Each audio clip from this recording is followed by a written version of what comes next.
your listening enjoyment, John Lund as Johnny Dollar. Dave Brace, Johnny. Plymouth Mutual. Oh, hiya, Dave. Johnny, sapphires are bad luck. Yeah, so are black cats. Cats don't get stolen, though. Or at least we don't insure them. How much? $30,000. Does the name Benny Stark mean anything to you?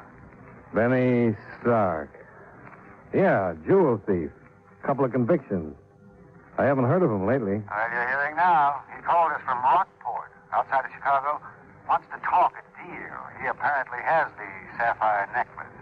Who's your client, Dave? A girl named Ellen Beauregard. Big wheel in Rockport society. I've already made your plane and hotel reservations and gave Benny your name.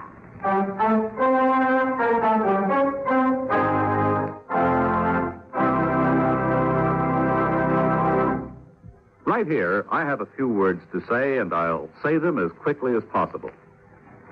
You know, someone once said that everyone and everything in America depends on speed, and that as our country grows older, we all move faster.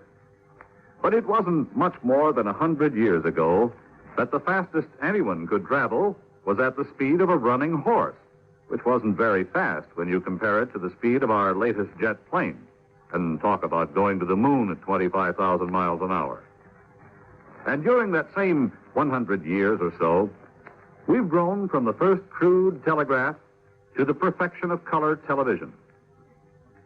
Yes, this increased speed in transportation, communication, and everything else has changed almost everything in our country, including the Cabinet of the United States. For example, up to World War II, there wasn't any reason why the War and Navy departments shouldn't be directly responsible to the President. But then, there was a growing need for the speeding up of military action and decision, calling for unified commands and a more closely knit integration of military activities. Thus, our Department of Defense was born, creating a new cabinet post to coordinate and execute the overall general policies relating to the armed forces. And the secretary heading this new Department of Defense became the representative to the President for the newly designated secretaries of the Army, Navy, and more recently, the Air Force. In the future, our fast-moving world may add even more members to the President's cabinet to ensure the safety and well-being of our United States.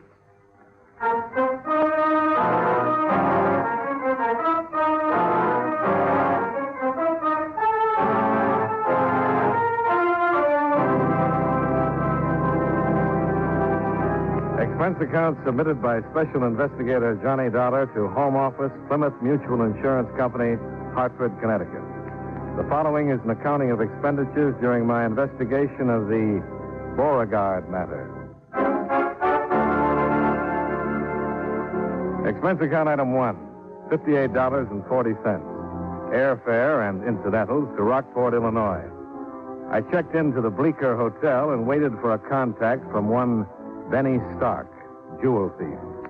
I planned to see the Beauregards later, but instead the Beauregards came to see me. Or anyway, one of them did. I'm Jared Beauregard, Mr. Dollar. It was my niece, Ellen, from whom the necklace was stolen. May I... Oh, sure. Come in, Mr. Beauregard. Have a seat. Thank you, sir.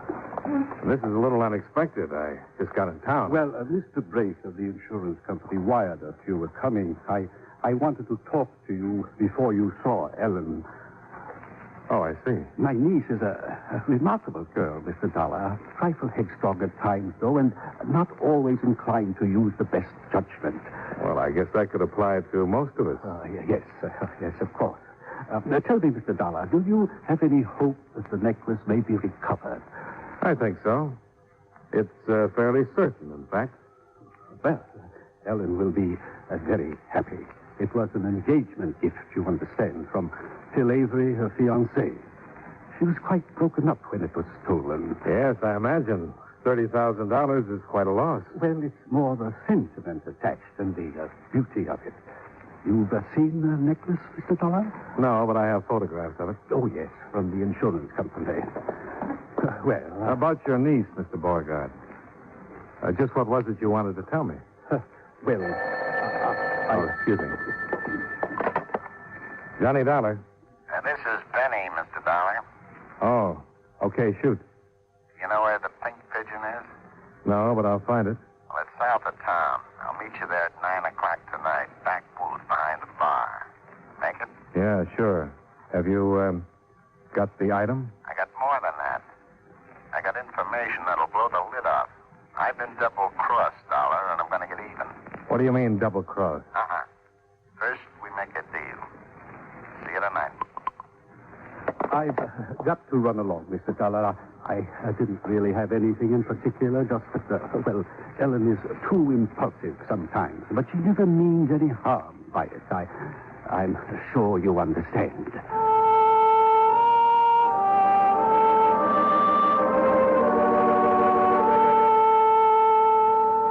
Expense account item 2, $14 to hire a car.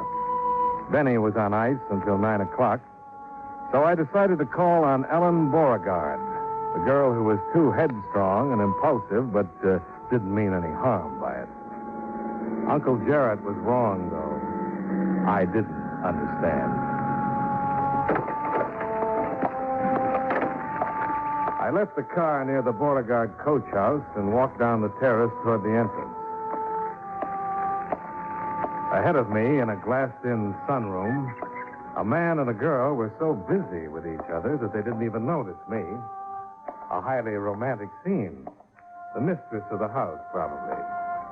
The only trouble, though, she was wearing a maid's uniform. She was still a little flushed when she answered the door. Good afternoon, sir. I'd like to see Miss Ellen Beauregard. My name is Johnny Dollar.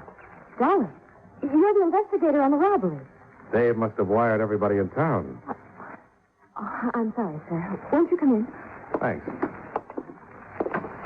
If you'll wait there, please, I'll tell Miss Beauregard you're here. Yeah, right. Bye, Ellen. See you later.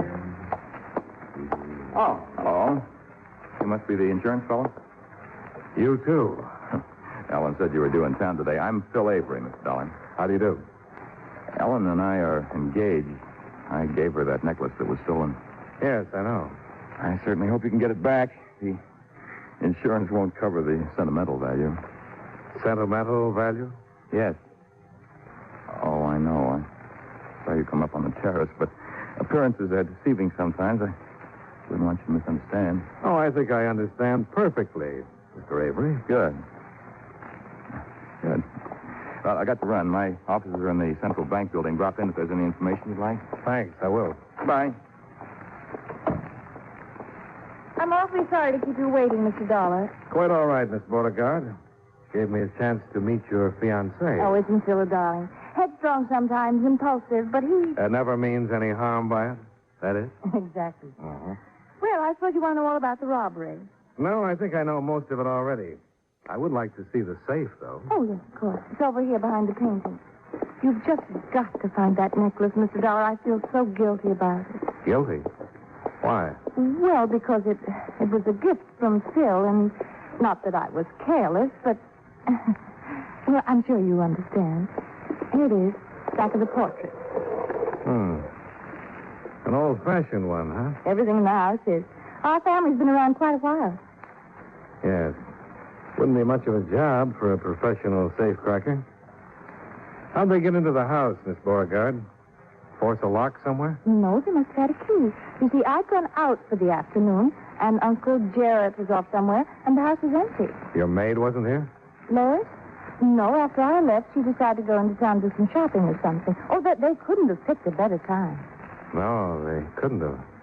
Oh, say, incidentally, you'll probably be talking to Uncle Jarrett, and I wanted to warn you about him. Of course, he means well, but... Is he headstrong and impulsive, too? No, it's just that he's, well, a little vague. I'm sure you understand, Mr. Dollar.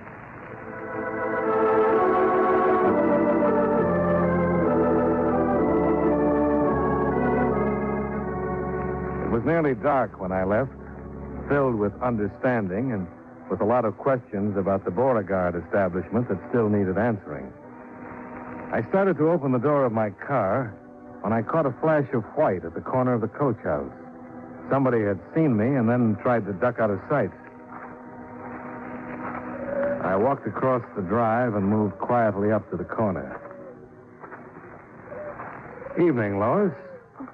Can I help you with that? No, I was just going to burn some trash. Well, fine. Let me put it in the incinerator for you. No, please. Oh, it's no trouble. I'll just... Hey, have you sorted through this? There's something heavy inside these papers. Please, let me have it. You won't understand. Well, you're the first one around here who hasn't thought so. Lois! She sounds impatient. You better run along. I'll take care of this for you. No, please, you... Oh. I knew what it was already. And in a moment, I had it unwrapped.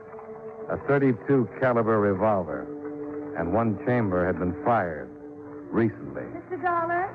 I slipped the gun in my pocket and shoved the papers into the incinerator. Mr. Dollar? Right here, Miss Beauregard. Oh, I saw your car was still in the driveway, and I... Just checking the layout of the grounds. I'm leaving now. Lois just came in from somewhere in this direction. Oh? Was she talking to you by any chance? Oh, we passed the time of day. Well, don't believe anything she tells you. Any definite reason why not? Oh, I've caught her in all sorts of lies. I didn't want to say anything inside. She might have been listening. How long has she been with you? 4 months. She goes out in the afternoon sometimes, and I know she lies about where she's been. Do you think she had something to do with the robbery? I don't know. I'm only suggesting that you check very carefully on anything she might tell you. Well, if she's like you say, why have you kept her? Well, I've been planning to let her go, but... Well, objections were raised. Who raised the objection? Uncle Jared.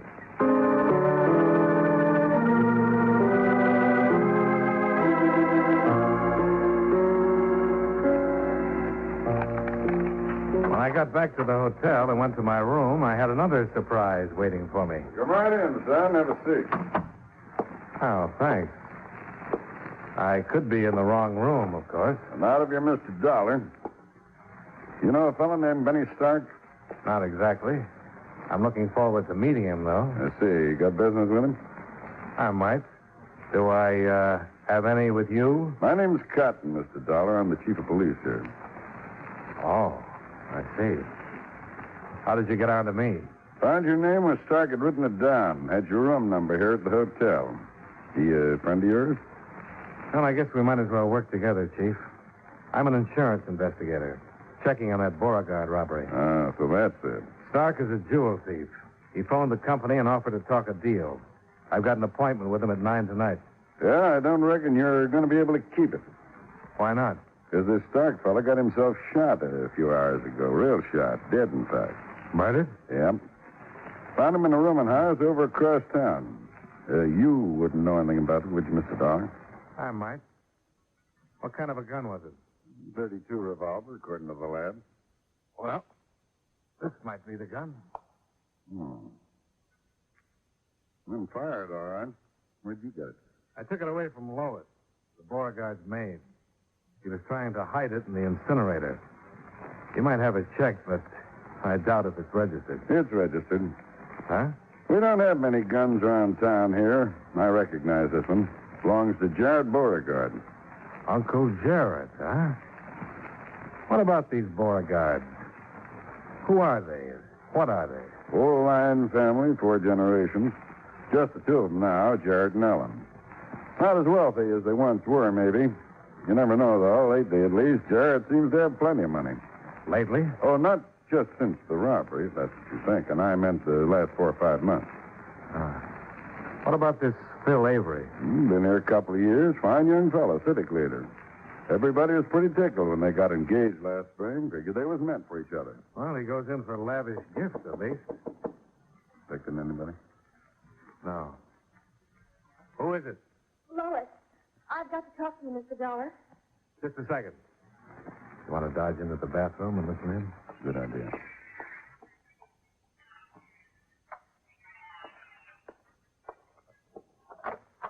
Come in, Lois. Thank you. I've got to have it back, Mr. Dollar. What? The gun. Oh, please, Mr. Dollar, it's not the way it looks. Someone's trying to get me in trouble. I found the gun. Where? Hidden under the mattress of my bed. I got scared. I was trying to get rid of it when you stopped me. Tonight in the paper it says a man's been shot. Did you know him? No. You know whose gun this is? No, I don't know anything about it.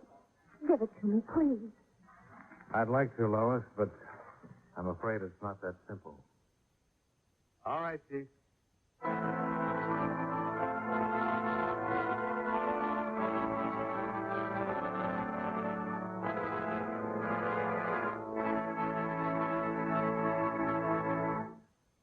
You know, many great men have attained the highest office in our land, the presidency of the United States. Can you guess the name of this man? As a boy, his general health was bad. But as a man, he was a dynamo of energy. He was only 42 when he became president, the youngest man ever to hold that position. His administration was a fairly untroubled one. There was still no income tax. Other taxes were comparatively low.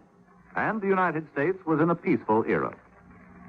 Conservation of our natural resources was one of his greatest concerns as president. And in 1902, he signed a bill putting the Reclamation Act into action.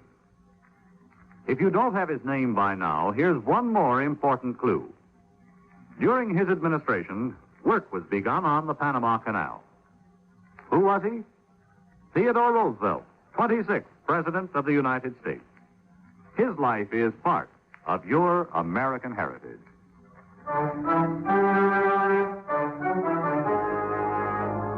And now, with our star, John Lund, we bring you the second act of Yours Truly, Johnny Dollar.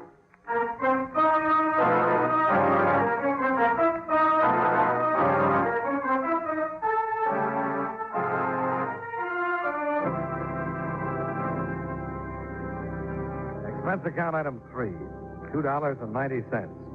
2 hamburger steak lunches the next day at noon in the Bleecker Hotel Grill. Apparently a favorite daytime eating place for the president of the Central City Bank. I say, you mind passing me that Tabasco sauce, Mr. Dollar? Oh, here you are. Oh, I love it on hamburger. I love hamburger, for that matter. Just a proletarian at heart, I guess. Maybe so, but you've got some pretty aristocratic clients, haven't you? Well, that's a bank for you. Guess you mean the Beauregard. Well, here, try some of the sauce. Thanks. My. Oh, they're aristocratic enough as far as the family background is concerned. A social position, that sort of thing, but when it comes to money, that's another story. When you want to know about a man's economic status, just ask his banker. That's exactly what I'm doing. Oh, yeah, so you are. Now, you understand, Mr. Dollar, that I wouldn't ordinarily let this information out. Yes, The fact is, though the town figures they're rolling in it, the Beauregards are broke. Near flat broke. They have been for a couple of years. What about that house? The estate? No, it's mortgaged to the hilt. Like a few other properties they've still managed to hang on to. But cash, no, they haven't got it. You going to eat that butter, Mr. Miller? Huh? Oh, no. Go ahead. Thank you. Yeah. Except the last 3 or 4 months. You know, it's a funny thing. Old Jarrett seems to be going around with a pocket full of money. Probably borrowing it from his prospective son-in-law. Bill Avery, huh? How is he fixed financially? Oh, how is he fixed? A man who can afford a $30,000 engagement gift? I've never looked through his account, but I'd say that if he doesn't have it, he soon will have. Oh, my, that boy's a go-getter. Pretty well thought of, huh? Elected him to the board of directors of the bank last month. You're not going to eat that roll? Oh, thank you. I don't know how he finds time for it, that boy. He's got a half a dozen jobs already. He had to postpone his wedding, even. They were supposed to get married 3 weeks ago. Oh, I see. Lois, the Beauregard maid, wouldn't have anything to do with that, would she? Oh, gossip. Oh, it gets around, that gossip. Well, she's a pretty little thing, you know. And a man who's about to tie himself down for life, well, you know how that is. Yeah, sure. Yeah, it'd be just too bad if Ellen found out about it, though. This town would be in for some real excitement if she found... Oh, would you pass that sauce again, Mr. Dollar?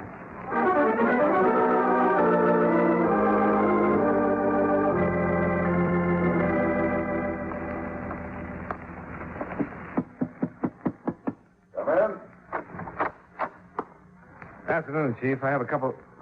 Oh, I'm sorry. I didn't know you were busy. Oh, that's all right. Come on in. You know Mr. Avery, I believe. Yes, we've met. How are you, Mr. Dollar? Glad you came. This concerns you, too. Well, Mr. Avery figures we're doing this girl Lois an injustice. She's not involved in any of this, Mr. Dollar, either the theft or the murder. She's not the kind. I know her. Oh, well, Mr. Avery. Well enough to know that she's a pretty fine person. The only trouble is, Mr. Avery, I've got a pretty strong case against the girl. She was trying to dispose of the murder gun. If she'd know the time, the house would be empty to set up the robbery.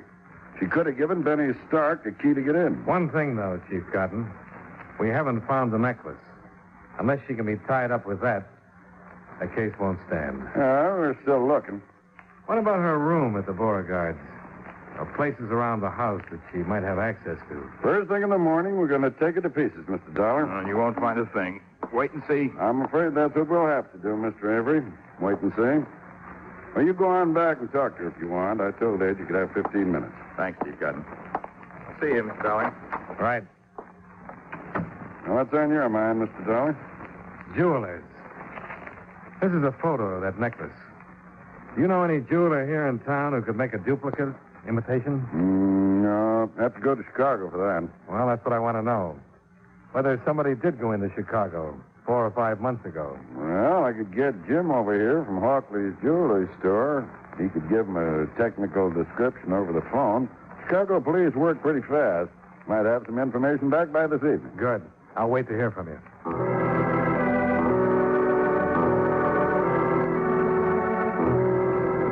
There was nothing more I could do until I heard from the Chicago police. So I went to my hotel room to wait it out. Johnny Dollar. Ellen Beauregard, Mr. Dollar. Oh, yes, Miss Beauregard. We wondered if you'd come out to dinner tonight. Well, that's awfully nice. Yes, I'd like to. Good. Just the family. 7 o'clock, all right? Fine. See you then.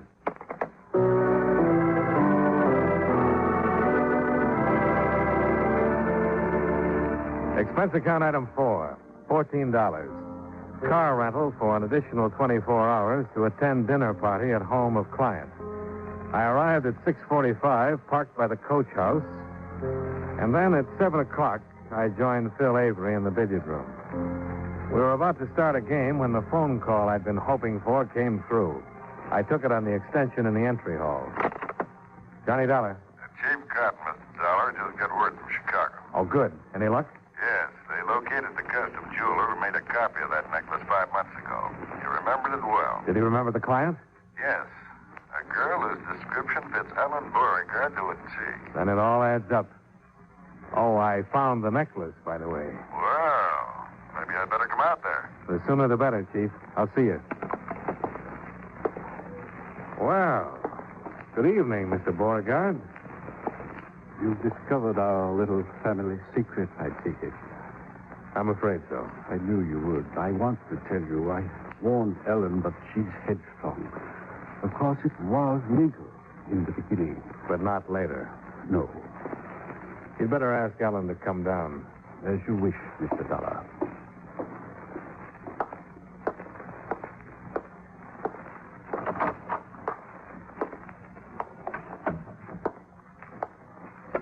Well, shall we start the game, Mr. Avery? Right.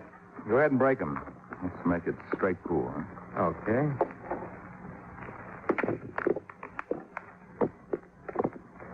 Good start. 2 on the break. Like shooting quail in the brush. 4 ball in the corner pocket.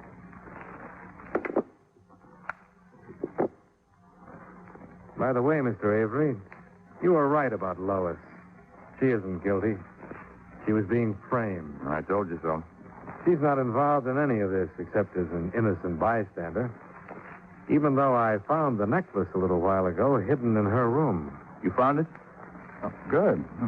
The Beauregards, though, are not quite so innocent. Hmm? A 7 ball in the side pocket. What do you mean? The Beauregards needed money. They were still keeping up a front, but they were broke. And when you started getting interested in Ellen, they figured you were their answer. You make her sound pretty cold-blooded. Oh, I don't think there was much love lost on either side. You were playing the same game. Now, wait a minute. It was a natural the way you saw it. Ellen, the last of an old line family, prominent, wealthy. Why, she was the key to open any door in town. So you gambled your stake on a $30,000 gift to show her that you weren't a fortune hunter. Mr. Dollar, I don't like this. 12 ball in the far corner.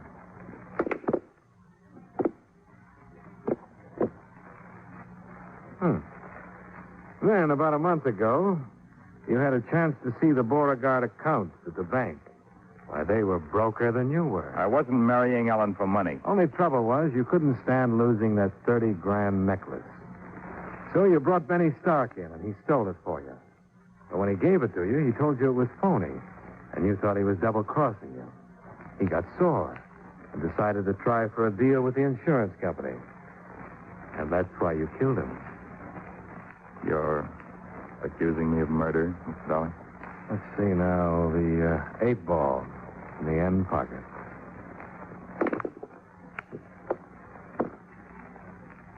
Well, who else, Mr. Avery? Lois wasn't involved, except that you tried to frame her. The Beauregard knew the sapphire necklace was an imitation. You were the one who didn't. It wasn't an imitation. I paid $30,000 for it. Not this one. Ellen sold yours a month after you gave it to her. They've been living on the money.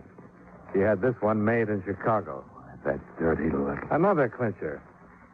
You were the only one who heard me tell Chief Cotton that we'd have to find the necklace before we could convict Lois. So you brought it here tonight and planted it. Well, apparently I don't have to go on. No, you don't. Did you steal that gun from Uncle Jarrett, too? Oh, no. This is my own. Better lay down that cue now and get your hands up. Slow and easy. And if I don't, you... Thanks, Miss Beauregard! Mr. Dollar. Oh. A billiard cue makes quite a weapon. What's this all about? Well, it seems your fiancé is the lad who had your safe rifled and then later killed his partner. Killed him? Yeah, I guess murder is worse than fraud. What do you mean? You filed an insurance claim on a necklace you'd already sold. I rather imagine the company is going to prosecute. Chief Cotton's on the way, Miss Beauregard.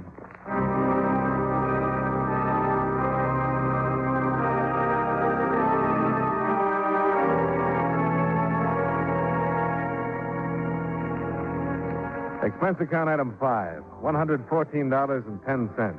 Hotel, incidentals, and transportation back to Hartford. Expense account total, $203.40. Yours truly, Johnny Dollar.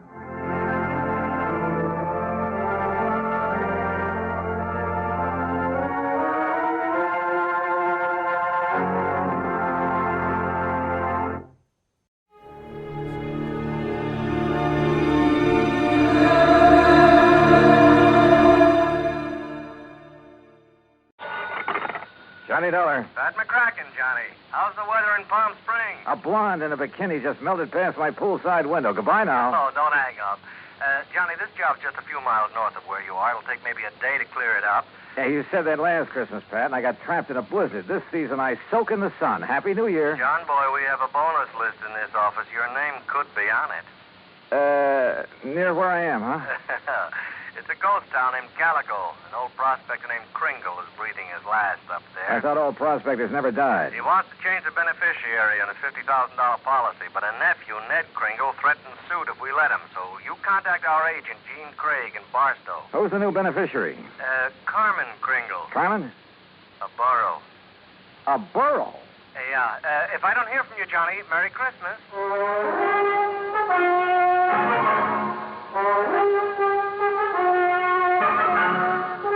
Bob Bailey in the exciting adventures of the man with the action-packed expense account.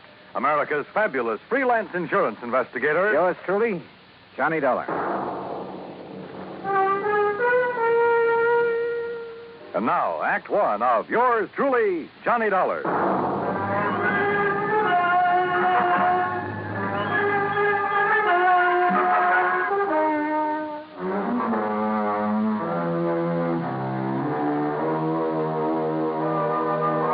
expense account submitted by Special Investigator Johnny Dolar to the Home Office, Universal Adjustment Bureau, Hartford, Connecticut. Following is an account of expenses incurred during my investigation of the Carmen Kringle matter. Expense account item 1, $1.40. Telegram to Gene Craig in Barstow telling him where and when to meet me. Item 2, $50 even to Al Sterner for his charter plane to the ghost town of Calico. The guidebook says there's something about desert country that's good for the soul. And in spite of the air bumps, I got a panoramic view of the great Mojave that took my breath away. The sun's setting rays hit the weird mineral stratas of the Calico Range and turned them into a patchwork of beauty. Night comes quickly in this country, and I turned to Al when a Christmas tree cluster of blinking lights appeared under our wings. By way of answer, he put the plane into a glide and set us down on the smooth surface of a dry lake bed.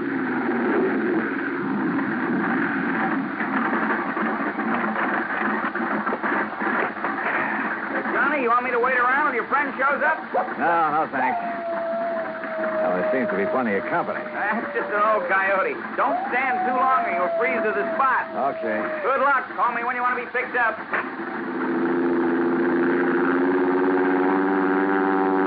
I watched Al's plane until it was swallowed by the darkness. Then suddenly I got that feeling in the hair on the back of my neck that I wasn't alone. The moon was up enough to make out shadows, and silhouetted in a circle around me was a strange collection of figures. One of the pack moved toward me. And for a crazy second, I thought I bumped into Santa Claus's reindeer. Then a car without lights came rushing at me. The headlights slammed on, and I got a glimpse of a donkey herd scattering into the night. All right, mister. Walk toward me. Slow, with your hands high. I've learned never to argue with a Winchester 94, so I followed orders. I spotted the weaving headlamps of another car approaching and prayed it was the agent, Gene Craig. Close enough, Sonny.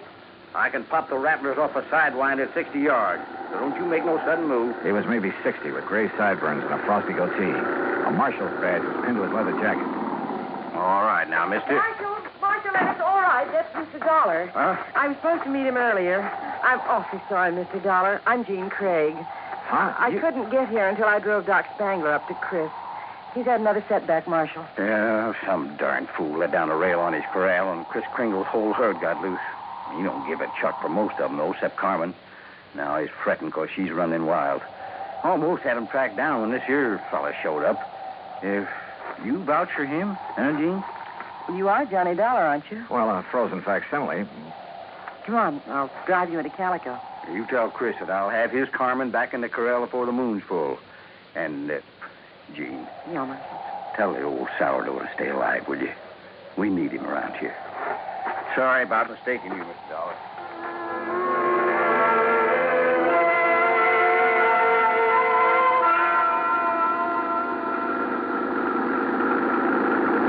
Gene Craig, with a J, knew her way around. She was strictly business and filled me in fast on the old prospector with the odd name and his desire to change the beneficiary of his policy.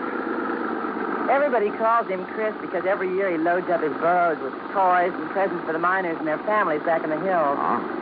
The kids really think he is Santa Claus. I'm afraid it won't be a very merry one for them this year. Well, what makes everyone so sure Chris Kringle is giving up the ghost? Doc Spangler says there's nothing apparently wrong with him. It's more like he's given up. Oh, what's with this Scrooge character, the nephew? Ned Kringle seems all right. It's the man with him, Willie D'Agostino. He does the talking for Ned. You'd think he was going to inherit the money. Well, maybe he's expecting to. You know, you're making a good case for Carmen. Hannah Burr will be a beneficiary, Johnny. Chris can leave it to a three-masted schooner if he wants, providing a trust is set up. Could the people of Calico be that trust if they promise to take care of Carmen? Yeah, I guess so. Why? That's the way Chris wants it. That way there'll always be a Christmas in Calico. What happens when Carmen goes to donkey heaven? Or is it burros that never die? There'll always be burros in Calico, Johnny. And one of them could always be named Carmen.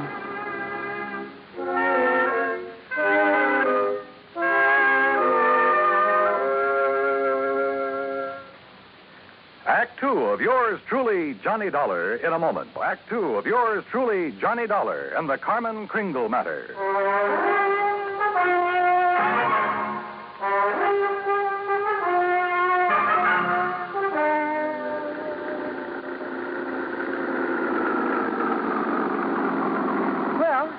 Johnny. Calico.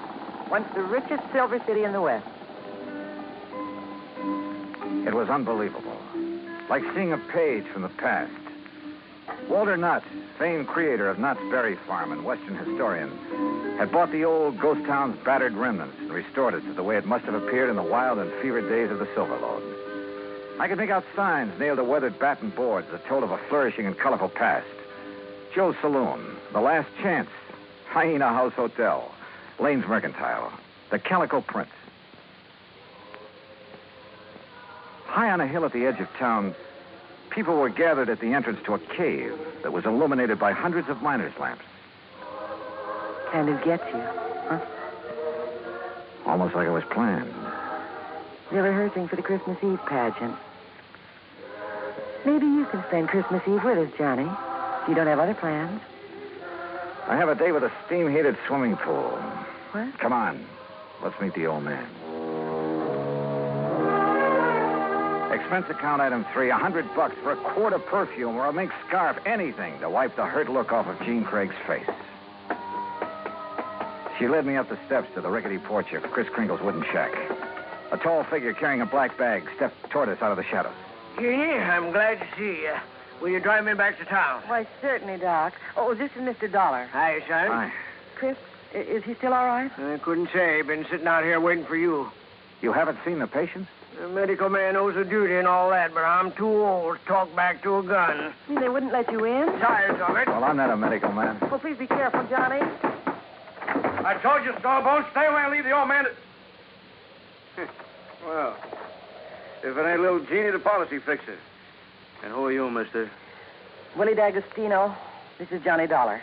He's from the insurance company to see about changing the policy. Who is it, Wooly? Who are you talking Relax, will you, and let him give us some tourist directions back to Barstow.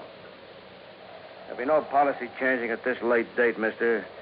Ned Kringle is very bereaved at the imminence of his uncle's demise. Just family admitted at this sad hour, so mosey along, folks. I'll leave the young man to his grief. Your foot is in the door, mister. I don't like your foot, and I don't like you. His hand moved to his shoulder holster, but Jean was standing right beside me. It was Doc who suddenly shouldered past D'Agostino and fled up the stairs that gave him my chance. I kicked the door wide. Threw him off balance. I shoved Jeannie aside, and that was a mistake. Because a million Christmas tree lights blazed up in my skull.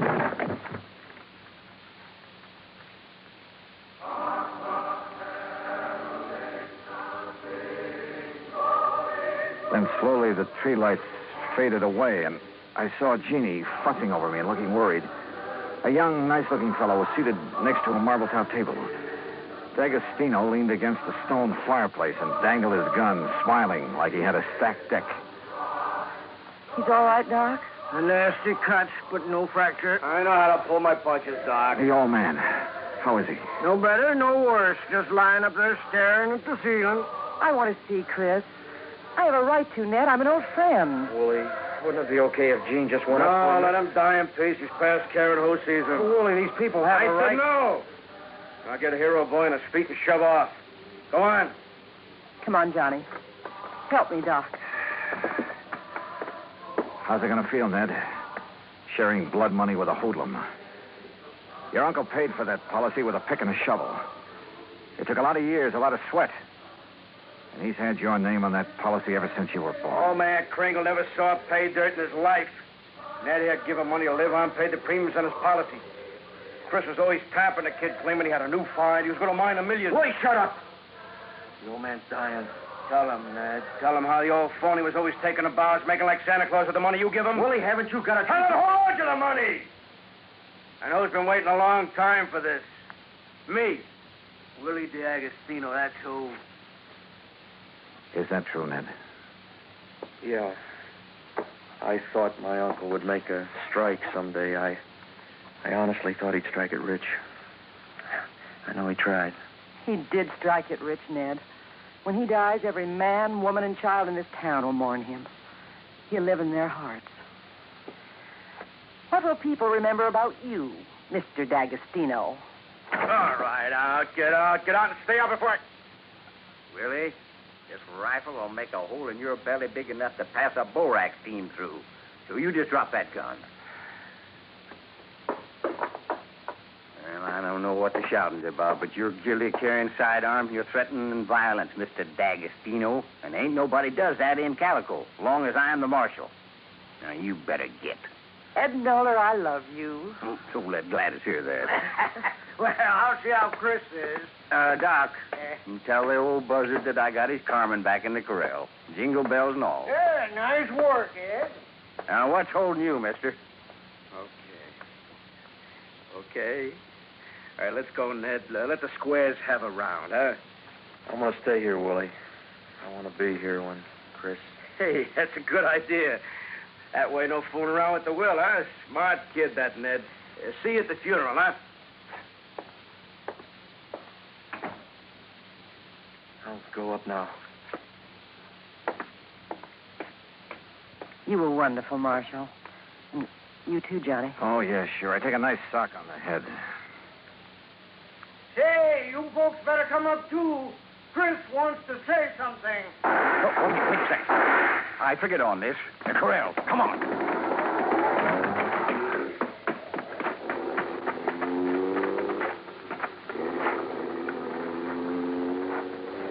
D'Agostino must have had another gun in his car. One of the bullets had found the mark he intended. Willie Boy wasn't taking any chances that Carmen Kringle would inherit $50,000. We found the burro lying on her side, quite dead. Jingle bells and all.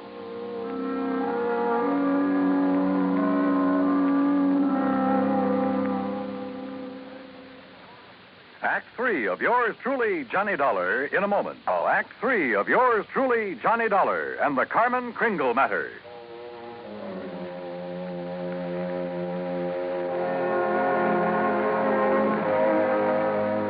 Marshal. Johnny, how could he have been so cruel? Carmen dead. It's just not right. Yeah, I figured D'Agostino might be mean enough to try killing Chris's pet burro. We can't tell him about it. It would kill him for sure. He'll have to know the truth, Gene. He'll have to decide about the will. Yeah, truth is always the best. And easy this time. Easy? Huh? Yeah. I'll just take these bells off of this poor little feller, and I'll put them where they belong. Carmen? What? Carmen? Oh. Mosey over here now. Well, you pulled a switch. You put these bells on another book. Yeah. I didn't trust that greasy character, and I was right. A nice girl, Carmen. Oh, I'll be. Now, you folks going up and see old Chris. I'll keep an eye on this here $50,000 jackass. That's the way it's going to be, ain't it, Johnny? Yes, sir. That's the way it's going to be. But I was wrong. The roly-poly little old man on the four-post of bed with his white whiskers resting on the quilt changed his mind again. Even after hearing about how the marshal saved Carmen. I wasn't going to scratch Ned's name off of that insurance, Mr. Dollar. I tried to shake that D'Agostino, figuring he'd take his hooks off of Ned if he thought my Carmen was going to get the money. Oh, I was scared for a while that I just might have to up and die to square my nephew's gambling debts. I'm sorry, Chris. I'll work my fingers raw paying every cent I owe, but I'll pay him back with interest.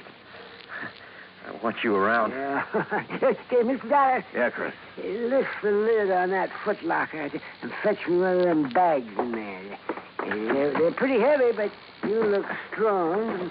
They're sure heavy enough. You got them stuffed with silver? It's better than silver. Open it up there. Yeah, that's it there. Yeah, recognize that? Yeah. Maybe you'd better have a good sleep, Chris. This here's plain old gravel. Oh, plain gravel. It's uranium, Doc. Huh? The last batch assayed at $900 a ton. And I got a mountain of it staked out. In both our names, Ned. You don't say why, Chris. Mr. Dollar, if you and Jeannie check with the Barstow Bank, you'll find that they'll extend credit on the strength of that assay. You reckon you can spend 2 days buying enough presents so as we won't disappoint the folks hereabouts?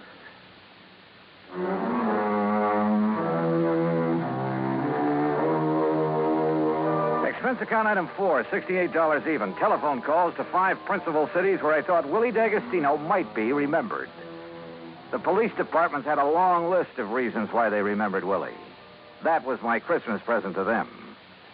Expense account item 5, another $50. Truck rental to haul the presents we bought for Ned to give away come Christmas morning.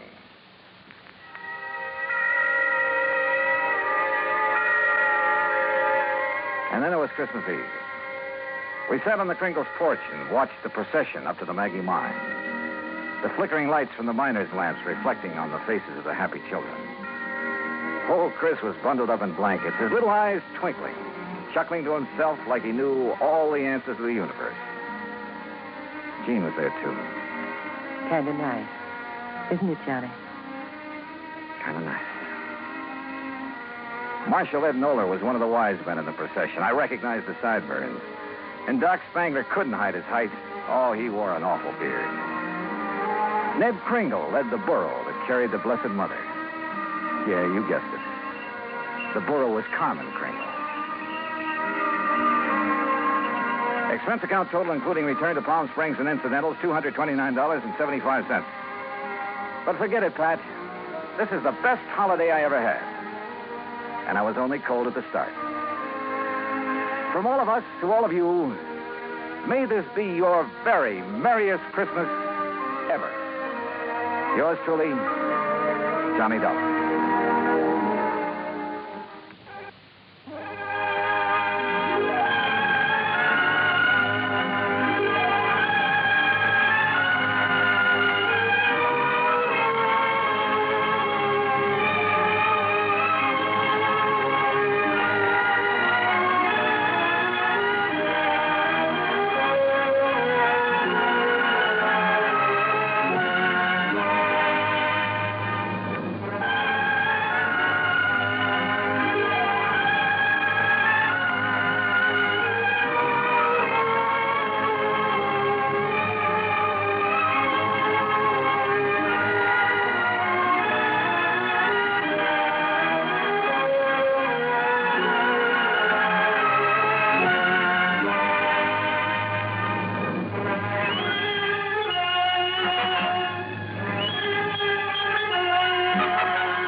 Autolite and its 98,000 dealers bring you Mr. Jack Benny in tonight's presentation of Suspense.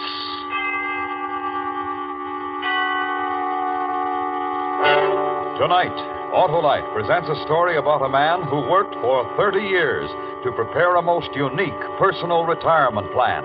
The story is called A Good and Faithful Servant. Our star, Mr. Jack Benny.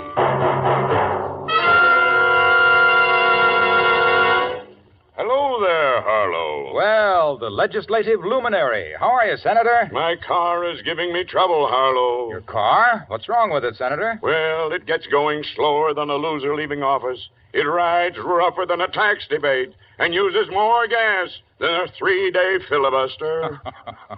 Well, it may be spark plug trouble, Senator. Spark plugs should be checked every 3,000 to 4,000 miles, so see your nearest Autolite spark plug dealer.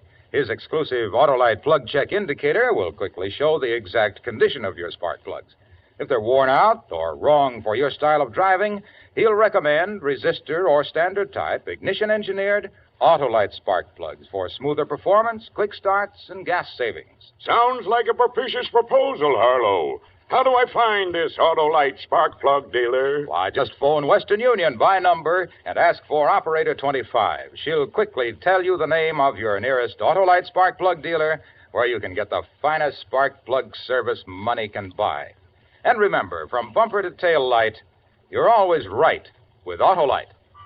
And now, with the performance of Mr. Jack Benny, Autolite presents transcribed A Good and Faithful Servant, hoping once again to keep you in suspense. I know you've been through a lot, Mr. Fenton, but if you could just try to recall anything else about the appearance of the two men. Lieutenant, couldn't this wait? Fenton has spent 14 horrible hours locked in a vault. And while I admire his spirit and pluck in bearing up as well as he has... I'm just trying to get something to go on, Mr. Waterman. Do you want your money back or don't you? The welfare of my employees comes first, Lieutenant. First, last, and always. And you're insured. Mr. Fenton. Don't answer if you don't feel up to it, Fenton. I don't mind, Mr. Waterman. I'm anxious to cooperate. Now, as near as I can remember... Be sure you get this, Florence. As near as I can remember... Of course, I had only a flash before they forced me into the vault. Yeah, we understand, Mr. Fenton. I had the impression of one being tall, but not too tall, and the other one was shorter. But not too short. Exactly. And they were wearing masks, rubber masks. One had a Lionel Barrymore mask, and I think the other was Dick Tracy. It was quite a shock to see him. Aha.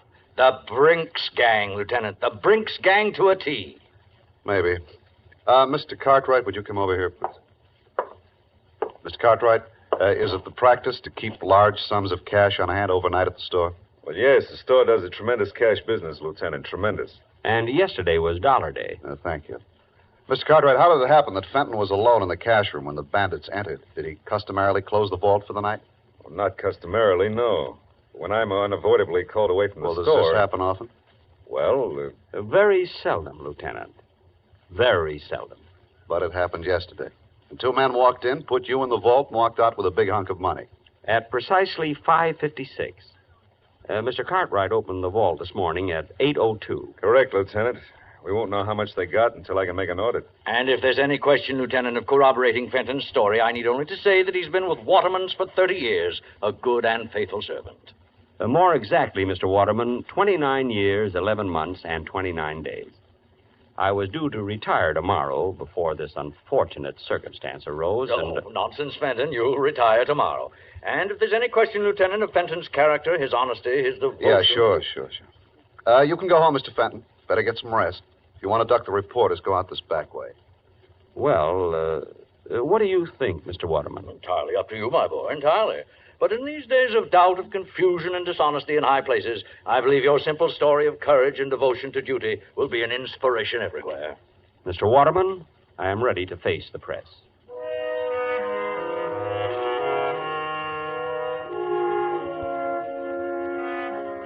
They were all very nice to me. The reporters, the police, Mr. Cartwright, and especially Mr. Waterman. All that money missing. $50,000. Yet his only concern was for me.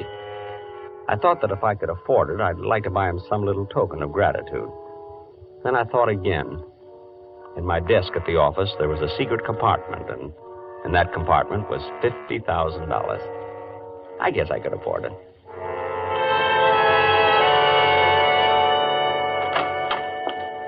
Yoo-hoo! Mother, I'm home. Good morning, Harold. I hope you haven't had breakfast. I've kept it hot for you. You're not going to ask me how it went, Mother? Oh, I heard over the radio.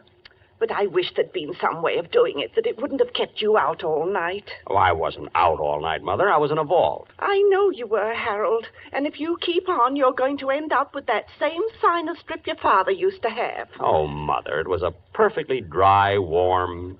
Oh, never mind. Eat your cereal, Harold. You'll feel better.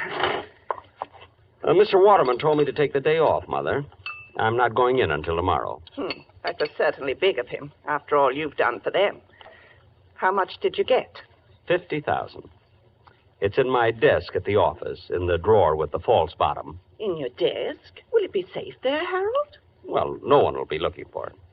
Harold, you don't think you'll have any trouble getting the money out of your desk? I think things will work out all right. See, according to my plan,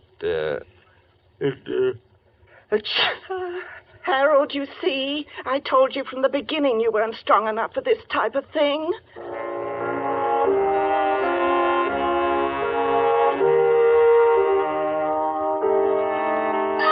The next morning at 8:43, I punched in at the store.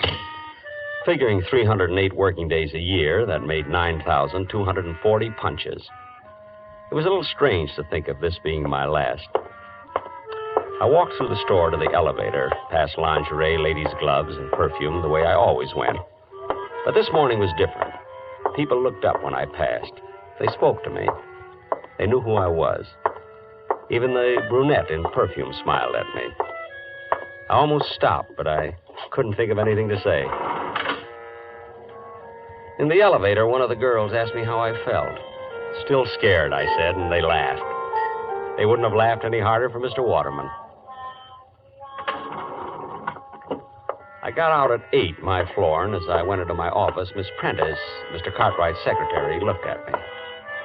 23 months and 2 days she'd been looking at the top of my head. But this morning, she looked at me. And she smiled. I guess I smiled back. Good morning, Mr. Fenton. Good morning, Miss Prentice. It wasn't much, but I felt it could have been a start. I was almost sorry this was my last day. Fenton, did you hear me? Yes, Mr. Cartwright. I heard you, Mr. Cartwright. All right. A big workload piled up yesterday when you took off, and we haven't anyone new coming in till tomorrow. Not that I want to overload you on your last day. An honest day's work for an honest day's pay, Mr. Cartwright. Oh, good. I'm still trying to find out how much was taken in the holdup, so you're on your own. I think I can tell you almost to the penny, Mr. Cartwright. I'll make my own check. And how about the work Oh, good morning, Mr. Waterman. I was just, Well, Fenton, back at the old desk, eh? Well, I just didn't feel right away from it, Mr. Waterman. Hey, I got a surprise for you this afternoon, Fenton. Going to make a little ceremony out of your retirement. A ceremony? Good for store morale. Right, Cartwright? Oh, absolutely, Mr. Waterman, absolutely. And about that request of yours you made last week, Fenton, I wouldn't be a bit surprised if we can swing it. Oh, you're too kind, Mr. Waterman. Oh, my boy, when you work for Waterman's 30 years, you've got something coming to you. No. Really?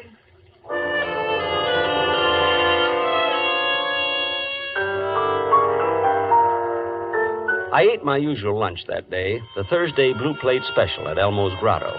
70 cents plus the usual 10% tip. 7 cents. With the usual 20 minutes left in my lunch hour, I headed for the park with a nickel bag of peanuts. The squirrels were going to miss me. No, Mr. Waterman. You've had 3 already. Give Mr. Cartwright a chance. Sit up, Mr. Cartwright. Sit. That's it. That's it. Excuse me. Would you mind if I join you, Mr. Fenton? Why, Miss Prentice. Of course. Of course not. Sit down. Thank you. Move over, Mr. Waterman. He does look a little pompous, doesn't he? Which one is Mr. Cartwright? There, with the small mustache. He bites. And, is there a Miss Prentice? Well, there is, but I believe she is, well... Nesting? Well... How long have you been feeding them, Mr. Fenton? They seem so friendly. 30 years, Miss Prentice. My favorite animal. You give a squirrel a nut, and does he eat it? No. He runs away and stores it in a hole. We could all benefit from their example. And now that you've stored your little nest egg, you're retiring, Mr. Fenton. Well, you might say that, yes. You're quite a fascinating character, Mr. Fenton. Me? I'm sorry I didn't know you sooner. You know, the whole store is talking about your ordeal in that vault. Oh, it wasn't so bad. In fact, I've always rather liked the vault. What an odd thing to say. Well, chacun est son goût, Miss Prentice. That's French for each to his own taste. Oh, you've been abroad, Mr. Fenton. Me? Oh, my goodness, no. Oh, but you will now that you're retiring. No, I've got my eye on a little cottage by a lake and woods. Lots of squirrels there. And no time clocks. You and your wife? Mother. Oh, I hope you get it, Mr. Fenton. Thank you, Miss Prentice. I wonder what the robbers are going to do with all that money. I wonder. It's 5-1.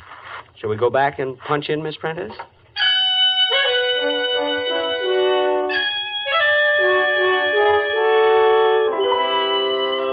She let me walk all the way back to the store with her. And in the elevator, Mr. Bixler, Sporting Goods, winked at me. Funny, for 10 years I'd had the feeling Mr. Bixler didn't like me.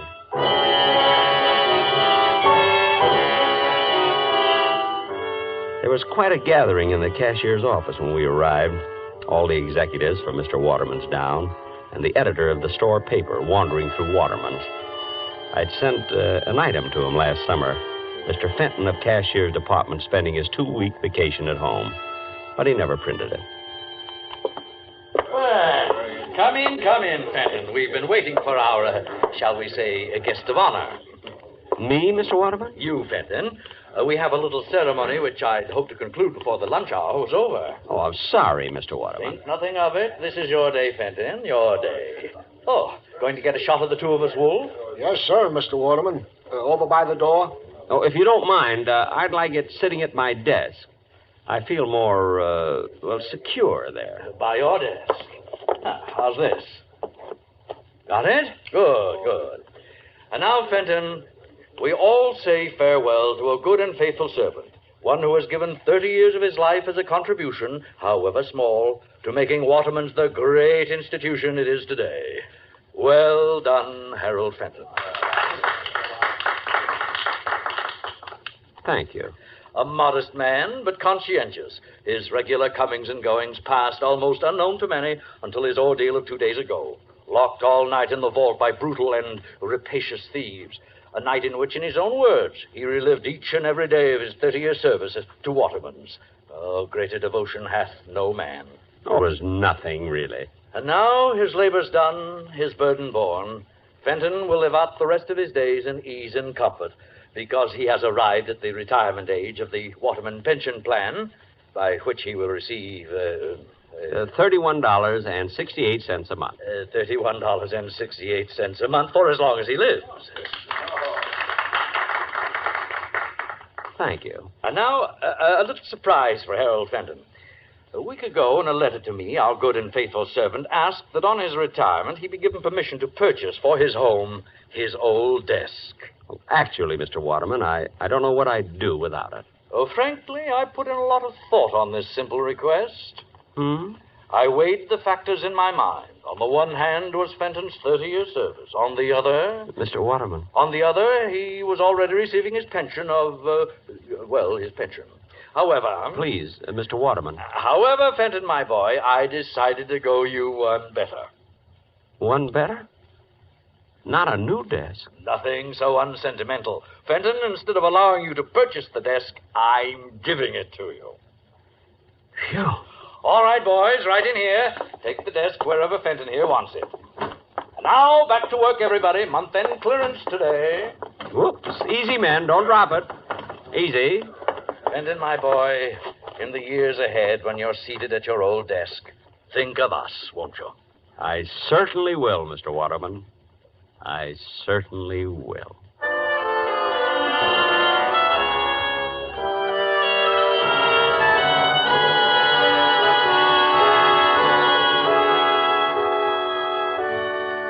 Autolite is bringing you Mr. Jack Benny in A Good and Faithful Servant. Tonight's presentation in radio's outstanding theater of thrills, Suspense.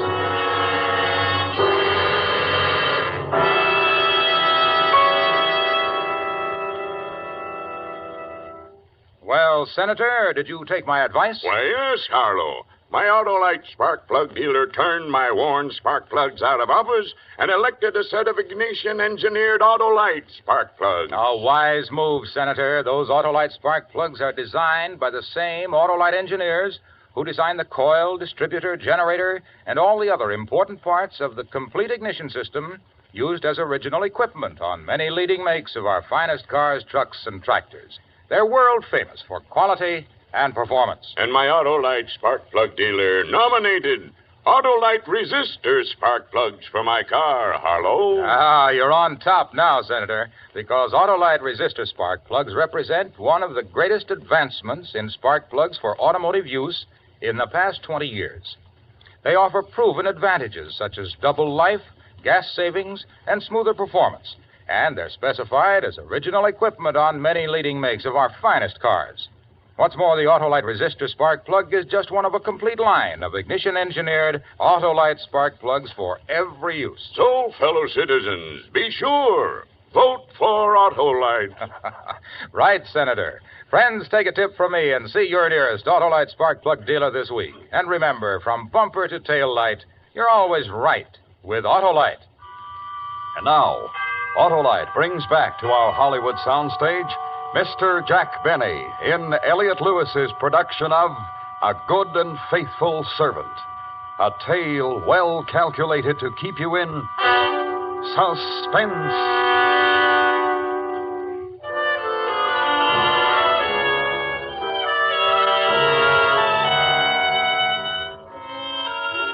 Retirement agreed with me. A walk to the park to see my friends when I felt like it. A leisurely lunch at Elmo's Grotto when I felt like it. And when the need arose, a little gardening. Mother and I were very happy. You've done enough for one morning, Harold. Your back will go out again. All through, Mother. Just cleaning off the spade. What were you planting this morning, Harold? Mother, if anything should happen to me, knock wood, Knock wood. right in between the beets and the radishes, there's a very rich patch of dirt. Son, aren't we going to get our little cottage by the lake? I have to go in town today, Mother. I might just inquire around. Oh, good. You know, Mr. Waterman is really a very sweet man. The Waterman pension plan. I just wish I could tell him how happy it's made me.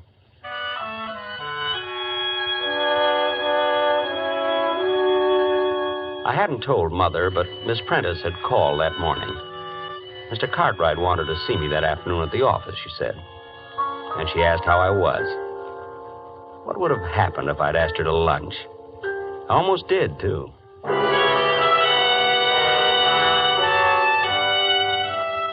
In the cashier's office at the store, Miss Prentice smiled when she saw me, and I smiled back. In fact, we struck up quite a conversation. Oh, Mr. Fenton, how are you? Fine. Just fine, Miss Prentice. Retirement agree with you? Yes, indeed. Fine. You notice we haven't filled your old job. No? Oh, yes, indeed. Haven't been able to find another man of your type.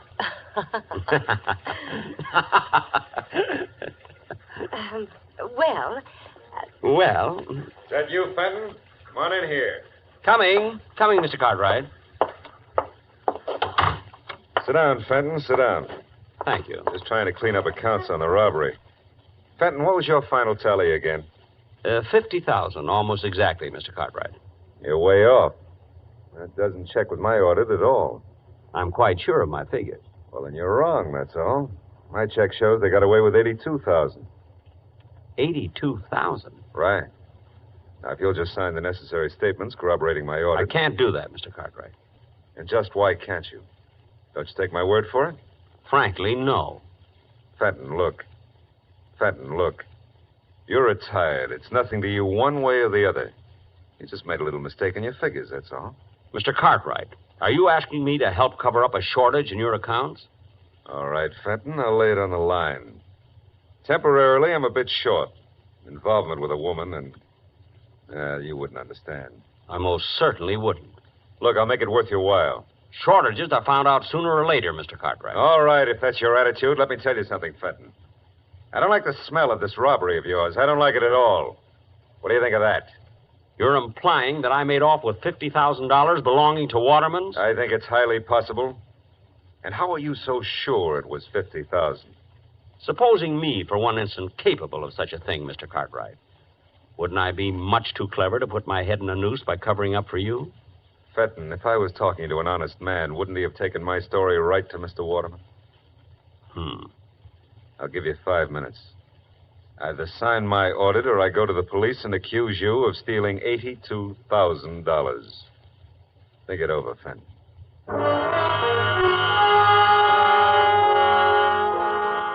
No question about it, Mr. Cartwright's dishonesty might be a bit awkward for me. My instinct about the man had been thoroughly sound. I had disliked him for 16 years. Well, there was only one safe way out of it. Well? Mr. Cartwright, if you need money... Yes? Why don't you rob the vault? Actually, it isn't hard at all. Well, how do I get away with the money? I'm sorry, I never reveal professional secrets. Well, then you'll have to help me, Fenton. Lock me in the vault and you get away with the money. Me? Sure. Then we're both in the clear for good. Help me out, Fenton. You mean I'm going to clear out the vault a second time? You'll never regret it. Regret it? The fact is, I'd rather enjoy it.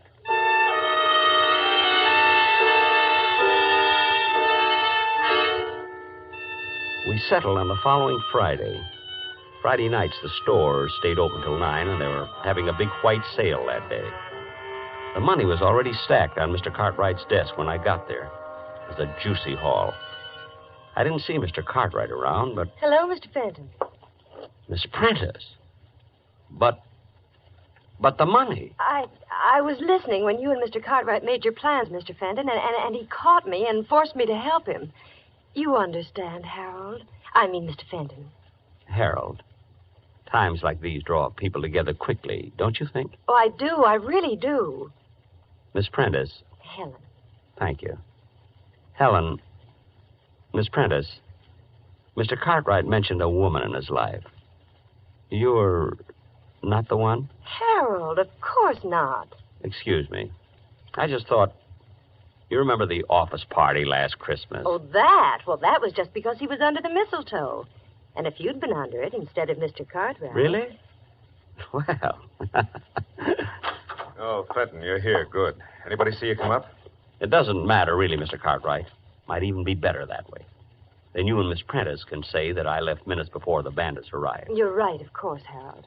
Thank you. Are you ready, Mr. Cartwright? I brought some wrapping paper for the money. Even brought along a handle with care sticker. That's the Fenton touch, you know. Get on with it, will you? No need to be nervous. There. Neat? I spent 8 years in wrapping and mailing. All right. You know what to do with it, Helen. I know. Just a minute, Mr. Cartwright. I'm to take the money, remember? There's been a change, Fenton. We rewrote the script. You think that's wise? To fly in the face of my experience? Now, look, Fenton, we're not children. You lock us in the vault and take off with the money. You think we'd ever see you again? Well, you're questioning my honesty? I'm sure Miss Prentice will vouch for me.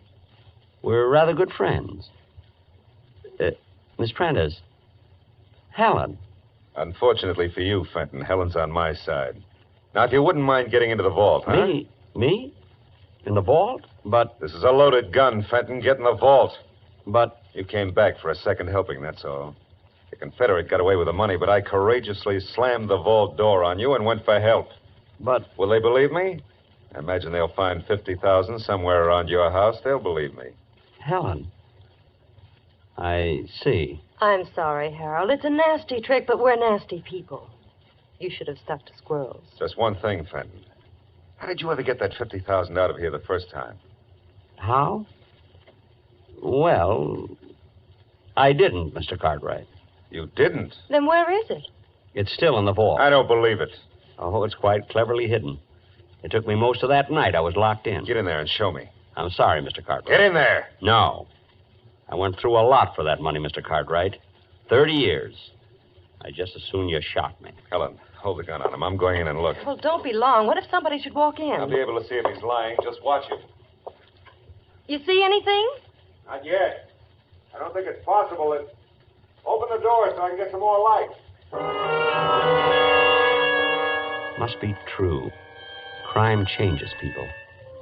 I had never lied, yet I lied to Cartwright. I never used violence, yet I got behind Helen and... Hey! I guess I'll go home. Mother will be wondering what's happened to me.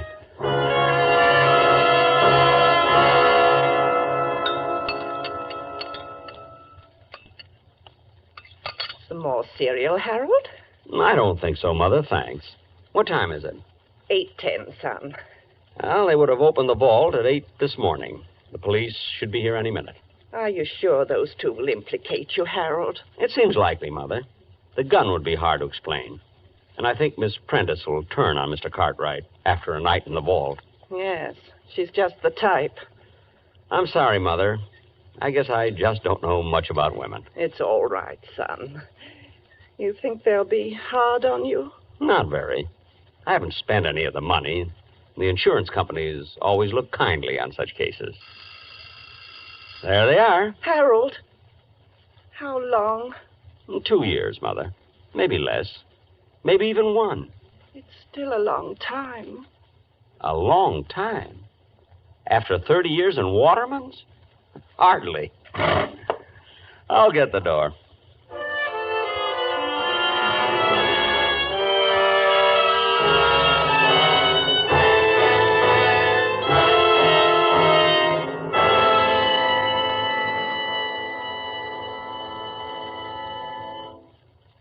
Suspense, presented by Autolite. Tonight's star, Mr. Jack Benny.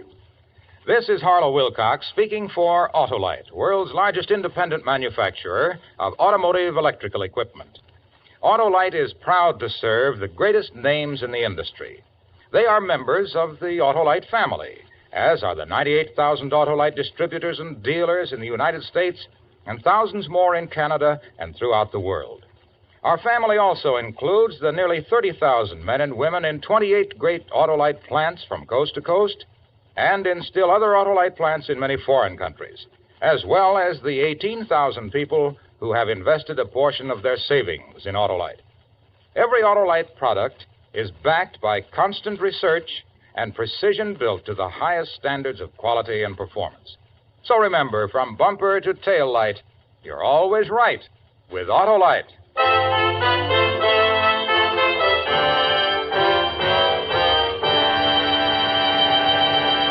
Next week, a story of revenge. The desperate effort of a murderer to destroy the man who had committed him to prison. The story is called Concerto for Killer and Eyewitnesses. Our star, the director of Suspense, Mr. Elliot Lewis. That's next week on Suspense. Suspense is produced and directed by Elliot Lewis, with music composed by Lucien Morawick and conducted by Lud Gluskin. A Good and Faithful Servant was written for Suspense by Richard M. Powell. Portions of this program were transcribed. In tonight's cast, Norma Varden was heard as Mrs. Fenton, Doris Singleton as Helen, Gerald Moore as Mr. Cartwright, Joseph Kearns as Mr. Waterman, Hy Averback as Lieutenant Miller, and Charles Calvert as Mr. Wolfe.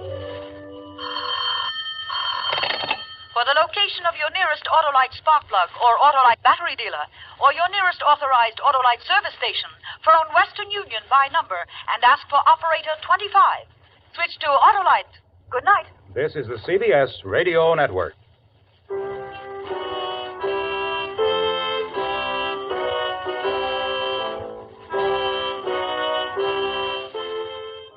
Tonight, the shadows fall across the polished marble floors of the Bay City Trust Company, where fortunes are guarded and secrets are locked behind steel doors. When the dashing Milford Brooks 3 winds up dead, insurance investigator Johnny Dolar steps into a world of double crosses, mysterious dames, and high-stakes deception. The stakes are high and the clues are few. Will Johnny catch the killer? Let's go back to the day this episode aired and find out what the most important news of the day was. It was December 7, 1948, and that day, President Truman called for a sweeping reorganization of the nation's armed forces, while in Paris, the United Nations General Assembly voted overwhelmingly to adopt the Universal Declaration of Human Rights.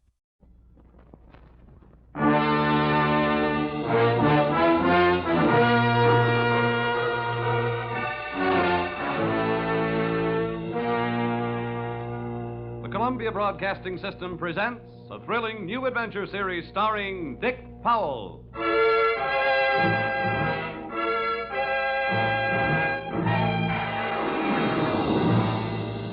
I'm an insurance investigator. My name is Johnny Dollar. What? You heard me, Johnny Dollar, and I can pad an expense account with the best of them.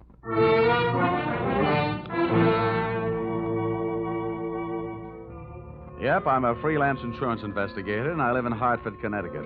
At least that's where I pay rent.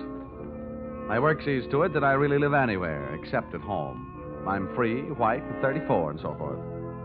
If you're interested in buying me Christmas presents, I take a size 42 suit. Shirt's 15 and a half collar, sleeve length 33. My hat size is 7 1/8, except when I wind up a successful case.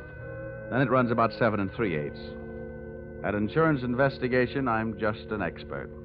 At making out my expense account, I'm an absolute genius.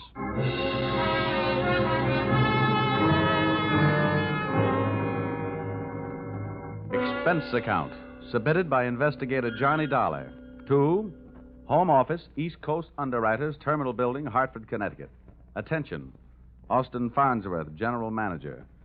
The following is an accounting of my expenditures in the investigation of Milford Brooks III for your company. Expense account item 1. Cab fare to your office and answer to your original call, 75 cents. Tip to driver, $1. Expense account item 2. Shoe shine, 25 cents. You'll remember I got my shoes scuffed when I unsuspectingly walked into your private office. Milford! No, you must not, my boy. Dolar! Jump away from that window. Don't Hey, you. jump. Hey, no, you don't. Let go of me. Let go of me, you fool. No. There are better ways of making a big splash in life. Get away. Well, nice try, Sonny. Now pay attention to teacher. I didn't know I had it in me. Oh, goodness gracious, Dolar. Did you have to hit him so hard? I hope you haven't killed him. He isn't too strong, you know. Don't worry. There. Now, Mr. Farnsworth, would you mind telling me on whose head have I the dubious pleasure to be sitting? That, sir, is Milford Brooks III. His policy with this company is in the amount of $2 million. Wow. Yes. And the boy seems bent on committing suicide. Dolar, I want you to stop him. What do you want me to do? Threaten him with death? Anything. The conditions of his policy are such that we would be forced to meet with a claim in the event of his suicide. Oh, I say, Dolar, sitting on his head that way, aren't you in danger of smothering the boy? Smothering him doesn't worry me, but these crew haircuts don't make very comfortable cushions. I'll move down a little. Now, there. Okay. So far, I know this kid is insured for $2 million and that his policy pays off on suicide. What else? 1/2 hour ago, Milford Brooks walked into this office and changed the beneficiary in his policy. Then, sir, he proceeded to demand, not request, mind you, but demand a loan of $500,000. Quite a touch. When I explained to him that there were no provisions for a loan in his policy, he threatened suicide. Which would cost you $2 million. So all we have to do is keep him alive, huh? And he's managed to make that no small problem. His choice of a new beneficiary is downright frightening. One of the most notorious gamblers in the East. His name is Hatcher, Harold Hatcher. Ouch. Oh, do you know him? Sure. That kid's been a post office pinup boy for a lot of years. Well, that's the situation. I'm engaging you to protect Milford Brooks' future. Dolar, I want you to protect the boy. Give him something to live for. You know, an interest in life. An interest in life? Well, then, let's see. I know. Here. This should help. What's that you got there? Well, it's what's commonly referred to in the more successful of bachelor circles as my little black book. Oh. Well, now, let's see. Ruby? No. Her favorite expression is drop dead. Bernadine? No. She'd be the new beneficiary by midnight. Oh, dear. Now, here. Here's the one, Butter. Say, Farnsworth, would you mind passing me that phone? The one with the long cord? Oh, no. Oh. Lie still, Buster. My little friend here is showing signs of life. Here you are. Maybe you should let him breathe a bit more. Don't worry. He'll be all right. Hello. Oh, hello. I want to call New York. Yeah. Hudson 24292. Dolar, you're not thinking of taking this boy to New York, are you? Well, I'm going there myself. You want me to keep an eye on him, don't you? Now, don't fret, Farnsworth. All is not lost. You do worry me, sitting on his chest that way. Hello? Oh, Butter? This is Johnny. Yeah, I'll be in town tonight. I want to see you. And look, here's what I want you to do. Yes, it's all right to say over the telephone. Yeah, I want you to reserve a table at the hatchery in my name for 10 o'clock tonight. Will you do that? Okay. I'll see you at your apartment in a few hours. But, honey, I can't make it any earlier. I'm sitting up on a sick friend. Okay, goodbye. I'm not sure that I agree with your methods. Huh? Ow! What's the matter? Did he hit you? Hit me? He bit me.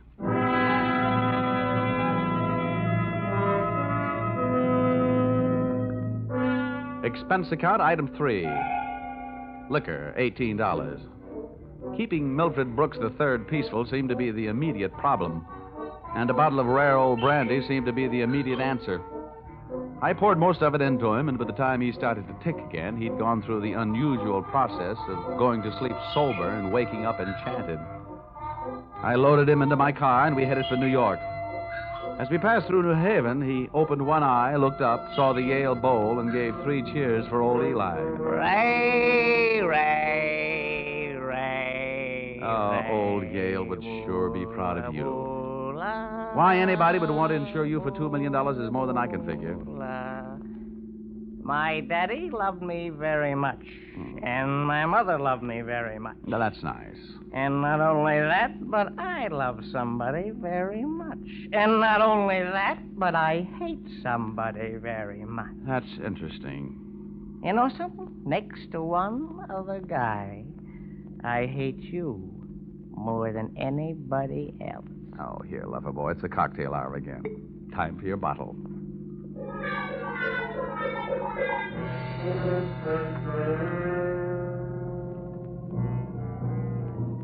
Rolling along the Merritt Parkway, I felt very much alone with my thoughts. And believe me, they weren't very pleasant company. The way it stacked up for me, Brooks had built up a fat gambling debt with Harold Hatcher and had been forced into making him his beneficiary. The suicide threat that he was holding over the insurance company was a little tougher to figure, unless he was trying to finance a trip for himself to get away from the man with a murder motive, Hatcher. My hungry little mind nibbled away on those unsavory morsels of food for thought all the way to Butter's apartment.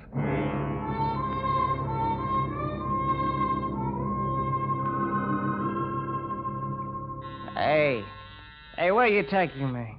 I want to go to New York. If you don't behave, Buster, I'll punch your ticket. Johnny, darling, welcome to New York. Well, that's the fastest trip I ever had. Quiet. Well, where did you find this? In a box of Cracker Jack. Let us in, dear. I don't know about you. Some men bring me flowers, some bring me candy. What do you bring me? A boiled owl in a Brooks Brothers suit. Pleased to meet you. Yeah, let's trot him into the bedroom, honey. You'd look more at home in the bathtub. Let me pull down the cover. All right. Now, come on, Buster. Lie down. Charm. That kid's liquor sure can hold him. How long have you been playing nursemaid to this bottle baby? Get behind that bar, sweet, and I'll tell you all about it. Sure. Horrible examples don't seem to bother you, do they? If you knew how that guy has been bothering me. What did he do to you? Well, let's just say he put the bite on me. Oh, gosh, the river sure does look pretty tonight. Bourbon and soda? Now, please, anything but brandy. I've been sniffing that second hand all the way from Hartford. Butter, see that big boat out there? Mm-hmm. Oh, I sure would like to be on it. With you, sailing off to faraway romantic places. Get with it, darling. That's the 125th Street Ferry. Oh. Here's your drink. Come on now. Tell Butter all about it. So, friend Bourbon and I proceeded to tell her all about it. It wasn't easy. Everything about her kept flagging down my train of thought. The longer she looked at me, the less I wanted of Milford Brooks III, and the more I wanted of beautiful Butter the first, and only. She was a sympathetic listener to my story until I gave her the answer to her first and only question. And where do I fit into all this? Well, baby, I thought you understood. My job is to give this poor misguided boy something to live for. That's you. Well... Now, honey, hold everything. Don't go getting your corn all popped. You misunderstand. I really mean it. I thought if he'd just got a look at you and realized that things like you exist, why, you'd make any man glad to be alive. Oh, come on now, Butter. Melt a little. I wouldn't let anything happen to you. You know that. Did I hurt you? Oh, no, I'm getting used to it. People have been taking pokes at me all day. I'm sorry. Ah, that's better. You want some more bourbon? I want some more you. Well, help yourself.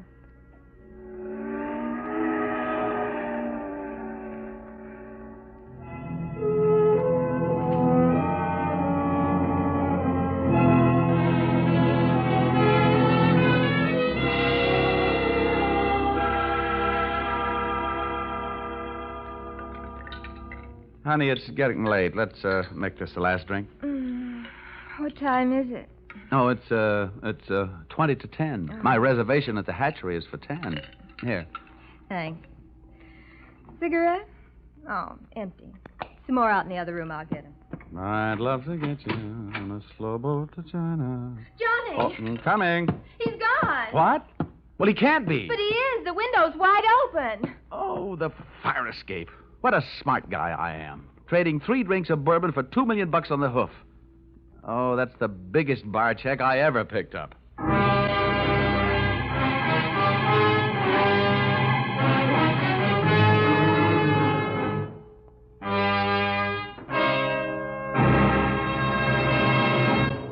That's a big bar check for anyone to pick up. As a matter of fact, it's a bigger bar check than you've ever heard of anyone picking up before. And that should give you an idea of what to expect in the second act as you follow this new CBS series starring Dick Powell in the title role, yours truly, Johnny Dollar.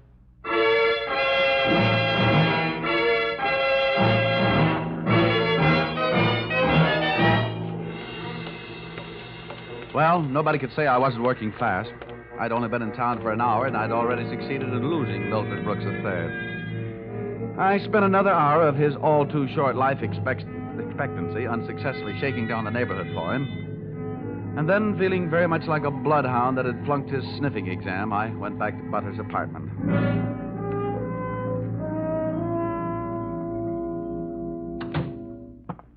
No luck, Johnny. Oh, sure, plenty of luck. All bad. Is there anything I can do to help? A kiss for luck. What are you going to do? Nothing. Just a little phone call.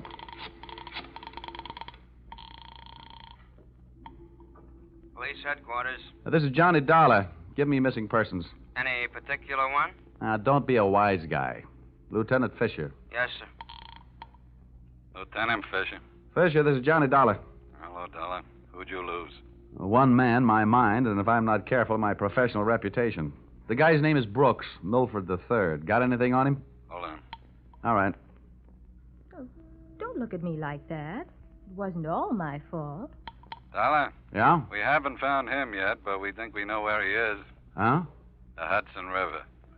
At 11:15 tonight, his top coat, complete with identification, was found taking a ride on the 125th Street ferry. Oh. Anything else? Nothing much. A package of matches was found under the coat, monogram. You don't happen to know anybody whose initials are H.H., do you? H.H.? Yeah. There's always Horace Height. Wise. Thanks, Fisher. I'll check back with you later. I'll be here. H.H. Harold Hatcher. What are you mumbling about? Bad news? Looks like about $2 million worth. They found Milford's coat on the 125th Street ferry. You and your faraway romantic places. Very funny. I'll see you later, honey, and maybe about 11.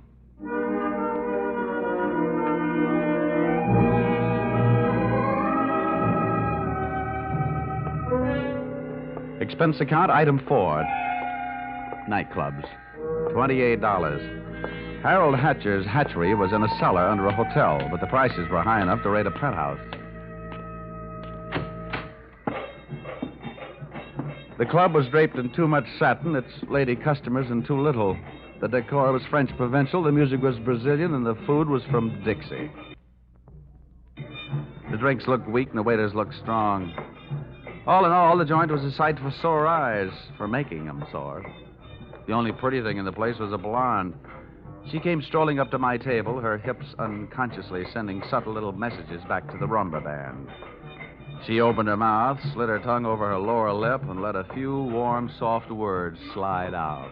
Looking for someone? Well, you'll do until the real thing comes along. Sit down.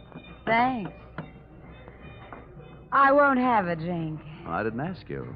My name is Janelle. Janelle? Wow, that's a nice name. I understand you were asking about Mr. Hatcher. Well, I asked if he was in. The waiter said he wasn't. Do you know him? More than somewhat. What do you want to see him about? A mutual friend, Milford Brooks. Uh-huh. I know most of the quiet-clothes boys around here, so you want a cop. You don't look like the type that would be a society friend of the Brooks family, so what are you? I'll ignore that. Is Hatcher around? He might be. Then come on. Where's his office? The top of those stairs. Can I expect any trouble getting in? You won't have any trouble. How do you know? Because Harold sent me down here to look you over. Oh. I think you're all right. So, I've won myself the good housekeeping seal of approval, huh? Keeping a house with you would meet with my approval. I ran for my life. Had a slow walk up the stairs. When I located the door to Hatcher's office, I knocked once and went in. Come on in. Thanks. Oh, I'm Johnny Dollar. I was hired by East Coast underwriters to protect the interest of a kid named Milford Brooks III. Now, what's that supposed to mean to me? You know him, don't you? Well, he isn't exactly one of my boozing buddies. How much money does he owe you? Well, we've got him on the books for a few bob. Why? They picked up his top coat tonight on the 125th Street ferry. He wasn't in it. It might have been suicide, or it might have been a knockover made to look like a suicide. What's your choice? What do you get off asking me about my choice? Where were you between 11 and 11:30 tonight? What's it to you? I thought you might like to rehearse some answers. The law will be asking some questions real soon now. I don't know why I should tell you, but I was driving around in my car getting some air. Oh, now you'll have to do better than that. They found one of your match folders under Brooks' coat. You're out of your mind. Let me ask you. The kid owed me a couple of $100,000. You think I'm going around knocking off my own assets? Hatcher, I don't know whether you're stupid or bright. Don't worry about it. I know. What about that insurance policy? What insurance policy? Now, look, Hatcher, we're big boys. We both know that changing a beneficiary in an insurance policy is a legal transaction. That means witnesses. That means it isn't secret. What are you talking about? That you and East Coast underwriters and I know all know that Brooks made you the beneficiary in his policy and that you stand to come into $2 million when they fish out his body. I don't know anything about it. Motives don't come much bigger. I'm telling you, this is all news to me, and you and nobody else is going to make me move off that story. I feel the same about mine. It doesn't take a genius to know that Brooks didn't love you $2 million worth. There's only one logical reason for his making you the beneficiary. You forced him into it. Who'd believe anything else? Who cares? They'd have to prove it. And, brother, that can't be done. Now, how would you... Yeah. Okay, Rocky, thanks for the news.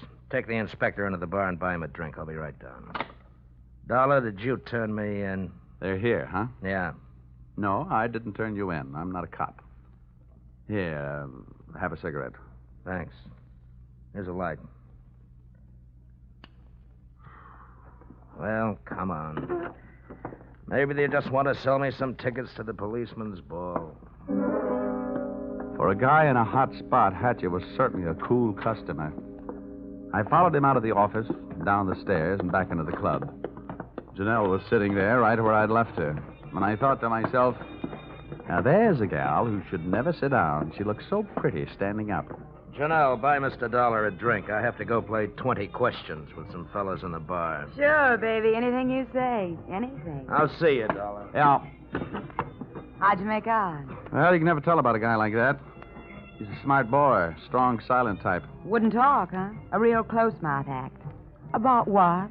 A real close-mouth act. About what? Oh, just a little doodad. $2 million life insurance policy. Wait a minute. That young Brooks kid? That's right. I knew it. Tried to tell him he'd get into trouble, but he wouldn't listen to me. Oh, you knew about it, huh? I suppose you also know what was behind it. Sure, Milford owed him some money. A lot of money. It's in writing. What kind of writing? The personal note that Brooks was going to get back if he made Harwell beneficiary. Well, where is this note? Do I look like the kind of girl who'd put the finger on her boyfriend? You look like the kind of girl who'd do anything if she wanted to. Thanks. I'll give you a slight hint. It's in his office. You'll find it in the inside pocket of one of his suits in the wardrobe. What are you waiting for? I'll watch the bar. Nothing, sweetheart. Nothing at all.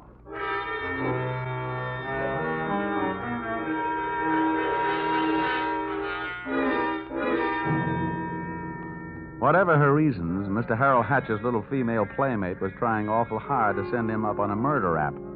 And I was going to try awful hard not to let her down. Back in Hatcher's office, I found myself alone in a room with a telephone. And being a guy who can never resist a free call, I unleashed the magic wonders of the AT&T. This better be you, Johnny Dollar. Quiet, Butter. I've only got a few seconds. It seems that's all you ever have for me. Now, if you Look, think that Angel, just another hour. I'll get you a nice present. I don't care if you're another century. And as for presents, the last one you brought me was a drunk, and you even let him get away from me. Good night. Life presents a gloomy picture ever downward toward the tomb. Having wasted those few precious moments of an already misspent youth, I decided I'd better get on my pony before Mr. Hatcher showed up. I found Milford Brooks' personal note in one of Hatcher's suits, all right. As a matter of fact, I found something in all his suits. A great big glimmer of light. Expense account, item 5. Taxi fare, $10. I left the office in a hurry, Janelle at her table and Hatcher at his bar. I got out of the club and into a taxi parked a half block down the street. There, I waited until my favorite suspect left the hatchery and piled into another cab, and off we went. On a chase that would have made Ben-Hur look like a plowing bee.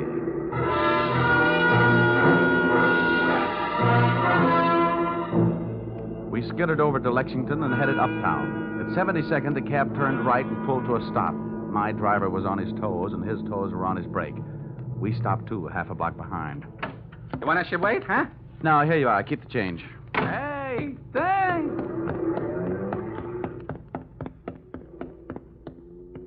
It was a garage that belonged to a residence on the parallel street a block away. The living quarters upstairs were dark enough to look interesting. I indulged in a bit of genteel breaking and entering. Entering that old barn didn't take much breaking. I crept up the stairs. It sounded like they were left over from an old ghost story. And so did the first voice I heard when I stopped halfway up. We've got to be careful, especially about that Johnny Dollar. Are you sure he didn't follow you? That voice sounded awfully dry to be coming from a guy who supposedly had spent most of the night snoozing on the bottom of the Hudson River. It was Milford Brooks III. Get up on your feet, Brooks. Well, now, wait a minute. I started this thing slugging you, and I might as well finish it the same way. Leave him alone. Now, pull in the claws, Angel.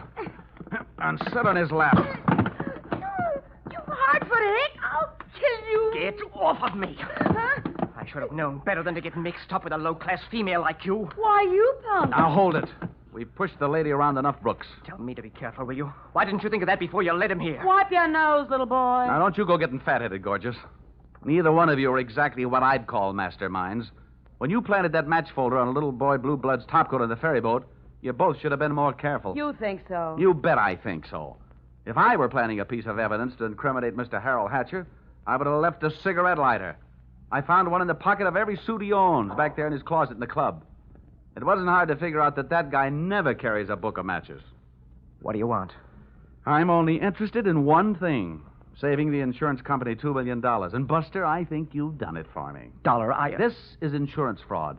It has been ever since you put on that fake suicide attempt. Trying to extort $500,000 out of the company. Dollar, wait a minute. Ah, come on. We're leaving. You heard him, Dollar. Harold. Hatcher. He said, wait a minute. He wants to talk. Yeah, everybody wants to get in on the act. How did you get here? When the police in this town think maybe a guy's jumped off a ferry boat and nobody's seen him do it, they check the counters on the turnstiles at each end. In the case of Brooks, as many people got off that boat as got on. Well, it makes sense. They'd hardly hold a guy because somebody lost a topcoat. How did you know we were here? You know me, baby. You never go anyplace I don't know about. Okay, Brooks, you felt like talking. Now I feel like listening. Get it up. Well, I don't know what you mean. I know what you mean, Hatcher. One, he gave you a big, fat $2 million motive for murder. And two, he did his best to make it look like you did murder him with that broken-down match cover plant on the ferry boat. It's just that simple. And you, baby? Harold, please. You put him up to it, didn't you, you cheap little muscler? Trying to get rid of me, will you? No, Harold. Now, calm down, Hatcher. You don't need any gun around here. They're tame. Well, maybe I'm not. Since so many people have gone to so much trouble to hand me a nice, easy way to make $2 million, maybe I'll just go ahead and make it. I'll show these amateurs how these things are really done. Come on, Brooks. How'd you like to go for a nice, cool, half a ferry boat ride? No, Hatcher. No. Look, it's her fault. I'll give you anything you You're want. wrong, sonny boy. You're going to give me everything. No, you can't. Let me out of here! Brooks bolted for the door. Hatcher snapped a shot at him. And I hit Hatcher with a do-or-die tackle from behind.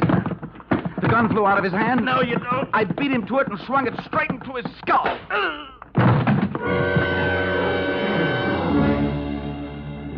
Half the people in the room were lying there bleeding. Brooks from gunshot, Hatcher from gun butt. Janelle and I stood there panting. But believe me, not for each other. We stood that way until the police arrived.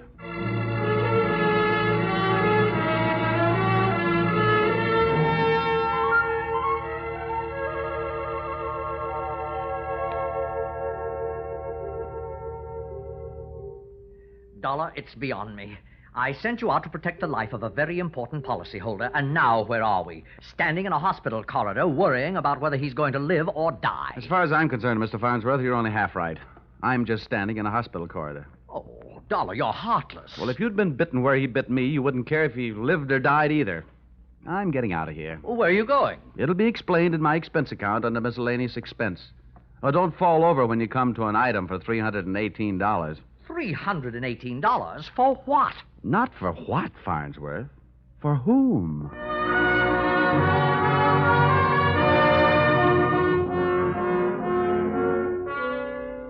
Expense account total.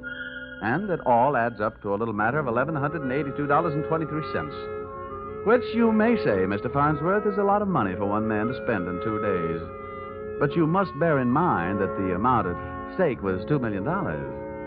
And you know the price of steak these days. It might comfort you to know that I just returned from the hospital. Brooks was strong enough to make a full statement, which you will find enclosed. This in itself should prove sufficient to establish evidence of attempted fraud against your company, allowing you to immediately avoid his policy. It boils down to one sentence, to wit. Brooks and Janelle wanted to get rid of Hatcher so that they could live happily ever after. Knowing those two, they never had a chance. And oh, yes, that that miscellaneous item, the one for $318, it was a bracelet for a certain party who made this special investigation for me very special. Oh, if you want a receipt for this item, I'll send you a lock of her hair. Yours, truly, Johnny Dollar.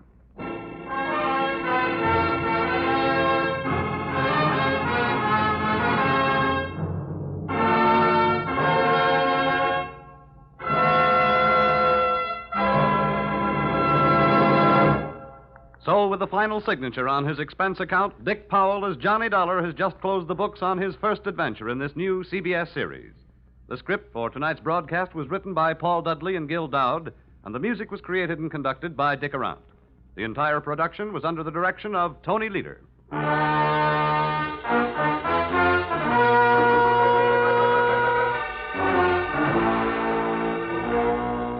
Be sure to tune in again next week when the expense account covers Special Investigation Singapore, another unusual adventure starring Dick Powell in... Yours, truly, Johnny Dollar.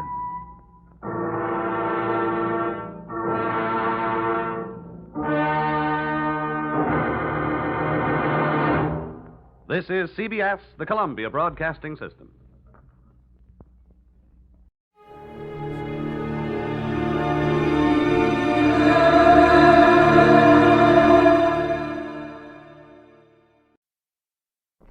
The encyclopedia says that the island of Haiti can be called San Domingo, Santa Domingo, or Hispaniola. Well, after my visit there, I could suggest a few more things they can call it, but they probably wouldn't get past the censors.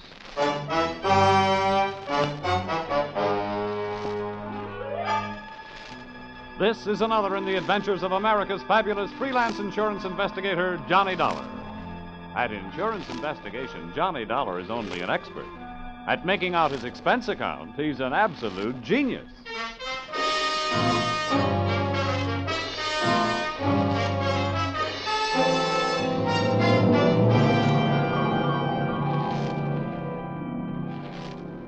Expense account submitted by Special Investigator Johnny Dollar. To Home Office, American Federated Life Insurance Company, Hartford, Connecticut. Attention, Harvard Huntington, General Manager. The following is an accounting of my expenditures during my assignment in Port-au-Prince, Haiti. Or, the nights may be black down there, but the magic is blacker. Expense account, item 1, $15 for a pair of tickets to see the show Detective Story at the Hudson Theater, New York, which I never got a chance to use since I was sitting in the living room of your Hartford home promptly at curtain time. I want to thank you for coming out here. Why, that's all right, sir. Sorry to break into your evening like this, but since I have, I'll get right to the point. Fine. Perhaps you've heard of the Gordon family here in Hartford. Well, what I see of the society page is while I'm flipping back to the sports section. But I've noticed the name. Diamond-studded, aren't they? Yeah, immensely wealthy. Pillars of society, and surprisingly, quite a proper family. Oh. It is all but one of the sons, Ralph. He's a heavy drinker, complete waster, ne'er-do-well. A blot on the old escutcheon, eh? Yes. Continually getting into one scrape or another. Now he's done it again. I take it that you're not worried about Ralph the man, but about Ralph the policyholder. Well, to put it bluntly, yes. I don't think it's unethical for a company to protect its interests. In this case, the policy is in the amount of $150,000. payable to his death to charity or to his wife if he's married. Oh, that's quite a piece of paper. Yes, to be quite candid, I rue the day it was issued. But the point is this. Ralph Gordon, at last report, is dying aboard his yacht at Port-au-Prince, Haiti. Oh, you don't need me, Mr. Huntington. You need the Mayo Clinic. Dollar, Yeah? I hesitate to even mention this in the presence of a sane man, but from everything we can learn, young Gordon is not dying from any known malady. He's dying as a result of a... Well, it's pure nonsense. He's supposed to be dying as the result of a voodoo curse. Now, anyone with any sense... Now, wait a minute. Where'd you get your information? From his older brother, Thomas. He's a doctor. He's down there in Haiti with Ralph. I want you to go down and debunk this thing, Dollar, and find out what's wrong. Why, any sane man knows there's no such voodoo. You don't believe in it, do you? No. Not unless I see it working.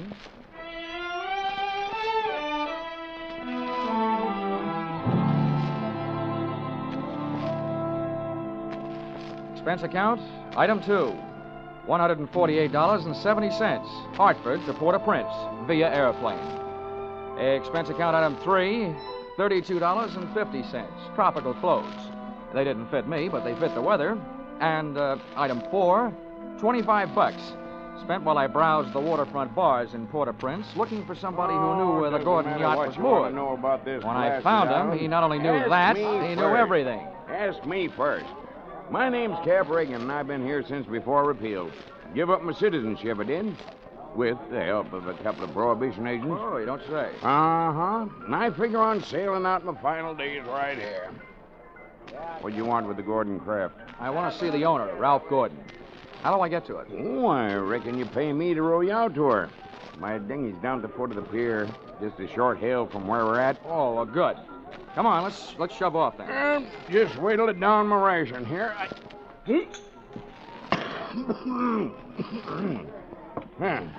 That'll put me shipshape. What'd you say you wanted with that schooner? You figuring on buying her?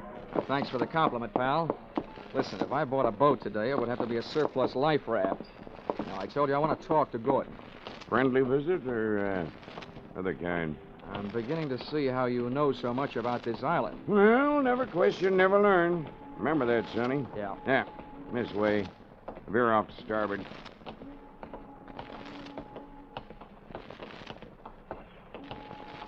No, sir. Never question, never learn. Yep. Well, I'm an insurance investigator, and a company sent me down here to look things over, including Gordon. Something wrong? I don't know yet. What do you know about him? A jug full, Sonny, a jug full. Stood into the harbor about 2 months back. No sooner dropped his hook than his crew started taking the pierhead lead. Everybody jumped but the bosun, for reasons of his own. Why did they leave him? 'Cause he was half seas over all the time. You navigate with sextant, a compass, and parallel rulers, Sonny. Not with a double shot and a water chaser. You get the drift? Yeah, they were afraid to sail with him, huh? Aye, that's the line of it. And if you had ever piled into a reef, you'd feel the same. Yeah, here we are. Oh. That's my dinghy down at the bottom of that ladder. There's Gordon's yacht out there. You see her? Oh, yeah. That tug's passing the stern of her now. Yeah, say. That's a lot of boat. Yeah. She carries a suit of sail like a grain clipper. Wait till you see her close up. She's as dirty as a garbage scow.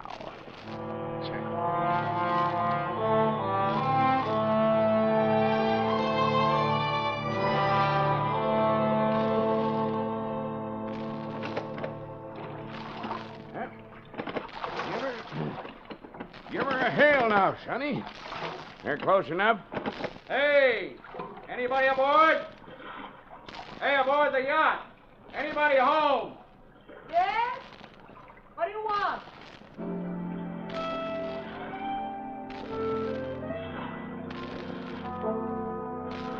If the ship was dirty, I didn't notice.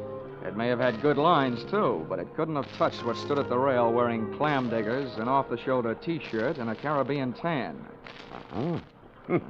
There's a rim hull for you. Yeah. That'll be his wife. His wife? Oh. Can I come aboard? Who are you? What do you want? I'm Johnny Dolar from Hartford. I want to talk to Ralph. Oh. Why, yes, and I guess you'll have to come aboard. Here. I'll swing the stern into the ladder. Okay. There you be. Oh.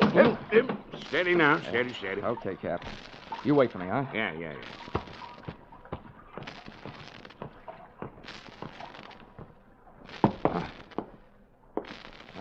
Well, how are things in Ralphie's old hometown? Cold.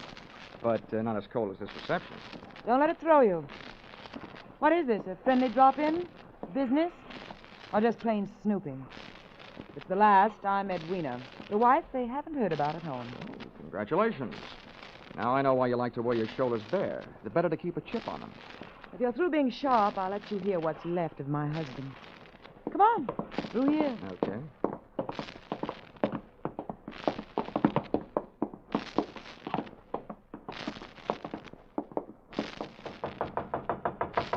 Hey, Ralph. Ralph, you've got a visitor from Hartford. Get away from this cabin, you dirty little gold diggers, and take your visitor with you. Wine's all gone. Why don't they send another case of wine?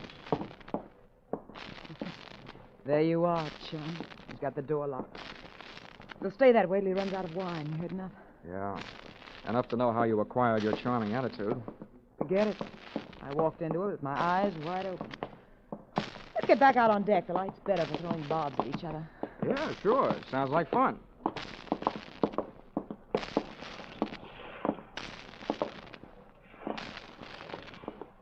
Well, do I have to help you off the boat? Not until you help me by answering some questions. I'm an insurance investigator, and I was sent down here by the company that holds a policy on your husband's life. Oh, what should I do, Finch? The story they got was that Ralph was dying from some kind of a voodoo curse. They don't believe it, and neither do I. Why not? That might be true. Huh? Some old dame, they call her Maria Lascelles. She came out to the boat. She yelled some things at him, and when Ralphie threw a bottle at her, she swore she'd put a curse on him. How'd they hear about that back in Hartford? Ralph's brother, Dr. Thomas Gordon, told them. You know him? Yeah, we hate each other.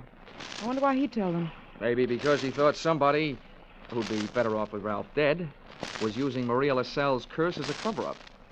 How would you stand as his widow? Get off this boat. Get off. Never mind the act. You're his beneficiary. Or didn't you know? I said get off. What's the trouble, Eddie? Oh, him. Yo, come here, will you? All right. Who's the boarding party? Just get him off him. I'll see you in my cabin. Sure, honey. Anybody gets you this upset, it'll be a pleasure. Well, mate, do you walk or dive? Save your strength for the last scene, Goliath. I was just leaving.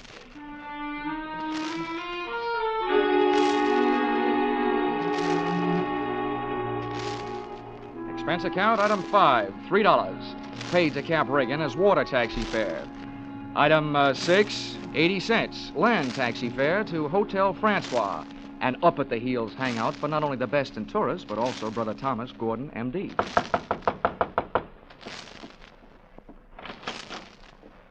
Yes? I'm Johnny Dollar, Dr. Gordon, from Hartford. Oh, yes, Dollar. I've been expecting you. They wired me you were coming down. Come in. Thank you. Well, please make yourself comfortable. Could I offer you something? Nothing but some brotherly advice. Why, certainly. You know, I feel like a stupid fool for not being able to handle this thing myself. So now that you're here, you call on me for anything. And have you seen Ralph? I tried to, but he locked himself in his cabin. Tell me, as a medical man, how do you digest this voodoo curse story? Why, it's ridiculous. Good heavens, this is the 20th century. I do think that science doesn't know everything it would like to know about voodoo and black magic. There are stories supposedly true, but any victim would have to have a highly susceptible mind. Now, I know my brother, Mr. Dollar. His mind is susceptible only to his own whims and fancies. Well, then what's the matter with him? Well, that's it. I don't know. He's drawn within himself. He seems to be searching almost insanely for escape through alcohol. Hasn't anybody thought of putting him on the wagon? It's a horrible idea, but I've heard it works. I don't think this is the time for it. He's suffering mentally and needs release. Well, that leaves us with only one thing to think about. No matter how thin you cut it, it's still voodoo. Well, I'm a man of science, Mr. Dollar. I'd make hypocrisy out of all my knowledge and training if I attacked the problem from that direction. But please, you let me know what you learn.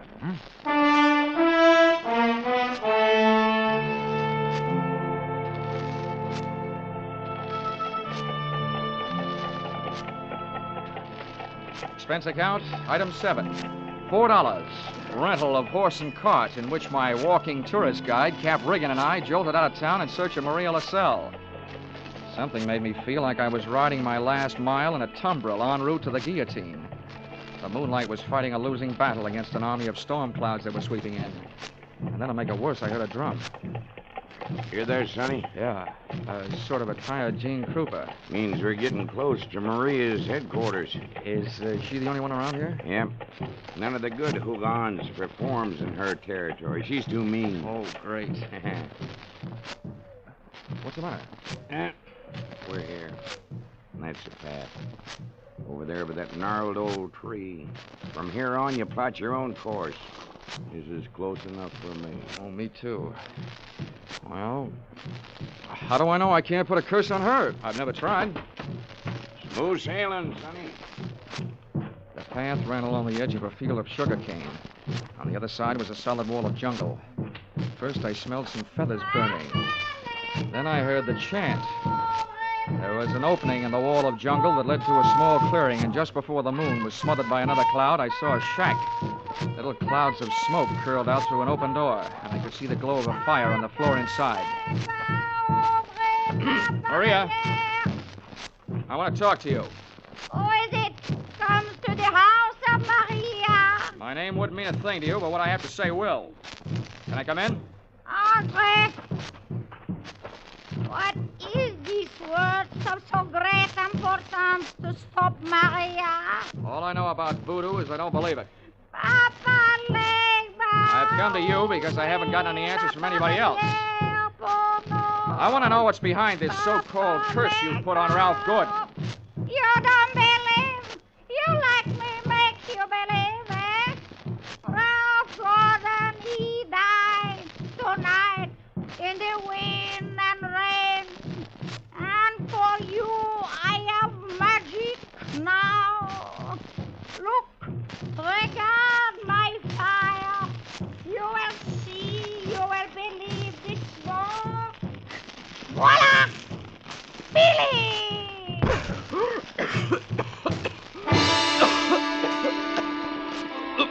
I couldn't see what she'd thrown to the fire. She'd reached behind her for it. But when the smoke from it whirled around me, it seemed to grab my throat and squeeze. I stumbled back to the door.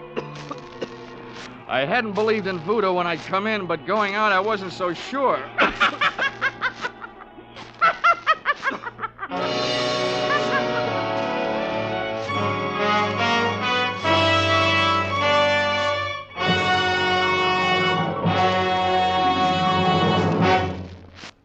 In just a moment, we'll return to the second act of Johnny Dollar. But first, the two Orange Bowl teams, Santa Clara and Kentucky, will be honored by Vaughn Monroe and his CBS Caravan tonight. Vaughn and his great band will play favorite songs of the two Orange Bowl teams. Be sure to hear Vaughn Monroe's Caravan, followed by the Gene Autry Show on most of the same CBS stations tonight and every Saturday night. Now, with our star, Charles Russell, we return to the second act of Yours Truly, Johnny Dollar.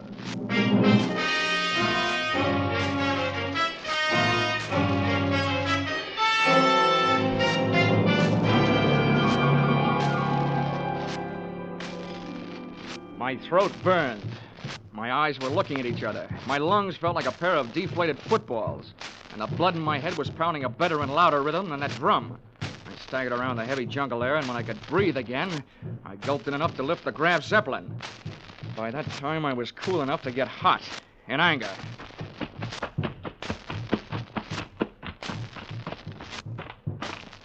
I got back to the shack. Maria had either disappeared into space or flown the coop.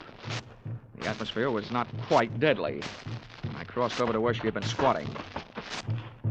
She hadn't left much of what she'd smoked me out with, but she'd left enough to swing things back from the world of black magic into the world of logic.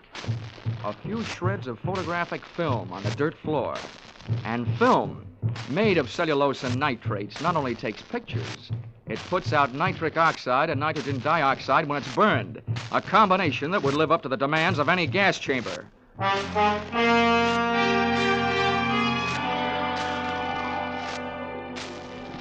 captain rowed me out to the Gordon yacht. This time I boarded without a hail. Ralph was still in a bad mood as I started to pass his cabin.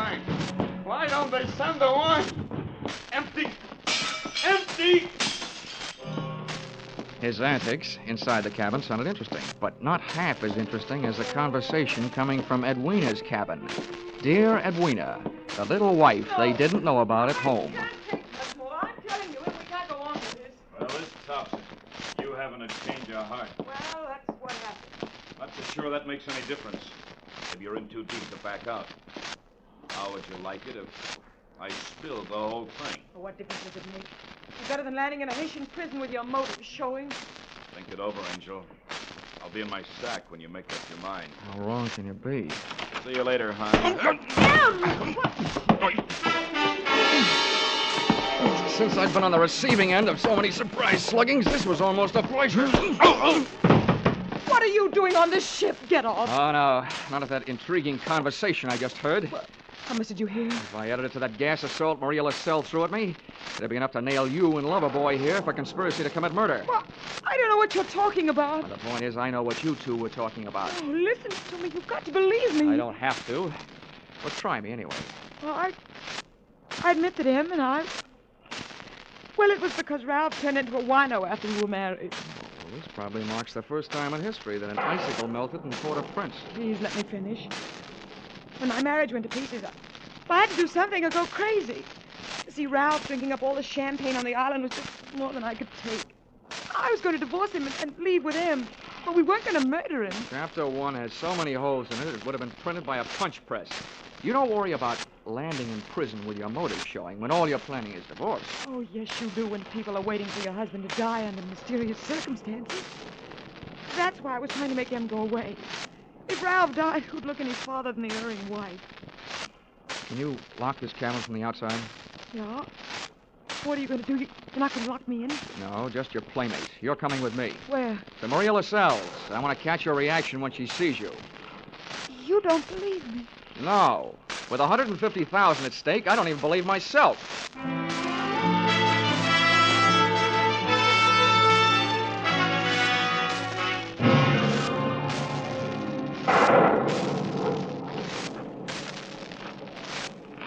There's her shack. Go ahead. Go on in. Oisy, come to the door of Maria. Come to the door of Maria. Who are you, woman? Well, Mr. Dollar, are you satisfied? Not quite. And you who don't believe, why are you here? You wish again to see the power of my smoke? Let's drop the act, Maria. I know what you threw into the fire. It was my Booker smoke. Yeah, well, a good man from the police laboratory can sift enough out of those ashes to know it was film. What is this you say? I say that I've got enough on you, you old fake, to put you in the local pokey. Who dares to speak this to Maria? And that's where you're going to go if you don't cooperate. That's a promise. What is it you want? Did somebody put you up to this cursed business that Ralph Gordon is supposed to be under? Well, a man of your race. Who was it? I do not know. Now go. That is all. It's not enough. What was his name? I don't know the name. What did he look like then? My eyes are closed.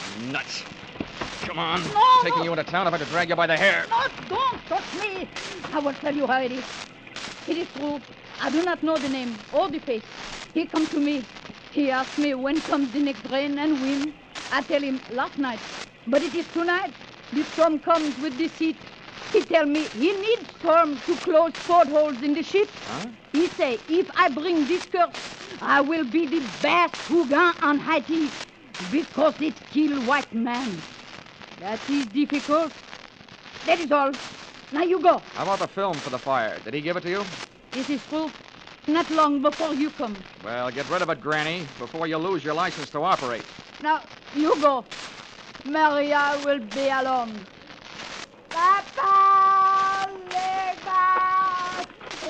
Okay, Mrs. Gordon. Let's not stay for the music. Did you make head or tail out of what she said? Hey, look. What goes into your husband's cabin? Nothing but food and wine. Mostly wine. Well, who fixes his meals? I do. Our cook left us. Well, what about the wine? Huh? Where does it come from? You said it was champagne, didn't you? Yeah, it always comes from the same place. Liquor shop in town, a case at a time. Oh, nothing makes any sense. What are you going to do? All I can do. Try every angle. But that's not all I'm going to try in that liquor shop.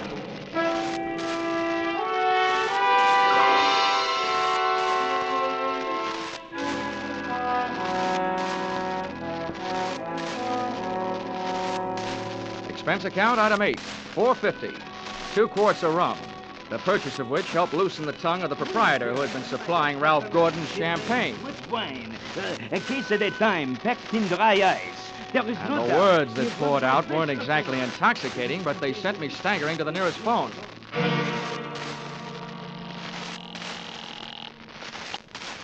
Yes? Hello? Hello, Dr. Gordon, this is Dolar. Good. Dollar, I've been wondering about you. What have you learned? First, tell me this. What would happen to a man if he was in a ship's cabin on a stormy night with all the portholes closed and there was a lot of dry ice in there with him? What was that? A small room, no ventilation, a lot of dry ice. A lush, maybe passed out. What would happen? Good Lord. Dry ice is solidified carbon dioxide. If enough of it evaporated into the room... The lush would not be bothered by a hangover the next morning because he wouldn't wake up, right? Exactly. The gas, although not toxic, would force the oxygen from the atmosphere, and the result would be asphyxia. What are you getting at, Colin? That curse your brother is suffering from is very scientific. The champagne he's been getting has been chilled by dry ice, about 5 pounds per case. And 1 case went out to the yacht just before the storm broke. Lord. Well, it may be just coincidence, but Ralph's wife and that bosun. Yeah, I know. For a bosun, he'd make a very good chemist. Well, send for a pull motor, will you? If it's too late for your brother, maybe I can use it.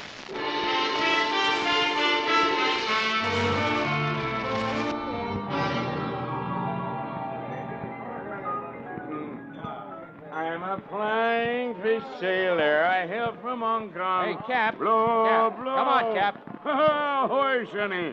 Send him around, George, from a shipmate and me.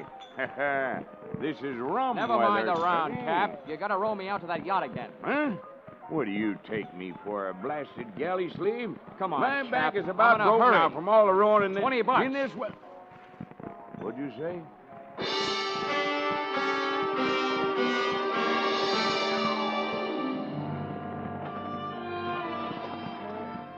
I didn't think it could rain any harder than it had, but it did. We would have been drier swimming. And the visibility was so bad, I would have had to have a seeing eye sealed to find the ship.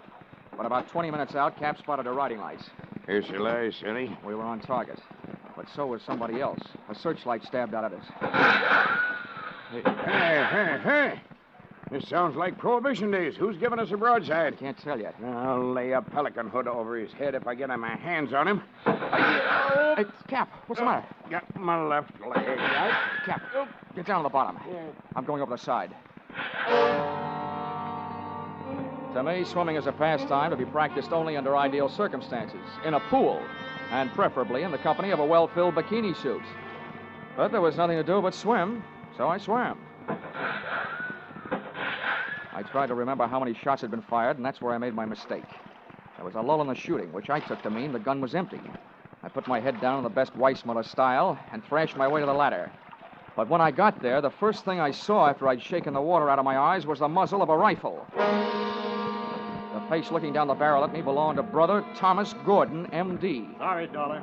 Killing you wasn't in my plan. But now it'll have to be done. I wasn't surprised at that, but I was surprised at what happened. I was waiting for a bullet to come my way, but instead the doctor did. Are you all right, Dollar? Yeah, I am. Nothing wrong that a Turkish towel won't cure. I'll thank you later for spoiling his aim. Get a hook on the doctor. He's our prize fish. Don't let him get away. I grabbed a fire axe out of its case on my way to Ralph Gordon's cabin. If it needed ventilating, I knew one quick way to do it.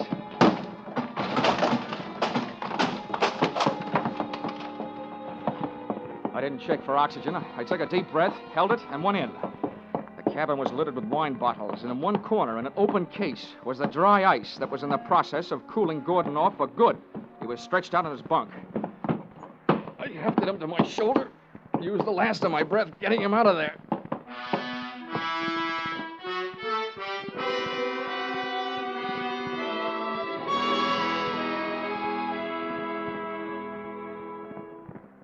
Expense account, item 9, $30. Cover charge at a hospital where I put the revived Gordon under the care of a doctor, not his brother, who happened to be resting in a jail cell at the time. His motive hadn't been the insurance money.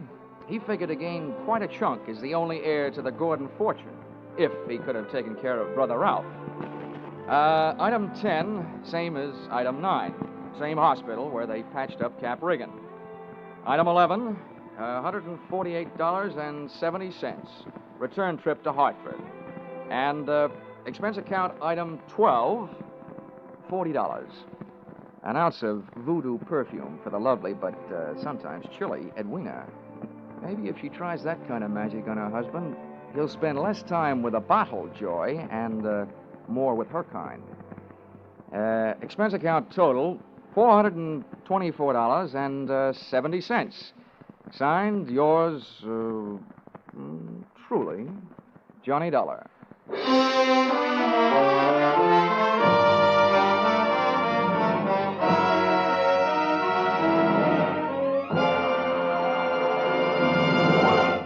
Yours truly, Johnny Dollar, stars Charles Russell. Tonight's script by Paul Dudley and Gil Dowd was produced and directed by Ralph Rose. Featured in the cast were Betty Lou Gerson, Sylvia Sims, Ben Wright, Ken Christie, Howard Culver, Dawes Butler, and Tim Graham. The special music is written and conducted by Leith Stevens.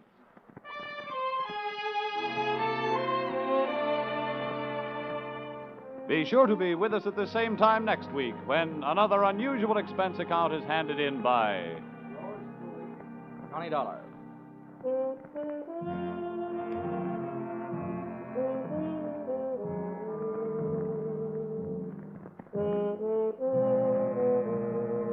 Were you right? Were you wrong? Did you know it was Buster Keaton playing Sing It Again's Phantom voice these last few weeks? Well, now there's a new Phantom riding the airways on Sing It Again. And for identifying him tonight, some CBS listener can win $50,000 in cash and prizes, radio's largest jackpot. Phone calls go out from coast to coast, so be ready for the new Phantom when Sing It Again comes your way over most of these same CBS stations later tonight. Now stay tuned for Vaughn Monroe's Caravan, which follows over most of these same CBS stations. This is CBS, where yours truly, Johnny Dollar, meets adventure every Saturday night, the Columbia Broadcasting System.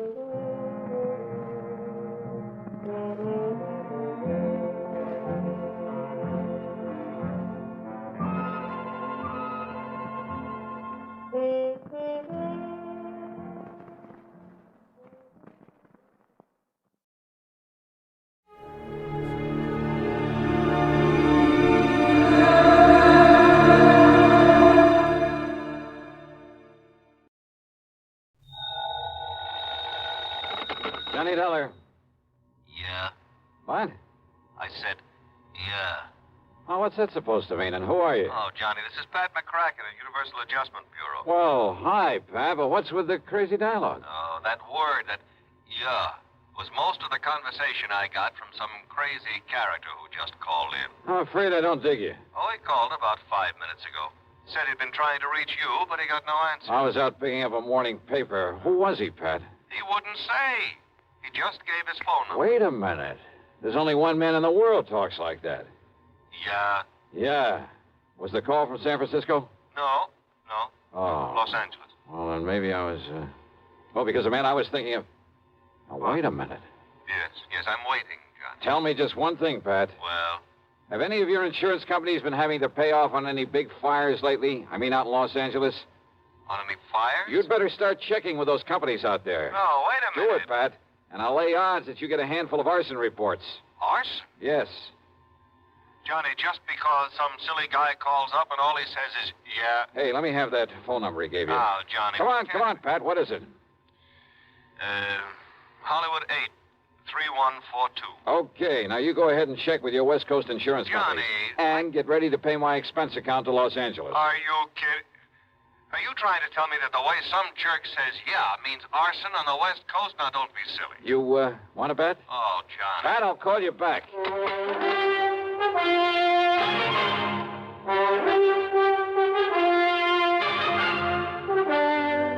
CBS Radio brings you Bob Bailey in the exciting adventures of the man with the action-packed expense account, America's fabulous freelance insurance investigator. Yours truly, Johnny Dollar.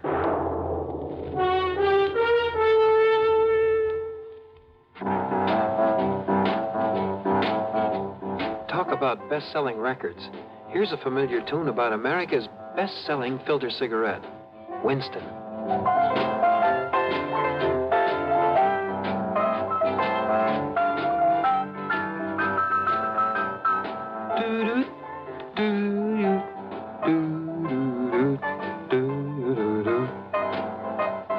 Winston gives you real flavor, full, rich tobacco flavor. And you know, that's because only Winston has filter blend up front. Choice, flavorful tobaccos, specially selected and specially processed for filter smoking. No wonder Winston tastes good, like a cigarette should. Smoke Winston. And now, Act One of yours truly, Johnny Dollar.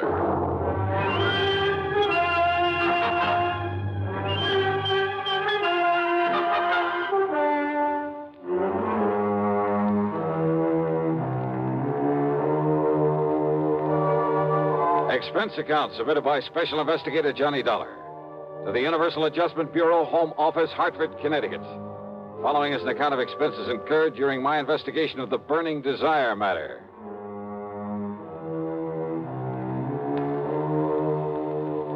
Yeah, as I told Pat McCracken, there was only one person I knew whose conversation might consist mostly of that one word. So, expense account item 1, $250 for a phone call to Hollywood 8, 3142.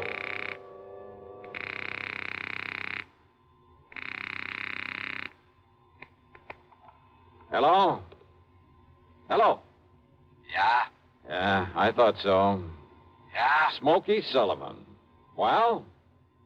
Smokey, this is Johnny Dollar. Yeah? Hey, you tried to call me here in Hartford. I was out. You called Universal Adjustment Bureau. I got the message. Here I am. Yeah, Johnny. Only what are you doing in L.A.? Last time I saw you was in San Francisco. Got a job here, Johnny. Legit. Hey, that's the stuff. Pays off, too, doesn't it? Yeah. You're my friend, Johnny. You've done a lot for me. So, when I got a chance to help you... Well, is something doing out there, Smokey, that I ought to know about? A bunch of fires, Johnny. Arson, huh? Yeah. Is there insurance involved? Why else anybody use a torch? Yeah, you got a point there. But do you have any lead on whoever is behind the fires? Yeah. So you better come out here, Johnny. Okay, the first plane I can get. Where'll I find you? 322 South Equity Avenue. South Equity. Okay, Smokey, I'll be there. Yeah. Uh-huh. Now I'll call to Pat McCracken, pack my bag, and... Johnny Dollar. Oh, Johnny, thank goodness. Pat? Yes. I was just about to pack up and call don't you ever get off that phone of yours? I was talking to the guy who Listen to me. Johnny, you were right. Only reason that nobody smelled a rat is because a different insurance company was stuck with each of those fires out there. So until I called them to give me a report... Oh, and listen. I'm listening, Pat. According to the L.A. police, every one of them could have been arson. Okay, I'll grab the first 7 plane. of them in a row, Johnny, that we know about so far. I mean, I haven't got the reports in yet from all the companies, and I'm also waiting for another report from the police. Now, Johnny, your best contact out there... That I've already got. What? Yeah. Oh, you mean that character who called us up? Yeah. Look, will you please tell me, who is he? What does he know about this? Universal Adjustment putting the old expense account on this. Yes, of course. Then I'll give it all to you in the usual report. See ya. Oh, now, Johnny, listen. Sorry, Pat, I gotta catch a plane. Expense account item 2, $162.85 plane ticket from Hartford to Los Angeles. Thanks to the time differential, it was only shortly after dark when the big mainliner set down at the L.A. International Airport. Item 3, $750 for a cab to Smokey's address. It was hardly Beverly Hills or Bel Air, believe me. 322 South Equity was in a beat-up part of a downtown industrial section. A weather-beaten 3-story house with a sign out front that said Boarders by the week of month.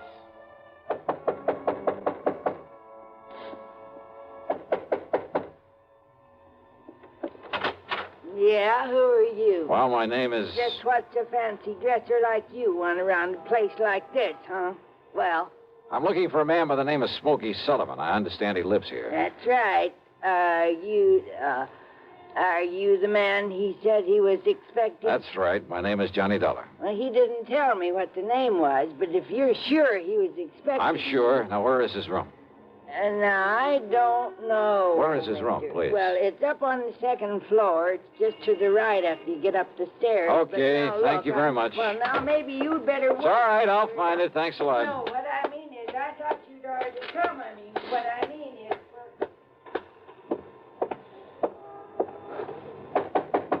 Smokey?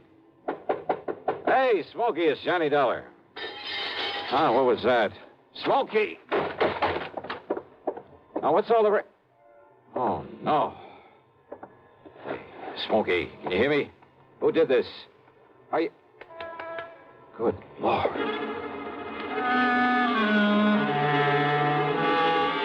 Smokey had really had it. Whoever had beaten him up probably would have killed him if I hadn't come along and scared him away. I looked out of the broken window, but of course it was too late to see who'd done this. Meantime, the landlady appeared, and I had to get me some towels and a basin of cold water. Here you are, Mr. Oh, good. Thanks a lot. Ooh, somebody sure laid into him, I'll say that. You ask me, it's a wonder if he stays alive. He'll be all right. He'd better be. You're lucky you come along to see him, is all I got to say. Yeah, you better get me a couple more towels and maybe another basin of water. No, wait. What? You won't need him, mister. I got a much better idea. If I can find it. Hey, Smokey. Give me a minute to find that bottle. Well, here it is. Yes, sir. This here'll fix him up. Smokey, can you hear me? Fix him up quicker than a wink. It's Johnny Dollar. Here now, mister. You just pour a slug of this down his gullet and see if it don't bring him to. Huh? Oh, yeah, good idea. Let me have that. Oh, sure. It's real genuine California cognac, it is. And soak up another towel for me, will you, Yeah, please? I sure will, mister. All right, here now, Smokey, here. See if you can get down some of this. Easy now, huh? That's it. Attaboy.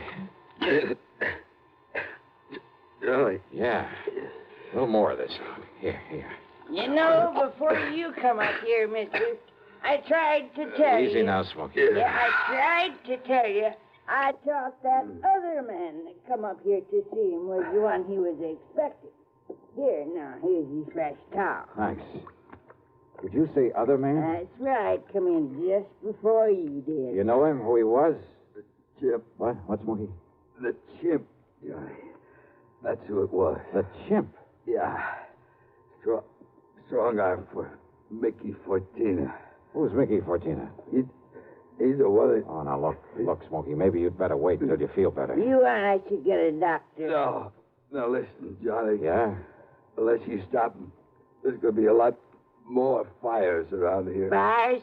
That's what he said. Just don't worry about it, Mrs. Miss Fletcher. Bertha Fletcher. That's my name. Johnny, listen. Oh, okay, Mrs. Fletcher. You go along. I'll take care of him. Oh, well, now, I don't know. You sure I hadn't better get a doctor? No. I'll take him to a hotel. In his condition, I'll look after him. Now, you go downstairs and give me a cab. Well, I don't know. Here's a 10 spot for your trouble and this bottle of brandy.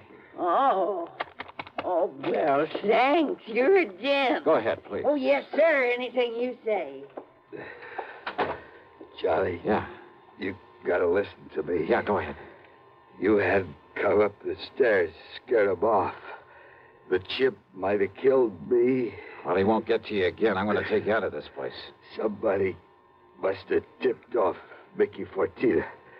Must have known I'd put in that call to you. So listen, Johnny. Later, Smokey, after I get you out of here.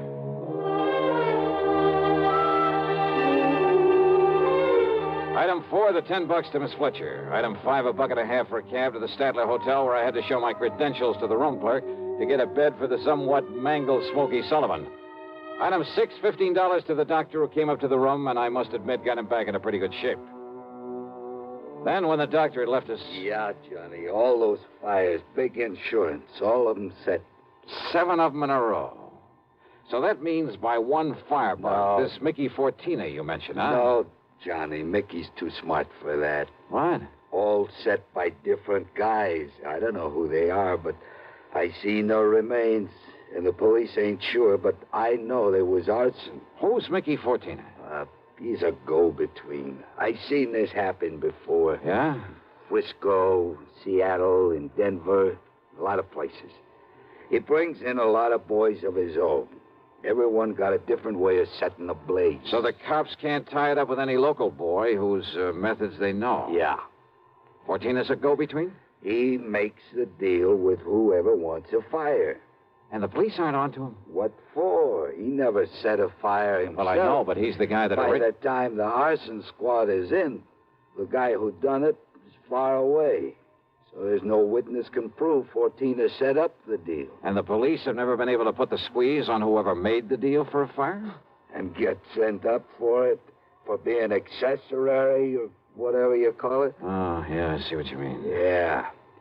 Fortina sent for me when he found out I was here in L.A. I used to know him, Johnny. Wanted you to be a torch for him, huh? He just asked if I wanted to work for him. And he knew that I knew what he meant. But if you knew that Fortina was operating here... Smokey. Well, how could I prove it? How can I prove it now? Well, maybe I can. But if he finds out I sent for you, Johnny... It looks to me like he already has. Oh, yeah. All right, then. If somebody who wants a fire can get to Mickey Fortina, there must be some way I can. At his office. His what? At his office every night. 1025 South Spring. He has an office for a racket like this? Why, you'd never know it. You'll see. Yeah, I think I'd better see. Hey, Smokey, you... Who's that? You got a gun, Johnny? Right here and ready. Open up in there. This is the police. Police, huh?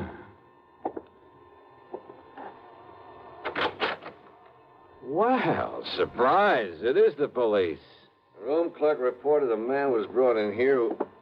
Johnny! Yeah, Pat Nichols. Sergeant Nichols now, Johnny. Good. How are you, boy? Now, wait a minute. Is this the man you brought in here? Smokey Sullivan? Listen, officer, Johnny, you think maybe Smokey is tied in with this string of fires out here? No, tell him, Johnny. No. You tell him, Smokey, anything you want. Well, now, look, you know I'm no good at talking to a cop, Yeah, well, Johnny. give it a try. And, Pat, be sure you stick around to keep an eye on him. What? Smokey may need a bodyguard. You. Huh? Yeah.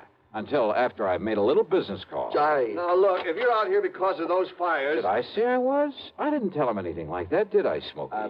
No, Johnny. And I see what you mean. Now listen, Just stick around, Pat. I'll see you later. If I had told Pat where I was going, he might have wanted to come along. And a man in the uniform would hardly have helped in the plan I had for trapping Mickey Fortina. But you know something? Going over to see him alone was a big mistake. One I almost didn't live to regret.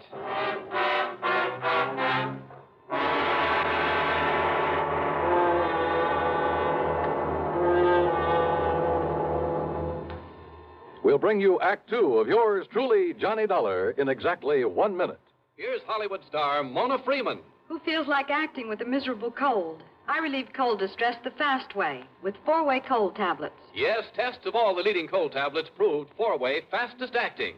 Amazing 4-way starts in minutes to relieve muscular pains and headache, reduce fever, calm upset stomach, also overcomes irregularity. When a cold strikes, do what I do. Take 4-way cold tablets. It's the fast way to relieve nasty cold distress and feel better quickly. 4-way, only 29 cents. Now, here's a word about another fine product of Grove Laboratories. Had dandruff for years, now get rid of it in 3 minutes with Fitch Dandruff Remover Shampoo.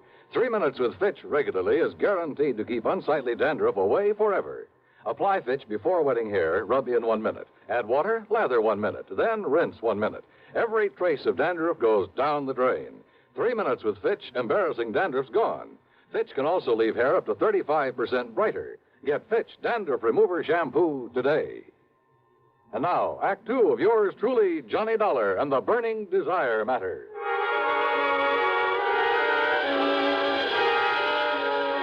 My plan for trapping Mickey Fortina was a very simple one. I'd make like a property owner who was anxious to collect some fire insurance, who was willing to pay in advance to make sure my property went up in flames. Easy, or so I thought. Item 7, 85 cents per cab to the office building at 1025 South Spring. The only lights on were in Suite B on the second floor. According to the directory in the lobby, that was the office of the Fortina Friendly Loan Company. Loan office, huh? Yes, sir. Can I help you? Yeah, I'd like to see Mr. Fortina. You got an appointment? No, but I'd like to make a little deal with him. Well, can I have your name, mister? It's Morris, Theodore Morris. Just a minute, huh? Excuse me. Yeah, sure. Man says his name is Morris, wants to see you, Mick. Oh? Hey, listen, has the chimp come back yet? No. And he said he was going to send Husky over there. Husky? Why? Well, Chimp said he was afraid if he showed up at that hotel... Careful what you say. Close the door. Sure. The chimp. And somebody was going over to the hotel. That can mean only for one thing, to get Smokey Sullivan. I carefully edged over closer to the door of Mickey's office, hoping I could hear more. It was too thick. And it suddenly dawned on me. If they knew I was the one who put Smokey in that hotel, they probably also knew why I'd come here. There was only one way to make sure. I'd have to go through, or at least try to go through, with a bluff I'd planned. Oh, sorry to keep you waiting, Mr. Morris, is it? Yeah, that's right, Mr. Fortina. Ted Morris. Oh, Mary, when he gets here, send him in. Sure, Mick. Come in, please. Sit down. Yeah, surely. Thanks a lot. All right, I'll get right to the point, Mr. Fortina. Oh, by all means do, Mr. Morris. Well, I own a big shoe store over on North La Brea. Yes? Well, business has been pretty bad lately. I've been losing a lot of money. Too much stock on hand, big inventory, and how it is. Well, if it's good merchandise, I see no reason why we can't arrange a loan for you. Yeah, a loan? Of course. What else? Well, listen, I carry a lot of insurance on not only the stock, but the building, too. Oh? How much, Mr. Morris? Well, it adds up to over $185,000. I see. It's very commendable. But why do you tell me about this insurance? Well, I said I'd get to the point. Now, listen. If that place was to burn up some night, the whole works, I'd collect a lot of money on it, all the insurance. And, of course, be in a position to repay whatever loan I advance to you. All right. Stop beating around the bush, 14. I want that place burned out. Can you fix it? Mr. Morris, if you want a loan, possibly even a sizable... Well, you know what I want. Come on. How about it? As I said, possibly we can advance it to you. Now, look, I didn't come up here to... However, as evidence of your good faith, your, shall we say, good intentions, are you prepared to make a down payment on such a loan, say, $10,000 cash in advance? What are you talking about? Set the fire, burn the place up so I can collect the insurance, and I'll give you $15,000. Now, just a minute. Who said anything about just a minute? Who said anything about setting a fire? I did. Well? Who sent you here? If you said it was a former client, I won't believe Oh, it. look, does it make any difference? Do you by any chance know a man by the name of Smokey Sullivan? Sullivan? He knows him all right, Mick. Well, the chimp? Shut up. Sure, Mick, this is the guy I told you about. I come to see Smokey at his rooming house. What I left of him. Very interesting. After I ducked out, I hung around there. I seen him take Smokey in a cab. I followed him to that hotel. Did you send Husky over to take care of him? Sure. And listen. Yeah?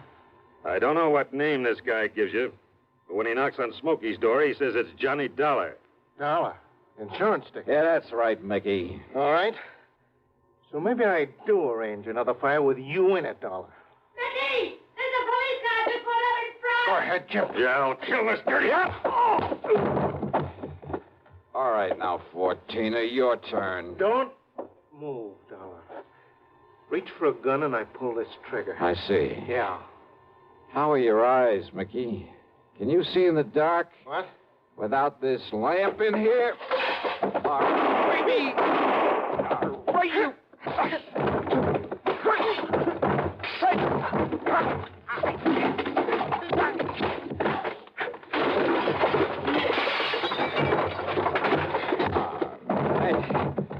Yeah. Well, I guess Smokey was right at that, Johnny. Hi, Pat. He seem to think you wouldn't need any help around here. You all right, Johnny? Yeah. When that strong arm, that husky Castellini, came up to the hotel room after him, well... I had to tell him, Johnny. I had to tell him what it was all about. That's okay, Smokey. It's okay. So we threw Husky in the clink and came over here. Well, I got an admission out of him, Pat, but unless you can get these goons of his to talk, I don't know what you're going to hold them on. After what just happened in here, Johnny, we'll hold him and his goons just as long as we need to. And unless they want to take the whole rap for him, I think they'll talk. Yeah, they talked all right. And as a result, the police in a couple of nearby states should have no trouble at all in picking up some of the other of Fortina's boys, his hired torches. Funny, isn't it? These stupid jerks just never seem to learn. Expense account total, including hotel bill, plane ticket back to Hartford, and the sizable bit of folding money for Smokey Sullivan, $874.20. Yours truly, Johnny Dollar.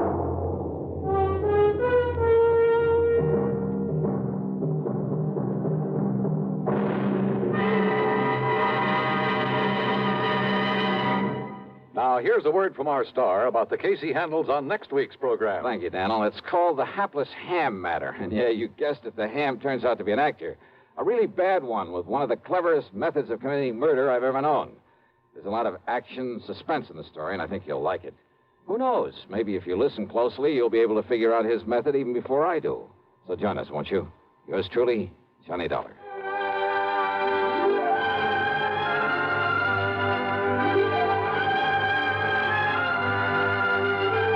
Yours truly, Johnny Dollar, starring Bob Bailey, originates in Hollywood and is written, produced, and directed by Jack Johnstone. Heard in our cast were Virginia Gregg, Gene Tatum, Lawrence Dobkin, Vic Perrin, Paul Duboff, Don Diamond, and Frank Gerstle. Be sure to join us next week, same time and station, for another exciting story of yours truly, Johnny Dollar.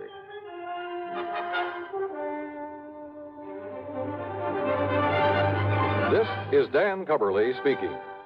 Intrigue breeds terror as Suspense brings a shady moonlight sail next on the CBS radio network. If I should ever become totally disabled, it would be a mighty comfortable feeling to have a check coming in every month regularly. Yes, it's a good feeling to know you have a financial cushion against trouble like that. Well, if you're a veteran with World War II or Korean GI insurance, you can protect yourself. You do it by adding a disability income rider to your present policy.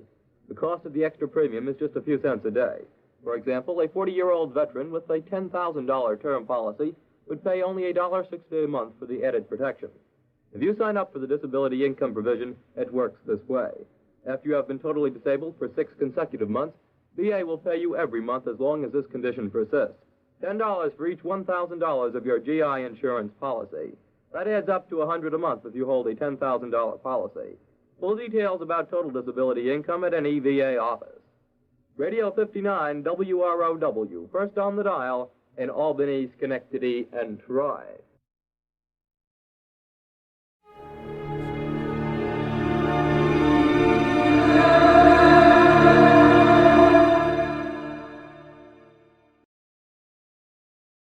Wrigley's Spearmint Chewing Gum, the refreshing, delicious treat that gives you chewing enjoyment, presents for your listening enjoyment Edmund O'Brien as...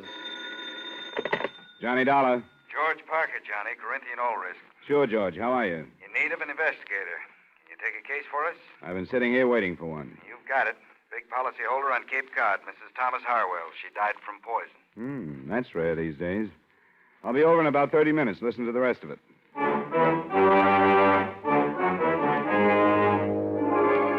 The makers of Wrigley's Spearmint Chewing Gum bring you Edmund O'Brien in a transcribed adventure of the man with the action-packed expense account, America's fabulous freelance insurance investigator. Yours truly, Johnny Dollar.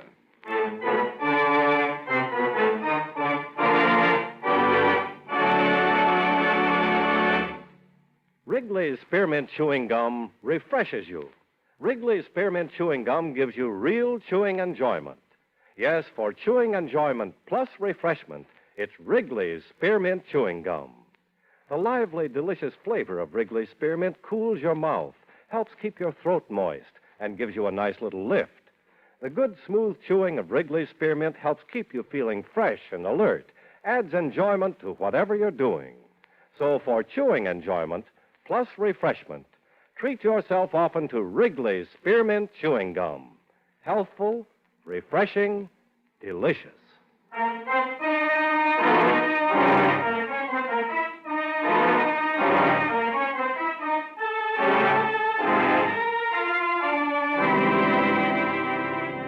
Expense account submitted by Special Investigator Johnny Dollar to Home Office, Corinthian All Risk Insurance Company, Hartford, Connecticut.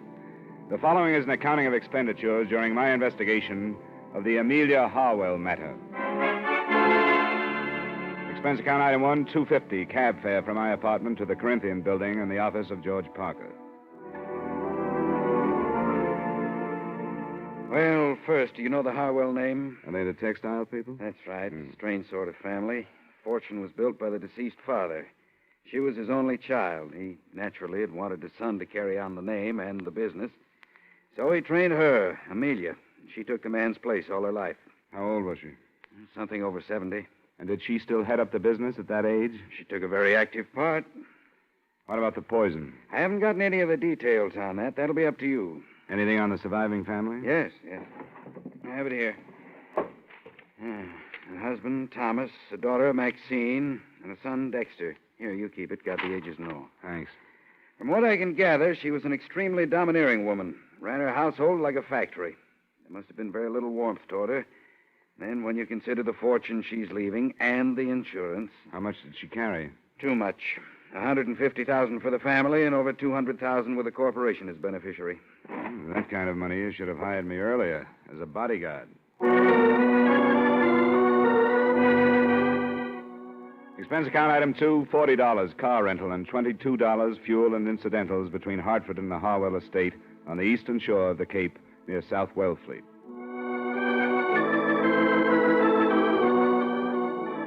The mansion was as solid as the family's Dun & Bradstreet rating. Heavy brick construction with turrets, shuttered windows, and massive double doors that opened into a coldly formal entry hall.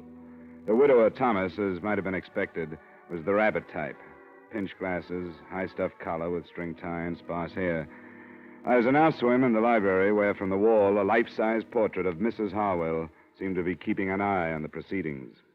Well, how do you do, Mr. Dollar? It's nice of you to see me, Mr. Harwell. That will be all, Bryden. Yes, sir. Close the door, Bryden. Yes, sir. Please sit down, Mr. Dollar. Thank you. Well, these things are always hard to start, Mr. Harwell. I'm accustomed to bluntness, Mr. Dollar. Besides, I've talked about Mrs. Harwell for almost 50 years. I see no reason to hesitate now, because she's dead. She was poisoned, you know. Yes, I'd heard. But I don't think she minded. You don't think she minded? Mrs. Harwell was an invalid. She had a very short time to live. I didn't know that. Well, very few people did. She hardly admitted it to herself. Mrs. Harwell was a very strong woman, one who despised weakness, yet made everyone around her weak. Neither of these points have been released to the papers, the illness or the poison? No. Due to a friendly gesture by the police, she's been spared notoriety. She wouldn't like it to be known, so it isn't. Was she in pain, Mr. Harwell? She never told me. Do you think she could have taken the poison herself? I hardly think so. That would have been an admission of defeat. I see.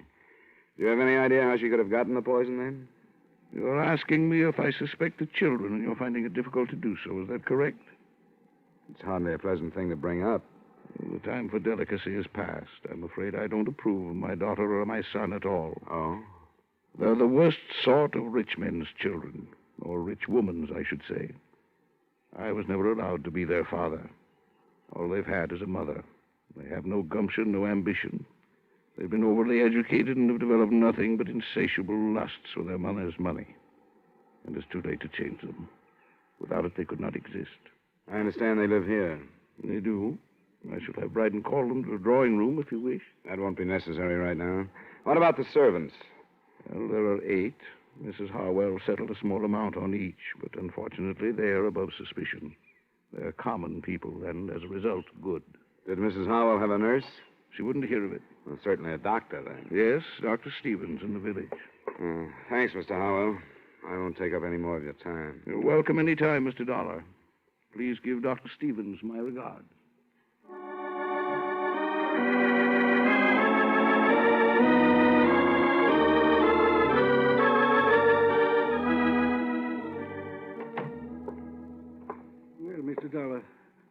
case passes from my hands into yours.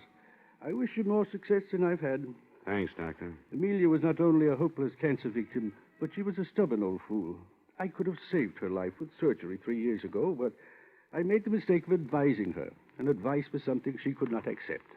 You've been friendly with them that long? I've tended them longer than that, but friendly is hardly the word. I brought each of their children into the world, but have yet to use the given names of any of them, in their presence, that is. Oh, I'm glad to talk to somebody like you. I found talking to the old man a little rough. I'm used to survivors being sad about death or suspicious or something. I'm afraid that with Thomas, instead of a feeling of grief, it's something akin to passing from slavery into freedom. And the children, are they as worthless as he makes them out? I'd say so. Maxine, the oldest, is a bitter, frustrated old maid at 33. And Dexter, 32, is an alcoholic and has just entered into an unsuccessful marriage. Do you think either of them could have killed their mother? I'm in no position to accuse any of them, but there is the inheritance and your insurance. It's a fine household. How long would she have lived? It's hard to say. 2 months, possibly 3. Does the family know that? I've been honest with them. Then why kill for profit? I don't know. Could it have been a mercy killing? I've wondered. It doesn't sound like them. You take a risk like that, but it's a possibility. What kind of poison was it? I don't know. I've been asked to attend the inquest this afternoon. If you'd like to call me at home this evening, I'd be glad to tell you what I've learned. Thanks, Doctor, I will. So far, except for lining the family up and accusing them one by one, I can't seem to map out a move. What about this marriage you mentioned? Dexter's? I don't know much about it. The girl's name is Gretchen Nielsen. She owns a small photographic studio just down the street. Small business, huh? It's below Harwell standards, isn't it? That is probably the cause of the trouble. I don't doubt that Amelia wouldn't let her in the house.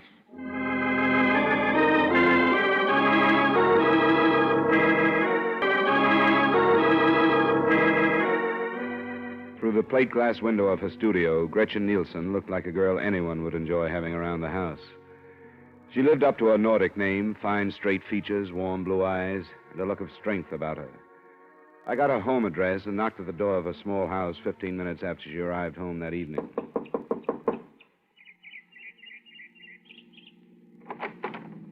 Miss Nielsen? Yes? I guess I should have said Mrs. Harwell. My name is Dolar.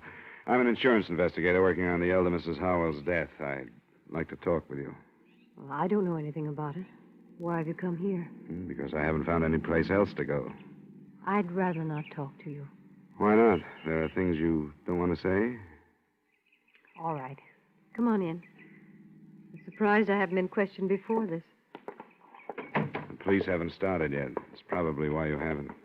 I suppose that means I can expect to be dragged into it by them. I'd imagine so, yes. We can sit over here. You know she was poisoned, don't you? Yes, I didn't until Bryden the butler told me. I read about the death in the paper and phoned out there. Why aren't you living there with your husband? You have no right to ask me things like that, have you? You don't have to answer my questions, but it might be a good idea to get things out in the open. Why?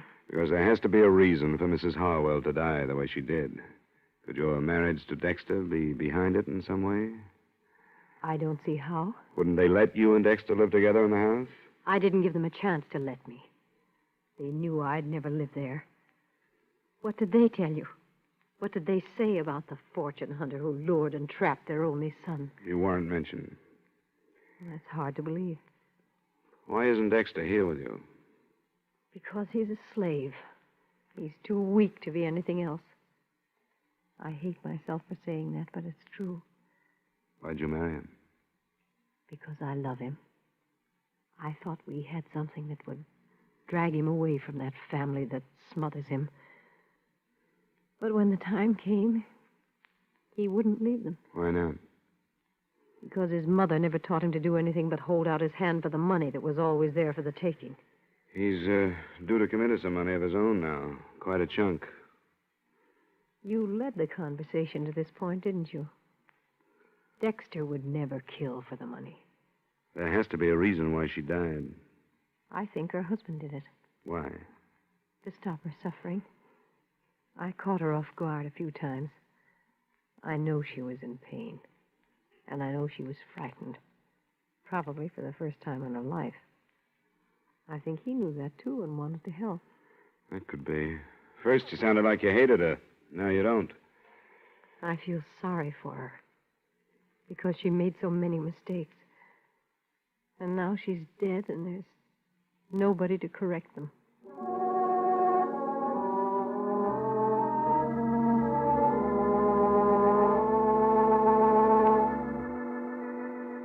I didn't string out my meeting with Gretchen Harwell, née Nielsen. I left, went to my hotel, and at 7 phoned Dr. Stevens. His report on the inquest brought out, among other things that didn't seem important at the time, this point. The cause of death was a non-alkaloid poison, administered in suicide or by person or persons unknown. The poison was hardly the type to choose either for suicide or a mercy killing. With what I had, I went out back to the Harwell residence.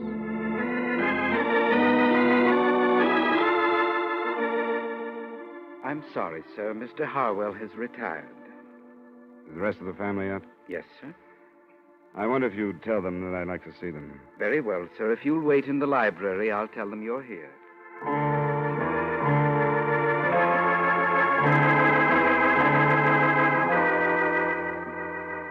And this is my sister, Maxine. How do you do? How do you do? Now, what do you want? I understand both of you were here the night your mother died. Yes. Yes, that's right. I've just gotten the verdict of the inquest. The poison that killed her was not a pleasant one. Did any of you hear any sound shortly before your mother was discovered dead? I didn't, and I found her. I went in to bid her good night. I didn't hear anything. I was in my room. Where's that? Just down the hall from Mother's. What's the meaning of this anyway? The point is that your mother would have cried out. The poison would have been... What's that? It's Father. He's in his room. Something's wrong. I'm going up to see. I went with him. We found Mr. Harwell in bed, clawing at his throat and staring at the ceiling. When I bent over him, he moved a hand towards a glass of water on the bedside table. I picked it up and smelled it. I'm no chemist, but I didn't need to be to know that he'd been poisoned.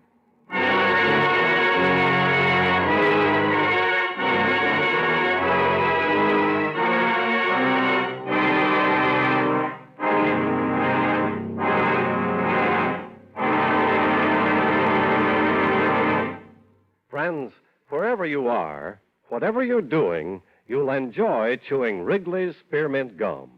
Chew Wrigley's Spearmint while you're working. The lively, full-bodied flavor of Wrigley's Spearmint gives you a refreshing little lift. The smooth, pleasant chewing of Wrigley's Spearmint Gum helps keep you feeling relaxed and satisfied, makes your job seem easier. Chew Wrigley's Spearmint Gum in your home, when you're out walking or driving, when you're enjoying outdoor sports and other activities. Wrigley's Spearmint Gum tastes good anytime, and the natural chewing aids digestion and helps keep your teeth bright and attractive. Yes, wherever you are, whatever you're doing, you'll enjoy chewing Wrigley's Spearmint Chewing Gum. Healthful, refreshing, delicious.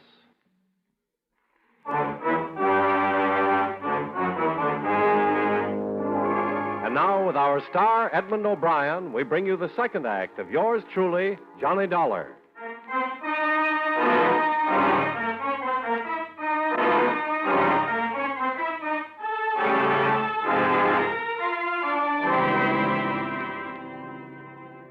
I tried to read something in the expressions of the son and the daughter as we stood for a moment around their father's bed. There wasn't much in them. No surprise, no fear, no satisfaction. Maxine looked a little embarrassed and left to phone Dr. Stevens. Dexter looked a little vague and said he thought he knew where a medical book was. And I was left alone with Thomas Harwell. I'm all right. I'm all right. Call them back, Mr. Dollar. I'm all right. I won't die. Of course you won't. I'm all right. How much water did you drink? Not very much. I was so thirsty, too. But I think I smelled it. I only sipped.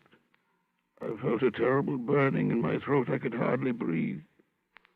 Who would do this to me? I was hoping you could tell me, Mr. Harwell.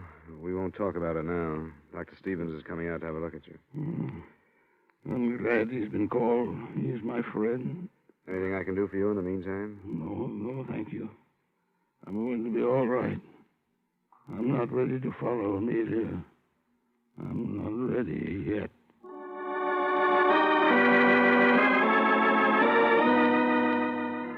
I took the glass of poisoned water with me when I left the room. I put it on a table in the hallway outside his door and stayed with it until Dr. Stevens arrived. He spent about 15 minutes with Mr. Harwell, and then he joined me. He's all right. Where's the family? I sent him downstairs. Good. You said you had the glass? Yeah, here it is. Smell it. There must be enough poison in this to kill 100 people. He's a very fortunate man. Can you tell if it's the same stuff that killed his wife? I'd say yes. Canadine or some such. What did he say to you? Very little. I'm only his doctor, you know. But he did tell me that it was unnecessary for this to be reported to the police. Oh? I told him it would be absolutely unethical if I didn't. It sounds to me as though he's trying to protect the children. I guess they're used to that. By the way, did you notice the marks on his throat? No. It looks as if somebody has tried to strangle him. Strange. I didn't notice. Would it be all right if I talked to him now? Oh, I think so. I gave him a very mild sedative, but it won't go to work for a while. Do you want me to wait? Not unless you think you should. He doesn't need me any longer, and if you'll stay here in case of another attempt... I will. I'll call you if anything develops. Fine. Good night, Mr. Dolar. Good night, Doctor. Yes? How are you feeling, Mr. Harwell? Oh, quite well, thank you. Quite well. I'm glad you came back, Mr. Dolar. I want to talk to you. I'm glad to hear that. I spoke to Dr. Stevens. About not reporting this to the police? Yes. Why must he be so uncooperative? Why don't you want the police to know? Because no matter how serious the purpose was, the results were harmless. I want the subject dropped. Are you afraid of what police investigation might bring out? For the sake of the family reputation, I do not want their meddling. I intend to manage this in my own way. Tomorrow morning, I'm going to discharge all of the servants. You told me earlier that they were all above suspicion. Do you remember? Until this attempt upon my life, I thought they were. It's hard to understand, Mr. Harwell. If you really think that one of the servants tried to poison you, you must realize that the same one killed your wife. Still, you want the matter dropped. I do. Amelia is gone, and I see no possibility that she will return because I bring about for myself and my family the unpleasantness of police interference. You may believe in your logic, but I'm sorry it won't work. It'll have to be reported. Then, young man, leave this house. I didn't want you here. You will never be allowed under this roof again. All right, Mr. Harwell. Good night.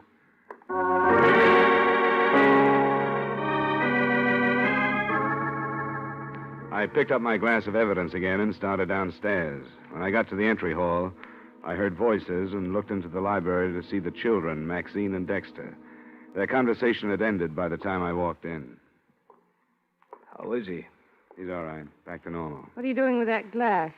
I'm taking it to the police. They'll want to know if it's the same poison that killed your mother, and there's a chance of finding fingerprints on it. Here we go again. Your father didn't want me to take it to the police. Why shouldn't he want to report that somebody tried to kill him? You think he's afraid that one of us did it? Is that what you mean? Well, it's come to mind. Get out of here, Dollar. I don't have to listen to this. Wait, Dexter, wait a minute.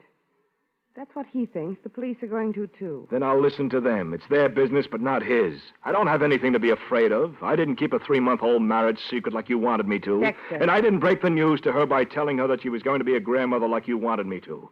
You think everything's wrong. Dexter, shut up. You're drunk. Oh, let him accuse you. I'm not going to listen to him. I'm going to bed. He drinks too much. Is what he said true? About the baby? Yes, it's true. And he's living here? Obviously. I met his wife. She seems to deserve better. Yes, she does. Dexter was here waiting for Mother to die because he knew she'd disinherit him if he moved out. And now, neither one of us had better say any more until we get legal counsel.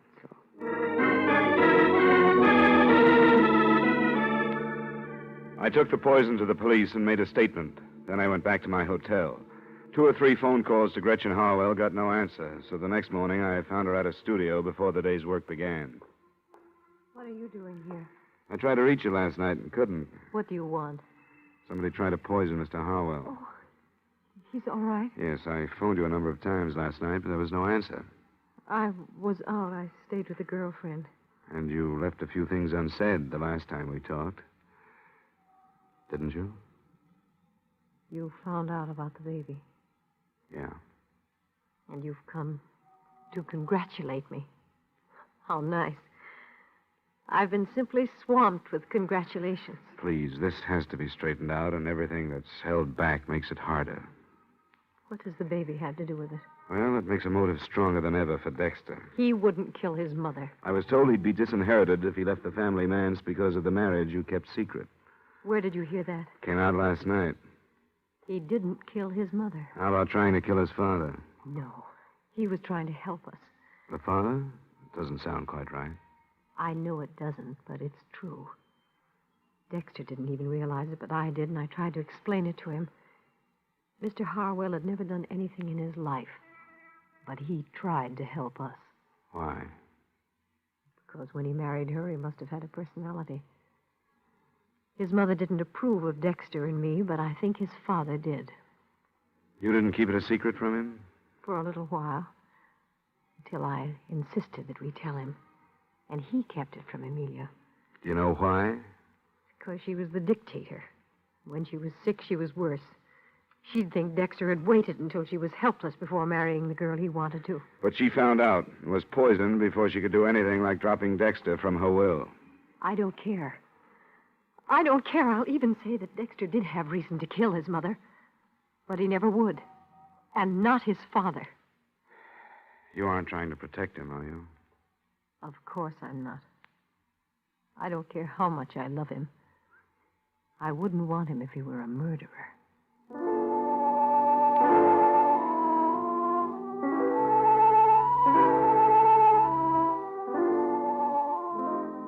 I did a lot of thinking after I left her. It would have been easy to be swayed by her, and I took that into consideration. In my hotel room, I tried to line up all the points that had come out. Only 2 of them added. By phone, I tried them on Dr. Stevens. He was more agreeable than I'd expected him to be. It was just before noon the next day when once more I walked through the Harwells' front door. In here, sir. They're waiting for lunch. Mr. Dolar. Well, that will be all, Bryden. Yes, sir. Mr. Dolar, I thought I told you not to enter this house again. You did, Mr. Harwell. But I thought the fact that I might save one of your children from a murder trial might make a difference. Which one, if I may ask? Dexter. I don't understand. I think we've had enough of this, Mr. Dollar. My family has been quite upset since you've arrived. I think we've had enough, too, Mr. Harwell. I wonder if I could talk to you in private. Who are you to ask that? No, Dexter, I think I agree with him. Please leave. But, Father, I You feel... too, Maxine. All right, Dad. Come on, Dexter. Sure. See if Dollar can tell him anything worse about me than he knows. Well, Mr. Dollar? You wouldn't like to see Dexter charged with the murder of your wife, would you? Of course I wouldn't. The police are ready to do it. And they've got a good case. You didn't think of that, did you? I beg your pardon? You didn't realize that you might set up a situation that would jeopardize your son. I don't think I understand. I think you do. You killed your wife, didn't you? I? You filled a glass of water last night to throw off suspicion and to get rid of the evidence at the same time. Mr. Dollar. If you didn't, Dexter is going to be brought to trial. I can promise you that. I saw the charges being drawn. They have everything against him, except 2 or 3 things. What are they? Something that was hidden behind those tall collars of yours. Scratches on your neck. Another thing that came out at the inquest. Bits of flesh under your wife's fingernails. And the fact that your children didn't hear anything the night she died. They all go together. You struggled to keep her quiet, and she scratched you. You're a very observing young man, aren't you? Not necessarily, but certain things add up. Am I right? I could hardly deny it now. Yes. It made such a little difference to Amelia, though I don't imagine the officials take that into consideration. They seldom do. But it made such a great difference in Gretchen's child. I've made many mistakes with my own children through deference to my wife. I'd hoped that I could help my grandchildren through strength. Strength enough to do what I have done. You were helping Dexter, too? No, helping the child through Dexter. I had hoped that Amelia, when she knew that a life was being given while hers was being taken, would be glad and approve, but she didn't. She asked for a lawyer so that she could change her will. And I knew what I had to do. I'm sorry, Mr. Harwell. There are many things to regret, Mr. Dollar. Many things. But hastening my wife's death is not among them. Her life was decayed. The life she did not want that I did want. So fresh and new that it doesn't even know what hope or helplessness can be. Forgive me, Amelia. Amelia. Forgive me.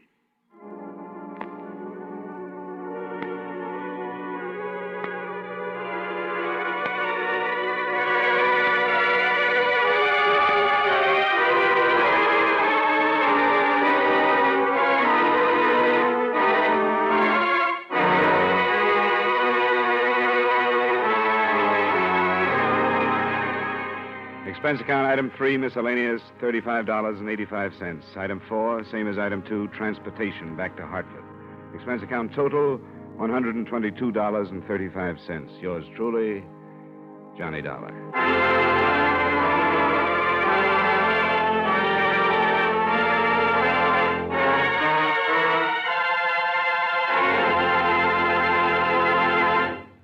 Remember, friends, Wrigley's Spearmint Chewing Gum refreshes you. Wrigley's Spearmint Chewing Gum gives you real chewing enjoyment. The lively, full-bodied flavor of Wrigley's Spearmint cools your mouth, freshens your taste, sweetens your breath. The smooth, pleasant chewing of Wrigley's Spearmint helps keep you feeling relaxed and satisfied, makes whatever you're doing more enjoyable. Yes, for refreshment plus chewing enjoyment, treat yourself often to Wrigley's Spearmint Chewing Gum. Millions enjoy it daily. Get a few packages and always keep some handy. That's Wrigley's Spearmint Chewing Gum. Healthful, refreshing, delicious.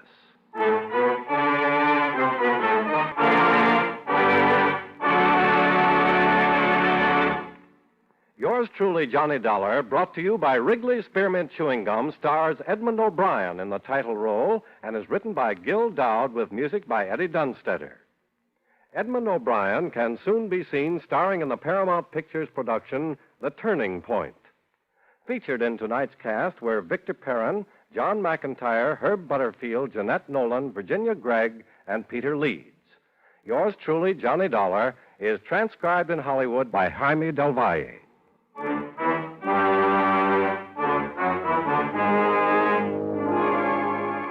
The makers of Wrigley's Spearmint Chewing Gum hope you enjoyed tonight's story of Johnny Dollar and that you're enjoying delicious Wrigley Mint Gum every day. We invite you to join us next week at this same time when, from Hollywood, Edmund O'Brien returns as Yours truly, Johnny Dollar.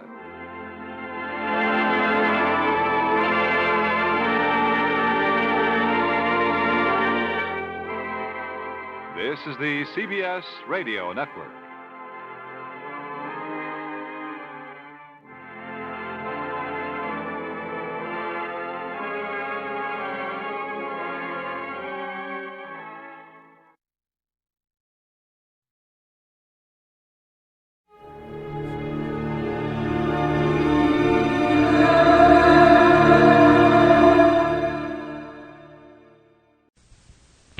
Listen now to The Adventures of Sam Spade, starring Howard Duff in The Convertible Caper.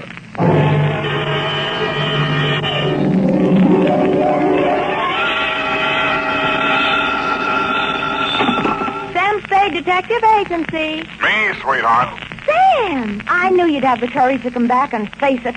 Well, I'm back, Effie. What shall I face first? You didn't do something else, did you, Sam? Besides what? Besides running away with that woman in a stolen car. You're a little mixed up, Effie. The car was stolen from her. You mean it was her own car? Well, not exactly, Effie. You see, she stole it from somebody else, and then somebody stole it from her, and then I got it back for her. Well, it must have been quite a car to be worth all that trouble. It wasn't so much the car, Effie, as... Party? Sam, I don't understand. Think it over, sweetheart. I'll be right down to dictate my report.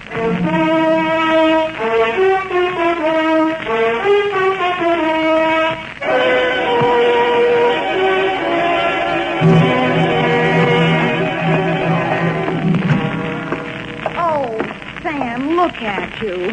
Can't you take no for an answer? And just what do you mean by that, Miss Perrine?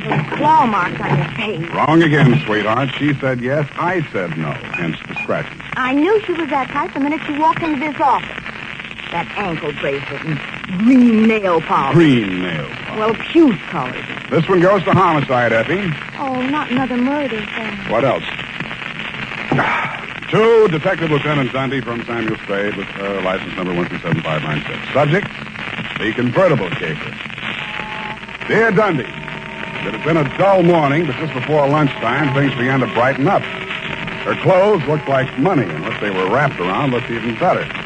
She eased herself into the chair I pushed up for her, rattled about $1,000 worth of charm bracelet at me, and after she'd arranged her legs, mouth, and eyes to our mutual satisfaction, she allowed me to hear the sound of her beautiful voice. I do not know whether you will be interested in my case or not, Mrs. Spade. Put your mind at rest, Miss Estrada. Estrada. Who knows? Perhaps I am merely a waste of time. My time is your time as you stay in the States, Mrs. Estrada. Oh, you are very simpatico, very kind. Yes. Entonces, my automobile has been stolen. When and from where? Last night, after midnight, while I was checking in at the Hotel San Rafael, where I am staying, I foolishly left it parked outside with the keys in it. Have you reported this to the police? No. I suggest you do. No. No? No. Well, why not? Because I stole it from another. I see. No, but you do not yet know all. If the police find the car and notify the one from whom I stole it, then that one will know that I am in San Francisco. And that's bad. It must be bad. If he finds out I am in San Francisco, then he will come here and kill me. That is why I must recover the car rapidly and without the police. You will be glad to help me. Be very pleasant, Mrs. Estrada, but hot cars are not exactly in my line. You wish that I don't think anybody would murder you just for stealing his car. Oh, not for the car, no. Already he tried to kill me once, twice, 3 times. So I take the car and drive away rapidly. Away from where? Mexico, state of Chihuahua, where this pig resides who wishes to murder me. Why? Oh, he drinks. He becomes a beast. He accuses me of... Look here on my shoulder, the scar. Well, already he cuts me with a knife. Uh-huh. Now you have seen something that changes your mind about me, huh? You see that I am sincere. Why, Mrs. Estrada, I never had any doubts. Oh, please. I am without friends. You will call me Nietzsche, I guess? Yes, indeed, Nietzsche. Bueno, now we are friends. In the car is sitting the pig. Hey, what's this pig's name? Pig is the only name I will honor him with. Pig.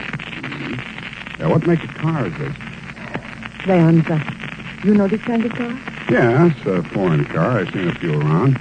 This must have set the pig back several $1,000. Huh, he steals everything. Listen, my darling, please notice. Around here is pink with blue fenders. Not anymore. That's the first thing a car thief changes, the paint job. Any other distinguishing marks? Distinguishing marks? Yes. I would think. It has a radio. You don't say. And it has 2 windshield wipers. Well, I'll buzz around, meet you. If I find anything, I'll let you know. My fee is... Yes. Yes, that is something else. I have no money. Oh, that's great. That's just great. But I am sincere. You said so. Look, my darling, take this. It is worth very much. See? This little charm alone. Platinum set with diamonds. Worth very much. You will keep it until I pay you, eh? Adios, guapo. Hasta la vista. She thrust the charm bracelet into my hand, bit me on the ear, and departed. I put a Band-Aid on it, ran some cold water over my head, poured myself a stutz like a bourbon, and examined the bracelet. The dangle she pointed out was a white metal disc with a monogram in diamonds, 2 vertical bars with a horizontal one on top. It was the Greek letter pi or the initials PT, depending on who had stolen it from whom. I knew it was at least worth my fee. I dropped it into my pocket and went out. My first stop was over on Mission. The sign on the building says, Masterpiece Auto Painting, Joe Rembrandt, proprietor. Sam, long time no see. Hello, Joe. Got something you want painted? No, but I think you may have painted something I want. Sam, you know me. They drive them in the front. We spray the paint on them and push them out the back. No questions asked. That's quite a turnover, Joe. Yeah, we're going big time. Got the exclusive now for the syndicate work in the hill. Is that right? Yeah. What are you looking for, Sam? A murder car? Could be. It's a custom job, foreign car, Deonza. Hey, here's what it looks like. Yeah, convertible.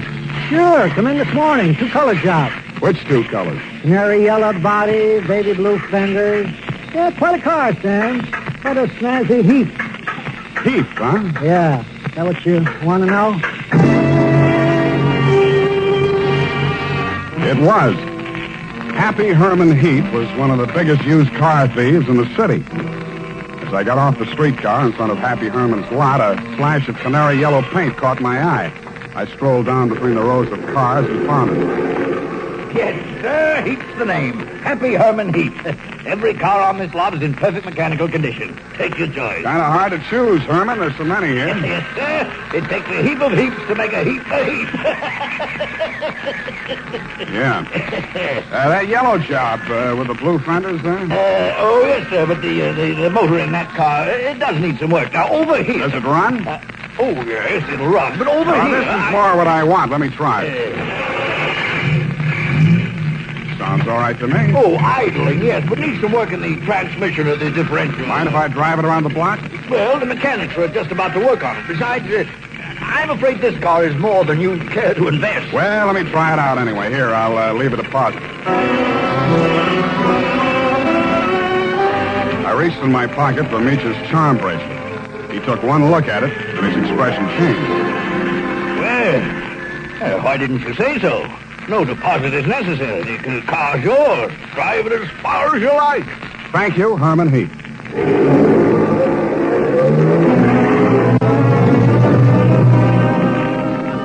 I took him at his word. I put the magic bracelet in my pocket, drove back to O'Farrell Street, parked in front of the San Rafael Hotel, slipped the doorman a buck to wash it for me, and went on into the lobby. The desk clerk said that Senorita Estrada had checked out 30 minutes before, leaving no address.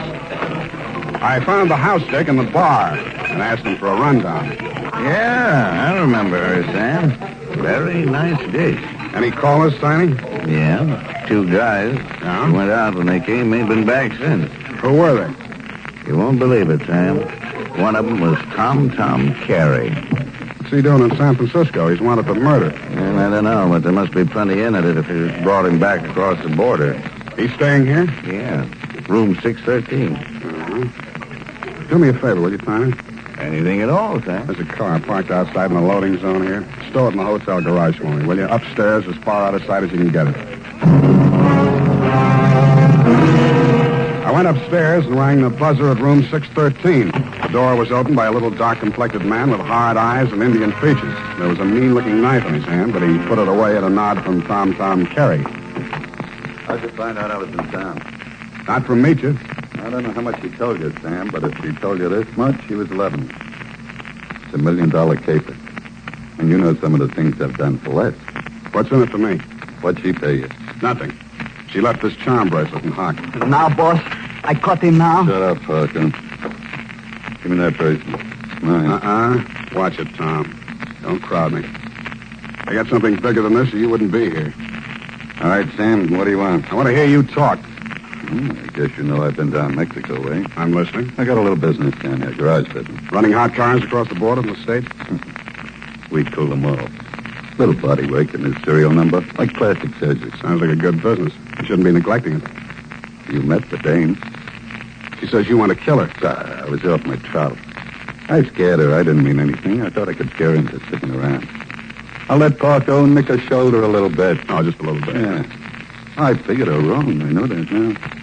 If I could see her for 5 minutes just to talk to her, I know it'd be okay. I can't help you, Tom. I want to talk to her myself. Listen, she hasn't got a penny, only that car. She figures I'm peddling that. Not anymore. She already sold it? Some car thieves took it. She hired me to trace it. Listen, Sam. Maybe broke in a strange country. I'd look good to her again. Here's $1,000, Sam. Oh, this is so sudden, Tom. Nothing. When you see her again, give her that bracelet back, huh? It was a present from me. And whatever you do, don't find that car. Okay, Tom, it's a promise. Only one thing I don't understand. You said it was $1 million caper. I meant that. She's worth $1 million to me, Sam. The girl, Tom, or the car? Oh, I wish you hadn't asked that question, Sam. I really do.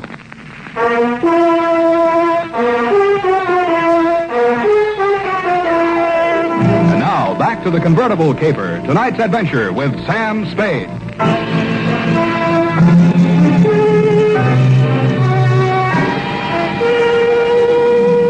When Tom Carey said $1 million caper, he meant just that. He never risked a rap for less than $100 grand, and no dame that ever lived was worth more to him than a hot mink coat. If Meacher wasn't the $1 million package, the car was. I didn't know what was in it. With Tom, it might be diamonds, dope, smuggled Chinese, or just plain money. So I went back to the hotel garage.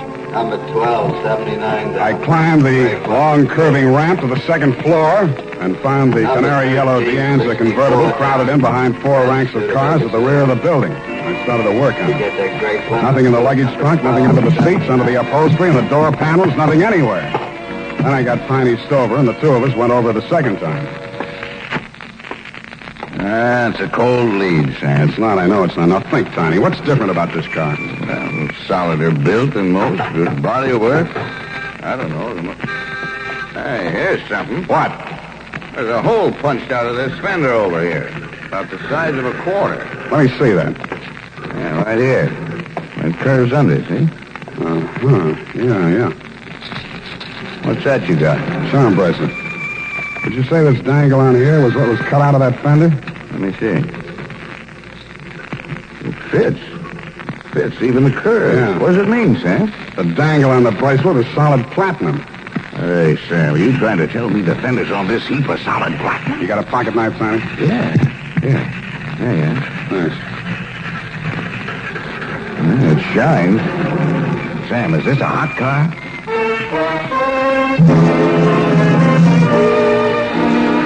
I didn't answer him. I didn't have to. He looked from the gray-white gleam of the bracelet shine to the square of paint I'd scraped off the fender and answered the question himself.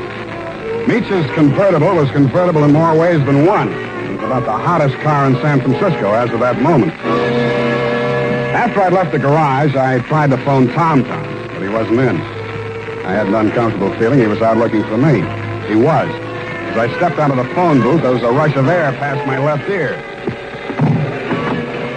A knife stuck in the wood less than an inch west of him. I came out in the street and trying to see him duck around the corner into an alley. I ran after him. I collared him and stood him up against the wall. Let me go. Let me go. I cut you down. What do you know about that car? What do you know about that car? Come on, talk, or you get more of this. I don't know nothing. They don't tell me nothing. Where's Meacher? I don't know. Meacher don't know nothing either. Only Tom and... Tom and who else? I don't talk no more. They cutting you in? I don't need no cut. The boss, he pays me good. 40 pesos. Sometimes more. Work for me and I'll cut you in. I cut you to pieces. The boss treats me good. Sure, you do all the dirty work. There's any trouble, you'll take the rap. What means rap? They put you in a little room and squirt gas in you. You fall dead. Gas? Tom do this? He does indeed. Venga. Come, I take you to see the man. Su nombre es Felix. I think he will be very happy to see you.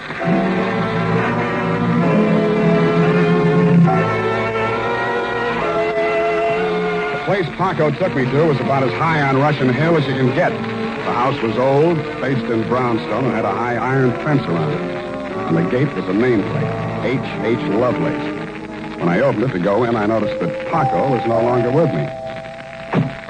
Oh, Mr. Spade, come in. The gray-haired gentleman who greeted me was wearing a wing collar, a carnation, and a very distinguished air.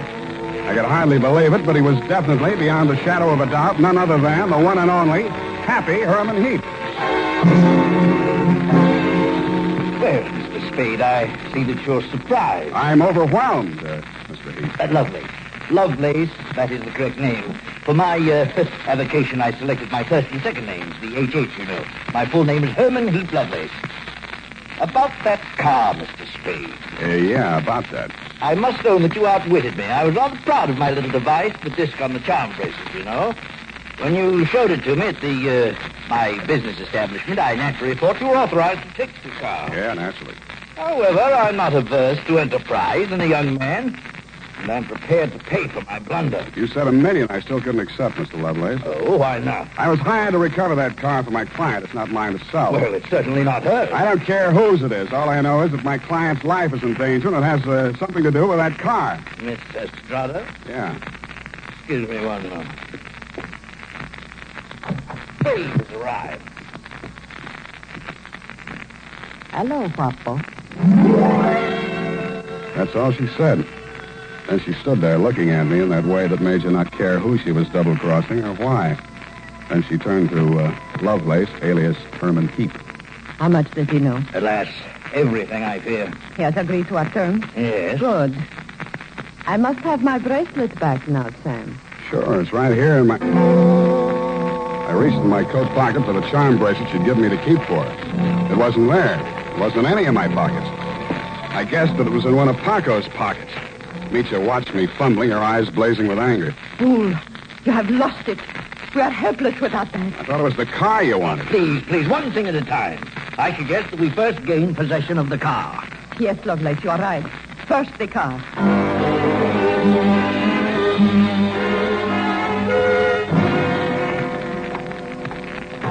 Ah, yes. This is the car at last. A princess in vulgar raiment, but still a princess. No royal coach carrying a king to a coronation ever held such riches. Hi, you talk too much. Oh, I do. Well, take your place at the wheel, Mitya. We shall drive out of here into a splendid future. After you, Mr. Spade. No, Mr. Heap. After you. Ironic, isn't it, that with all my varied interests, I've never learned to drive a car. Será tu boco, viejo. You seem kind of shaky, Mitya. You sure you can handle the car down the ramp? I'm very good driver, Waffle. Mitya, stop! Put on your brakes. There's a man coming up the ramp.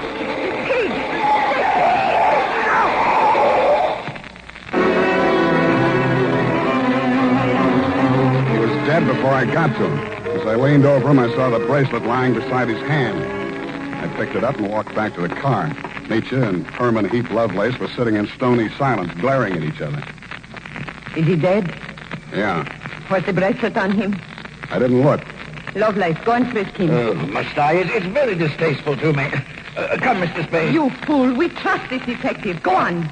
Very well. Get in, Sam. Get in. We leave him here. What's the matter? Is something wrong? Oh, nothing at all. Come back here! This is an outbreak, I think, Rick! Come back here, I say!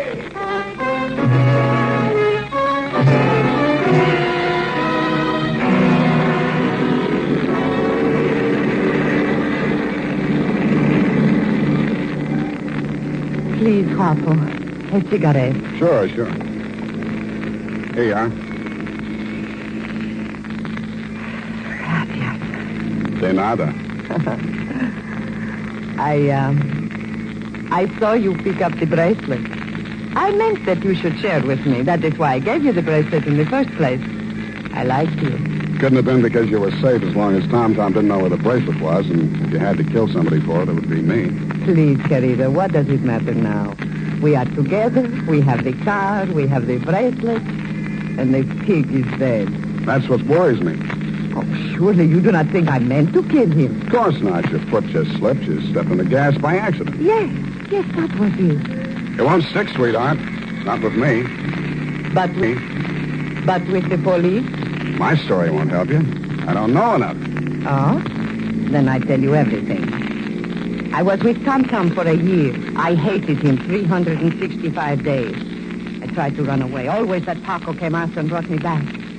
Then, Senor Lovelace came with the car. Senor Lovelace had much money, but he could not take it from the country. So he stole platinum. Some he received from refugees who had sent their fortunes abroad in that form.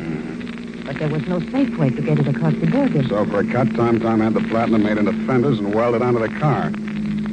Why was the bracelet so important? It was too dangerous for Lovelace to bargain directly. Tom was to get the money for the platinum and give the little piece of the fender as a token. Yeah. Lovelace would know who to give the car to when they showed it to him. That's why he let me drive the car off the lot, huh? I don't care, darling, even if you try to steal it. Now we understand each other, no? You are tough, too. Tougher than Tom, I think. Well, Now we have everything for ourselves, you and me. What do we care for the others, huh? You make a good pitch, sweetheart. You look beautiful while you're making it. But I don't like you driving. What do you mean? Pull over.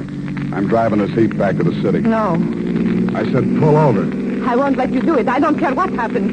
Take it easy. You want to kill us both? Sure, I will kill us both. We die together or we live together. Yes or no? You're nuts. Answer me. The answer is no. Bueno, you will see I mean what I say. The fog thinned out just as we rounded a bend in the road. There was a point ahead with a sheer 300-foot drop to the sea. She jerked the car away from the pavement and steered straight at it. I grabbed the wheel and twisted it. The car skidded on gravel and slid sideways toward the cliff. I got the door open and tried to yank her out with me. She held on and kicked me until I rolled free.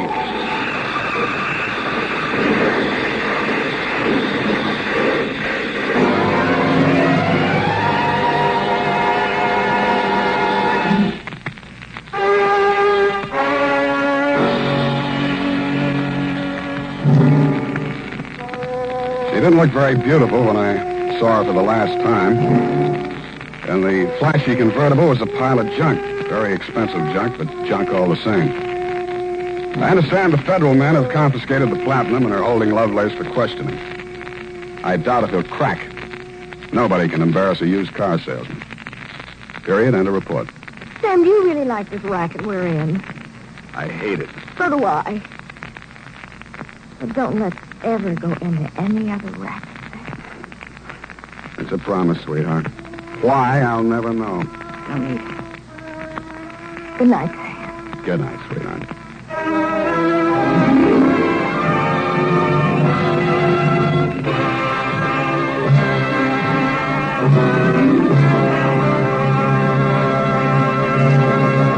The Adventures of Sam Spade, Dashiell Hammett's famous private detective, was written for radio by Bob Tolman and Gil Dowd, with musical direction by Lud Gluskin. Sam Spade is played by Howard Duff. Maureen Tuttle is Effie. Tonight's program was directed by Elliott Lewis.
Get this and get it straight.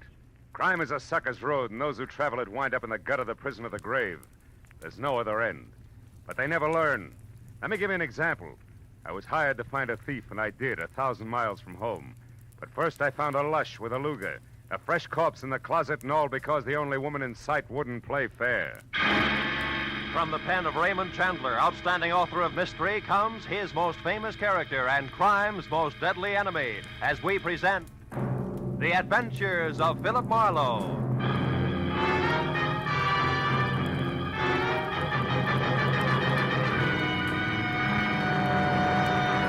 Now, with Gerald Moore, starred as Philip Marlowe, we bring you tonight's exciting story, The Unfair Lady.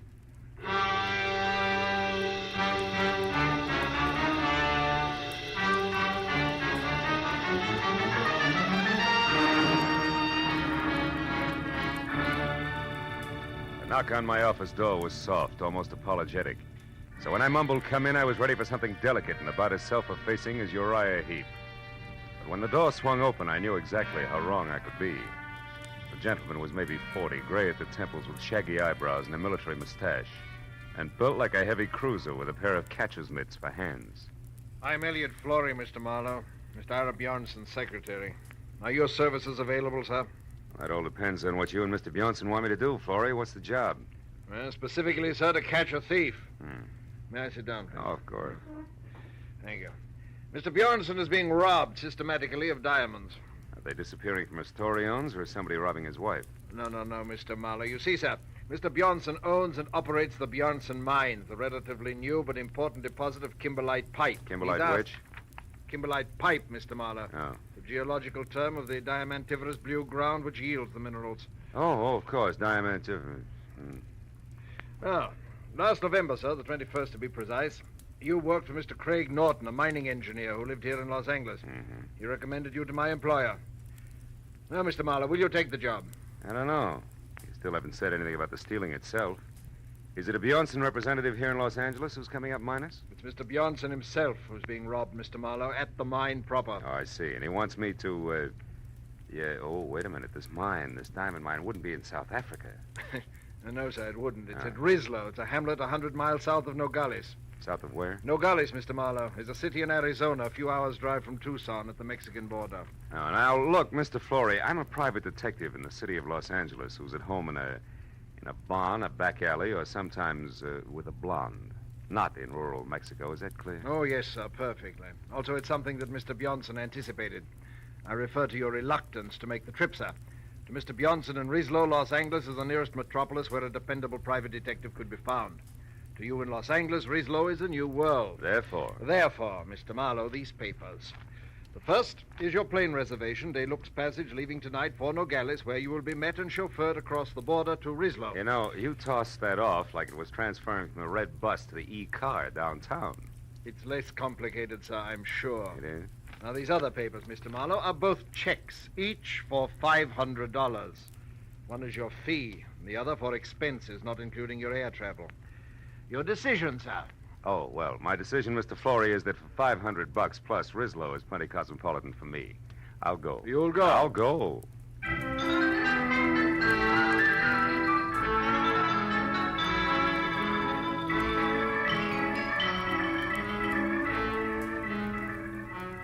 At 8 the next morning, we dropped gently out of the clear sky over Nogales, where I was met by a short, round Mexican who ushered me into a car labeled Bjornson Mines, and suggested that I sleep for the next 3 hours, which was the travel time to Rislo, 100 miles south. So after 30 minutes of panoramic, dry, sandy hills and occasional cactus, I did. When I woke up again, it was better than noon, hotter than Hades, and we were parked at a filling station in Rislo itself, which could have passed for home if you happened to be a prairie dog. It wasn't until I had my eyes wide open that I realized that the man leaning on the running board inches away and staring at me like my eyebrows were on upside down was not my driver. He was shaggy hair all around an unshaven, unpleasant face that was home to a pair of warted eyes that said he was drinking himself to death. And when he talked, I knew it was on cheap rum. You're the new mining engineer, maybe? Yeah, I didn't know it showed. Since you're an American, that means you gotta be an engineer. Oh. No other Americans come out this way. I'm American myself, you know, from Philly. Good old Philly. Yeah, it's a great town. What's for sale? Hot transits? No, just being friendly. Name's Calder, M.J. Calder. I'm staying over at the Granada Hotel for a while, first floor rear. Why don't you look me up some night, any night along about 8? I used to be an engineer myself. Might chew fat a while. Yeah, we might do that. So, well, I'll look forward to it. So long, pal.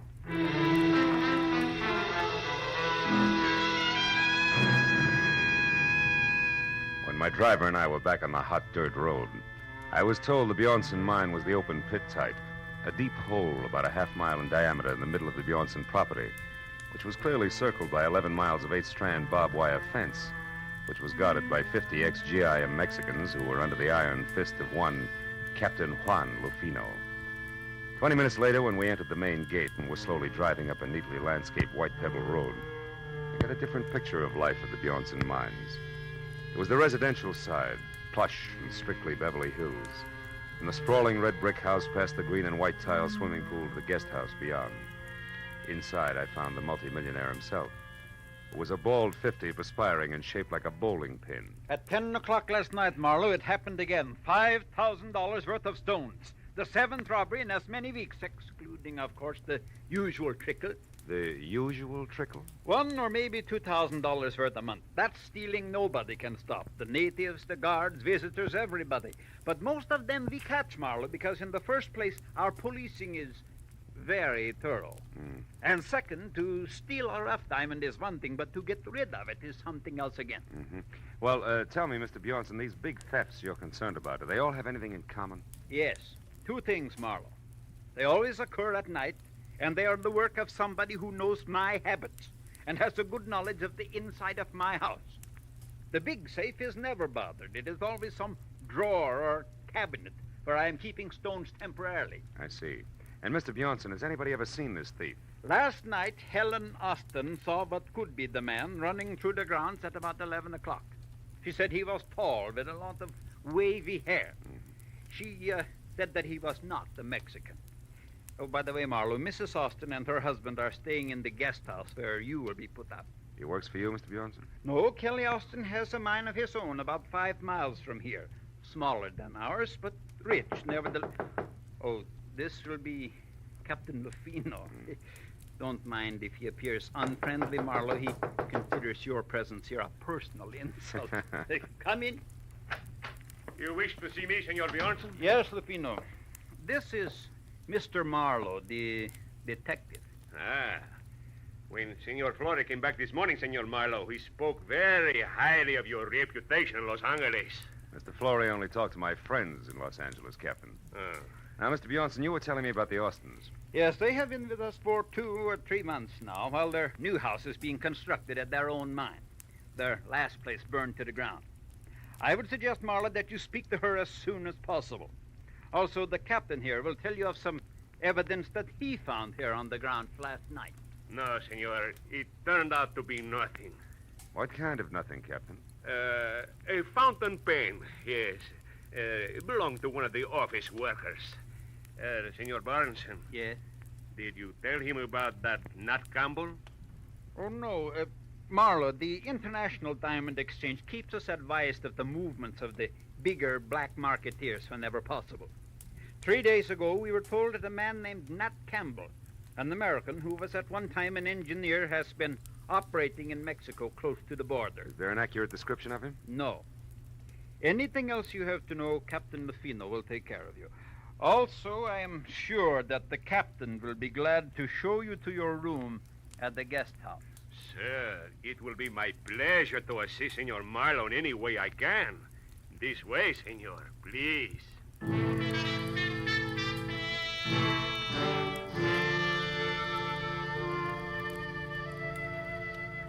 Captain Lufino's interpretation of assist was to hand my suitcase to a boy, point a thick thumb in the general direction of the guest house, and disappear. So after thanking him for his trouble, I went to my room, unpacked, changed into a dry shirt, which was damp again in 3 minutes, and then started for the suite on the opposite side of the building, where I'd been told I could find Helen Austin. But when I was halfway to a screen door, I stopped at the sound of a raised voice that I'd heard before. It was Mr. Elliot Flory, who was about to leave and unhappy about the whole thing. When I was close enough to see Mrs. Austin, I could also see why. The lady was blonde, deeply tanned, just a shade off beautiful and almost dressed in a white linen shorts with halter to match. I told you Elliot, last stop night. it. Why You're do you... behaving like a fool. Oh, am I? Well, you just wait a bit, my dear. We'll see who the fool is around here. Oh, yes. Marlowe, what are you doing out there? Calling on Mrs. Austin. Why? Do I need a visa, Flory? No. No, Mr. Marlowe. You don't need a visa. You don't need anything. Well, come in, won't you? Elliot was just leaving. Yes, I have to be running along. I'll see you later, Helen. I can't wait. Well, sit here, Mr. It's Phil, isn't it? Phil Marlowe? Mm-hmm. Nice name. You know, Phil, I don't often get to see a new face around here, so anything I can do for you will be a pleasure. I'm sure the pleasure will be all mine. But aren't you afraid you'll catch cold? Why? Don't you like it? Oh. I made it myself. I do most of my things, you know. Regional styles are too far behind New York to suit me. My husband, Kelly, says I'm clever. Better than that, Helen. Kelly, what? You're resourceful. You startled me. Darling, this is Philip Marlowe. I know. Ira told me you were with us, Mr. Marlowe. Can I be of some help, possibly? No, not at the moment, Mr. Austin. Right now, I'm only interested in knowing if your wife here can add anything to a description of last night's stranger. Can you, Mrs. Austin? Why, no. If there were anything else outstanding about the man, I certainly would have told Ira. No doubt. But what about the run-of-the-mill things? His dress, the way he walked. Like most men, Marlowe, he wore one pair of pants, one shirt. He had only one head. Also, like most men, he smelled of liquor. Rum, maybe? We all drink rum here. How about joining us in some after dinner? Long about 8? Thanks, but long about 8, I've got to be back in Rislow to see Mr. Calder. Ever hear of him, Austin? Why, no. Should I have? I don't think so, no. He'd have very little in common with you people, with one exception. Which is what, Phil? Rum, Mrs. Austin. He's crazy about it.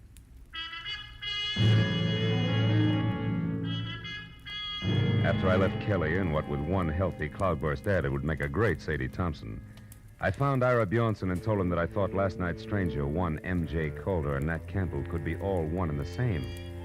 And that I would like to go into Rislow and check on just that, which suited him fine. So after apologizing for having just let Captain Lufino go off for the evening in his car, he gave me the keys to a battered station wagon and wished me good luck. 4 hours later, when it was dark and I was in Rislow and walking the dirty length of the ground floor corridor of the Granada Hotel, which was darker, I had a feeling I was going to need it. Yeah? Who is it? Marlowe, Calder, the new man at Bjornson's mine. Oh, fine. Be right with you. Yeah. Hey, didn't expect you to take me up so soon. Yeah, well, you know the mines, Campbell. One's just as dull as the next, huh? That's right. What did you call me? Campbell. That's it, isn't it, Nat? No. The name's Calder, M.J.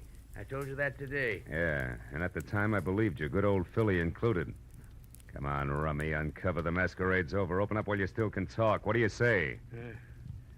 Okay. Okay, ain't the biggest secret in the world.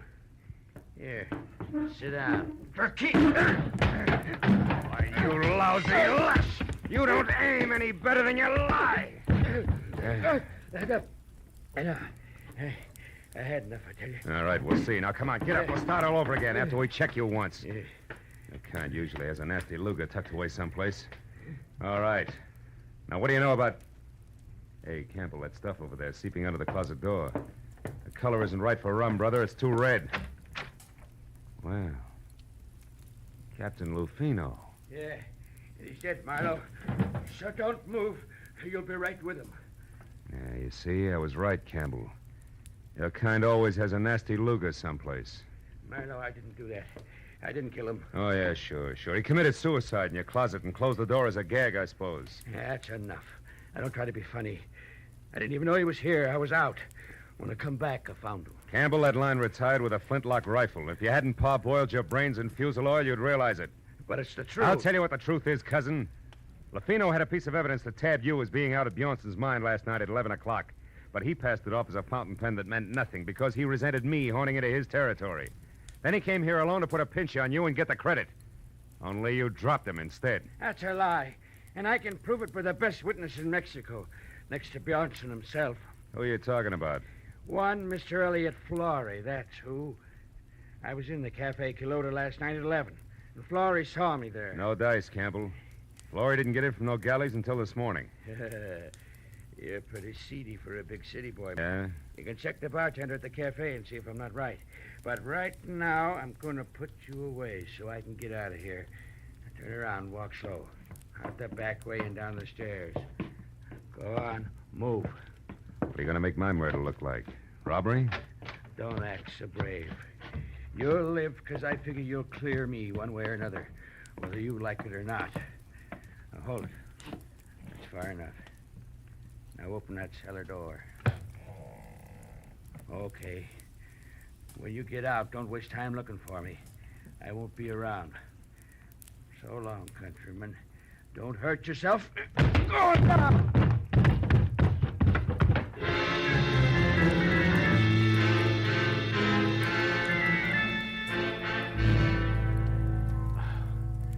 Cellar was as light and wholesome as a Parisian sewer. Even with the help of several generations of termites, it took a half an hour to break out. When I got upstairs again, it was deserted except for the late Captain Lufino. I went through his pockets, but they held nothing more exciting than battered cigarettes and some small change, but under the tight sash around his waist was a small green suede pouch containing 3 minute diamonds in the rough. I began to see what Bjornson meant by the usual trickle. Everybody, including the chief of his own guard, seemed to be in on the act. I dropped the pouch in my pocket and headed for the Calcutta Cafe, where 2 American bucks and a nasty snarl at the bartender brought me the fact that Elliot Flory actually had been there last night. Had waited 2 hours for somebody who didn't show up, and then left. That made my next stop the mine. So I bounced the station wagon out of town, back to Bjornson's house, and started in. But a pair of bare shoulders above a snug linen halter intercepted me. Hello. You're back safe, I see. Enjoy all the sights in our filthy, stinking little town? Not much, Mrs. Austin. You should have taken me along as a guide. I could show you lots of interesting things. Like what, for instance? Like the sky. I like things clean, soft. I like lights and music and people. I like you, Marlowe. Save it. That Buttons and Bo's routine is strictly your own problem. I've got work, and it starts with Elliot Flory. Where is he? What makes you think I'd know that? Because you two have been keeping close track of each other for some time. You're anxious to drop it, but Flory isn't. And now he's got a hold over you, and you're worried silly. Well, and you skip did... that, too. From what I know, I can fill in a very unpleasant yarn, and I will if I have to. So come on, baby, no dramatics. Let's have it. Where's Flory? Marlowe, you're a louse. But at that, you're better than he is. Went over to our place of mine about half an hour ago. I don't know why he wouldn't tell me. Just warned me to keep my mouth shut and left. That doesn't make sense. Where's Mr. Austin? My good husband is off somewhere checking on supplies, he said. Okay, I'll pay a call on Flory right now. When I get back, baby, I'll have a lot of answers. So I advise you to wait up, huh? Sure. When you're all through with him, do me a favor, will you, Mr. Tough Detective? What, throw him back? No, kill him. After she said it, she stared at me for a moment and then turned and walked away. And from the bitterness in her face, I figured she had more on her mind than she told me about. But as I beat it around to the driveway where I'd left the station wagon, climbed in and wheeled out the gate, I forgot about theories and headed for the Kelly Austin mine in a big-scale diamond thief as fast as the rutted road and loose body bolts would permit. I'd barely gotten out of sight of Bjornson's house, where from somewhere out of the truckload of shadows I was hauling in the rear end of the station wagon, the muzzle of a gun was shoved hard against the back of my neck and held there. Pull over and stop, Mr. Marlowe, but don't take your hands off the wheel. Austin, you're off your rocker. You've been working too hard. Not so hard that I didn't get back in time to see you kissing my wife. You don't deny it, do you? Well, for what it's worth, you got your subject backward, but never mind Don't that. turn around, Marlowe. I'm sorry about this. I liked you when we met today. Now, listen. We'll take this up later in detail.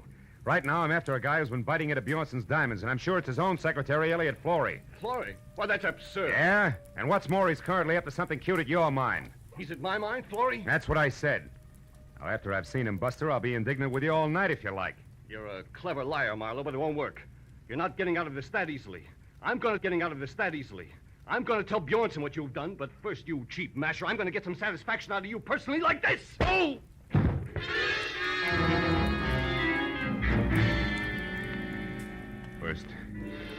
First one side of my head, and then the other exploded like Roman candles.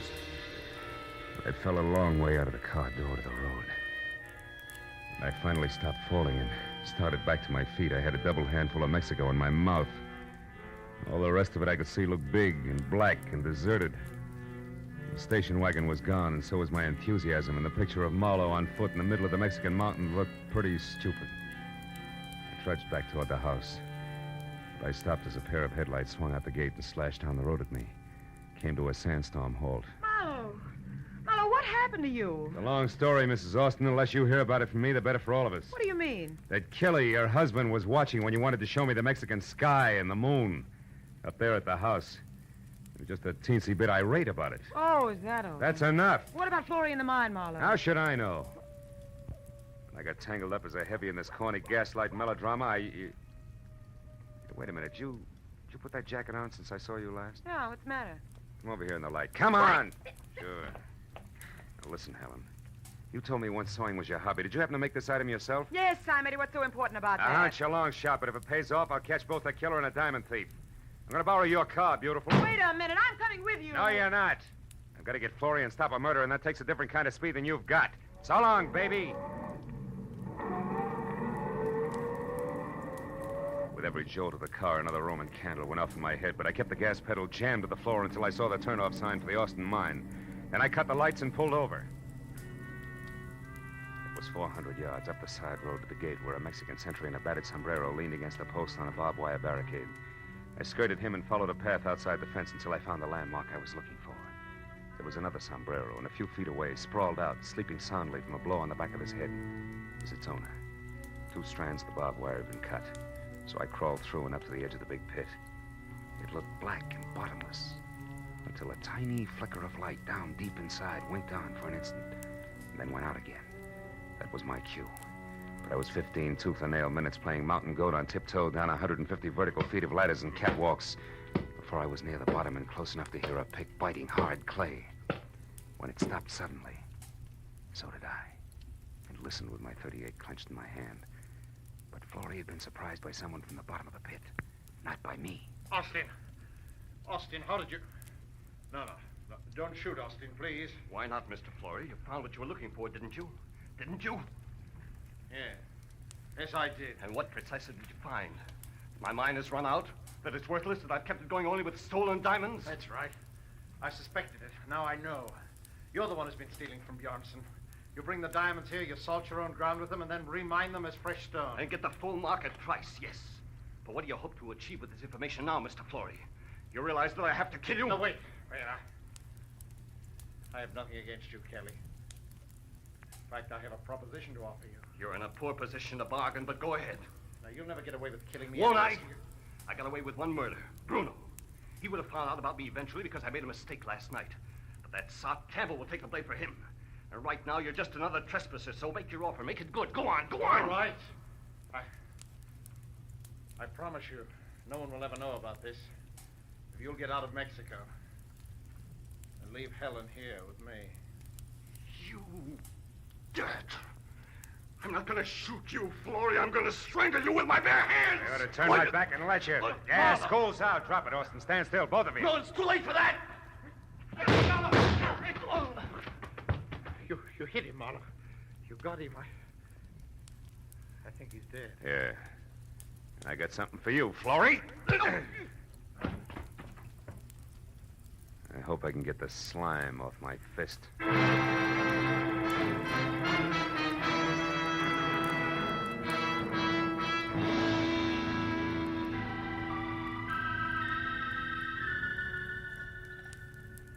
Please, Marlowe, pour yourself another here. It'll help your headache to go away. Oh, thanks, Mr. Bjornson. It's cooler out here than it was inside. It's better now, thanks.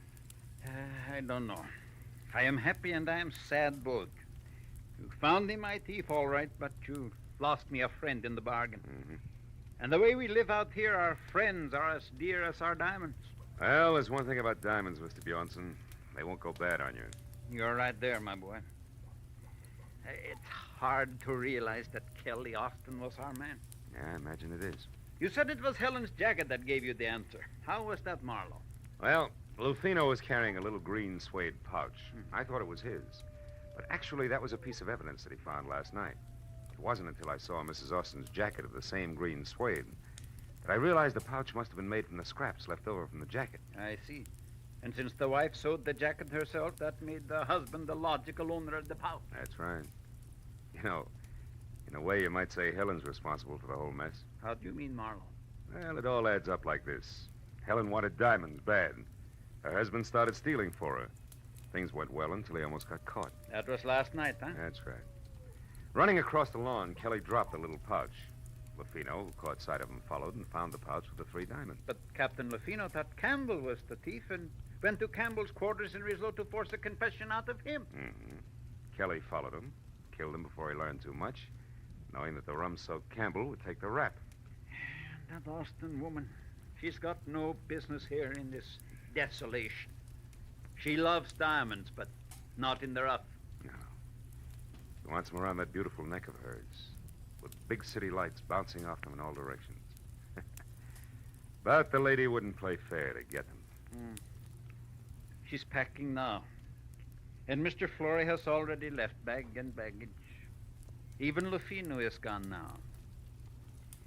You know, it's going to be lonely around here, Marlowe. I couldn't prevail on you to stay over a while. No, Mr. Bjornson, I'm afraid not. I'd probably catch myself picking little pebbles out of every clay bank I found. And the first thing you know, I'd be stuck here, too. Besides, what would Hollywood Boulevard do without Marlowe? And vice versa.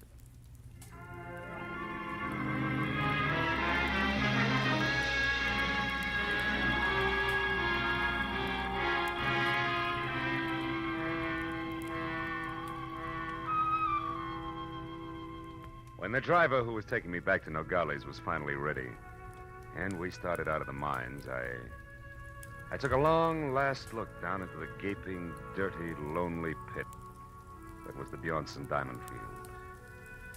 And then, as we headed north and for the border, I settled back and thought about my own diamond field. The one that stretched out for 50 miles from the San Fernando Valley to Long Beach in blazing brilliance. Yet, in its own way, I knew it was just as dirty, just as lonely, and just as tough as the pit at Rislo. But it was my hometown.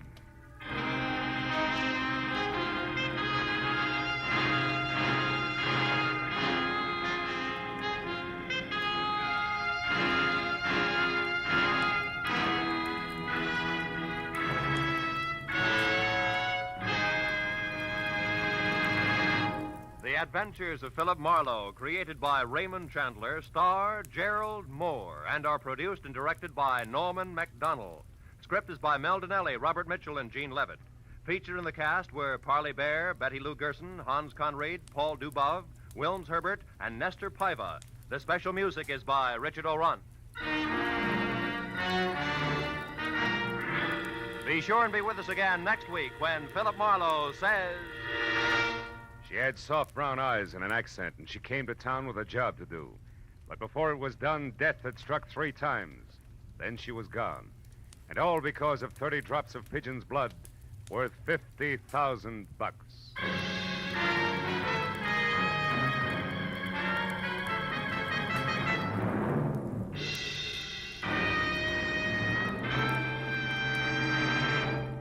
Later this evening on CBS, you'll hear a voice saying quietly, "A tortoise told a household pest, goodbye, goodbye." And MD said, "You'll pass the test up in the sky." Those words are a magic key to $53,000 in cash and prizes. Like to take a try at it? Then be waiting for Sing It Again, CBS's hour-long fun fest of music, laughter, and wonderful songs later tonight on most of these same CBS stations. This is Roy Rowan speaking. Now, stay tuned for Gangbusters, which follows immediately over most of these same stations. This is CBS, the Columbia Broadcasting System.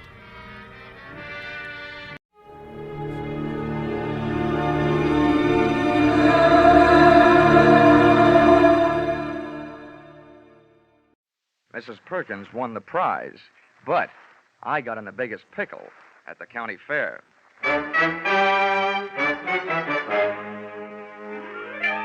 This is another in the adventures of America's fabulous freelance insurance investigator, Johnny Dollar.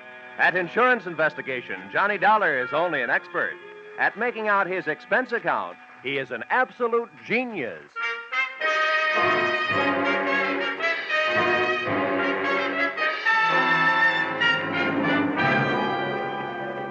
Expense account submitted by Special Investigator Johnny Dollar. To Home Office, Corinthian Liability and Bonding Company, Terminal Building, Hartford, Connecticut. The following is an accounting of my expenditures during my assignment as bodyguard to Grand Blue Ribbon Champion, Spotted Poland China Hog, Rosie Barron of Iowa. Or How You Cast My Pearls of Wisdom Before Swine. Or Out of the Fire into the Frying Pan. Expense account, item 1.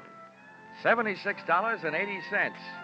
Train and bus fare, Hartford, to the town of Carver, county seat of Carver County, Iowa. Expense account, item 2. $2.50. 1 Coke, 3 handkerchiefs, a bottle of salt tablets, and sunglasses, with which to combat the Corn Belt heat. Item 3, 6 bits, jitney ride to the Carver County Fairgrounds. Undoubtedly named that because the band I found in the midst of playing its afternoon concert was only fair. Hey, friend. How's that? I'm looking for a pig named Rosie Barron of Iowa. Can you tell me where I'll find his cage? Cage? They don't keep Rollo in no cage. Rollo? Who's he? Well, that's short for Rosie Barron of Iowa. Oh, yeah. Any fool would know that. Uh-huh. Can you tell me where he is? See that building over there, the livestock building? Yeah. You'll find Rollo in the swine wing. Swine wing? Well, that conjures up a dainty picture. A flying pig. Afraid Rollo won't ever do much flying. Weighs 980. Oh, well, thanks a lot. Neighbor. Yeah? Why don't you try slipping out of that there coat? You won't find it near as sweaty. Oh, yeah. Thanks, Hiram. Oh, he didn't even wait to be my best friend. Hey! Wait, I'll come with you, neighbor. It was 96 in the shade, but things were getting hotter. Shots and screams from the livestock building were the only things that could bring me on the run, with Hiram on my heels. Hey, what do you suppose that was? First, I ran into a stranger just outside the entrance. Get out of the way. Let me out of here. There's loose in there. Then I ran in through the door. Somebody do something. Don't just stand there. Where's the sheriff? Hey, Hiram, what happened? Well, didn't you see? Didn't you hear? That there woman's Mrs. Tiller. Somebody must have stole her diamond brooch. Oh, good. I was afraid somebody might have put the snatch on Rollo. Her husband owns Rollo. They must have been taking her pictures of Mrs. Tiller in the middle of a crowd. And when they had her smiling real pretty, them flash bulbs went off, and then somebody must have reached around from behind her, yanked the brooch, and started shooting a gun in there. That's a tried and true method of busting up a crowd to help make a getaway. Think anybody saw who did it? Couldn't. Those flashes would have had them blind as bats for a minute. There's the sheriff. What's his name? Well, that's Harry Blewett. Harry Blewett? Yeah. Sounds like a slogan from the Republican campaign. Hey, here, you. Wait a minute, let go. When everybody around here's trying to get my coat off. Come on, Sheriff. Loose the haberdasher. All right, now, never mind the fancy talk, young fella. I saw something pass between you and one of the thieves just outside the door. Oh, you're out of your mind. That guy bumped into me. He came crashing out of here, and I happened to be in the way. I'll bet you happened to be in the way, accidentally on purpose. Now, that's an early American comeback. But that's the way it was. Now, look, I won't ask you for a search warrant, Sheriff. You think I got the brooch on me? Start looking. All right, I will. All right. Now, in that pocket, cigarettes and a lighter. I see 'em. You see? Yeah. And in that pocket, handkerchiefs and salt tablets. Salt tablets? Mm-hmm. Now, why don't you look in my inside coat pocket? And there you'll find my wallet and identification. I was coming to that. Yeah. Dollar, insurance investigator, right. Hartford, Connecticut. Well, what brought you out here? I'm a piggy sitter for the Corinthian Liability and Bonding Company. They wrote a policy for $25,000 on your friend Rollo, Rosie Barron of Iowa. Who ever heard of taking out a $25,000 insurance policy on a hog? I did. And right now, I wish I hadn't. Some people pay high premiums for publicity, Sheriff, and that's what the Blue Ribbon Prime Packing Company is doing in this case. Now, may I have my wallet back? I want to count my money. Yeah, now here. All right. Here's your wallet. You may think you're quite the joker, young fella, but I'm telling you right now, I'm going to keep an eye on you. I got a better idea than that, Harry. If I were you, I'd go looking for that photographer. Why? What'd he do? He took the picture. And there's just a chance the thief may be in it. Say, that gives me an idea. Sheriff, whoever says you aren't smart makes no mistake.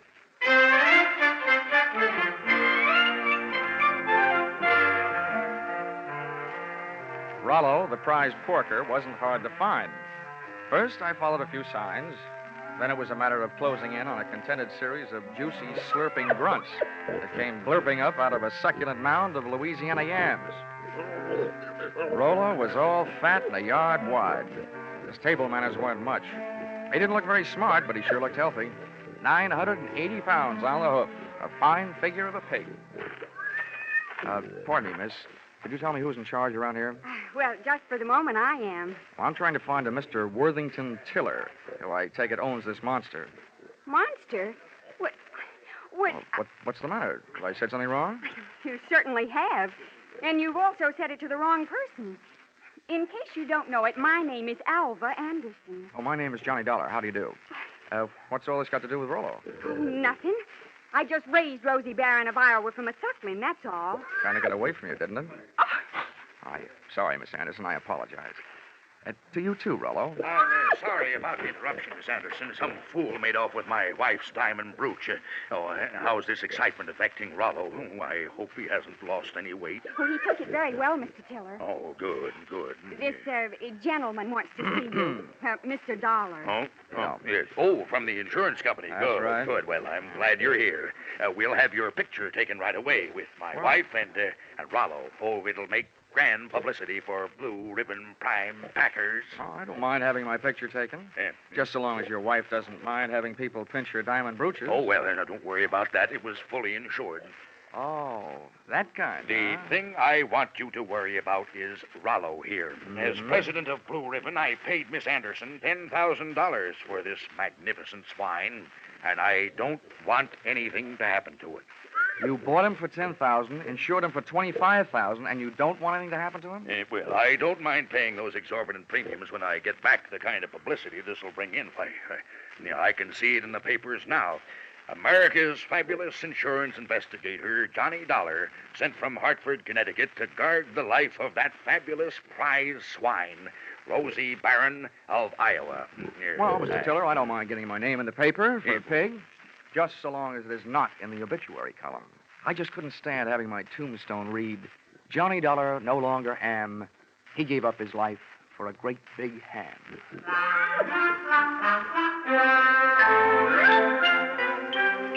My tombstone tagline was over the head of Mr. Tiller, but it went over right nicely with Alva Anderson, who paid off with a smile. I parlayed that into a conversation, helped me pass the time while guarding Rollo, the poor man's blue boy. By the time it was over, Alva knew a lot about me, and I knew a lot about pigs.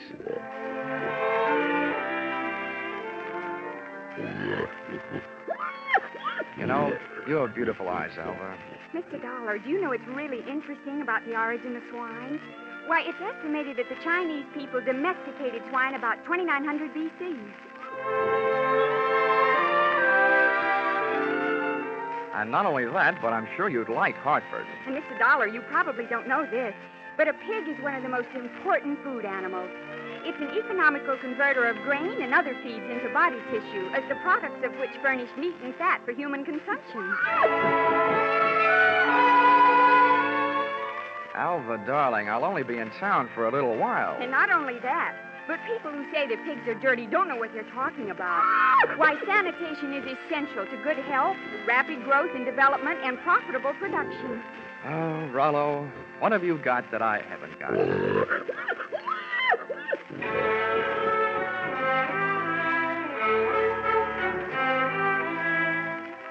I still don't know whether Alva stuck around because of my charms or Rollo's. But she was still there at the changing of the guard when Mr. Tiller, in person, Came to relieve me long enough for a trip to the dining hall. And what do you think they had for dinner? What else? Baked ham. Oh, dinner was wonderful, Johnny. Coming from you after eating baked ham, that sounds practically cannibalistic. Oh, Johnny, stop. More coffee? Nah, I've had it. Alva, you know, there's something I've been trying to say to you for the past 5 hours. Yes, Johnny? Well, it's just that, well, I want... What? Oh, he's the sheriff. Oh, why doesn't he blow his siren? Well, I have to be going. It's time to get Rollo ready for the winner's parade past the grandstand. I'll just run along. I'll just go with you. Hey, Dolar. Dolar, I want to talk to you. Well, I'll see you later, Johnny. Yeah. Well, Sheriff. Hey, you being a sort of investigator, Dolar, I knew you'd be interested in my methods. Well, you're sure interfering with mine. Huh? Yeah. Oh, well, do you know what I did? What? I found that photographer, had that picture developed, and rushed it up to the state capitol. And they just called me. Dolar, there's a known criminal in that photo. He's got that brooch, and he's on the loose. Do you know what that means? Yeah. It means that you shouldn't be sitting here talking to me. Who is this villain? They say he's the... Ooch over here. Yeah. What? They say he's known as Little Rocky. Originally hailed from Arkansas. You'd know him if you saw him. He's the fella that bumped into you. Oh. I want you to help me look for him. I take only one job at a time, Sheriff. Right now, I got a pig to mind. I think it was the Grand March. Boy, in case I'm interested later, how much do you pay your special deputies a day? $7 and expenses. Sheriff Blewett, I'm afraid that blows it.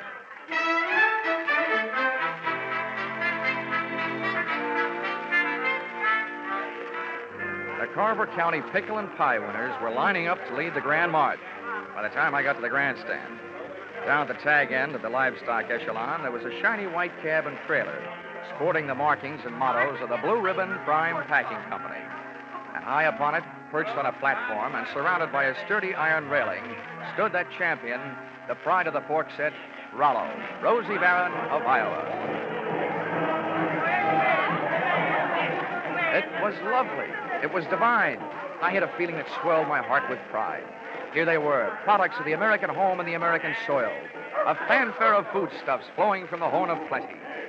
Just because of my association with Rollo, I felt that I was playing some small part in this gallant parade as it was started the first leg of its journey.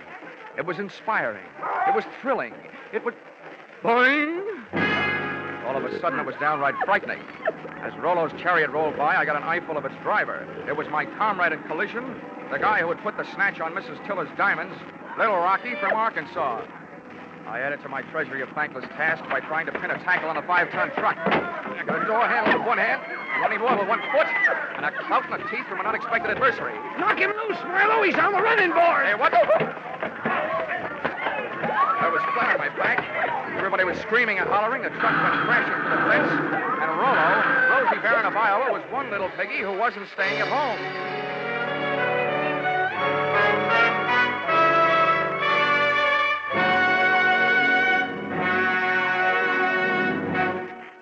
In just a moment, the second act of Johnny Dollar. But first, taking in the action from Johnny Dollar, are you? All right, that's good, because staying with CBS is the way you'll head straight for the big return from vacation 8 days from now, Monday the 29th, of Lux Radio Theater and all the other big Monday night CBS favorites. And by staying with CBS, you'll find more action later tonight with Bill Grant of Call the Police and with Sam Spade, who will be heard from on most of these same CBS stations. Now, with our star, Charles Russell, we return to the second act of yours truly, Johnny Dollar.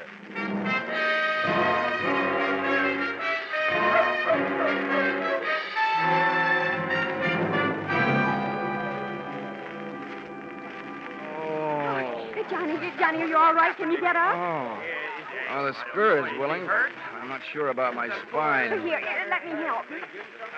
I'm the guy who goes around telling kiddies never to hitch rides on trucks. Well, nobody can say I didn't make a dent in Iowa. It was wonderful the way you tried. But what are you going to do now? Right now, I don't know. The only place I can think of at the moment where I might find a hot pig is a barbecue stand. Oh, this is no time to be funny. Well, look, up until now, all the laughs are on me, kid, so let me be the judge, huh? Well, what are you going to do? Well, first I'm going to practice my arithmetic and see what adds up. You can't unload a stolen pig in a pawn shop. So, question number one is, where do you unload it? Where would you go? Well, where would I... Well, I'd never thought of it. Well, here's what I figured. The Rollo on the hoof is too well known to peddle for anything like the dough he's really worth. I mean, he's not like a big diamond that you can cut up in little... Or is he? What is the going price on pork? The market this morning was at $23.50. That kind of money hardly sounds like Little Rocky's kind of project. But maybe things are tough. By the way, Alva, have you ever been in Arkansas by any chance? Why do you ask? Just wondered. Hey, Dollar, just a minute. I want to talk to you. Barnyard bloodhound himself. Yeah, Sheriff? Would you mind, Alfred? I was just leaving. How could she be that cold on such a hot night? Huh? What's bothering you, Sheriff? I saw your little performance, Dollar, when you leapt at that truck. Just how hard was you really trying? How hard was I... I ought to punch you in the nose, badge or no badge. Now, don't you go getting huffy. I just want you to know that I don't fool easy. When I'm on a case, I'm suspicious of everybody. Yeah, that must be rough on your wife. How often do you have her in handcuffs? Huh? Well, Now, look, Sheriff, all I need from you is the use of a car so I can go looking for old Lardhead. No, you don't. There's enough missing around here as it is. Rollo, Miss Tiller's jewelry, and I ain't about to add a county vehicle to the mess. And besides, I want to keep an eye on you. Good. You might learn something. Come on. Here, wait a minute.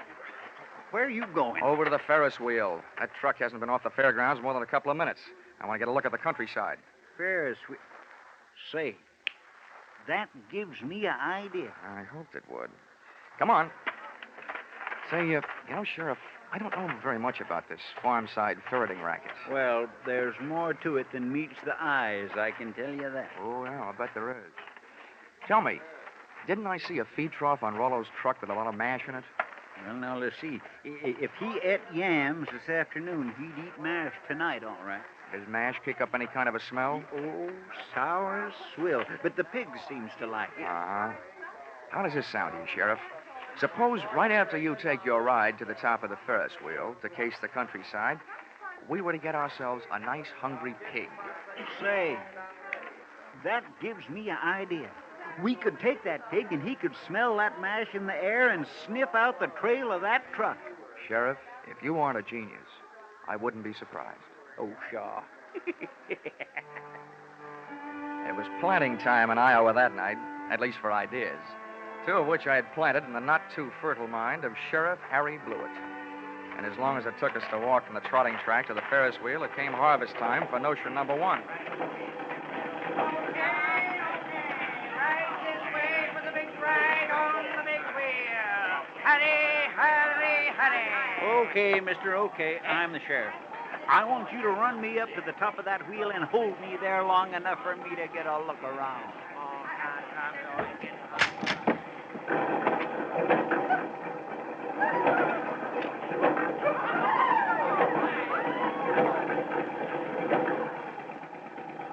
When the wheel came to a stop with Harry Blewett sitting in his little cage at the top, I pulled a low trick on a high sheriff. I bought a pink lemonade from the juice stand next to the Ferris wheel, walked over to the motor that rolled the big heap, unscrewed the cap on the gas tank, and gave it a big, long drink.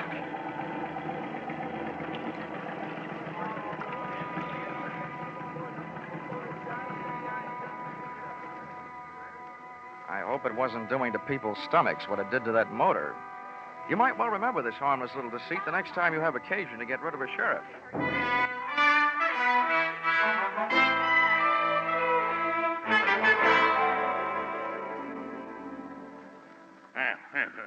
This kind of publicity is a little too expensive, Dollar.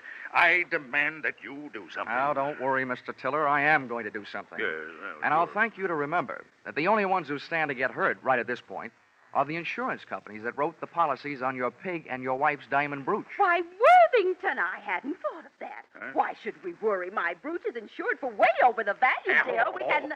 Hortense, you keep flapping that loud tongue of yours, and the first thing you know, they'll be accusing us. Why, they wouldn't dare. Oh, yes, we would, Mrs. Tiller. But we're just not the A type. $15,000 profit on a pig, and whatever else you could make profit on a pig, and whatever else you could make on your jewelry, might make anybody the type, Mrs. Tiller.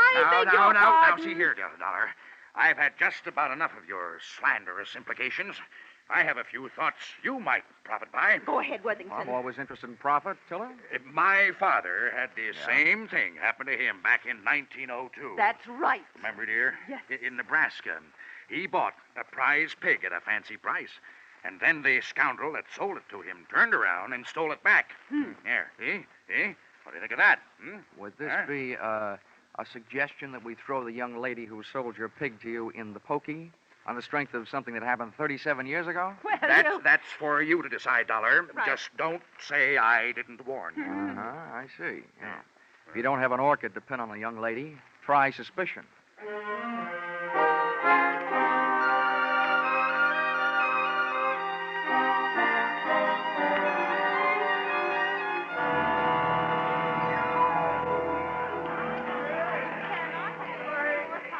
With most of the crowd packed in the grandstand watching the free attractions, I had a good chance to scout the fairground for Alva Anderson, from whom I wanted to learn a little bit more about the habits of not only pigs, but their ex-owners.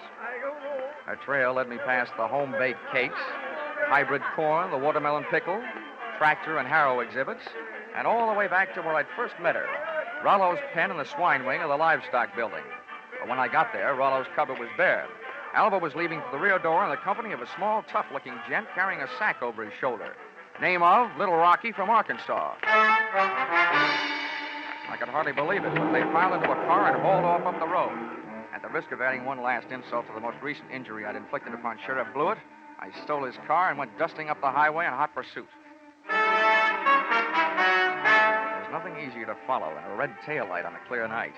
And the bright Mazda Ruby tacked onto the rear of Little Rocky's car led me around the village of Carver and 11 miles out to the pastures, to a shack hidden in a grove of elm trees 100 yards off the road. I parked the car and legged it in. From 25 feet away from the house, I could call the roll through an open window. They were all there. Little Rocky, the strong-arm man who would knock me off the running board, Alva Anderson, and last but not least, there was Rollo, all 980 pounds of him, and most important to me, still alive. Here you are, Milo, you stupid clown. Oh, stop. This is all the sweet potatoes that was left. First we go through them, and then we'll be ready for you, Alva. Oh, but I told you I don't have it. We'll see about that later. Hey, Milo, don't get the porker excited. I didn't do Here, put the sack on the table. Then when we look at him, we throw him out the window and away from him. Now, hurry up. All right. Well, it ain't in this one. Ain't in this one either. Nope. Ain't in this one. Shut up, just look. Well, I just... And from now on, from you, no thinking. Anybody dumb enough to stash a $30,000 hunk of jewelry and pig food ought to go see a head doctor. Oh. Come on. Through the open window, I was being bombarded by sweet potatoes and facts. While making a getaway after ripping the brooch from Mrs. Tiller's throat, Little Rocky's accomplice had suffered a sudden attack of panic and had hidden the brooch in one of Rollo's lunchtime yams.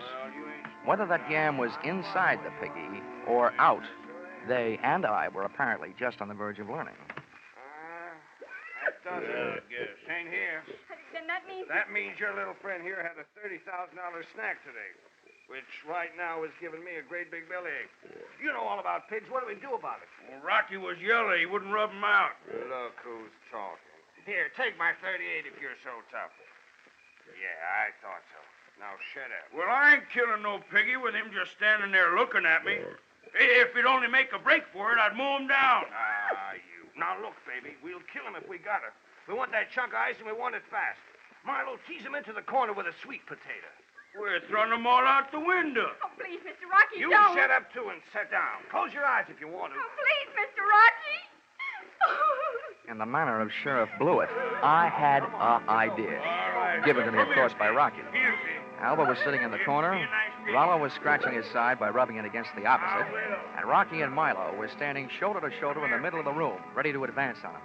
I groped around in the dark until I found one of the yams, and taking the sweet potato delicately in my hand, I tossed it through the window so that it would roll to a point just behind Rocky and his pal Milo. Oh, look out! He's charging! He's shooting! Oh, Daddy, help! Rollo took my bait and, getting to it, knocked his two would-be executioners in a heap on the floor. I took over from there, jumping to the window and applying a kitchen chair dutifully to the prescribed areas, reducing enemies to a state of unconscious surrender. They gave out, Alva gave up, and Rollo gave me a dirty look.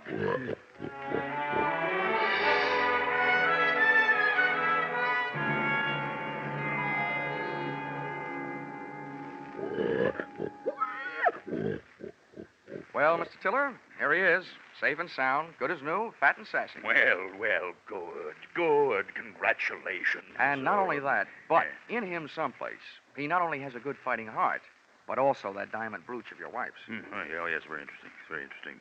Well, I'd better go charter a plane. Rollo is due in Kansas City at noon tomorrow. Oh, but it might upset him, Mr. Tiller.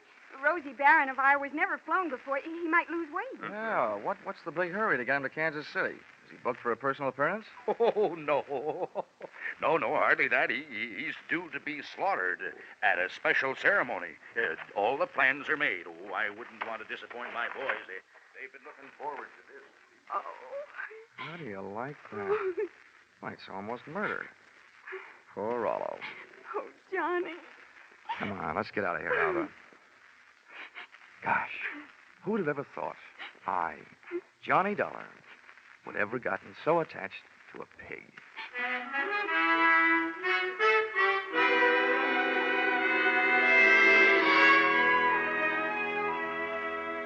Expense account, item 4, $3.50. Dinner for Alva and me. A vegetable dinner, by the way. And speaking of that, reminds me, if you find a $30,000 brooch in a pork chop, it'll only mean that the Blue Ribbon Prime Packing Company didn't have much luck when they went looking for it. Expense account item 5, $20. One new gold-plated badge, which I sent to Sheriff Harry Blewett, appeasement, for having stranded him atop that Ferris wheel, for stealing his car, and for suggesting that he use a hungry pig for a bloodhound. Oh, the porter followed the mash scent, all right. Next morning, they found Sheriff Blewett searching an old mash factory 8 miles the wrong side of town. Item 6, $76.80. Bus and train fare, Carver, Iowa, back to Hartford, Connecticut. But I'm still wondering every morning at breakfast time, what else can you eat with eggs? Except ham or bacon or sausage. And maybe you don't think that's a problem, having known a certain champion named Rollo, Rosie Barron of Iowa. Expense account total, $1,463. Yours, truly, Johnny Dollar.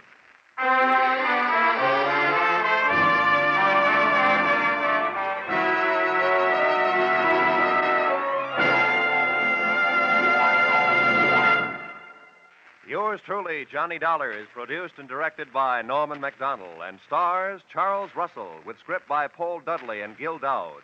Featured in the cast were Parley Bear, Sammy Hill, and John Daner, with Junius Matthews, Ann Morrison, Jack Crucian, and Paul Dubov. Pinto Colvig was Rollo. The special music is written and conducted by Leith Stevens.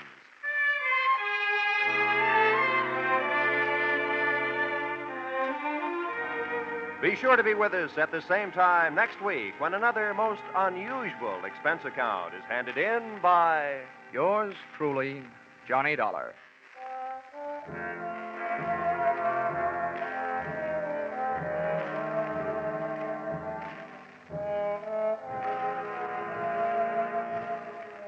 Your hit parade on parade will be back tonight in the familiar CBS Jack Benny time with the great tunes of August 12 years ago.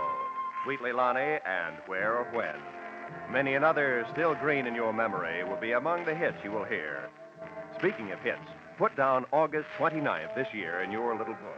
That's when Arthur Godfrey and his talent scouts, the stars of Lux Radio Theater, My Friend Irma, and Bob Hawke return to join Inner Sanctum. So make your Monday nights a regular date with CBS. This is Roy Rowan speaking. Stay tuned now for your hit parade on parade. This is CBS, the Columbia Broadcasting System.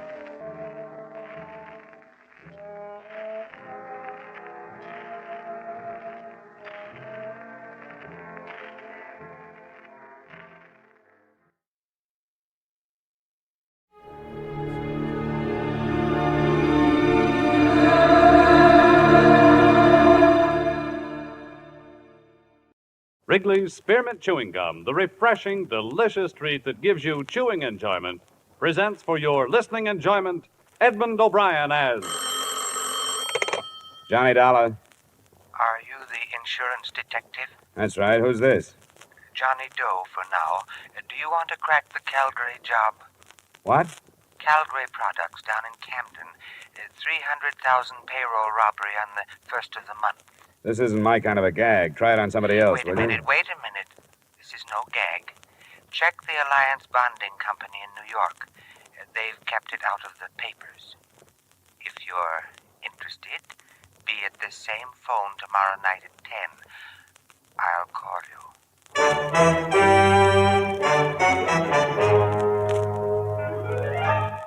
The makers of Wrigley's Spearmint Chewing Gum bring you Edmund O'Brien in another adventure of the man with the action-packed expense account. America's fabulous freelance insurance investigator. Yours truly, Johnny Dollar.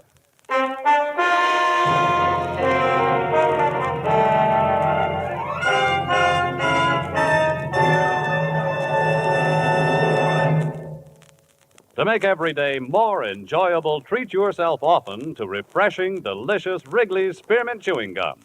Here's a taste treat you can enjoy indoors, outdoors, at work, or at play. The cool, long-lasting mint flavor refreshes you. The smooth, steady chewing helps keep you fresh and alert.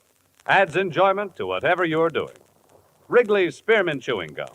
Healthful, refreshing, delicious.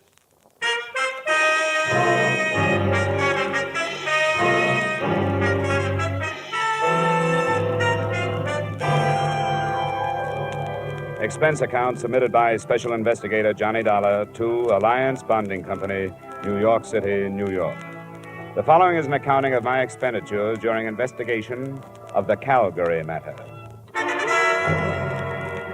Expense account item 1, $10.50 transportation from my Hartford apartment to Alliance's Manhattan office.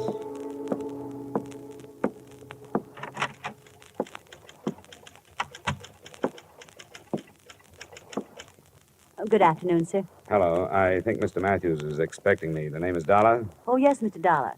That door. Just go right in. Thank you. Yes. All right, Al. That'll be fine. The first bout starts at 8, but we don't care if we miss that. All right, I'll see you then. Sorry, but you can't hurry a son, you know. That's all right. I'm Johnny Dollar, Mr. Matthews. Yes, so I thought. Sit down, won't you? Uh-huh. Yes, sir? I don't want to be interrupted for the next hour, Miss Mills. Yes, sir. Mr. Dollar, do you put any stock in that telephone call? Oh, I haven't any idea. I don't know anything about it. I've done a lot of thinking since you phoned me about it, and of course there's nothing for us to do except to follow it up.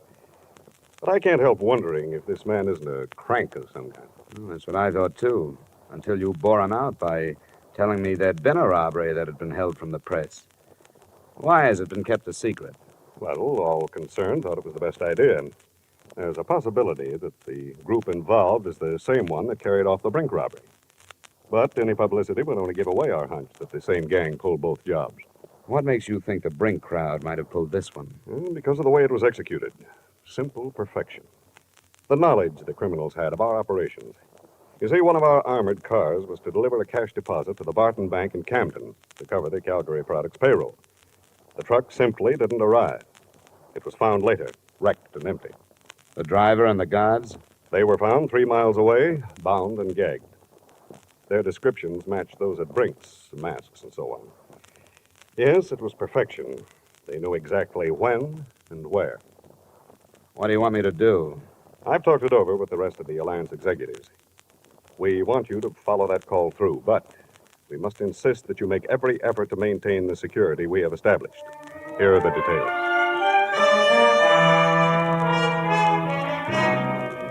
Expense account item 2, same as item 1, transportation back to Hartford.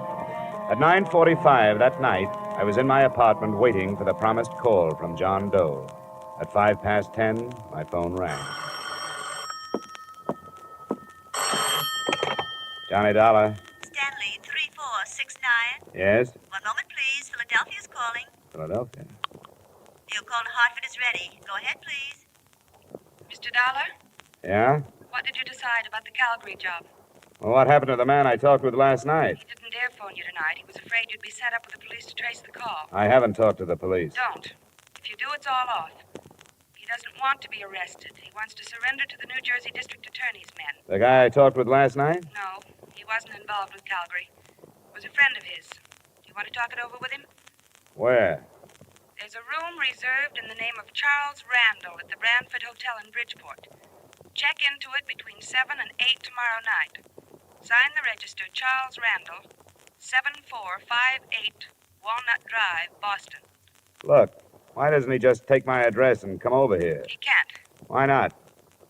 Brantford Hotel, Bridgeport. If you're interested, be there.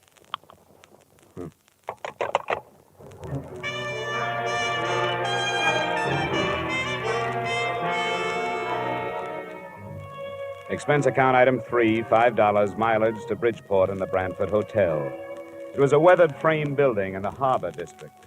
I felt conspicuous walking across the lobby to the desk because I was the only man in sight who was wearing a tie. I wondered, since I was so out of place, why that address had been picked for a meeting that I assumed was not supposed to attract attention. My room was in the rear on the ground floor. I'd no more than opened a single window to air the room of the traces left by its previous tenant when I was signaled to the door.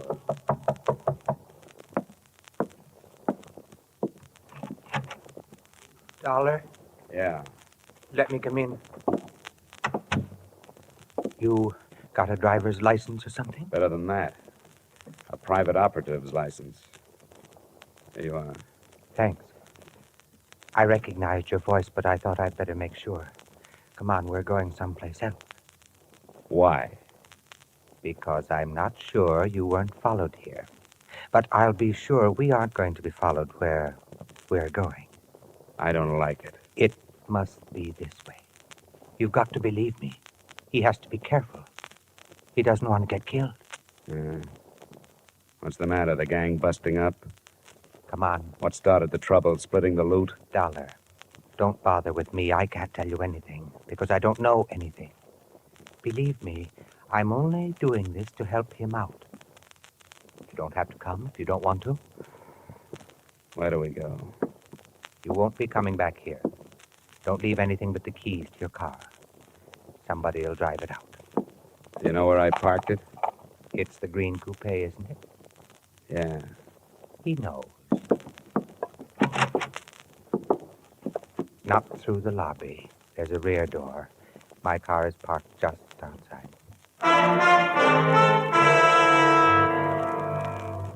We drove without speaking, crisscrossing town and backtracking until he was satisfied there were no followers, and then out of town in roughly an easterly direction, following the shore of Long Island Sound. I clocked 3 4/10 miles on the speedometer, starting at the city limits. Then he switched off the lights and turned right into a pair of ruts. Finally, we bounced to a stop in front of a cabin near the water. Watch your step. There are a couple of roots in the path.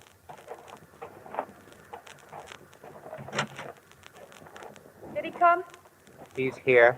Good. You wait in the car, will you? I don't think it'll take long. The first thing that impressed me as I walked past her into the single room was her youth. She didn't look much over 20. In spite of rather nondescript short brown hair and a band of freckles across an Irish nose, she was attractive. She was very small, and her violet eyes were very frightened. I'm glad you've come. Where's the man I've come after? He left. He decided at the last minute that it would be better if he didn't meet you tonight. Look, I've had enough. I don't play this way. I don't like to be made a fool of. But you aren't. Please be patient with us. I've been patient, and all I've gotten for it is some vague phone calls, pointless instructions, and a meeting in a crummy hotel that's right out of Dime Detective. I've had enough. Please help us. How can I help you when you don't give me anything? I don't know anything. And how can I help somebody who runs away? As far as I know, he doesn't even exist. I'll show you.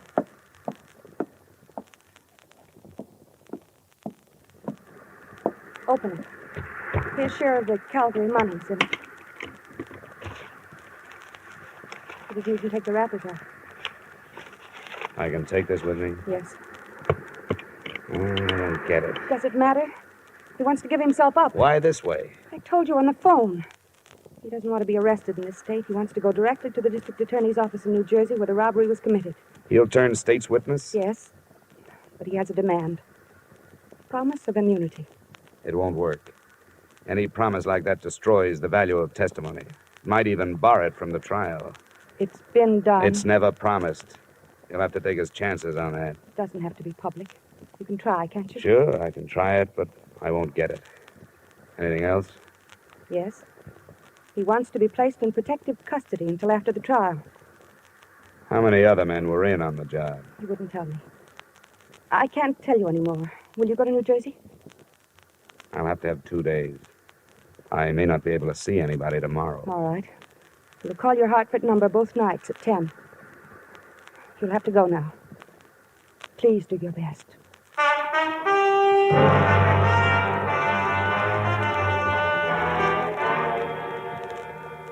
Don't be ridiculous, Dolar. That's one of the most impertinent requests I've heard since I took office. Nothing personal, Mr. Kreider. I was asked to make it, and I did. Well, would you see that he's placed under protective custody until after the trial? Why should I grant this criminal any favors? Well, if it means breaking the Calgary matter, it seems to me a favor or two would be worthwhile. We'll break it in due time. You know where he is? No, but I've been close. I may be able to bring him in if I can get you a word on a few of these things. Yeah, we'll see.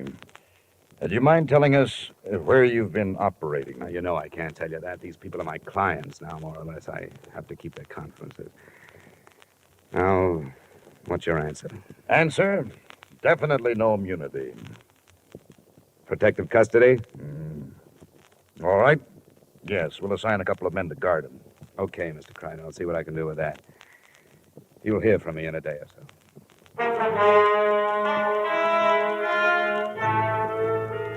Expense account items 4 and 5, $40 traveled from New Haven to Trenton, New Jersey, and from Trenton back to Hartford. I reached home too late for the phone call that first night, but it came the next, promptly at 10, from Boston this time.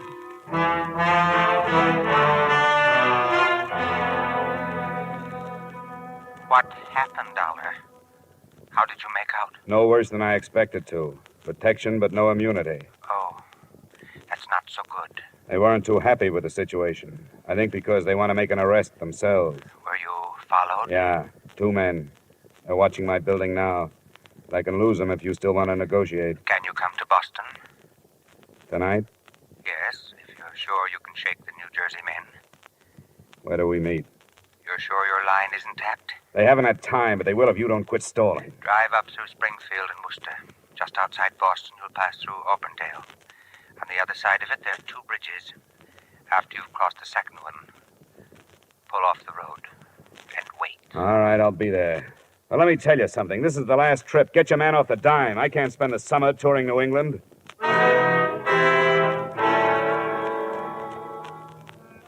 I slipped out of Hartford, found the second bridge beyond Auburndale, pulled off the road, and sat there, listening to the night. I sat there for an hour before anything happened.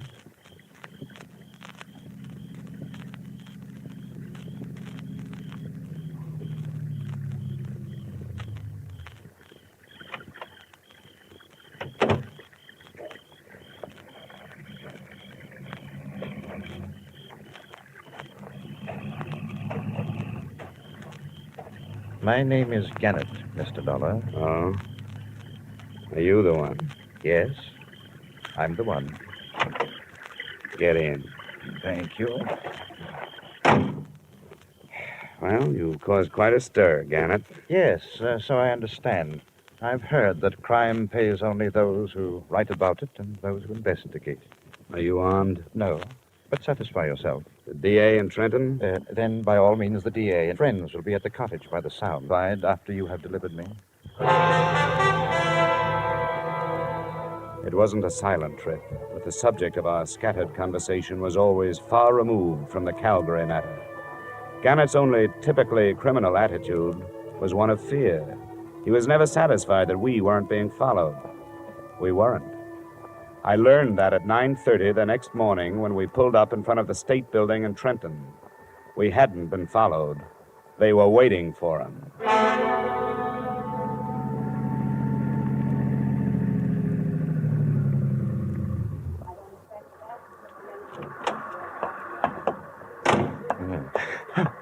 Al, no, don't.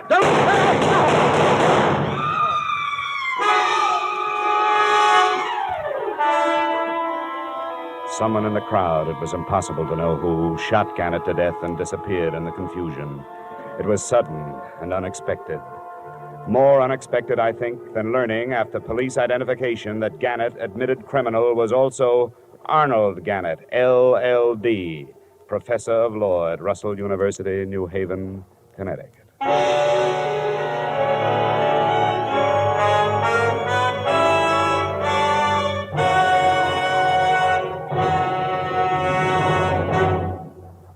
To make every day more enjoyable, treat yourself often to refreshing, delicious Wrigley's Spearmint Chewing Gum.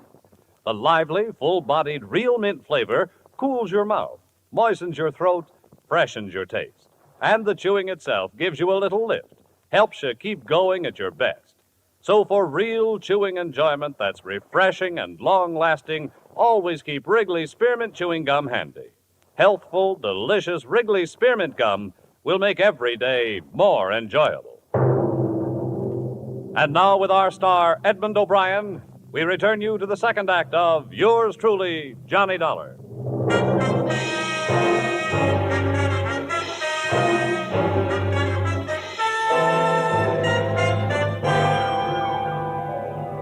A lot of answers died with Professor Arnold Gannett on the sidewalk in front of New Jersey State Building, but one had been born at the same time.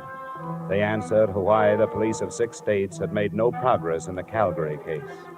They'd been following usual procedures, carrying out their investigations in criminal circles. There was nothing for me in Trenton except the possibility of a session of questioning by the district attorney's men, so I faded out of sight and started back towards the cottage on Long Island Sound.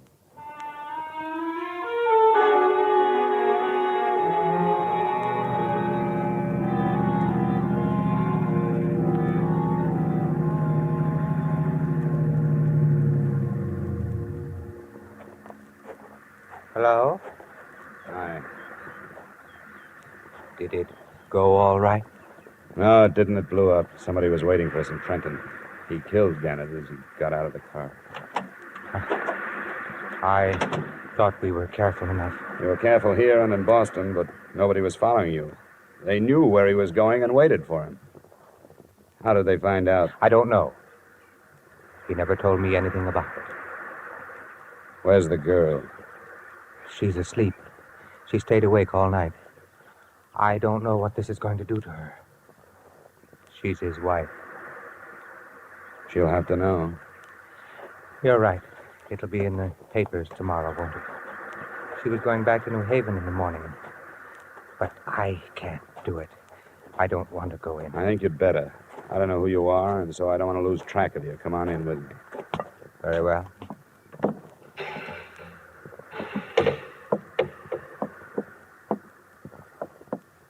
Mrs. Gannett?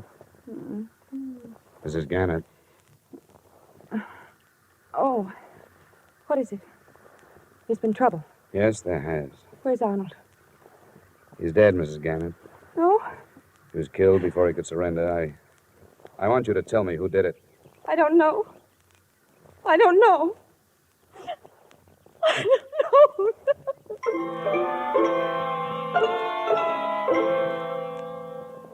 I gave her an hour to get hold of herself. During that time, I learned that the other man at the cottage was Earl Becker of Bridgeport and a gardener at Arnold Gannett School. Enclosed, please find a copy of his statement. I'd known Arnold Gannett since he was a student at Russell University. We got to be good friends when we started to fish the Sound together. We didn't have anything else in common, but that sort of thing draws men together. I didn't know anything about the robbery until he told me he was in on it. That's all he told me. When he asked me to help him surrender, I said I would. When I returned to the cottage, Mrs. Gannett was dry-eyed. Dollar, I appreciate what you've done. You tried to help us, and I know that you're not to blame for anything. Oh, there was no way to stop it. It's all finished now. And I want you to go back to Hartford. Oh, it's not as simple as that. I've put myself out on a limb with the New Jersey district attorney. I won't get off it until this is cleared up. Are you telling me the truth when you say you don't know who your husband was teamed up with? I don't know. He wouldn't tell me. He said it was safer if I didn't know. What did he tell you? Nothing until after it was all over. 2 weeks after. And I knew he was awake at night because something was troubling him. He couldn't lie to me. Your husband was a brilliant man, a doctor of letters. How did he get mixed up in this thing? On Tuesdays, he taught criminal psychology. Before the end of the semester, there was a lot of discussion on the Brink robbery in Boston. And he thought he had the best theory of all. That the men who robbed Brinks had never been criminals before? Yes. And were able to come back to their respectable lives and hide in them. Did he offer that theory to his classes? No. That's what started it. He couldn't get it out of his mind. He told you this? Not until afterwards. It grew into a challenge that he had to do something about. So he did it. And was successful. When he told me, I made him promise to give himself up. I made him do it. I'm sorry I have to keep after you, but there are things I have to know. These classes of his, how many students? It was a large enrollment this year. There were hundreds. Did your husband ever mention a man named Al? Oh, there were so many. I can't remember. Well, he must have kept records. Where can I find a list of his students? At our house in New Haven. Well, then we'll have to go there. I'll be outside. Please let me know as soon as you feel able to leave.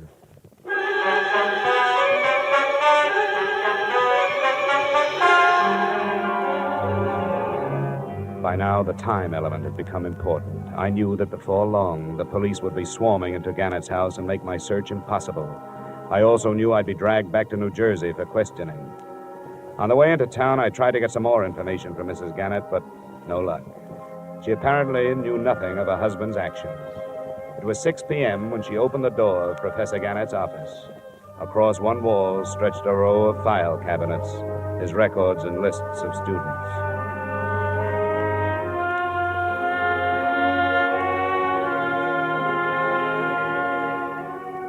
I never knew how many men's names start with the letters A and L.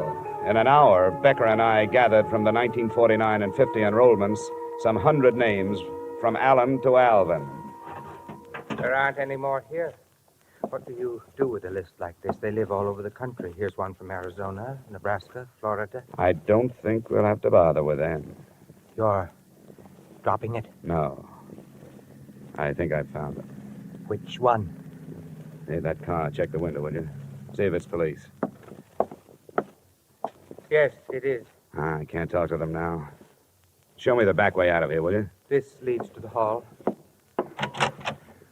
What shall we tell them? Well, don't lie yourself into a trap. Tell them I just left. You don't know where I was going.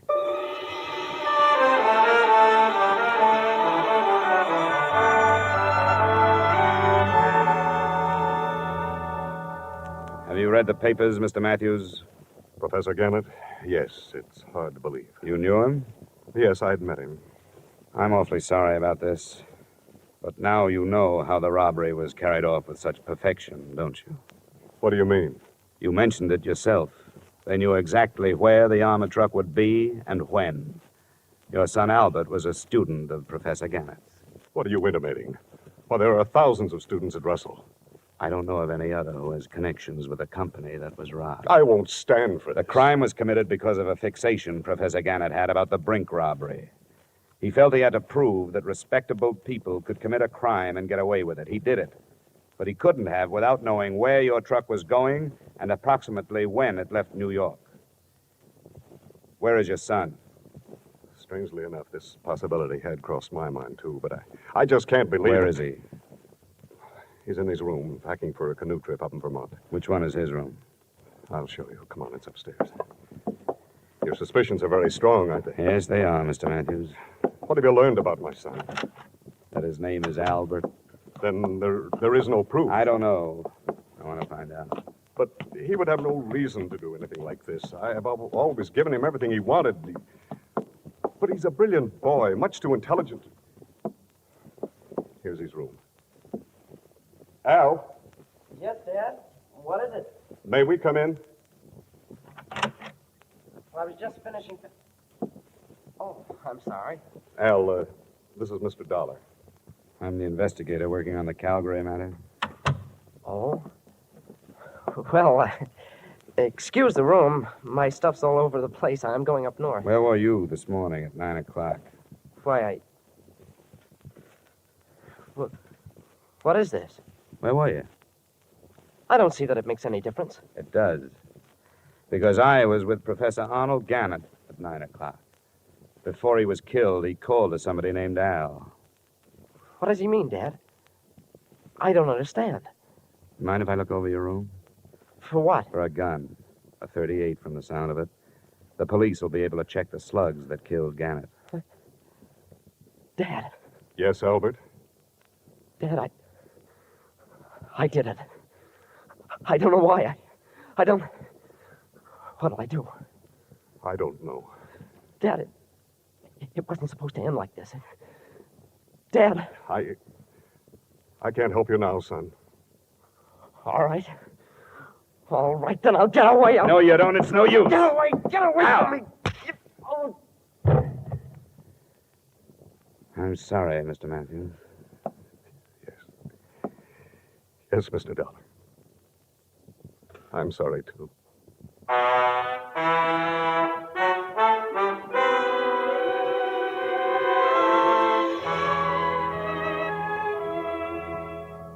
Albert Matthews' statement, by the time he had finished, involved two other law students. They, too, were from families that should have not included criminals. And I wonder if Professor Gannett's unsuccessful experiment doesn't mean that the Brink robbery, $2 million, wasn't committed by persons now hiding behind respectable lives. Expense account total, $1,180. Yours truly, Johnny Dollar.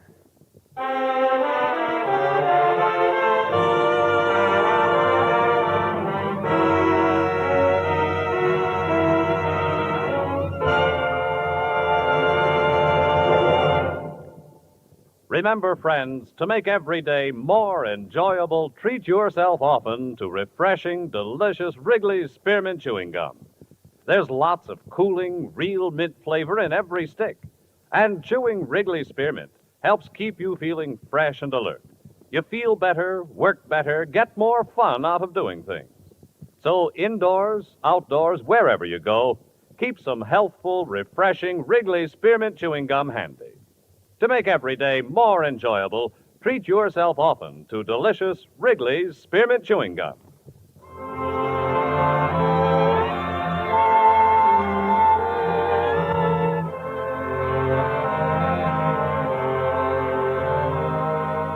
Yours truly, Johnny Dollar, brought to you by Wrigley's Spearmint Gum, stars Edmund O'Brien in the title role and is written by Gil Dowd and David Ellis with music composed and conducted by Leith Stevens.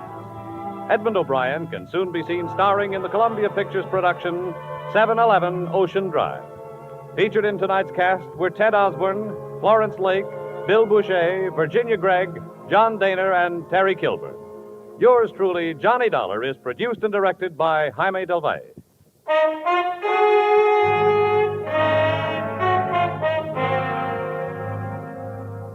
The makers of Wrigley's Spearmint Chewing Gum hope you've enjoyed tonight's story of Johnny Dollar and that you're enjoying delicious Wrigley Spearmint Chewing Gum every day.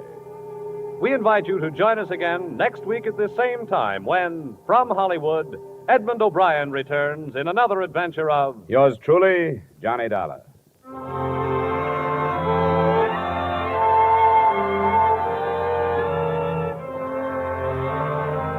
Bob Stevenson speaking. This is CBS, the Columbia Broadcasting System.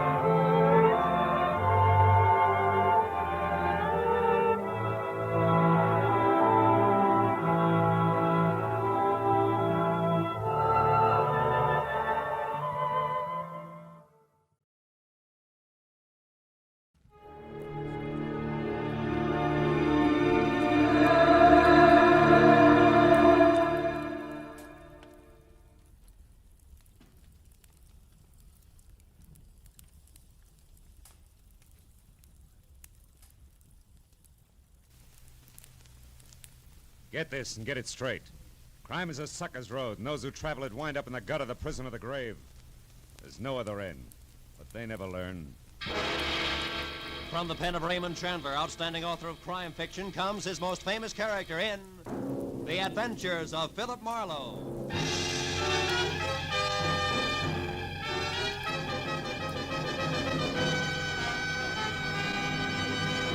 Now, with Gerald Moore starred as Philip Marlowe, we bring you tonight's exciting story, The Soft Spot.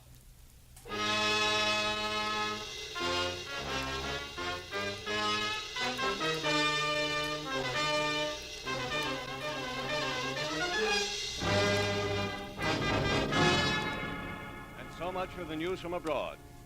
Here in Los Angeles, 2 persons were killed and 8 injured today in 3 separate automobile accidents attributed directly to the thick fog that has blanketed the city ever since yesterday morning. And according to the Weather Bureau, the fog which is rolling in from the sea will be with us for... Fog, smog, everything's cockeyed. Hello. Philip Marlowe, please. Earl Hanley speaking. This is Marlowe. How are you, Mr. Hanley? How's the newspaper circulation business? Oh, both zooming, Philip. Oh, look, Marlowe. Can you come out to my joint in Los Feliz Boulevard, 3810? I'd like you to work for me again. And, you write your own ticket as usual. No, thanks. They play too rough in your league, Hanley. Besides, it's a bum night to ride around in a cold newspaper truck, watching out for hijackers. No, Marlowe. It's nothing like that. This is personal business. Oh? Yeah, it's an old man who's disappeared. I'd like you to find him for me. Still a dark night. Double your fee. I see a light, Mr. Hanley.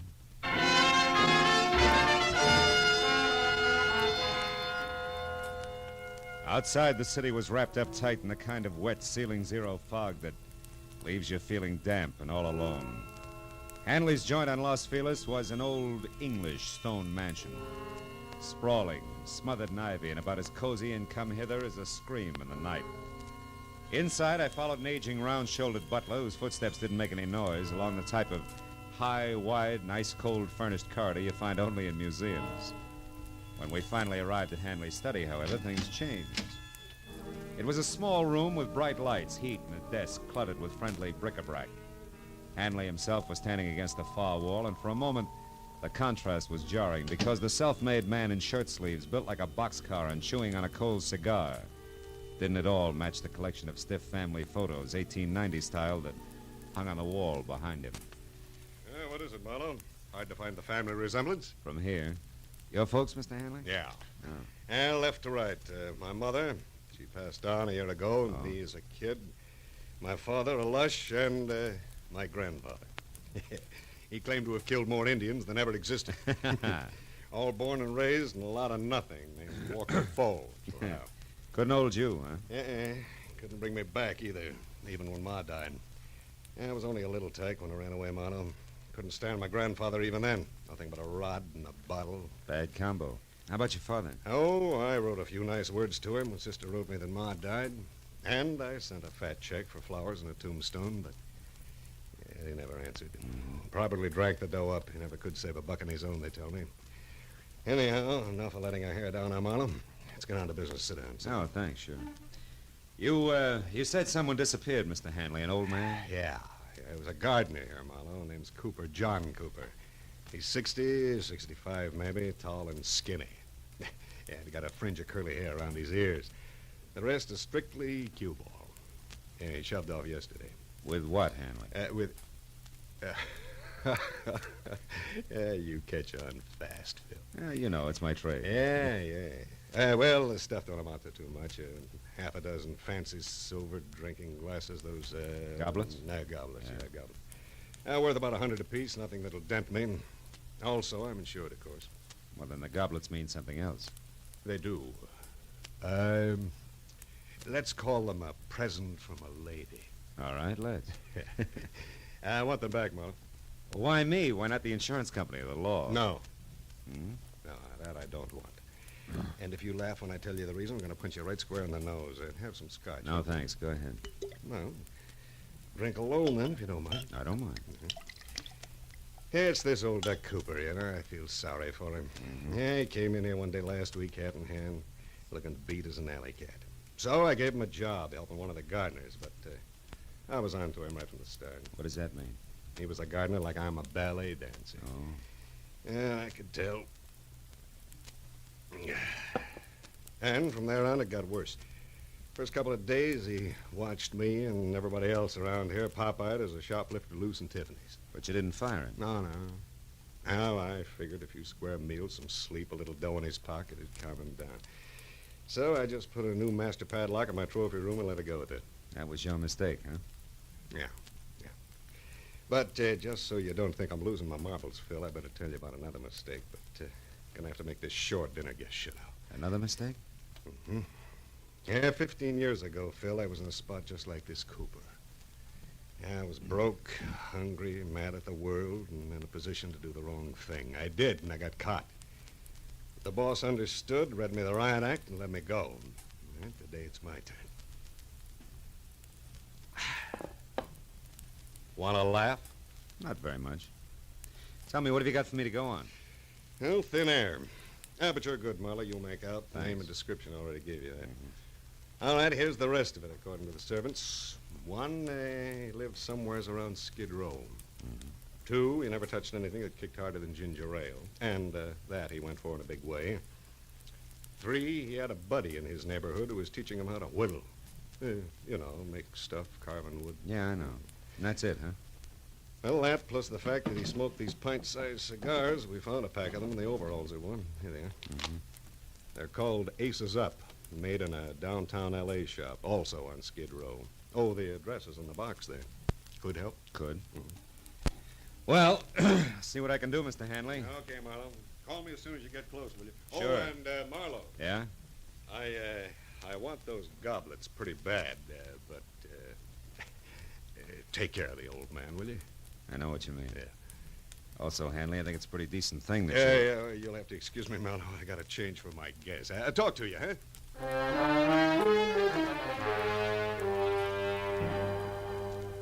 I followed Hanley back along the museum corridor past the guests who included a spy beautiful lady dressed in too much black, chatting with a crisp item in banker's gray flannel who looked like he'd been born holding an hors d'oeuvre. I didn't see how they could have much in common with their host. But when the big front door eased closed behind me, I forgot about them and concentrated on finding a needle in a haystack. A needle in a haystack and a fog yet. Well, the tobacco manufacturer responsible for the handmade black rope called Aces Up was my first try. His shop was a 2x4 dirty glass storefront labeled H. Andrade in dry, peeling gold foil that flaked off when I opened and closed the front door.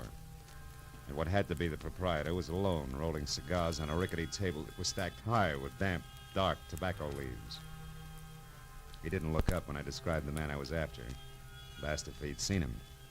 A moment later, when he did turn his head my way to answer, I realized why. I am sorry, senor. I don't see nobody. I am blind. Fine start, huh?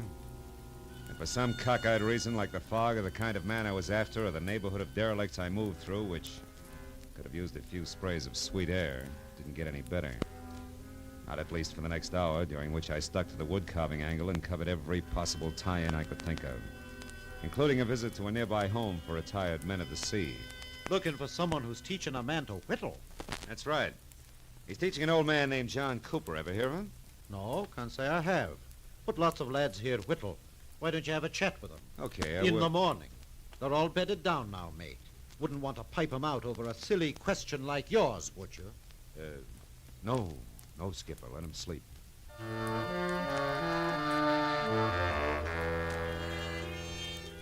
Right there, the whittling went the way of Aces Up cigars, and I turned to my last hope. John Cooper's mania for ginger ale. However, asking about that in the cheap, noisy bars that dotted Main Street was even a sillier question. And it gave all the local comics their big break. Finally... Straight ginger ale, you say, huh? Now, let me see. I get so many orders for it, you know. It could have been the time Carrie Nation stopped in, or, was it the night some joker who was eating pig's knuckles called for a finger bowl? Now, look, Bright Eyes. Let's work a little less on the gags and a little more on... Hey, see that guy over there in the corner booth, the little fellow whittling on that stick?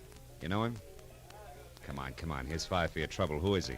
The name is Skeeter. Been doing his drinking and wood chopping here for 5 years. Is he always alone? Not always. Sometimes he has a buddy with him. Lately, an old bald he's trying to teach how to cut them calls. Oh. A guy who never orders nothing at all, so don't get What started. does Skeeter drink? Skeeter? Yeah.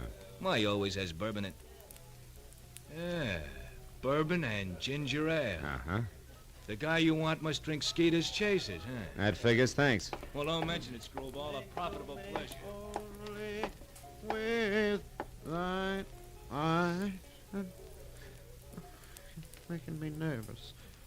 What is it, mister? Lose something? Sort of. John Cooper. Oh. Have you seen him, Skeeter? He told me I could get in touch with him through you here at this bar. Said you were a friend. And I am. Say, is he in trouble, mister? Maybe. What makes you ask? Because he didn't show tonight. And last night he was all out of sorts. Had something on his mind. Couldn't pay attention to the lesson I was giving him. Is it bad? No, not if I can get next to him in a hurry. Tell me, Skeeter, do you know where he stays? Sure do. A rat hole over on South Spring, number 2. Hey, wait. Huh? You ain't a cop, are you? Oh, no, a friend, Skeeter. Yeah? What kind of cigars does he smoke? Friend? Aces up. Do I pass? Uh-huh. It's 210 South Spring. 210 South Spring. Thanks. So long, Skeeter. I'll get in touch if I need any more help. Hey. Sorry, buddy. I was in a hurry. I didn't see you. You lost up my shoe shine, sweetheart. Where you running? Get your mitts off. I said I was sorry. What do you want? The dime you invested in the shiny, your ears slapped down into the pockets of that zoot suit. Which? Okay. We'll let it go. I thought we would. So long again, Skeeter, and thanks.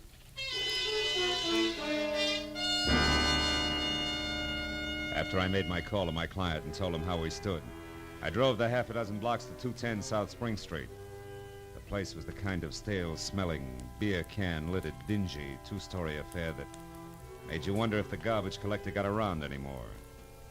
When I knocked on the cracked glass front door that sported a laundry shirt cardboard that said rooms for rent and eyebrow pencil, I was ready for anything.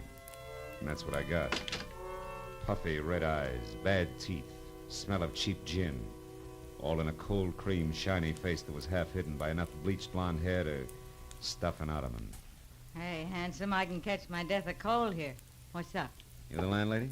No, she passed out, but I was drinking with her, so I'll do. What do you want? An old man named John Cooper. Is he in? The skinny duffer? Mm-hmm. Yeah, I guess so. I seen him earlier. It's that door back there, the one on the right. Hey! Hey, Jockey! What do you want back there? Where you going? What's the use? This way, mister. Hey, was that Cooper's room the fella just came out of, last on the right? Yeah, that's it. That louse probably swiped your friend's bottle. He's the kind. Empty. Too bad. You know, he drinks you under the table and then takes what's left. Which in this case would be ginger ale. Cooper doesn't drink. Yeah? Oh, what do you know about that? Hey! Hey, you got company? Hey, Cooper!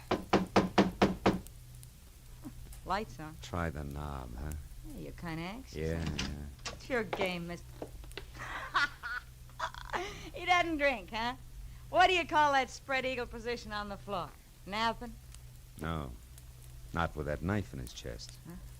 I call that murder.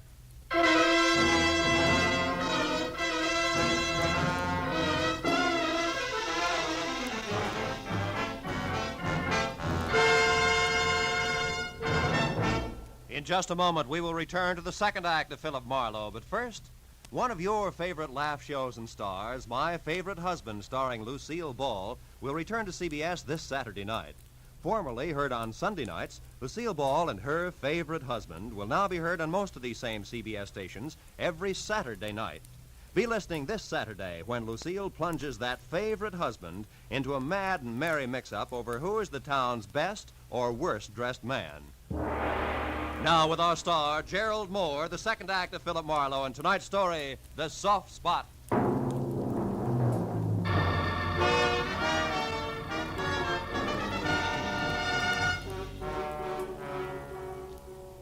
The old man's body was rumpled in death like a discarded bundle of rags, loosely pinned at the center with a knife that had killed him.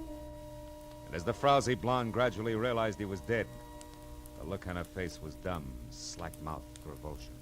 Gee, death's an awful-looking thing, ain't it? Ain't it? Hey, don't touch him, mister. It don't seem decent. Decency is strictly relative, sister. There's a scratch here on his neck. Like a woman's fingernail raked it. Huh? Where? Hey, his locket's gone.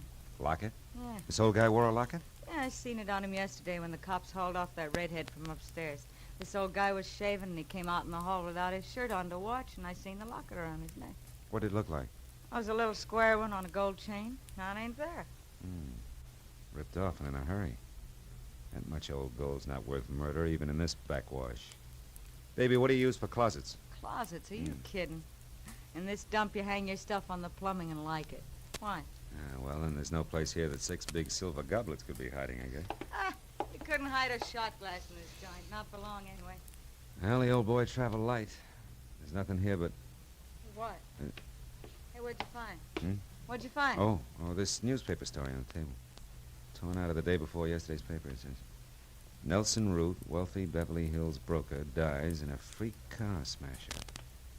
Root is survived by his wife, former showgirl Evelyn Lansing Now, Root, what do you suppose that old guy was saving that for? To have sold his shoes with, maybe? Oh, sure. Now, look, as long as you get your brain in gear, tell me where I can find that guy who ran out of here. Chalky? Yeah. Hey, listen, mister, I don't want to get mixed up in this. I just live here and I'm back here. You're already mixed up in it. Yeah, but that Chalky's awful hard, mister. I wouldn't want to cross Now, him. listen, that old man there was murdered. Remember, it's for keeps. You tell me here and now, or the cops down at headquarters. Come on, where does he live? I don't know for sure. I think I heard once he's got a shack in the alley behind some warehouse over on San Pedro Street. Which warehouse? I don't know. Honest, I don't know. Hey, you might find out at Dooley's Diner. I think he shoots craps over there. Okay. Thanks, baby. And do yourself another favor before you cool off. Call the police.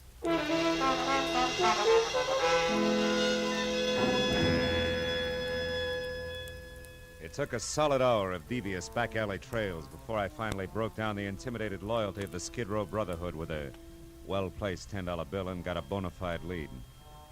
In the thick fog that crawled along the alley, Chalky's shack had all the welcome home look of a wet gutter. It was wedged in under the hulking concrete base of an overpass like dirt under a giant fingernail. Sick yellowish light oozed out through a single tiny window, too murky to see into. So I did the next best thing and hoped that he was alone inside. Who's there? Who is it? I got a tip for you, Chalky. Dooley sent me. It's about the Johns. They're after you. Cops. Hey, wait a minute. Now, what's the tip, fella? What? Hey, where are you? Right here, Chalky. Now stay where you are, Buster. I'll kick your head off. Hey, what's the idea? I want fast answers, Chalky. Nice straight ones. Why'd you knife the old guy tonight? Knife the old... Hey, who are you? What's the idea? I want answers, not questions, Chalky. Why'd you do it? I didn't kill him. I never used the shiv. He was already dead when I went in there. I lifted that locket off to the old coot, that's all, so help me. Give me that locket. I ain't got it no more. Ma Murphy's got it now. I hocked it already. She gave me 3 1/4 on it. Look, I got a buck left. If you want that, you can cheap have it. lying grifter. You killed an old man to get the trinket for 2 cents. No, I didn't. I seen that guy with the big ears run out of the old coot's room, so I went up to take a look. Wait a minute. Guy with big ears? Yeah, he was a zoot suitor. I never seen him around before. I'd remember them flaps of his. Oh. He ran out of the old guy's joint in a big steam squad. Hey, now listen, buddy. He was the guy who done it honest. Ain't no doubt about it. He was the guy. Hey, now wait a minute. You ain't a friend of his, are you? He is again. No reason, unless he was telling me. Oh, now listen, buddy. I No never reason. put the finger on the guy before in my life. But when it's protecting my own hide, Finger? I gotta do... Yeah, I could have been the finger. So long, Chalky, and drop dead.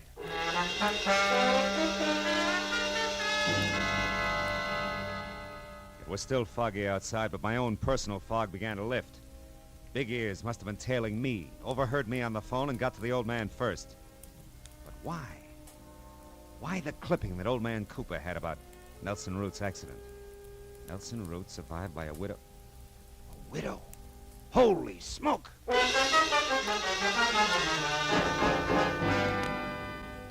Callahan of the Daily Star gave me half a dozen pictures of Evelyn Lansing Root, from her early cheesecake days right on up to the role of widow in mourning. There was no doubt left. She was the lady in black, one of my client's dinner guests. By the time I'd driven through the fog out to Los Feliz again and up to Hanley's sprawled-out house, I'd lined the whole business up to where it made a twisted kind of sense. There was nothing left to do but nub it in his lap. I'd found him in his study. Well, what's wrong, Marlowe? Maybe you better tell me. Tell you what. Did you find Cooper or didn't you? Sure. I found him. I found him dead. What? The old man is dead. You know perfectly well he's dead. Come on, Marlowe, sit down. Have a drink, you'll beat. No, thanks. I'm covered a lot of ground tonight, most of it pretty slimy. Led me in a big circle that started here and ends here, and now it's late. We're both fairly intelligent. Let's give each other a break, shall we? Go on. Let's suppose that a man was in love with a woman, a married woman, who was tired of her husband. So, she and the man arranged for the husband to die in a freak accident. Yeah, that's right.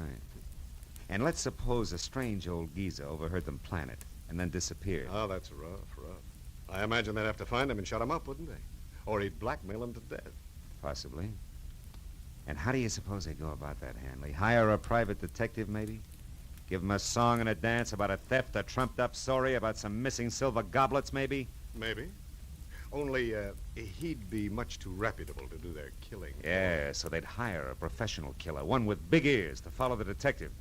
And when the old man was located, the killer would step in and go to work with a knife. And then vanish completely, because he'd be a good professional man. Well, Hanley? Well, Marlowe. Oh, yes, that's a great yarn.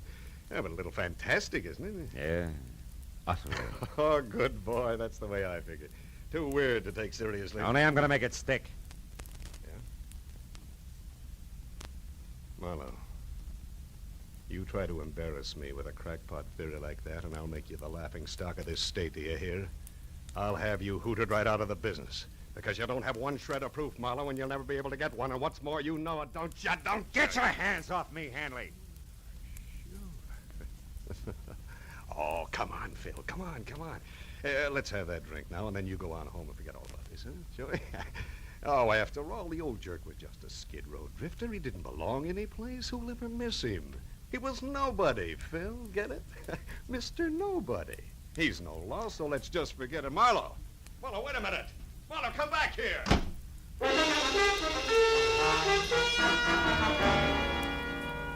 had to get out.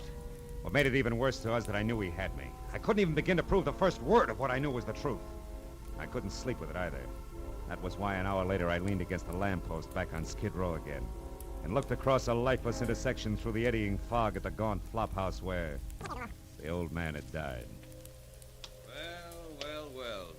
A wayfaring stranger in the night. Hiya, pal. Beat it. Wait a minute, wayfaring stranger. Couldn't you accommodate me to the extent of a match, or would that break your back? Here. Keep him. Thanks. Why don't you go home, pal? Nothing happens here on Cooper Street after 2 in the a.m. As a matter of fact, nothing happens anywhere anymore. Cooper Street. Cooper? That's one right out of the book. I'll bet $50 on it. 9 out of 10, they'll take the name of a street. Huh? Who? Never mind. You live around here? You're kidding. Where's Ma Murphy's pawn shop? Hey, easy. Watch the lapels, pal. Well, come on. Where is it? Ma's joined us 3 blocks down on Filbert, downstairs, middle of the block. But there's no romance there, pal.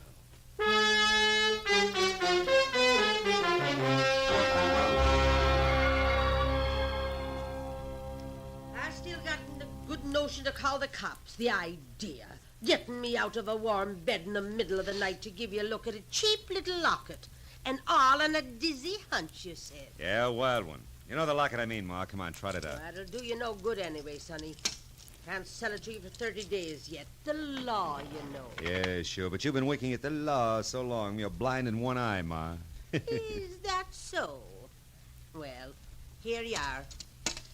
Say, is it hot, sonny? I'll know in a minute. It's the inside I want to see if it's... Oh. What is it, sonny? Is something the matter? Yeah, my hunch paid off, Ma. It's hot, all right. Hot enough to burn a guy to death. Here's my card. I'm taking this along. What? No, well, hold on a minute, you. Hey, stop. I'll call the cops. Don't bother, honey. I'll call him myself.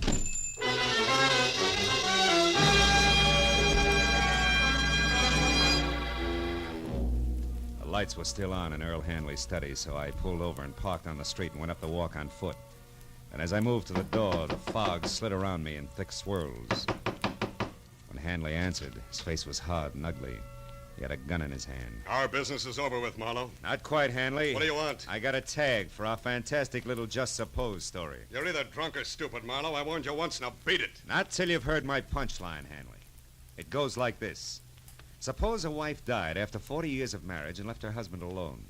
A lonely, lost old man who's mellowed with the years. Suppose he doesn't have much time left himself and he knows it, but he's got an obsession.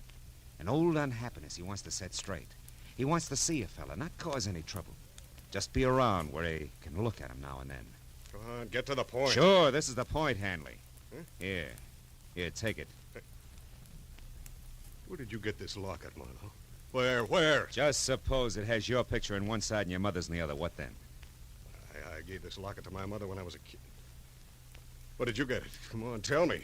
It came from around the neck of a harmless, sentimental old man who was stabbed to death tonight by a hired killer. He'd never have turned you in or blackmailed you, Hanley, because that old man was your father. I had my own father killed. I ordered my own father's death. I didn't know it. Yeah. Mr. Nobody, remember? Come on, Hanley, give me the gun. We can go now.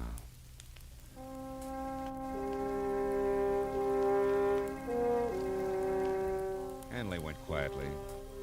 All the way, he kept the little locket clenched in his fist. But as I led him up the stairs at police headquarters, he broke loose long enough to shatter both his hands against the marble pillar.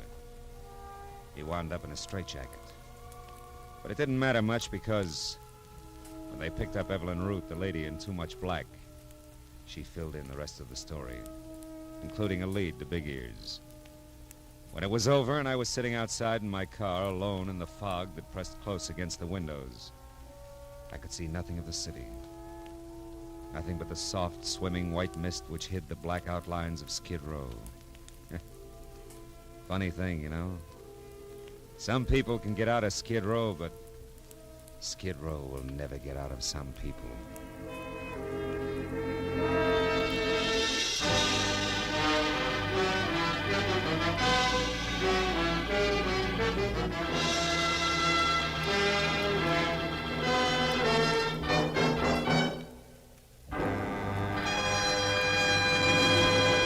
The Adventures of Philip Marlowe, bringing you Raymond Chandler's most famous character, star Gerald Moore, are produced and directed by Richard Sanville and written for radio by Robert Mitchell and Gene Levitt.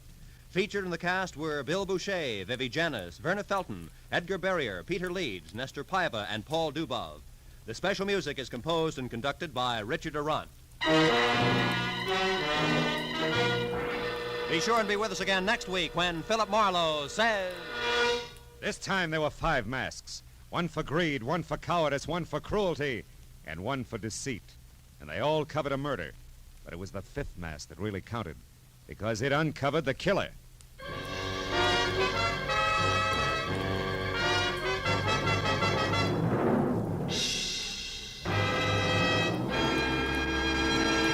For some easy-to-listen-to music on Sunday afternoons, be sure to hear those favorites, the Symphonette and the Choraleers, which return to CBS this Sunday afternoon. The Symphonette brings you musical favorites from the lighter classics, played by a group of outstanding instrumentalists. The Choraleers sing rousing marches, popular songs of the day, and familiar music of the past. Hear the Symphonette and the Choraleers this Sunday and every Sunday afternoon on most of these same CBS stations. To hear each and every star, leave your dials where they are, 'cause this is CBS, the Star's Address. Yes, CBS, the Star's Address. Roy Rowan speaking. This is CBS, where next week you will hear Philip Marlowe an hour and a half later Eastern Daylight Saving Time on the Columbia Broadcasting System.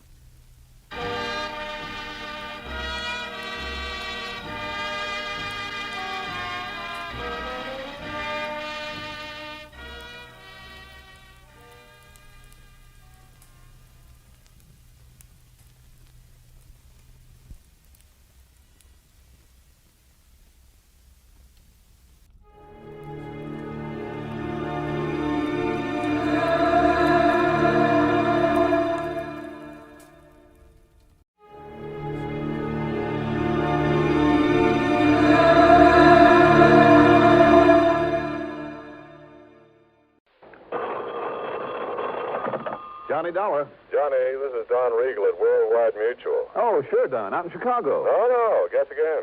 You've been moved? Yeah? Where? I hope it's been a promotion. Well, Johnny, I'm sitting here looking out the window of my office at the vast blue expanse of the mighty Pacific. Or at least I would be if the fog weren't so dark and thick this afternoon. San Francisco. Right. One of my favorite towns. Go on. I'll bet you say that to every city in the United States. No, I mean it. I have some real fond memories. Oh, yeah? Who is she, Johnny? I mean memories of nice, big, fat fees. You know, Don, every case I've handled in that fair city of yours over the years has paid me very nicely. How about this one, Don? Let's wait and see, huh? What's the problem? Man missing. Anybody I might know? Well, I doubt it. His name is Harvey Lehman. And, Johnny, I find we have the gentleman insured to the tune of exactly $250,000. Wow. Yeah. Okay, Don. I'm on my way.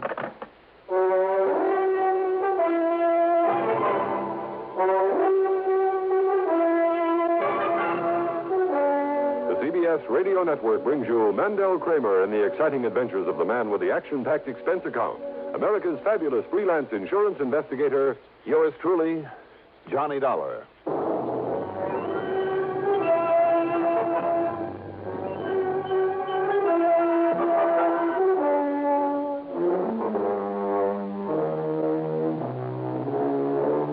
Expense account submitted by Special Investigator Johnny Dollar to the Worldwide Mutual Insurance Company San Francisco office. Following is an account of expenses incurred during my investigation of the buyer and the seller matter.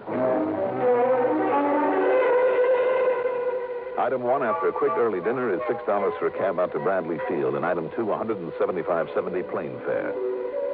It was quite late by the time we sat down at San Francisco International Airport, so item 3 is another $6 for a taxi into the Huntington Hotel, high on famous Nob Hill, where from my window I could look out over Telegraph Hill and Chinatown, Fisherman's Wharf, the Embarcadero, and other familiar spots of this wonderful, colorful city. First thing in the morning, I dropped in on Don Regal at his office right near station KCBS that carries these reports of mine on CBS Radio every week. You know, come to think of it, the last time I was in San Francisco, a couple of them in at KCBS helped me solve an important arson case. Yeah, I remember that one, Johnny. Where are you staying this trip? Over at the Huntington, as usual. Well, I hope you didn't bother to unpack your bag. Oh, why? Well, you may have a little more traveling to do. What do you think I did to get out here? Had my way, I'd stick around and enjoy this town of yours for a little while. Well, no reason why you shouldn't. You can come back after you've cleared up this case for us. And believe me, I hope you can, Johnny. What's it all about, Don? Well, as I told you on the phone, the man's name is Harvey Lehman. As I also told you, he's disappeared. And if somebody's knocked him off, you'll have to pay a nice hunk of insurance. Yeah, exactly $250,000. But if that man ever had an enemy, I'm crazy as a bedbug. Well, I've always suspected that. Who's the beneficiary? His wife, Doris Lehman. They've been getting along all right? No, to be honest with you. Uh-oh, here we go again. Oh, no, wait a minute, Johnny. Don't start jumping to any fancy conclusions. Why not? That's a lot of money. Yeah, sure it is. But Harvey Lehman is only 48, 49. All right, so why wait around for him to grow old and die before collecting on him? No, Johnny. What I mean is that he has a good business going, and it'll be worth a lot more over the years than any hunk of insurance is now. Even 250 G's? Even that. Even if it means putting up with him over the years? Well, any putting up with it, Johnny, I'd say is on his part. How do you mean? Well, Lehman's a real solid, hard-working citizen who's so completely straight and decent that, well, he's the sort that other folks often take advantage of, especially his wife. Yeah? Domineering. She's overpowering. And while he's working, she's spending, and not on him or his house, anything like that, mind you, but on her own selfish self. Well, then you've just opened up possibility number 2. That he's disappeared deliberately to get away from her? Sure. No. Why not? Well, he's simply not the type.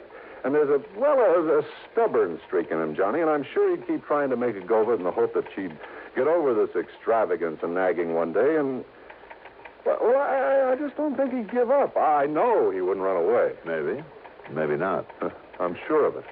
How long ago did he disappear? By the way, what sort of business is he in? Well, he's a buyer, Johnny. I guess you'd call him a commission buyer. Oh, buyer of what? Well, antiques, that sort of thing. You want a giant ruby from some ancient Persian idol, Lehman would get it for you if anyone could. Or the suit of armor that King Arthur wore. Or even a whole room from some Scottish castle. You know, that sort of thing. Well, anyhow, he left here just a week ago. A week ago? Mm-hmm. Well, that means a pretty cold trail. Yeah, I know. He told his wife he was going down to Los Angeles, to Beverly Hills to be exact, to see a man. Told her he'd be back the following day. But he wasn't. Any reason why he couldn't have just stayed over for a while? Now, look, Johnny, if Lehman said he'd show up at 9:16 on Tuesday morning, he'd be there at 9:16 on Tuesday morning on the nose. Not a minute sooner, not a minute later. That kind. Yeah, that kind. Anyhow, Johnny, I've checked every hotel and apartment down there, so have the police. There's been no sign of him. What about this man that he went to see? Well, his name is John Arthur Whittington Maynard. I've been on the phone with him. The police have been on the phone with him half a dozen times. Lehman never showed up. Maynard. John Arthur Whittington. Yeah, you remember him, Johnny. Big producer-nick of a lot of big movies some 30 years ago. Well, at least they made a lot of money. Yeah. All of them horror films, Edgar Allan Poe and vampire and werewolf sort of stuff, before all this science fiction type of stuff came along. Well, the old screwball made himself millions. Well, why did Lehman say he was going down? Well, like I said, Lehman was a buyer of some pretty unusual stuff on commission. And I understand Maynard has a house full of it. Oh, wait a minute now. Don, isn't he the one who had an old movie set, an old castle moved onto some property to use for a home? Yeah, that's the one. You've probably seen it in one of the picture magazines. But now, to get back to Lehman. You better give me his description. Let's see. Here's the dope on him, Johnny, all scribbled out for you. Thanks.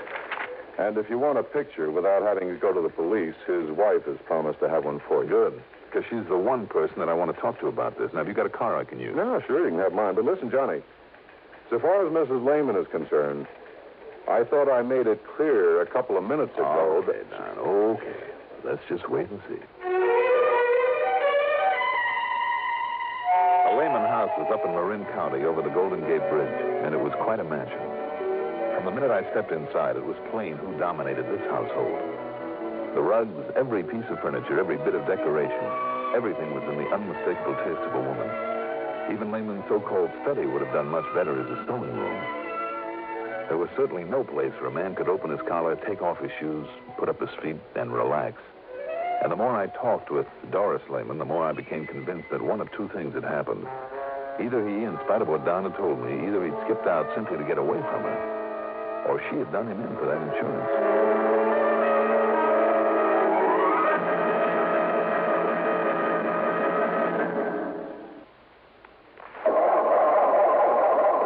Or cars left out at night, or in unheated garages.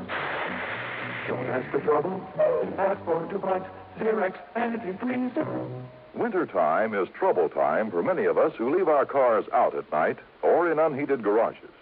So don't ask for trouble. Ask for DuPont Xerox Antifreeze. Xerox outlasts winter. It protects your car against sudden drops in temperature all winter long. It won't boil away, even during a warm spell. And Xerox has an exclusive rust inhibitor, MR8, that protects all engine metals, including aluminum, against rust and corrosion. So, for safe, dependable protection, do as millions of motorists have done for over 20 years. Ask for Xerox Antifreeze. It's made by DuPont. Remember, For cars left out at night, or in unheated garages. Don't ask for trouble, ask for DuPont Xerox antifreeze.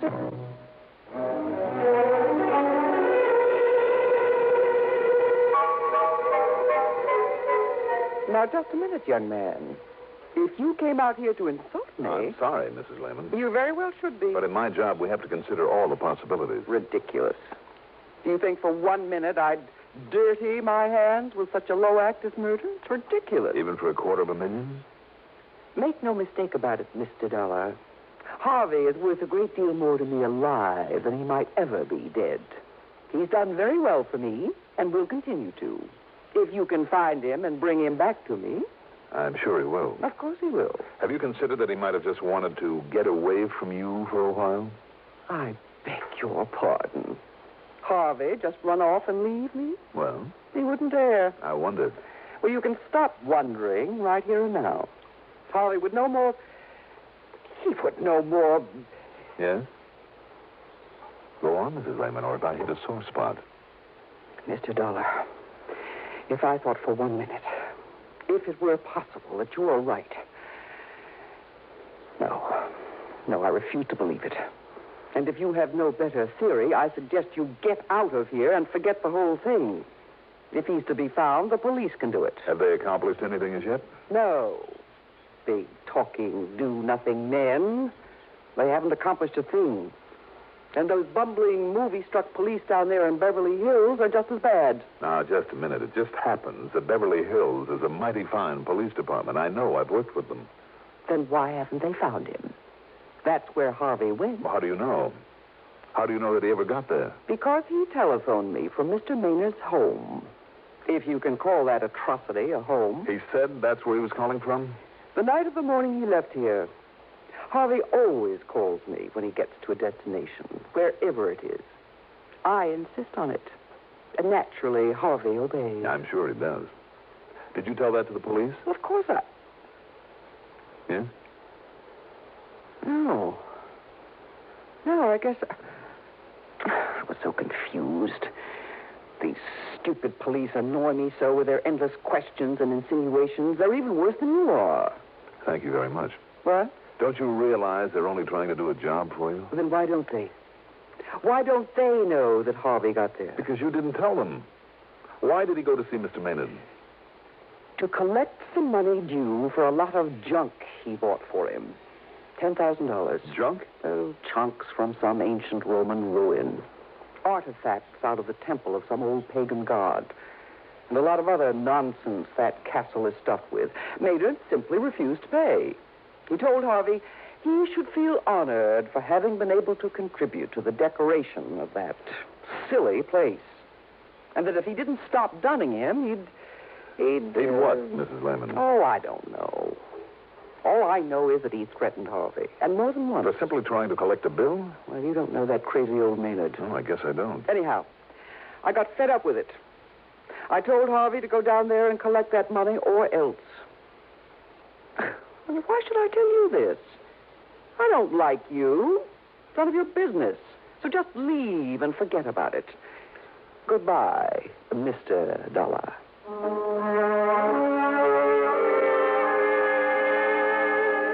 I was afraid if I lingered any longer, she'd literally throw me out. So I got the next bit of information, her telephone number, from the phone book in my room at the Huntington. Then I put through a call, not to her, but to an old pal of mine. Under the circumstances, it wouldn't be diplomatic to give his right name, so we'll just call him Brady. Sergeant Brady, the Beverly Hills Police Department. And 15 minutes later, he called me back. Johnny Dollar. Brady, Johnny. Yeah. Well, as you suggested, I snooped the phone company, and yes, there was a call to that Marin County number the same night Lehman should have arrived down here. All right, then, Brady. So maybe old Maynard called to see why he hadn't. He must have known Lehman was planning to come. I don't think so. I don't think Maynard would have called because I don't believe he did know Lehman was heading your way. Oh, you don't, huh? What's more, it was Lehman himself who made that call. No, wait a minute. You're sure of that? Yes. At least that's what I was told by... Yeah, Johnny? Well, maybe I'm not sure. Well, if you're thinking that maybe Lehman did get here and that maybe they had a fight or something, well, Johnny, we thought of that, too. You see, we know that wacky old Maynard pretty well. He's a real nut. And if you don't believe me, just dig up some of those old horror pictures he used to make. Wow. I know what you mean. Made a lot of the props for him, too, with his own little hands.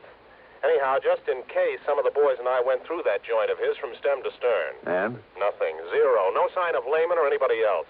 We even tapped on walls and took measurements, looking for hidden rooms or secret panels, that sort of thing. Nothing. But you did suspect him. Did? Yeah. But only because that crazy old man, just to be dramatic, might try most anything, just for kicks.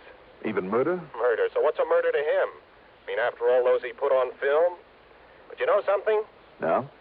If that ham ever did kill somebody, why, Johnny, he'd be the first one to ask us over. He'd probably lead us right to where he'd hidden the stiff after fixing it so we wouldn't see it. Just to show off? Yeah, sure. That's why we went over the place so carefully.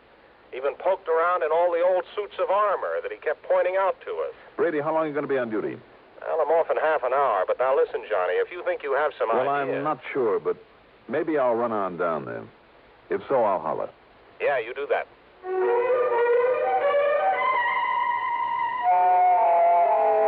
Item 3, $83 even for a cab to the airport, a jet to Los Angeles, and a deposit on a rental car. I drove into Beverly Hills to police headquarters. As I suspected, Brady wasn't there, nor did a phone call raise him at his home. However, the officer on the desk promised to keep trying and gave me some directions, so I took off. After leaving a pleasant residential section, I took a narrow dirt road high up the side of a mountain. I could see all of Beverly Hills and most of Los Angeles spread out below me, and Catalina Island over 20 miles out in the blue Pacific like a jewel, fairly sparkling in the late afternoon sun. I could also see the crummy castle where John Arthur Whittington Maynard lived alone among the tattered glories of his past in the film business. And suddenly, that wee small voice in the back of my brain spoke out loud and clear. Watch it, Dollar. You may be getting into more than you bargained for, so watch it, Dollar. Watch it.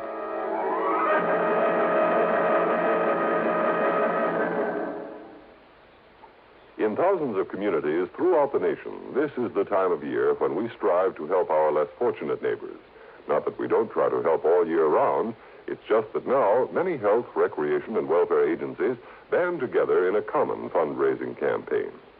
When you give just once to your United Fund or community chest, you'll help many people in your city, the sick, the needy, the aged, the serviceman, and veteran. So give the United Way, and please give generously.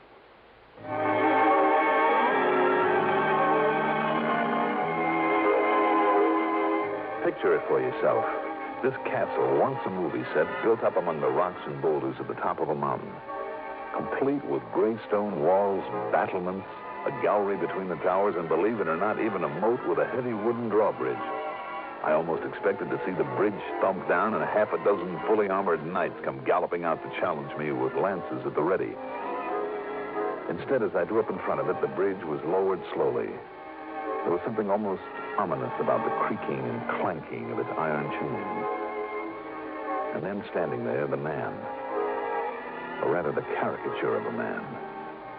He was short, heavy-set, and in a way almost grotesque.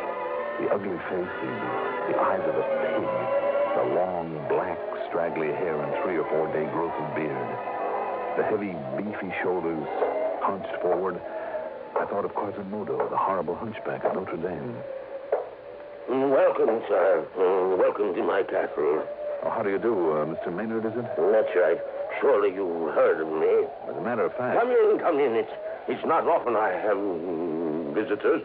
Someone to show my place to. So few people even know of my beautiful castle. My name is Dolar, Mr. Maynard. I'm an insurance investigator. Insurance? Not a salesman. I'll have none of it. Get out. Leave my place. No, I said I was an investigator, Mr. Maynard. I'm trying to find out what happened to a Mr. Harvey Lehman. Harvey? Oh, yes, of course. A very old and very dear friend of mine. Come. Let me show you some of the wonderful things he has brought me over the years. Well, I would like to ask... Magnificent suits of armor, regal pennants and banners, beautiful tapestries.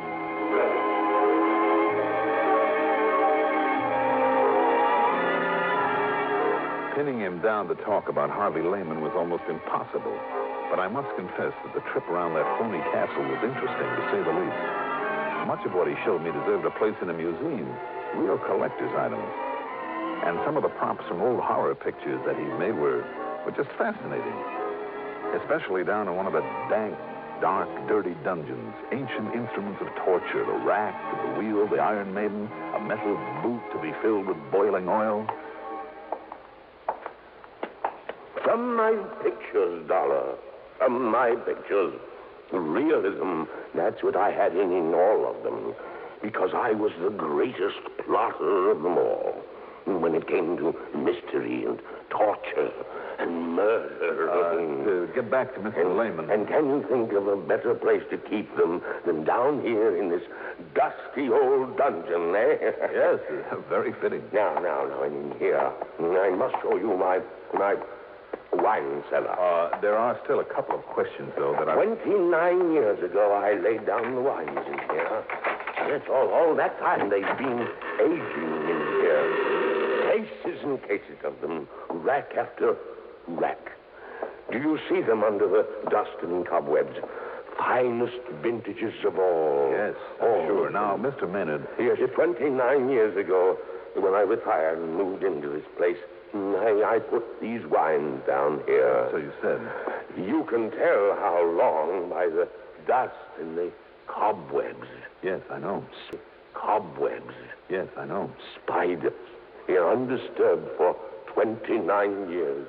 One thing more, though, about Mr. Lehman. No, I told you, Mr. Dollar. I know nothing whatsoever about him. When did you see him last? Oh, almost a year ago. You sure about that? Yes, I'm sure. Oh, look here, this case of port. No label. But the finest vintage port. Mr. Maynard? Over here. And do you see them? The sherries. Magnificent sherries. And the longer they lie there, undisturbed, the finer they'll be. You never drink them? Drink them? Such treasures. Drink them indeed. Look at this one. The color of this ancient sherry. Hold it up to the light. There. Do you see? Magnificent. Yes, I'm afraid I do now. What? I see. Realism, you said. Didn't you mean what looks like realism? By the time it was shown on a movie screen? I don't understand, Mr. Dolar. Tell me the truth, Mr. Maynard. These torture machines, for instance, in the other room, and some of that armor upstairs. Some of that armor cost me a fortune because it's genuine. Maybe so, some of it. But how about the rest? You mean you could tell? That it's only imitation? Stuff that was made up for some of your old movies? But I made it myself. I have a skill in such things. I thought it was perfect. It would have fooled me, all right. Well, then I don't understand. Even as the dust down here and the cobwebs fooled the police, too, didn't they? What? When they came around here a few days ago for a look. Now, just a minute. I'll bet by way of showing off, you dragged them down to this wine cellar, too. You were so sure of yourself. Dolar. Phony cobwebs are almost like the real thing. Phony? All the dust. What is it, Maynard? Fuller's earth that you've scattered around? You don't know what you're talking about. The whole setup would have fooled me royally if you hadn't picked up that bottle of wine and held it up to the light. I'm going to take a look under some of these cases, Mr. No! You leave them alone. Why? Because they cover up something you don't want me to see? No, don't do that. What was the name of that gruesome old picture in which you had a man buried under a cellar floor? I said stop it. If you don't, I'll pull this trigger. Oh, I see. There. That wild, silly guess of mine paid off. That's right.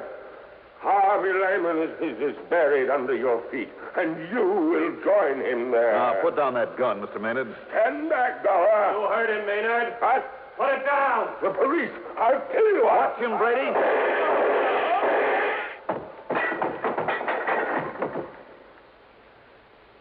Thanks, Brady.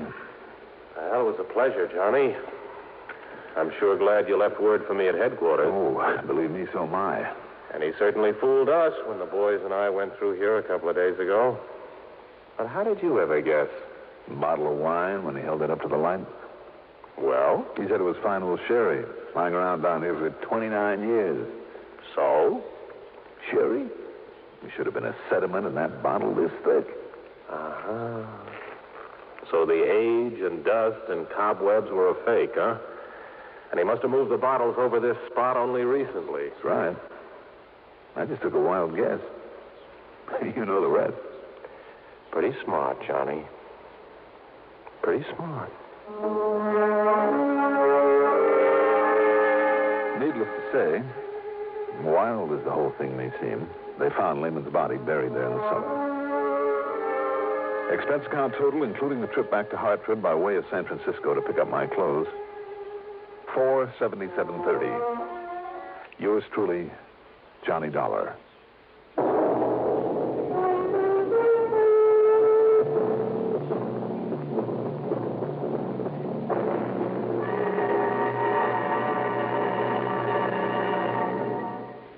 Now, here is our star to tell you about next week's story. Next week, Savannah, Georgia, after one of the cleverest crooks I've ever had to tangle with. Join us, won't you? Yours truly, Johnny Dolar.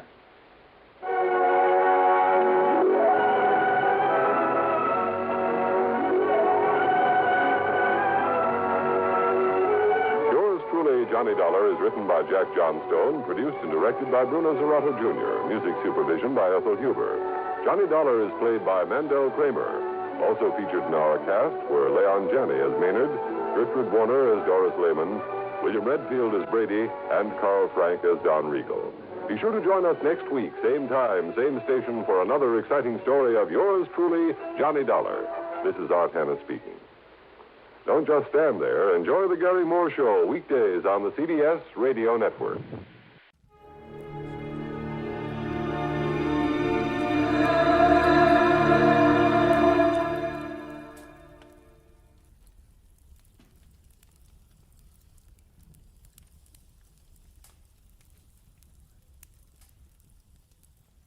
Get this and get it straight. Crime is a sucker's road, and those who travel it wind up in the gutter, the prison, or the grave. This time, inside of 2 hours, a lavish mansion seethed with suspicion, a sealed cabin filled with gas, and an artist's retreat had a corpse on the floor. All because one man was too good-looking to be true to anyone. From the pen of Raymond Chandler, outstanding author of mystery, comes his most famous character and crime's most deadly enemy, as we present The Adventures of Philip Marlowe.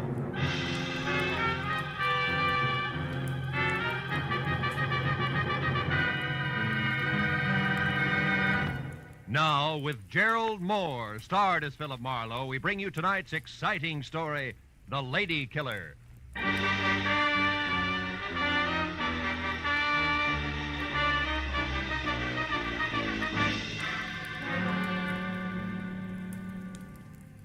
The longer I sat in my office with my feet up on the desk and thought about it, the more convinced I became. Paul Niles was unquestionably the handsomest man I'd ever seen. He had a face that belonged on a Greek god, only his features were better, more finely chiseled. They looked as though they'd been molded out of alabaster from a blueprint by some inspired genius. And the classic side view he presented made the great profile show up like a bowl full of shredded wheat. In fact, the guy was much too good to be true in more ways than one, which had been my original impression of Niles when I'd first met him, just 2 hours ago at the corner of Sunset and Cahuenga. And at his insistence, had driven him around the quieter streets of Hollywood in my car while he tried to hire me. He was scared stiff, but that was all he would admit to, and as he talked, I wondered what it would be like to have a face like that. Must become quite a problem. Women cluttering up your life. Marlowe, you're not listening to me. Unless you help me, I'm going to be killed. Soon, tomorrow, tonight, maybe in the next 10 minutes. I must have protection. From what? Who's after you? A girl. Her name is Nora Kirby. She's threatened my life, and now she's here in town. She actually intends to go through with it. I found out where she's staying. I went there to talk to her, but she was out. Why is killing you so important to her? Well, I don't even know for sure. It's something ridiculous. Nora Kirby obviously doesn't think so. Let's have it, Niles. Why? I can't tell you that. I see. Also, I suppose you don't want to take this to the police where it belongs, and you can't give me the reason for that either. Yes. I came to you because I need private help, and I'm willing to pay well for it. Now, you don't have to concern yourself with the reasons. Simply see that Nora doesn't get to me. Now, here, as a starter, here's $200 for just that. Keep it. I only accept money from the people I work for.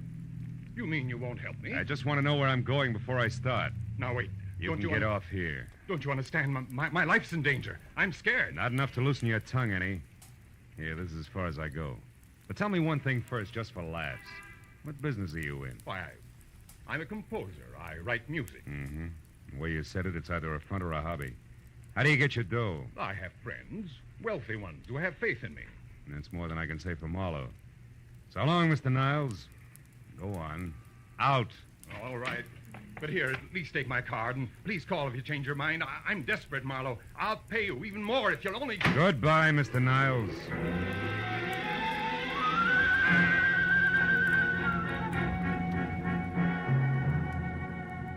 That was the way I'd left it 2 hours ago at 8. And I'd spent the time in between trying to referee a tug-of-war in progress with the feeling I had that I'd been stuffy on one end and my undernourished bank account on the other, and was slowly but surely getting no place. So when the break came, I grabbed at it. Hello, Marlowe speaking. Marlowe, this is Paul Niles again. Oh? I've thought it over. I'll tell you everything if that's the only way, because I've got to have help before it's too late. That's better. Where are you? In my studio, 3893 Avenida del Sol. 3893. That's off Coldwater Canyon, isn't it? Yes. Now get over here right away, will you? Wait a minute, Marlowe. There's someone here. Somebody just came in now. What? Niles? Who's there? Who is it? Nora, is that you? Oh! Niles! Niles!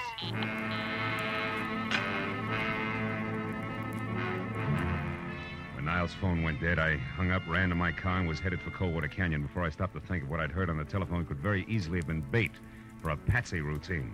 Because I had nothing more to go on now than before, except Niles' promise to tell all, and that it got no further than gunshots. But I was already well on one easy way to find out, so I corkscrewed my way over the mountains to Avenida del Sol and followed it to number 3893, which was a straight-up driveway etched narrowly into the hill face that ended on a gravel shelf just big enough for the redwood and glass studio, a generous helping of imported jungle for landscaping in a circular parking space. As my headlights slashed across the tangle of overhanging trees in the center, they trapped the figure of a woman running. She stopped, crouched, and looked back into the glare like a cat does, then darted for the darkness again. But I caught her at the corner of the house. Just a minute, baby, not so fast on the curves. Let me go.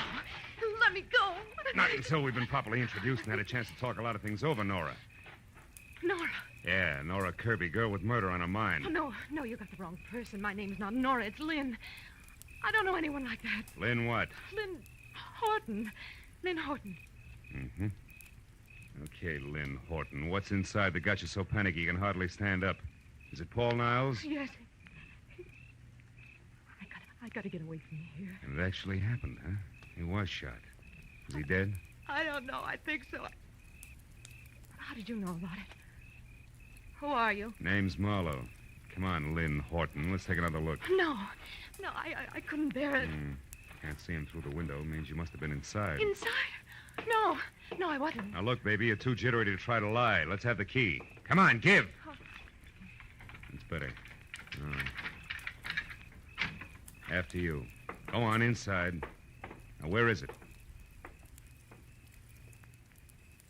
Yeah. Paul. Come on, Lynn. Come over here away from him. I can't believe it. I can't. What's your connection with him? I was just a friend. I tried to help him with his music. Mm-hmm.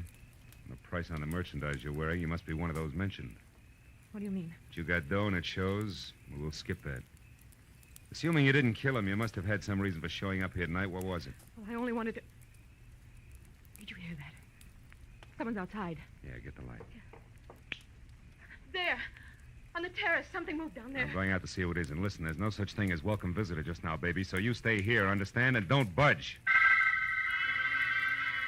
I felt my way out the door, down the stone steps toward where we'd seen the movement, and along the wall to the far end of the terrace. But there was no sound. Nothing moved. Whoever had made the noise had gotten away clean. So I headed back for the house, and that's when I heard it. I started after it with my shin against the first rock garden. Stopped me cold. Ooh. Instead, I listened to her drive away. Called myself a few unpleasant names and concluded that Lynn Horton, or whatever her real name was, had been quite as scared as she acted. After I limped inside, turned on the light, and reached for the phone, I stopped at the word Nora above a pretty girl's picture on a newspaper clipping sticking out of Paul Niles' pocket. It carried a New York dateline and said that Nora Kirby, convicted of manslaughter in a traffic accident, had been released after serving 3 years. At the bottom of the story, scrawled in ink, was the message: 3 years for something I didn't do, to get something I couldn't have. It's not fair, Paul. I'll be seeing you. It was signed Nora. I picked up the phone again, and a few minutes later, Detective Lieutenant Matthews at Homicide was up to date. Okay, I'll be right out. Now, you say this girl, Nora Kirby, did it, Marlowe? I said Paul Niles was expecting her to, and it looks like she did. Say, look, there's another angle, though. The woman who just beat it away from here. The one who called herself Lynn Barton? Yeah. That's somebody else who was snooping around outside, too. Who also got away from you. You're doing real well, Marlowe. Oh, now, wait a minute. Wait till you see this joint, you'll understand. Besides, I'm in this for curiosity only now. My paycheck got murdered, remember? And furthermore, I never have matches when I want them. What'd you say? I said I'm looking for some matches. No. Here's some. These are the strangest matches I've ever seen. Well, what about them? I got a velvet cover on them. So what? A velvet book of matches. Hey, Matthews, did you ever hear the name Negrotto? Negrotto? Yeah. Sure. Abel Negrotto. Huh? He's a big name in the music publishing business. Made most of his fortune on records. Lives in Beverly Hills. You know, I got a dandy hunch. I'm going to go have a talk with Mr. Negrotto, Lieutenant, okay? On one condition. Be careful what you say, Marlowe. And keep in touch.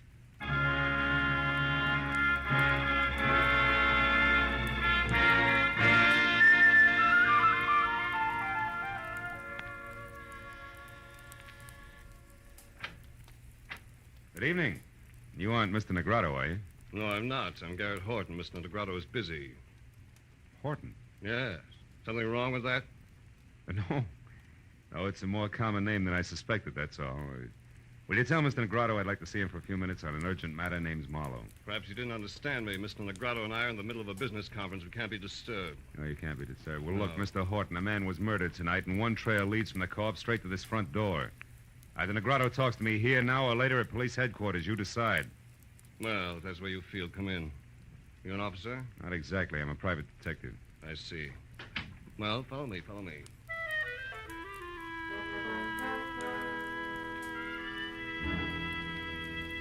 He led the way through what looked like the outer lobby of the Taj Mahal, and down a silk-padded corridor to a set of carved doors that would have fit any roundhouse in the country. When we walked in, a man glanced up from a stack of papers and with a pair of eyes that belonged on a shark, did his best to look a hole through me. Horton introduced us. This is Mr. Marlowe, private detective. Mr. Negrado, I'm looking for a girl named Nora Kirby in connection with the murder of one Paul Niles tonight.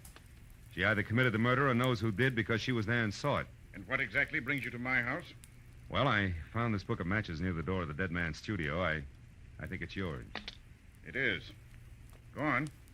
Any idea how it got there? None whatever. And until you mentioned their names, I'd never heard of either Nora Kirby or Paul Niles.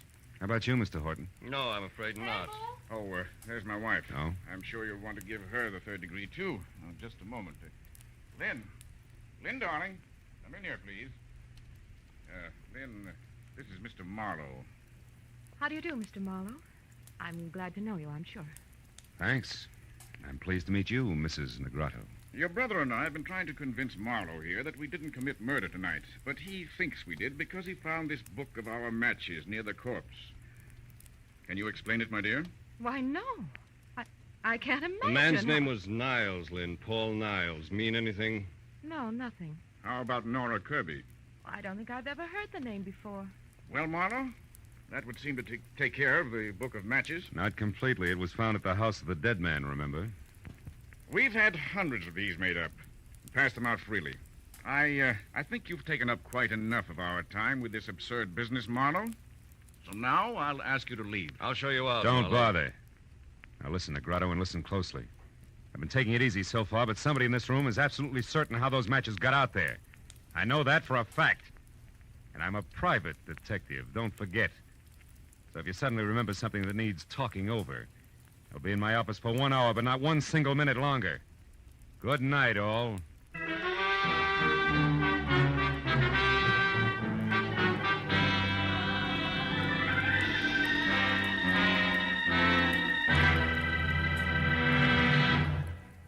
In just a moment, the second act of Philip Marlowe. But first, every Sunday afternoon, CBS brings you two outstanding programs of music. Gems from the great composers, played by the Symphonette, and the sweet, memorable songs of the outstanding modern composers and semi-classicists, sung by the choral heirs. Each program is designed especially for fine Sunday afternoon listening. Hear both the Symphonette and choral heirs this Sunday afternoon on most of these same CBS stations. Now, with our star, Gerald Moore, we return to the second act of Philip Marlowe and tonight's story, The Lady Killer.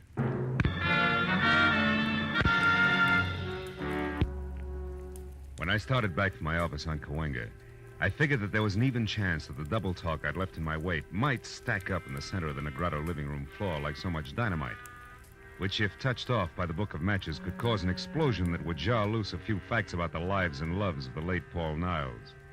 Facts that would make finding Nora Kirby and clearly understanding her motives something less than impossible.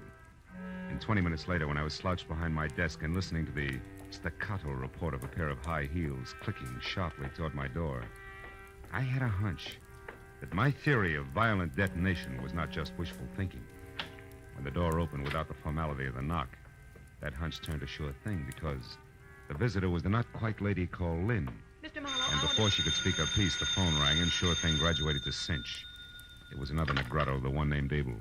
Marlowe, I suppose it's stupid of me to make this call, but frankly, your visit here has left me curious. You have a minute? Yeah, I think so. Hold a wire, will you? I need a light. Be with you in a second, Mrs. Negrado. All right, but what I have to say is important, Marlowe, so make it fast, will you? Just as fast as I can. I don't think your husband has much to say to me. Husband? Mm-hmm. That's Abel you're talking to? Yeah. Now, do you mind handing me those matches there? Thanks. Hello.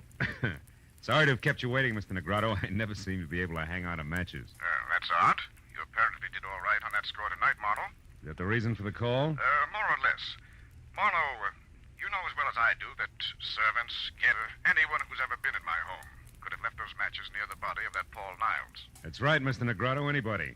Which also includes you, your wife, your brother-in-law, and others in the family I've still to meet. What's your point, please? I'm in a hurry. Very well. Marlowe, I called to find out if you're holding anything back from me. If this murder concerns the Negrados beyond the appearance of those matches. I can't say. Because there is something. Because I don't know. Anything else? No, there isn't. Yes, Marlowe, there is. Oh? To be honest, I admire the way you handle the situation. What's your address? I may have work for you soon. Tonight. Thanks, Mr. Negrado, but I don't think I'll be available. At least not till I get through with the job I'm on. Which is what? Handling dynamite while I play with books of matches. Good night, sir. What did he want, Marlowe? Among other things, an express desire to hire me. To do what? Report on you, I suppose. He didn't say. What makes you think that's what he wanted? Addition, Mrs. Negrado. A rich old husband, a beautiful but bored young wife, and an unemployed Adonis always add up the same way. Also, you were here in my office just about Clinch's things, not to mention your presence near the corpse, the key you used. And I've heard enough, Marlowe. Look, I didn't want to get mixed up with Paul. I couldn't help myself. I swear I couldn't. He was different, Marlowe. Handsome. More charm than I'd ever known in anyone. Yeah, real lady killer, I know. What are you getting at? Just this. I'll pay you any price you name. Only don't tell Abel that I had anything to do with Niles. He's a jealous man, Marlowe. Insanely jealous. If he knew about us, he'd... Kill Mrs. Negrado? I don't know. Marlowe, what do you want? Right now, everything you know about Nora Kirby. But I've never heard of her before tonight. You're lying. No, I'm not. It's the truth. Now, what do you want? Nothing. Good night. You mean you won't say anything? Oh, Marlowe, I don't know how to thank you. Don't try. Also, don't get mixed up about me, baby. The fact that I won't blackmail you doesn't mean I don't like you. And the door, Mrs. Negrado, leave it open on your way out, will you? I'm expecting another visitor. No, my husband. No, just another man. The anchor man on a triumvirate I once left some dynamite with. I won't bother explaining that. Goodbye, Mrs. Negrado.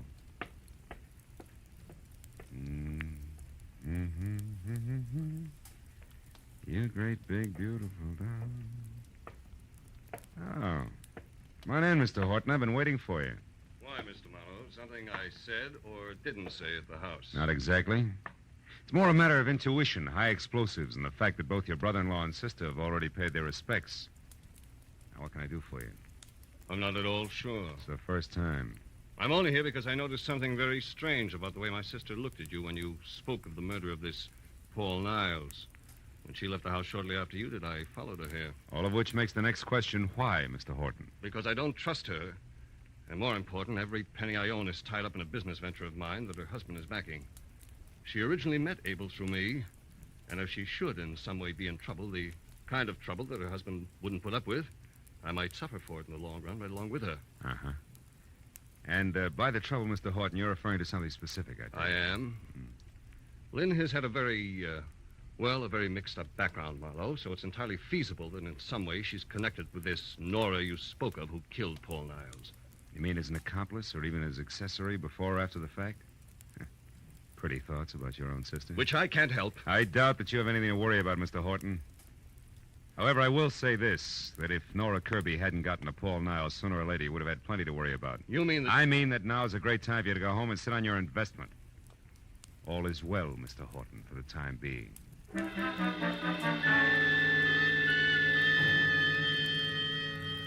A moment after Horton left the office, I came to the hollow conclusion that although my little bombshell had exploded on schedule, damages had been light and had jarred loose neither fact nor fancy about the late Paul Niles, and much less about the elusive Miss Nora Kirby.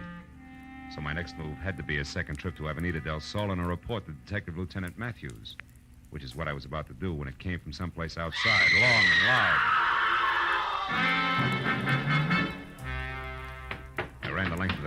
outside my door, then belted down the single flight of stairs to the street where, in the half-light of a distant lamppost, I saw the shadowed figure of a girl slip behind my car, then dart toward a storefront nearby.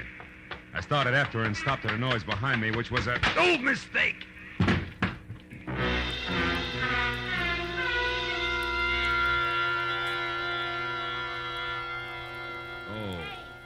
Hey, Junior, hey, come on, honey. Pull yourself together. Oh. Let's go, Philip. Come on. Oh, it's you. You're the one who screamed? Scream. Honey, you have got it bad. Listen, Oh. this is just Sally. Hello, Sally. Relax, honey. You're lucky a cop didn't come along first. Being drunk is one thing. The DTs is something else, I know. Last year I was in the same shape, and it took me 3 months Now, to wait get... a minute. Hold it, will you? Look, I was slugged, not slipped a Mickey.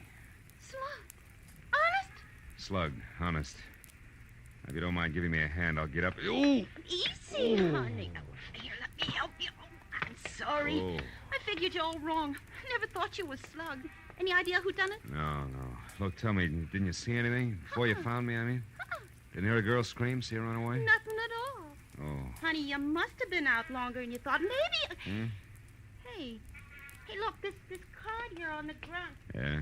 What's your name, honey? Philip Marlowe, why? Why, I tell you why. I'll tell you more than that. You know who slugged you, honey? A polite guy. A very polite guy who left this card. Yeah, engraved and all. Paul Niles. Know him? I used to. It won't work, Sweets. Niles gave me that card earlier tonight. Must have dropped it just now. Also, Niles is dead and you. And what? Back of that card there in pencil. Give me that, will you? Gray's Motel, 1000 Santa Monica Boulevard, Bungalow 9. Sweetheart, I may have something good here. About who slugged you mean? Better than that, about who killed Niles and where she can be found. Goodbye, love. Here's 5 for your trouble, and bless you. As I piled into my car, I knew that putting Niles' conversation piece about having just come from Nora's place when he first met me, together with the address on the back of his card, was taking a lot for granted. But I sold myself that playing a long shot was better than not betting on anything at all, and I kept driving fast. When I came to a stop away from the place, which was run down, spread out, and quiet, I had a feeling that what I had earmarked long shot was quickly moving up to even money. And when I was standing next to the motel bungalow marked 9, that feeling became fact because inside and piled in an awkward heap on the floor was a still form of the girl, the newspaper clipping had labeled Nora Kirby. It was another full second before I realized something even more important.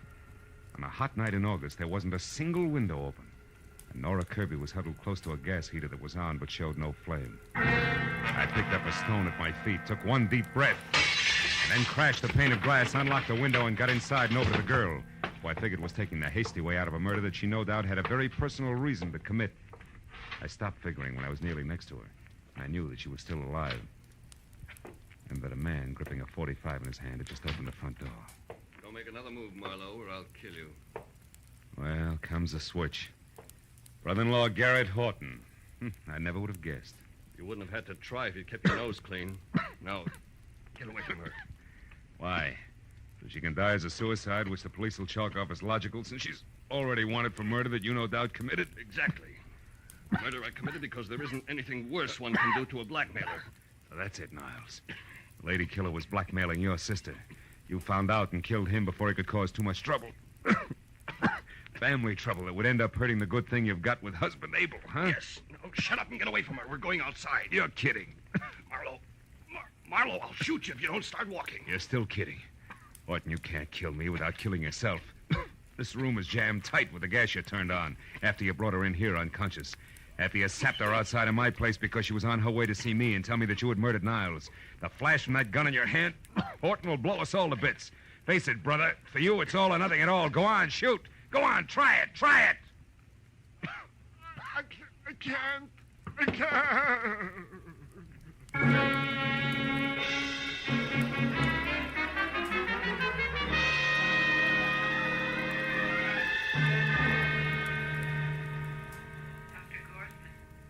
Dr. Gorson, please report to Ward You can 21. see Miss Kirby now, Mr. Marlowe. She's going to be all right, but hold her down to a few minutes, will you? All right, Doctor, just a few minutes. Hello, Nora. Been a long time getting together, huh? Yeah, but not through any fault of mine, Mr. Marlowe. I followed you from the moment you left Paul's place. But I wanted to see you alone, so I kept waiting for my chance. Which was canceled out when Horton spotted you after he left my office. You ought to learn to run faster, honey.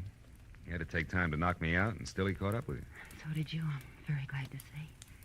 Even though you probably weren't trying to save me at the time, were you? Mm-hmm. Frankly, honey, until Horton stepped back into that bungalow to keep me from interfering with things, I figured you were it. That might have been Marlowe. If Paul hadn't been killed just before I got to him, at least I'd have hit him with something hard. I had motive, you know. Yeah, I read all about it. 3 years in prison for something you didn't do. But tell me, if Niles framed you and you knew it, why didn't you go to the police? He couldn't have been that irresistible. But he was Marlowe. And more. As a matter of fact, he didn't frame me in the first place. It was my own idea. You see, Paul was driving the car when we had that accident 3 years ago. Not me. You switched places with him? Mm-hmm. Why? He'd already had his license revoked for reckless driving. They'd have sent him away for 10 years at least, as against my 3. Believe it or not, at the time, I couldn't think of waiting that long for him. No? No, Marlowe? Hello, Matthews. We checked her story. It's true enough, even if it's the kind of thing we're not supposed to be able to understand. Of course. Paul was strictly a lady killer, remember? Yeah, so he was. Well, I guess that ties everything in, huh? Not quite, Phil. I just finished taking a statement from Horton. There's one more question. Whatever made you so sure that in a room half filled with gas, a gun exploding would blow everything up? Oh, well, that's simple. You what? Well, I figured, you see. I thought that, Yes, well, good night, Miss Kirby. Good night, Mr. Marlowe. So long, Lieutenant. So long. Lucky.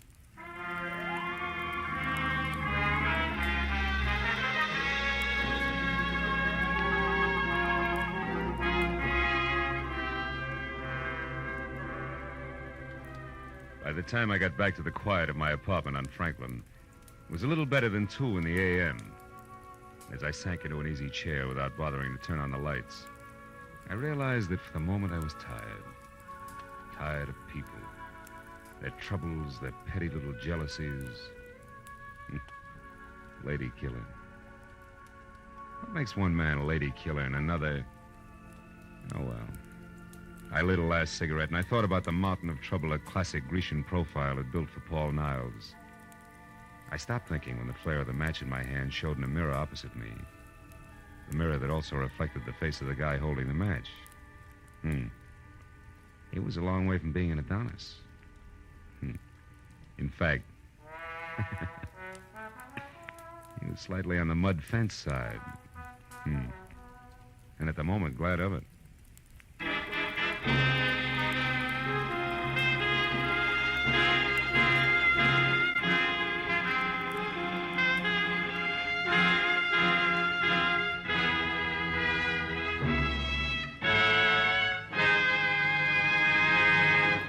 The Adventures of Philip Marlowe, bringing you Raymond Chandler's most famous character and crime's most deadly enemy, star Gerald Moore, and are produced and directed by Norman MacDonald.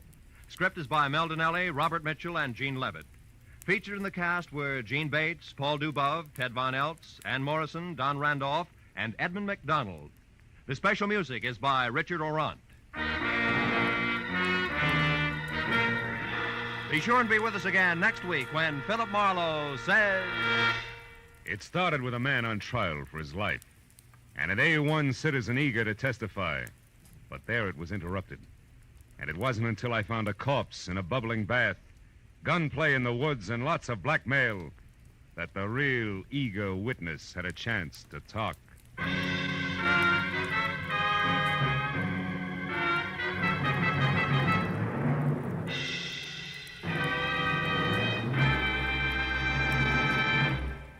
It will be New Orleans, city of romance and drama, which sends its detectives into action on gangbusters tonight. The superintendent of the New Orleans Police Department himself will narrate Gangbusters' amazing story, The Case of the Sledgehammer Sigh. You'll also find Basil Rathbone engaged in another of his exciting exotic mysteries. So be sure to hear them on most of these same CBS stations. Gangbusters and Basil Rathbone's newest mystery adventure. In fact, stay tuned right now for the Gangbusters program. Yes, it follows immediately on most of these same stations. This is Roy Rowan speaking.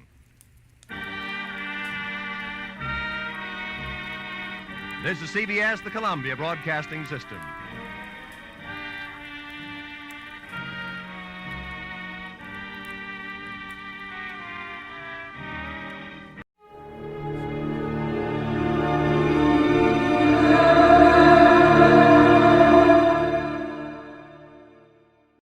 The Adventures of Sam Spade, Detective.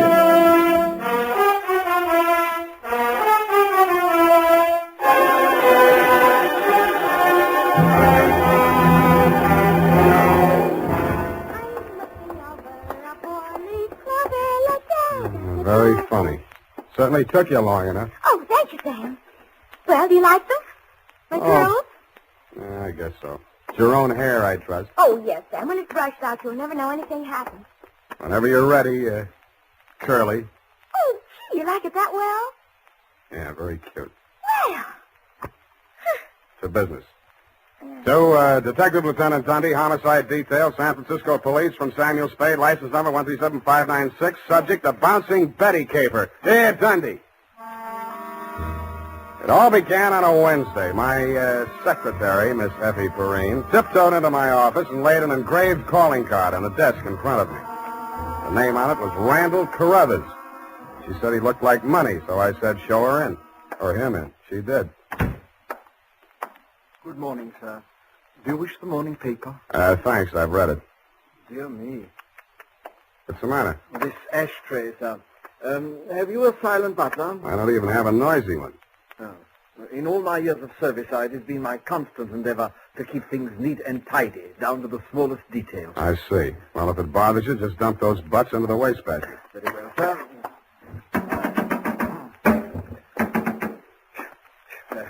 If you will pardon the presumption, sir, you could use a well-trained servant in this establishment. Waste paper baskets clean and empty at all times. Never allow refuse to accumulate. That's not refuse. That's this month's bills. So I noticed, sir. I also noticed that you have not opened them. From this, I conclude that your services are immediately available. Yeah, and I conclude that in spite of your glad rags and fancy handle, you are somebody's butler. Oh, that is correct, sir. I am first butler in the household of Dr. Mark McGraw. First? Bleakcliff is the name of the estate. It's near the village of Squid Beach, some 50 miles in a southerly direction on the Pacific coast. You know, I think I'm going to like you as a client, Mr. Carruthers. I mean, it's refreshing to get a few accurate facts without, shall we say, priming the pump. Thank you, sir. You're welcome. To continue, not counting the staff, there reside at Bleakcliff 3 persons. Dr. McGraw, master of the house since the death of his wife, his stepson, Mr. Anthony McGraw, of whom more later, and Mr. Anthony's sister, Miss Cathy. It is on her behalf that I've come to you, sir. What is her problem, Mr. Carruthers? The correct form of address is Carruthers, not Mr. Carruthers. Check. Yes, thank you, sir. Now, as to Miss Cathy's problem, sir, someone is attempting to murder her. Specifically, she has upon several occasions been shot at from ambush. Twice she has awakened in the night to feel the hands of an assailant closing about her throat. And only yesterday, she narrowly escaped death when her motor car went out of control owing to some blackguard tampering with the steering mechanism, and upon numerous other occasions... That's enough. You have convinced me that she indeed has a problem. What do the local police think? No one has been to the police, sir. Why not? It's a delicate situation, sir. Miss Cathy's brother, Mr. Tony, is undergoing treatment for nervous disorders. Mm-hmm. The family did not wish to place him in an institution, and since Dr. McGraw, his stepfather, is a psychiatrist, he is allowed to remain at home. I see. He's flipped. Where do I fit in, Carruthers? Well, sir, if a reputable gentleman such as yourself were to come to Bleakcliff and witness these persistent attempts upon that girl's life, perhaps they could be forced to put the boy away where he belongs. It's possible. I'm willing to try. For money. Oh, splendid, sir, splendid. I took the liberty of drawing in your favor a draft upon the First National Bank of Squid Bay, 1 week's remuneration in advance of your services to the Bleakcliff estate in the capacity of chauffeur. Chauffeur? Yes, sir. I thought that might be a capital disguise. Have you a better suggestion, sir? Well, no, that's okay. This check. Yes, sir. $200. It's a pretty big weekly salary for a chauffeur, isn't it? Well, you will be allowed to shop for the vegetables, sir. Your cut has been added in.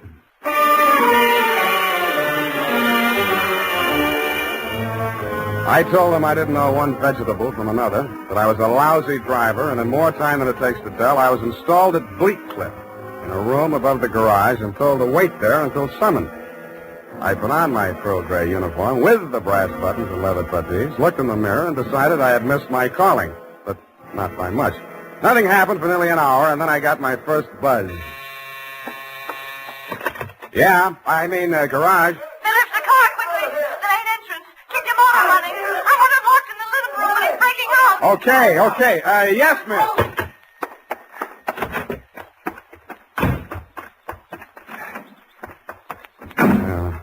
Let me see. Get that door open. Open that door. Why didn't you have the door open? I'm sorry, miss. Well, get going, please. Darn it, miss. Where's the spark on this? What's the matter with it? Well, it's flooded. The house, you know. He's got the meat cleaver. Well, I'm trying. Stop it! You're hurting him. All right. Put it down, kid. Put it down. Come on. Give it to me. What's going on? I say, who are you? Haven't you been instructed not to disturb my patient? I'm sorry. I'm new here.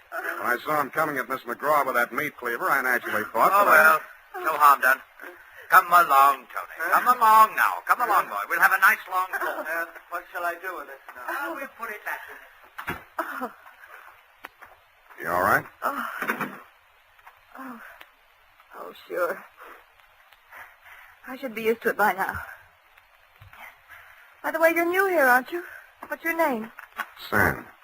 Sam? That's nice. Turn to the left outside the gate, Sam, and drive straight out to the shore road. Well, if I can just... Hey, I just turned that little key. Look, Ma, I'm driving.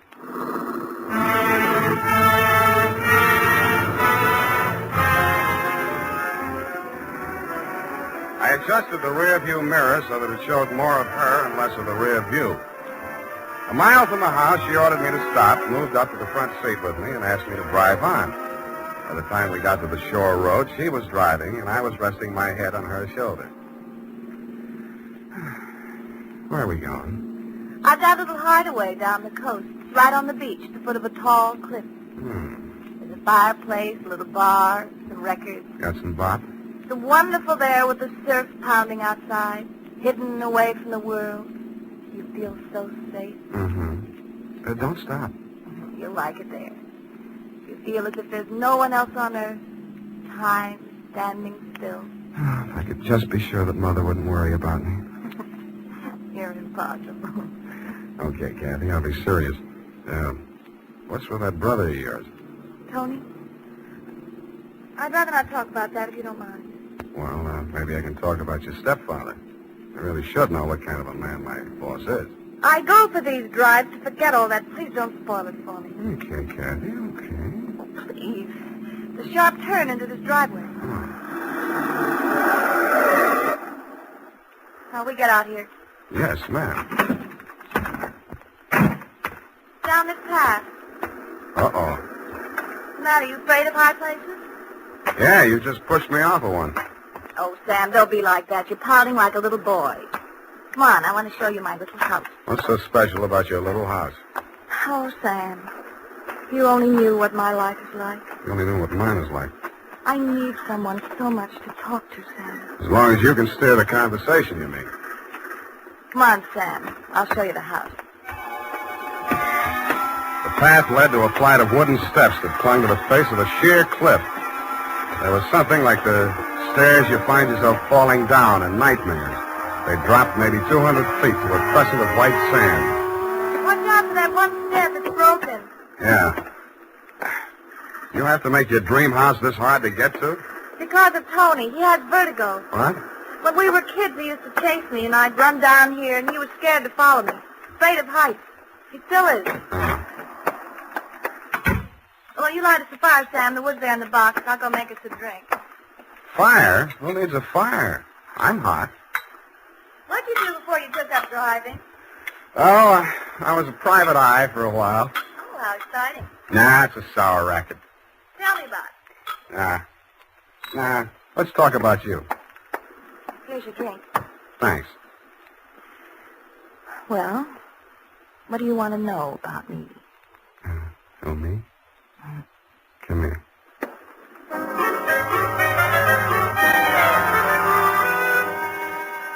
The scent she was wearing was 20 carat. The story of her life was heavy melodrama. It seemed that Dr. McGraw, a handsome fortune hunter, was a folly of her mother's middle years. that she had come to her senses shortly before she died and cut him out of her will.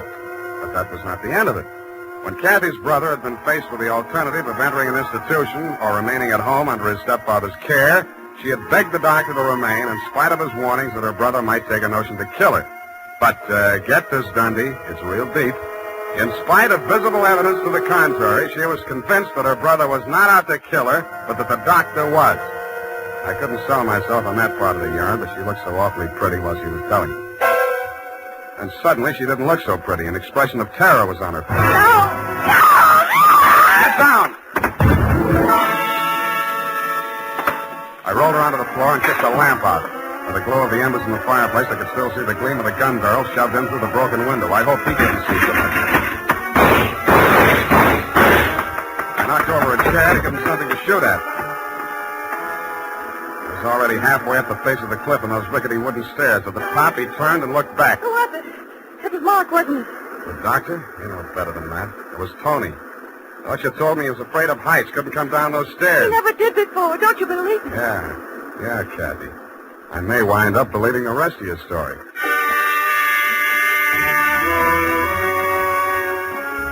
I took Kathy back to Bleak Cliff and stashed her in my quarters over the garage. Then I went into the main house via the back stairs, found her room, and shook it down. In a cabinet, a bunch of war souvenirs, German helmets, grenades, rifles, and other lethal gadgets. In a desk drawer, I found a letter headed U.S. Army, Office of the Surgeon General. It certified that one Anthony McGraw was unfit for military service. Vertigo. Origin, childhood injury to middle ear. Downstairs in the library, I found a shelf of medical books. Vertigo. Vertigo was almost incurable, and there was certainly no quick cure. But some patients had lost their symptoms temporarily under hypnotism. Then it said, see narcosynthesis. I did.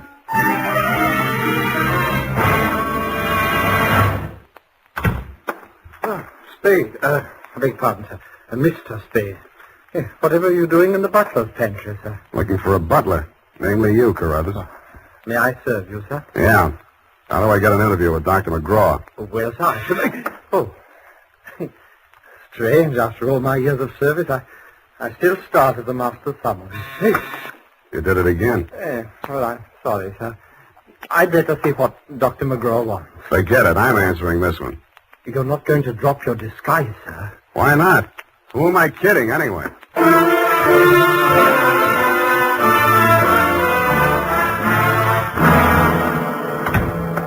You rang, Dr. McGraw?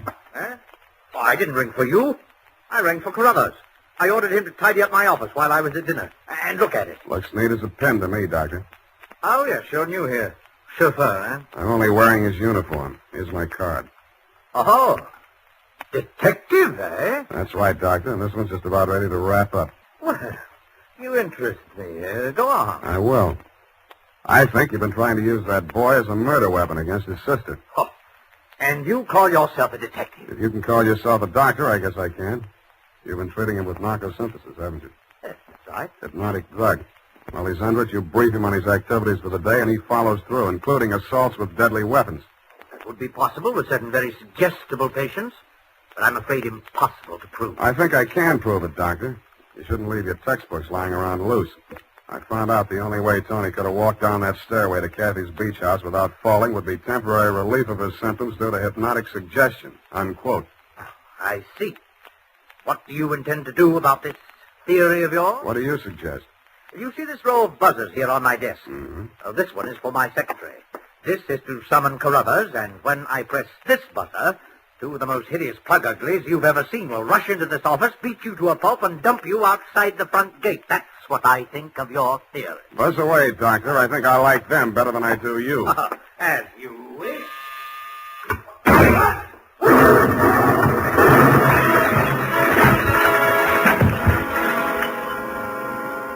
From where I was on the other side of the room, I didn't know what had happened at first. All I saw was a lot of paper gushing out of the wastebasket. The doctor sure was dead. His midsection was perforated like a shower drain. And in the walls, fanning out around the end of the room, about a yard up from the baseboard, there was a straight line of holes. I dug into one. What I took out wasn't a bullet. It was a perfectly round steel ball. Then I remembered the wastebasket, the paper flying out of it just before the explosion. In the bottom of it, I found the answer. the base of a steel mechanism with German lettering on it. It was a wartime anti-personnel mine that the GIs called the Bouncing Betty. The United States Armed Forces Radio Service is presenting the weekly adventure of Dashiell Hammett's famous private detective, Sam Spade.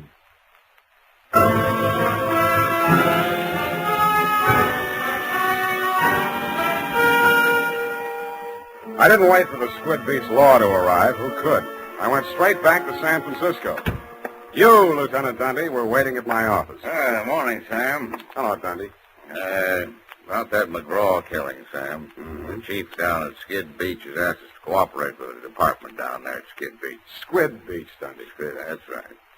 They say you caught a bus at Skid Beach. Squid. That's right. There's a quarter of two in the company of a young woman answering the description of the McGraw girl. They say that, do they? They say they got a statement from that butler, Carruthers. Well, it's open and shut anyway. The butler hired you, the girl is wanted, and you're hiding her out. Why? Why not? Well, it's established that the girl hated the deceased and bickered with him constantly. The doctor and the boy were pals. That girl's guilty as... You've been able to place her in the murder room? Well, no, but here's an item. She worked with an Army ordnance during the war in research. Subject, I made a note of that. Enemy landmines, anti-personnel. One of the reports she helped put out was on the Bouncing Betty. Yeah? Definitely. Hey, what are you doing, Sam?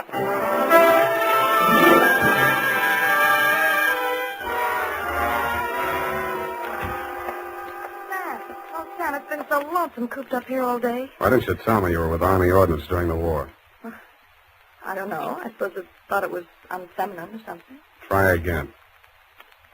All right, I'll tell you the truth. I had a copy of that report with instructions for the operation of the Bouncing Betty in the desk in my room. What the devil are you doing with a thing like that? I don't know. I was proud of it. It was the only report I worked on with the general. Should have got rid of it. I did.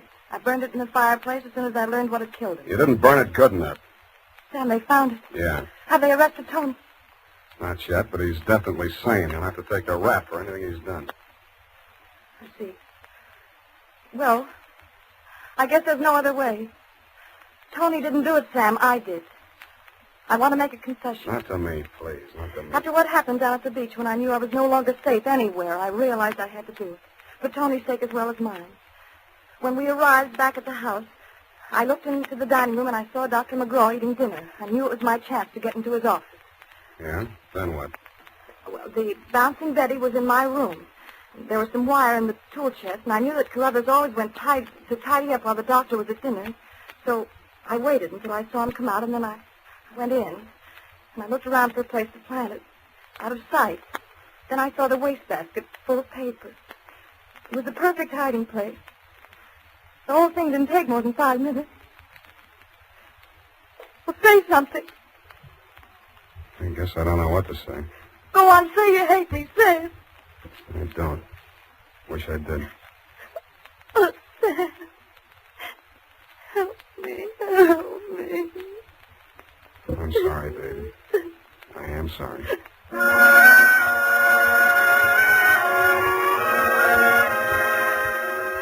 I don't know how long we sat there. I held her in my arms until she cried herself out, then we just looked at each other. I knew if I put it off another minute, I wouldn't call you at all, Dundee. So, with my arms still around her, I reached for the phone. Homicide. Lieutenant Dundee, this is Sam Spade. Lieutenant Dundee. Hello? Hello? Give me that. Lieutenant, this is Captain McGraw.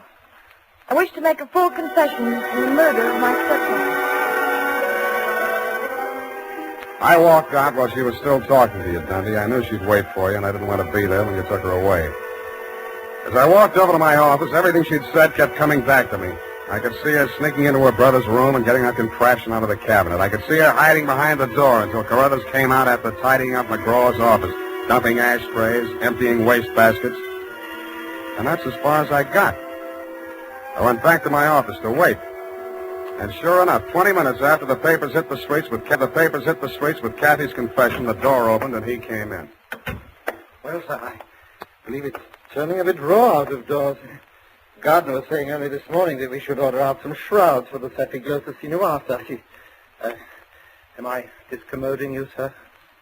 No, Carruthers, I've been waiting for you. With your permission, sir, the ashtray. Just dump it in the wastebasket. I am gratified to note that your secretary has been looking after things and has emptied your waste paper basket. This is right and proper. Quite. Yes, sir. And, speaking of waste paper baskets... Allow me, Carruthers. You have come to apprise me of your part in the death of the late Dr. McGraw. Am I in error? You've already divined my purpose, sir. Yes, it was I who placed that infernal machine. In the wastebasket, Carruthers, yes, I know. It struck me as a bit of poetic justice that the buzzer, which that dreadful man used as a symbol of his despotism, should be the instrument of his own destruction. I'm sorry, Carruthers. I'll do all I can. No need, sir. No need. I'm aware that there is no final justification for taking the law into one's own hands. Every man is entitled to trial by jury of his peers. But where, Mr. Spade, where could be found 12 good men and true who would allow themselves to be called the peer of that monster, Dr. McGraw?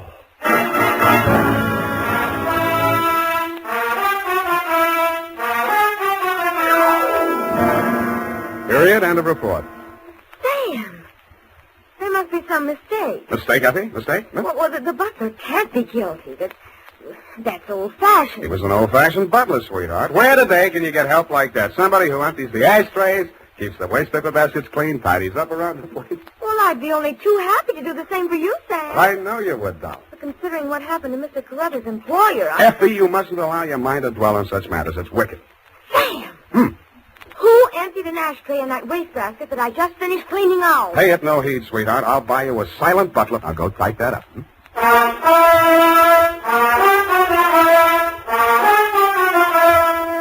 it is, Sam. I hope I haven't made any mistakes. I'm in such a hurry. Whatever did you do to your hair? Well, I brushed it out, Sam. What happened to the pin curls? I told you, Sam, when it was brushed out, it wouldn't be noticeable. Hours of torture sitting under a hot dryer for something nobody will notice. But, Sam, it puts bounce in your whole makeup. I get it. The bouncing Effie caper. Oh. Eyeshadow, new shade of lipstick. You look real gone. Oh, no. Whom is it tonight? Well, it's his friend of Maud, Sam. Of course, she's not really serious about him, so it's all right. Your conscience bothering you? Oh, no, Sam, no. He's definitely not serious about her.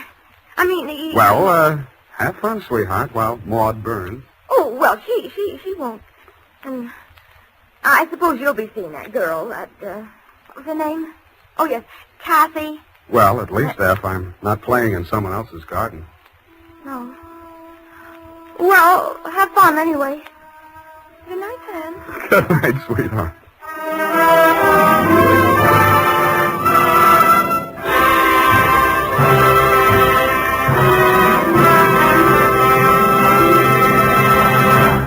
The Adventures of Sam Spade, Dashiell Hammett's famous private detective, are produced and directed by William Spear. Sam Spade is played by Howard Duff. Lorene Tuttle is Effie.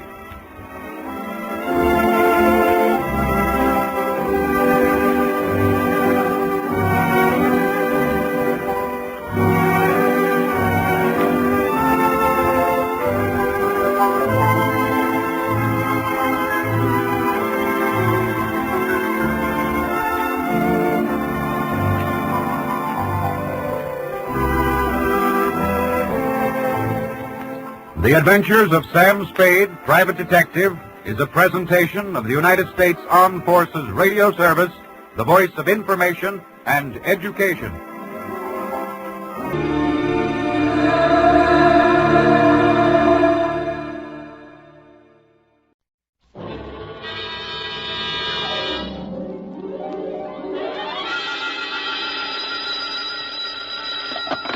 Sam Spade Detective Agency. Ahoy! It's me. Just came ashore. From what?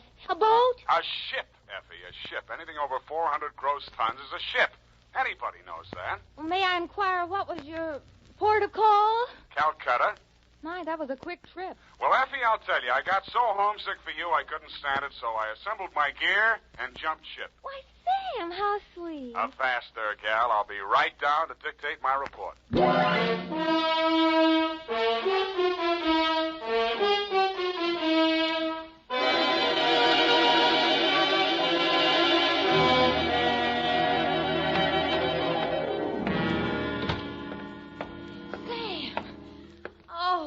You are alive. Bon voyage, Effie. I've been worried sick. Where have you been? On my way to Calcutta, sweetheart, where the dawn comes up like thunder. Sam, what are you talking about? Calcutta? And the flying fishes play. Ready, Effie? Sam, why did you want to go to Calcutta, of all places? I didn't, Effie. I hate Calcutta. I was Shanghai. To, Mr. Philip J. Fogg, purser, SS Lurene. How do you spell that, Sam? Lurene. Oh, that's pretty. Sam, how could you be shanghaied in this day and age? I mean, isn't it against the law? Stow it, Effie. You're pumping bilge water.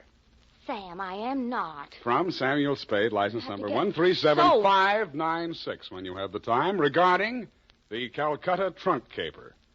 Dear Mr. Fogg, the following report will explain the enclosed voucher, which is a claim against your company for the amount of $500 and no cents. It will also answer any questions you might be asked concerning the recent unpleasantness on board your ship. It all started yesterday morning in San Francisco when my secretary announced briefly and caustically that there was a lady outside who wanted to talk to me. I judged that she was worth talking to. She was. Your secretary let me in. Well, I'm glad she did. What can I do for you? I'm Marcia Hopkins. I see. Mrs. Marcia Hopkins. I see. However, my husband is dead. I see. It's about my sister that I've come to you, Mr. Spade. I'm dreadfully worried about her. Who's your sister? Miss Constance Pendleton. And she's become involved with a ne'er-do-well, a completely worthless scoundrel, and a real foreign bluebeard. All three? It's one man, Mr. Spade. A Bulgarian, Major Andrea Rodnik. They're going to be married this afternoon, and I'm positive that his only interest is in her money. I'm convinced that he's going to kill her soon after the ceremony. He's done it to other wives in Europe. I've warned Constance and pleaded with her, done everything I could to stop it. But she's completely infatuated with him and refuses to listen to me. Mm-hmm. What do you want me to do? Prevent the marriage if you can. Get the truth about Rodnik's background and face Constance with it. Oh, Mr. Spade, in some way you've got to make her realize the seriousness of the situation. He's a ruthless character. Well, do what I can, Mrs. Hopkins. Oh, thank you, Mr. Spade. Oh, I've felt so alone and helpless until now. Oh, really? But you will do everything you can, won't you? We've got to save her life.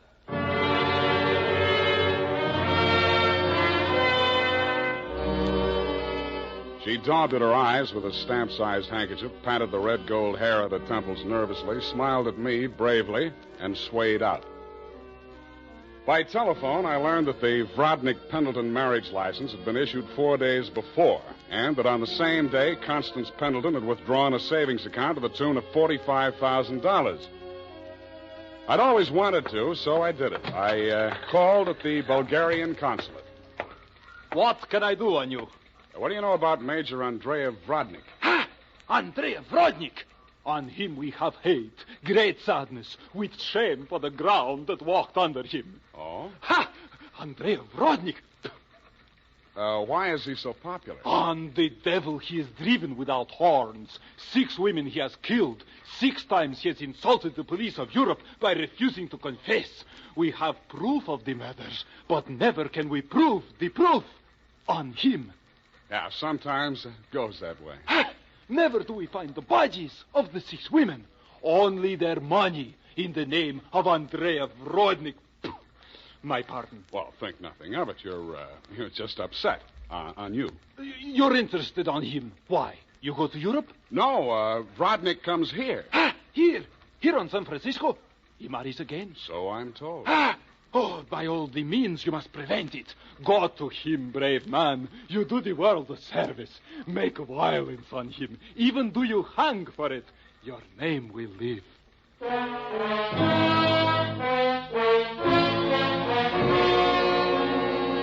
For those valiant words goading me on, I left. The farther I got into the caper, the more it looked as if Marcia's fears for Constance Pendleton were very real and very well-founded. When Constance opened the door of her hotel suite, I could see 3 trunks and a number of smaller pieces of luggage, all locked and ready to be taken out. Yes? Hey, Constance Pendleton? Yes?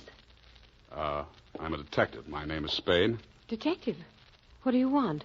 I want to talk to you about that Bluebeard you're going to marry. Get out of here. You listen, I'll talk, and then I'll get out of here. I just left the Bulgarian consulate. Vrodnik has been accused of the murders of 6 women in Europe. Each of them were wealthy. Each of them married him, and each time Vrodnik came into all their money. Are you trying to blackmail me because of the lies about my fiancé's past? If you are, you're wasting your time. Well, no matter what I'm doing, I'm wasting my time. But to put you straight, your sister hired me, and I am now resigning.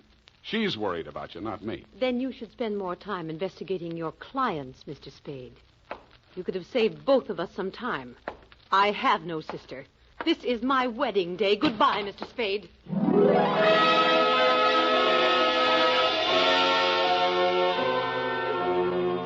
As I left the room, I maintained the stern facial expression I reserve for moments of great shock. But once outside the door, I allowed myself to be carried on the wave of rage and embarrassment for just a minute, and I kicked over 2 potted palms. As I limped down the corridor, I was overtaken by none other than Marcia Hopkins. Did you see her? Let's talk about you first. Did you stop the marriage? Why did you really want that marriage stopped? But I told you. You told me you were her sister. Oh.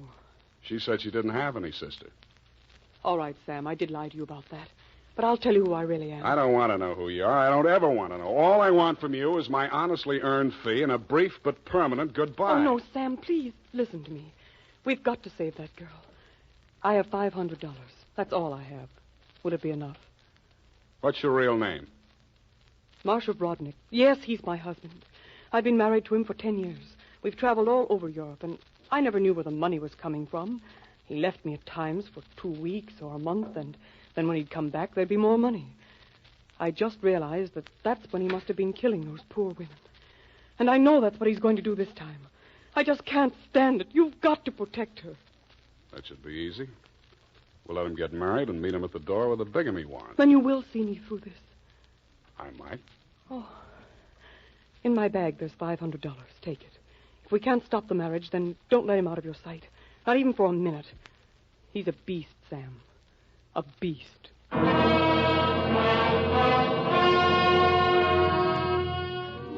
Marcia dropped me in front of the Beast's Hotel, and I climbed some fake marble steps to the 2nd floor and knocked at his door.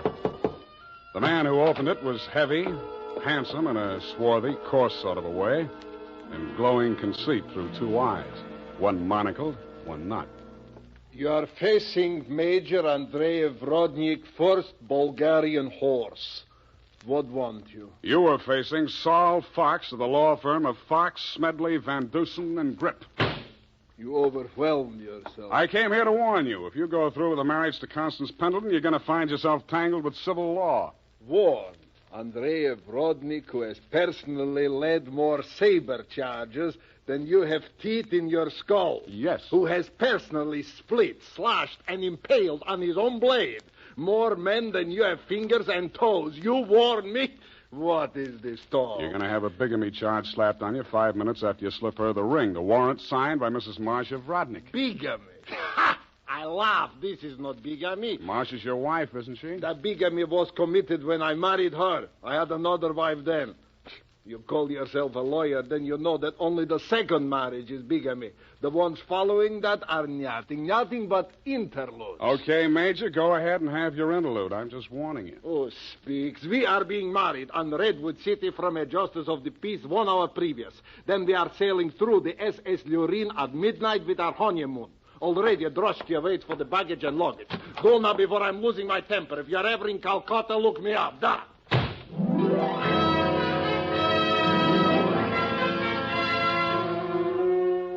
I could see the direct approach was getting me nowhere, so I decided to proceed by stealth.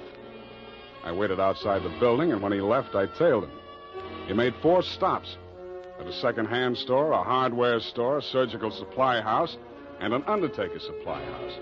At these places, he purchased the following items: an oversized steamer trunk, black with brass fittings, a large ball of rope twine, 2 large lead sash weights, a set of surgical instruments, and at the 4th and final stop, the undertaking supply, he bought 2 items: a 20-foot length of rubber tubing and a pump. He returned to the second-hand store with his other purchases, put them inside the trunk, and ordered it sent up to Constance's hotel immediately, and thereupon it took himself to the same place.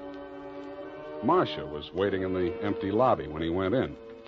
I crouched behind a pillar, turned up my hearing aid, and listened. Did you get the thing? Yeah. Now listen, my darling. We must work fast. As soon as the trunk arrives, before she has a chance to get to the telephone. Yes, Andre, but please, no cutting in the apartment. As you wish, my darling. Now, you know what you have to do. While I'm getting her into the trunk, you'll change her clothes, put on her traveling dress, the hat with the wet... What is it? What's the matter? Nothing. Come, we must make haste.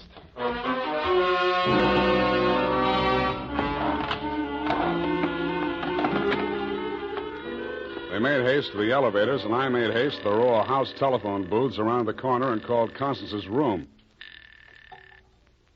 Hello? Mrs. Rodnick? Speaking. Listen, get out of that room right away. Don't take the elevator. Get down the stairs. Who is this? What are you talking about? I haven't got time to explain, and you haven't got time to listen. All those stories about your husband are true. He's going... Hello?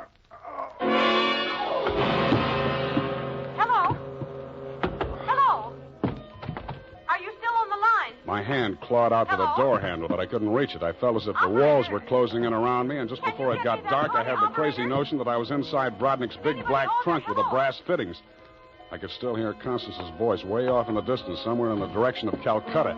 I tried to shout to her, to warn her, and then the lid closed over me.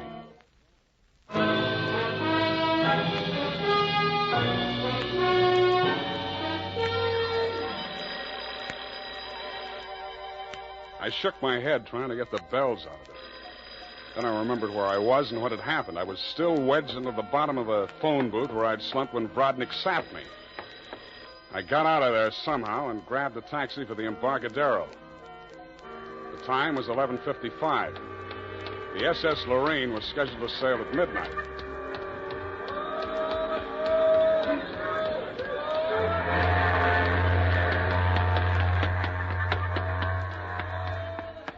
I was no sooner across it than they hauled up the gangplank and the ship started moving out of the berth. I didn't know where she was bound for, and I didn't much care. I checked the passenger list and found that Major and Mrs. Andrea Brodnick were in stateroom 12, A deck. 1 minute later, I was hammering on the door of stateroom 12. The woman in Brodnick's stateroom was Constance, and she was not in a trunk. I thought I told you to stop interfering in our affairs. Yeah, your husband told me to, but I didn't like the way he did it. Get out from here. Get out. I see you got your trunk in here where it's handy. Doesn't it make the stateroom kind of crowded? Why don't you give up, Mr. Spade? 2 times already. You are twice a fool. Marcia has no money to pay you. Neither have I, even if she had the case. And believe me, she has not. Oh, why do you even bother talking to him, Andre? Mr. Spade, will you go now, or will I have to call the steward and make a complaint against you? I went. I still thought Marcia Hopkins was somewhere on that ship. I still didn't like the look of that trunk. I found the purser's office and went in. You looked at me as if you thought I was a stowaway, Mr. Fogg, and you were right. I'll have to make arrangements for you to ride back with a pilot, Mr. Spade. You realize, of course, that you're subject to a fine. Look, I don't want to do anything illegal. You know, it was just an impulsive thing. Couldn't I book a passage? Oh, there's the matter of your passport. We could arrange your visa and so on in San Pedro. We'll put in there in the morning. Well, that's good enough. How much is the fare? Oh, let me see. That's $483.87, exclusive of tax. Oh, hey, now, wait, I wasn't thinking of taking quite such an extensive voyage, you know. I just wanted to get a little sea air, and, how much to Pedro? I'm afraid you don't understand, Mr. Spade. This is not a coastwise steamer. Our first official port of call is Calcutta. Yeah, I know, but Calcutta? That's in India. Well, don't you have something a little less expensive, like steerage or... There is only one stateroom available, number 14A deck. Take it or leave it. Okay, Calcutta.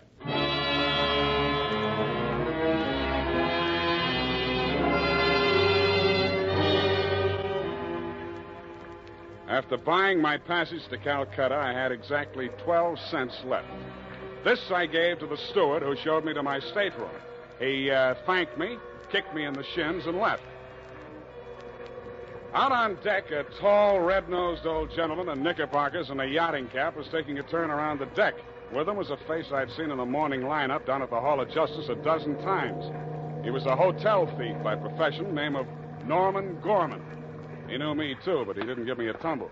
I fell into step with him. Ah, sea air. Nothing like it, am I right? Yeah, I guess it's okay, but there's so much of it. Brisk, bracing, salt spray. Nothing like it. Oh, hey, Norman, my lad. I hate it. I hate boats. Suppose there was a fire on board. Fire? Oh, ridiculous. This your first voyage to the Orient? Yeah. The inscrutable East. You've made this trip before? Oh, yes, indeed. I've worked this line. Yes, indeed. I make this voyage very often. Business interest out in India. Tea, you know. Runs in my family. Sturgis's Golden Orient in the little yellow package. Ever tried it? No, I never indulged. Huh? Don't drink tea. That's ridiculous. Commodore, I need a drink. I ain't happy. Suppose there was a fire on board here. Well, let's all have a drink. Yeah, suppose there was Shall a we? fire. Come on, I'll shot you to a drink, sir. Not me, Commodore. I just remember this is Fire Prevention Week.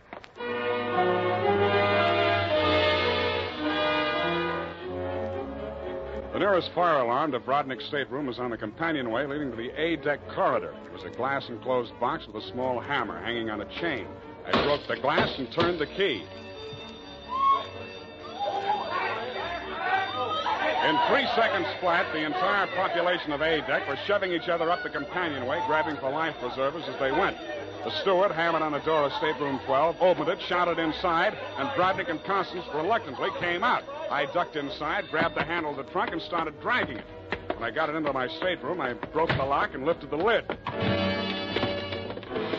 It was Marcia, all right. There was just time to see that before the stateroom door flew open and the ship's officer stuck his head in. I said move it, you. Didn't you hear the alarm? Why, no, I didn't. What's wrong? Never mind that. Here, take this life preserver. Get going now. Okay, Come on. okay, don't touch me. It makes me nervous.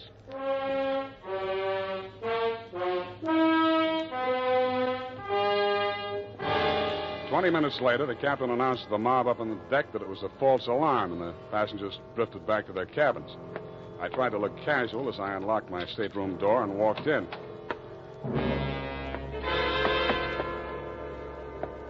Then I stopped trying. The trunk was still there, but the lid was standing open, and it was empty. I went down to B deck and found the cabin occupied by Norm and the Commodore. That door was locked, so I kicked it in.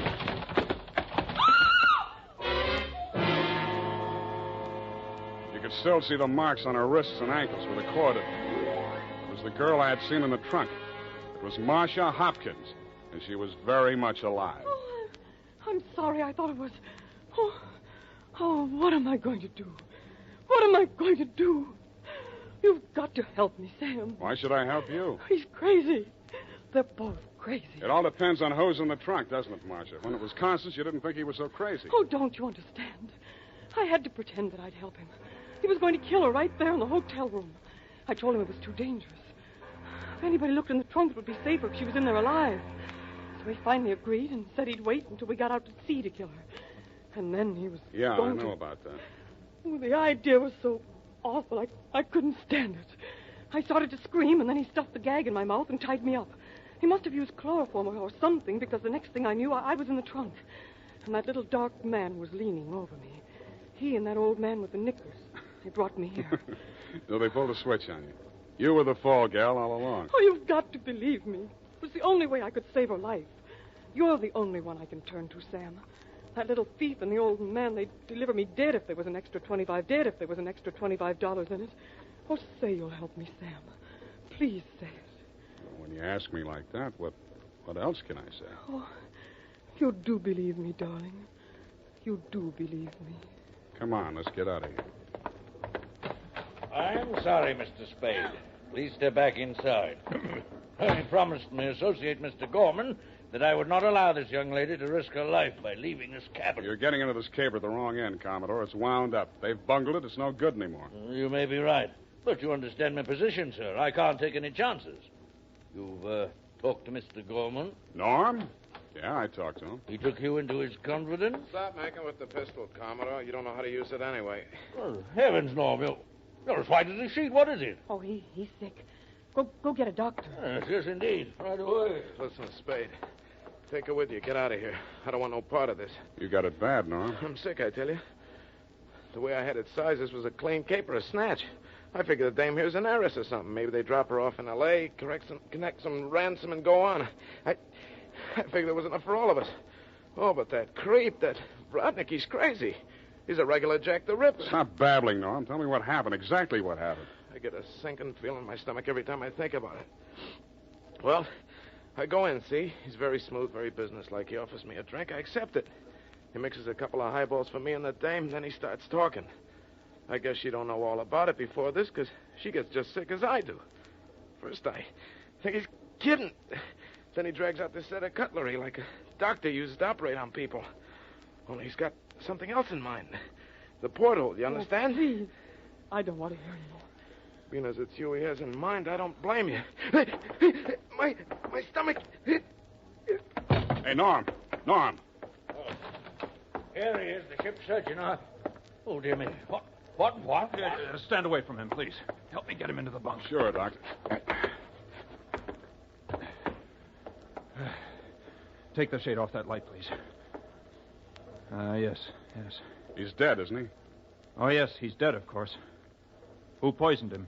I didn't waste any time answering him. I grabbed him by the arm. Before he could object, I was pushing him up the companionway to A deck. It was probably too late to save Constance's life. She'd drunk the same poison, and I was pretty sure she had, but if I was going to nail him for the murder of Constance, I had to get there before the evidence vanished. We got there just in time. I don't need to tell you what we saw, and I'd rather not. Rodnick rose slowly to his feet, clicked his heels military fashion, and bowed very low. The ship's surgeon. How opportune. Perhaps you could advise me, Doctor. After all, I am, in all honesty, even still, a mere amateur at this sort of thing.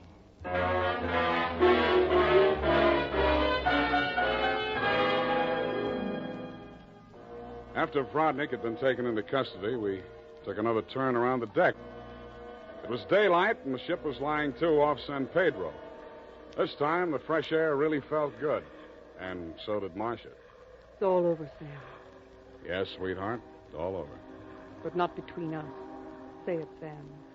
Say it's not all over between us. How can it be? I knew it. I knew you felt the same way. All my life before, it's been like a terrible nightmare. It never really happened. But it did happen, sweetheart. Oh, but you can forget it, darling, can't you? Please forget it. I'd like to, Marcia. I really would. Hold me close, Sam. Never let me go. You're beautiful. Is that all, Sam? Nothing else? Yeah, lots else. That's why I think we better say goodbye right now. Because when I feel like this, I get foolish. And if I get foolish with you, I'm likely to wake up in a trunk someplace.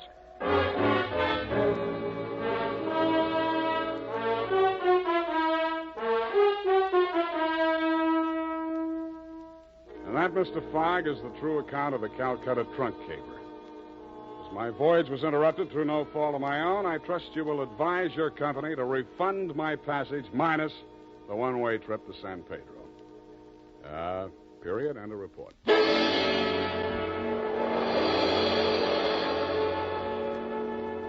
Sam Spade is played by Howard.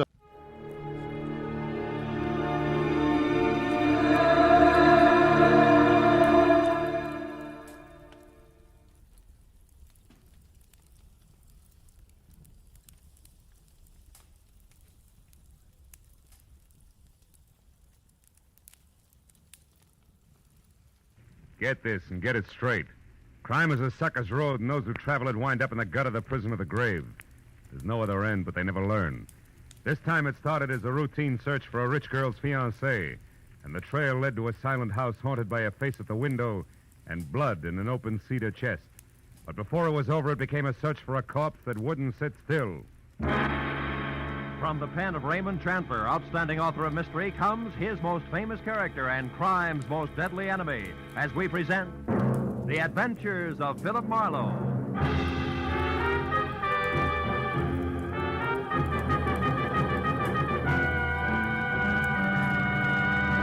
Now, with Gerald Moore, starred as Philip Marlowe, we bring you tonight's exciting story, The Busy Body.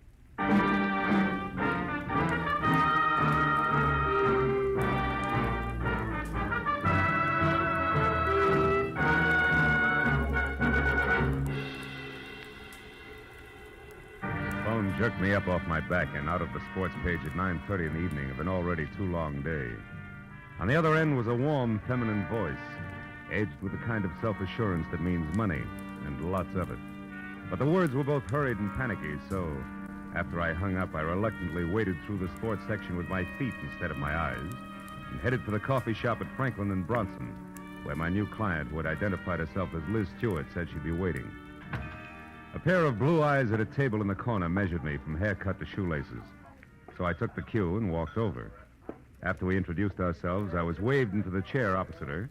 She leaned toward me and started with a rush. Mr. Marlowe, I've got to find a man named Dean Howard as soon as possible. Not exactly a new switch. He's my fiancé. We plan to notify my Uncle Hanley of our engagement tonight. Who is Uncle Hanley? Uncle Hanley Stewart of Stewart Aluminum. Okay, go ahead. Dean Howard was to meet me at 7, but he didn't show up. Mm-hmm. And then about 7:45 he called. He started to tell me something that he referred to as a horrible mistake, but before he could get it out, we were cut off. Well, I tried to call him back. coffee? Hmm? Coffee. No. Okay. I tried to call him back, but there was no answer. So I went to his house, but it was locked and dark. And yet his car was still parked outside. Uh-huh. Well, look, Miss Stewart, why don't you save yourself $50, go home and wait for an apologetic phone call, huh? What do you mean? Well, this stacks up as being a case of cold feet or a little celebration that got out of hand. Either way, there's nothing to worry about. I've come to you for help, Marlowe, not a pat on the head. Okay, I'll assume it's my error for the moment. How long have you known this Dean Howard? I met him at a party about 3 months ago. Mm-hmm. Uncle Hanley and I both liked him tremendously right from the first. I suppose you've considered the possibility of another woman? Well, of course, I'm not a child. I can see that. Well, Dean has been deeply troubled for the past week. He wouldn't tell me why, but I'm certain that this business tonight is tied in with it. Something's wrong, and I want you to find out what it is. All right, but I'm no leg man for Cupid, so if it turns out to be nothing more than a guy's heart beating in double time, I drop it. Fair enough? Fair enough.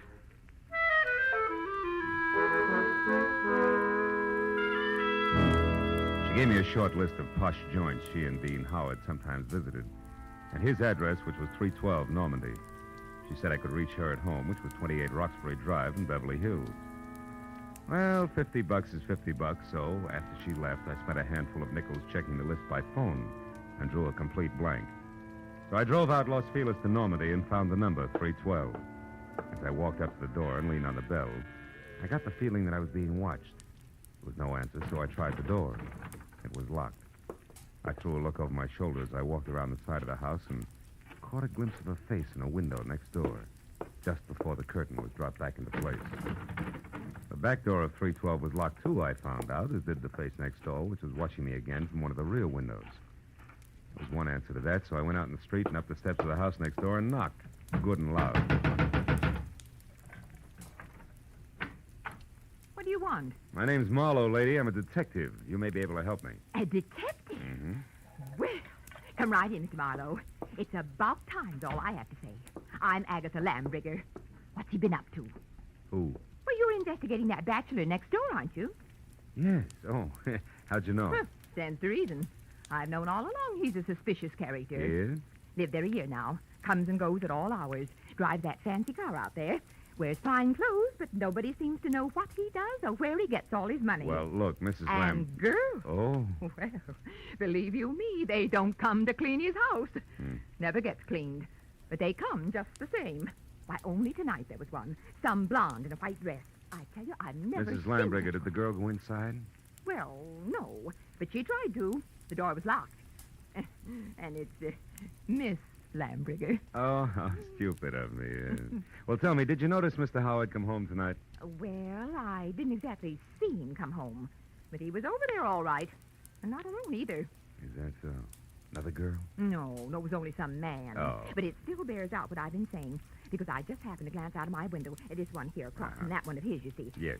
Well, a light was on over there, and I could look straight down a hallway. And do you know what? What? Those two grown men were roughhousing like a pair of hoodlums in that hall. Wrestling they were, like ordinary ruffians. I tell you, I never saw the like. I got a good look at him, and I'd certainly know him if I saw him again. Well, how'd the fight come out? Fight? Yeah. What the... Oh, the fight. Well, I can't say about that. My phone rang. It was Lenore Crowley. She simply talks her ear off you when she gets does. started. So when I finally got back to the window, when I happened to look out again, it was dark over there. So I never did find out what actually happened. But Yes, I well, think thanks that very much for your help. I really must run. Oh, and another thing. The noise and the drinking that's gone on in that house. Why, you wouldn't believe it. Oh, you're leaving? As soon as possible, yeah. But you still haven't told me what he's up to. Well, I'm not at liberty to do that. Oh, well, that's a shame. Yeah. Well, I'll be here all the time, you know, and I'll certainly keep an eye on that house. Oh, I can't tell you how much I appreciate you're going to all this trouble just for me. Bonsoir, Miss Slambrigger.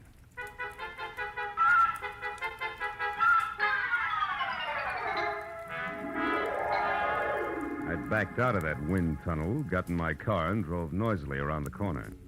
Then I cut my lights, turned quietly into an alley behind the house, and stopped.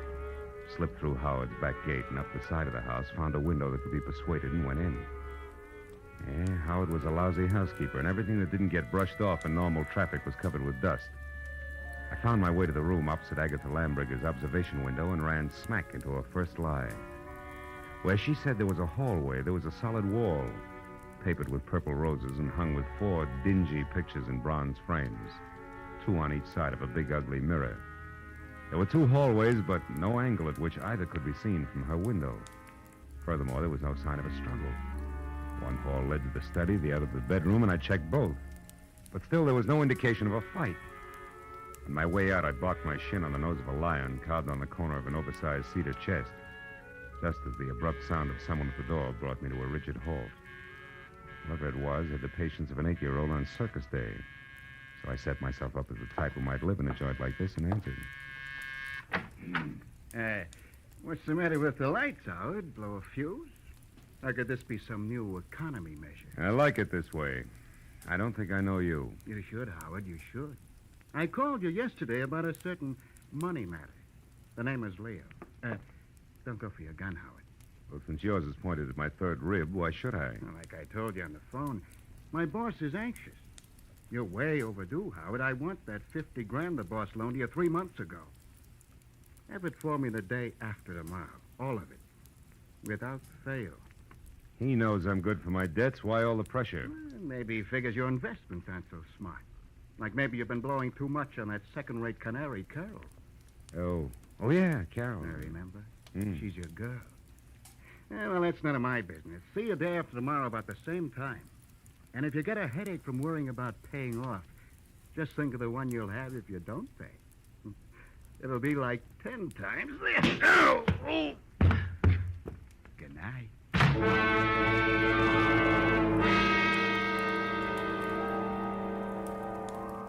The .45 in his hand caught the side of my head, and I went out cold. When I opened my eyes, the room had shrunk until there wasn't enough space left to stretch out in. And the climb to my feet, was as easy as roller skating through a log jam. It wasn't until I found a match and had a light that I knew why.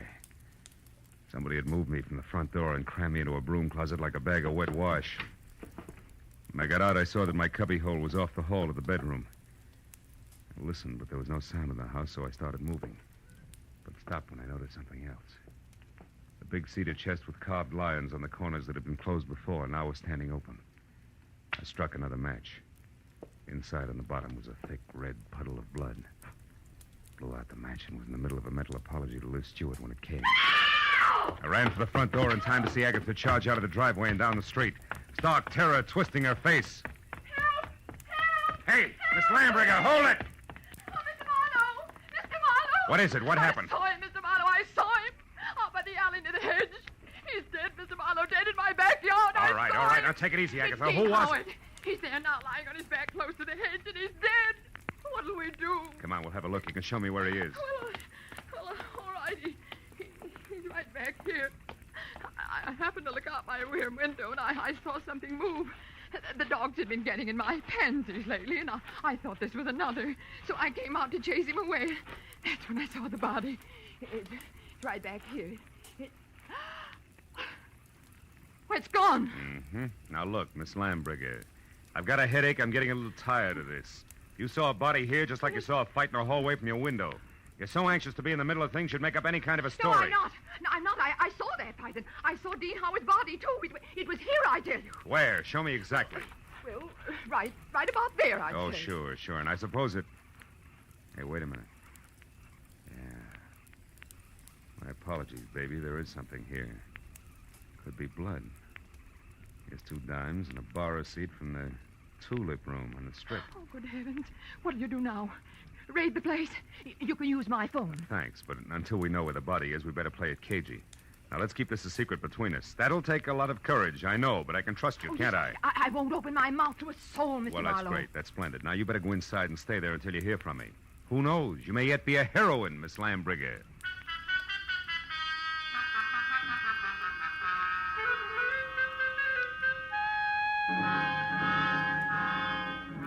The bar receipt was a long shot.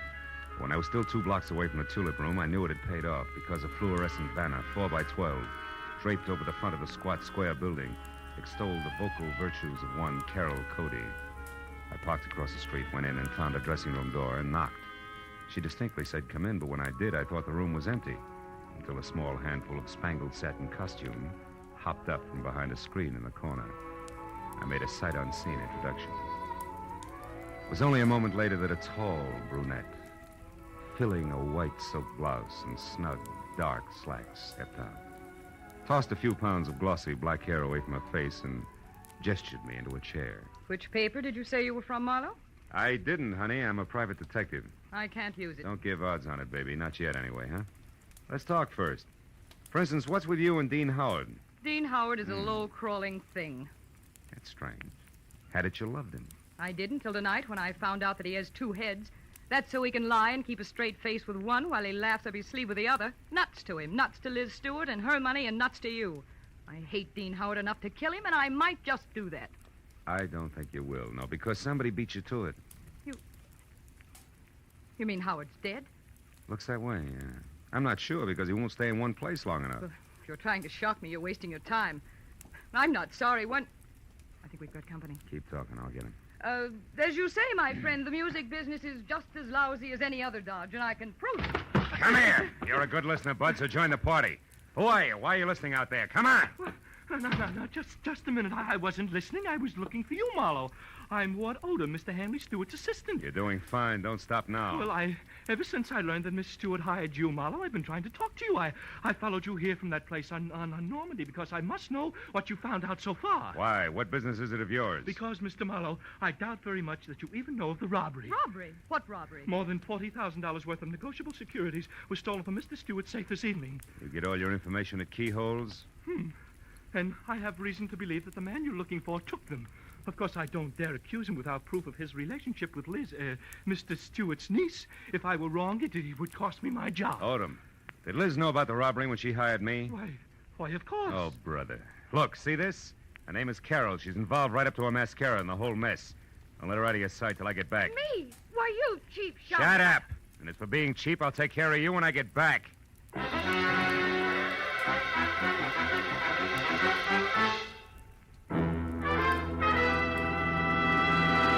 In just a moment, the second act of Philip Marlowe. But first, 3 gentlemen with highly varying but equally effective approaches to dealing with crime entertain you with their deeds of daring on CBS every Sunday. Jethro Dumont, alias the Green Llama, Police Commissioner Bill Grant of Call the Police, and Dashiell Hammett's Sam Spade. These 3 sterling gentlemen all make their appearances tomorrow on most of these same CBS network stations. And now with our star, Gerald Moore, we return to the second act of Philip Marlowe and tonight's story, The Busy Body.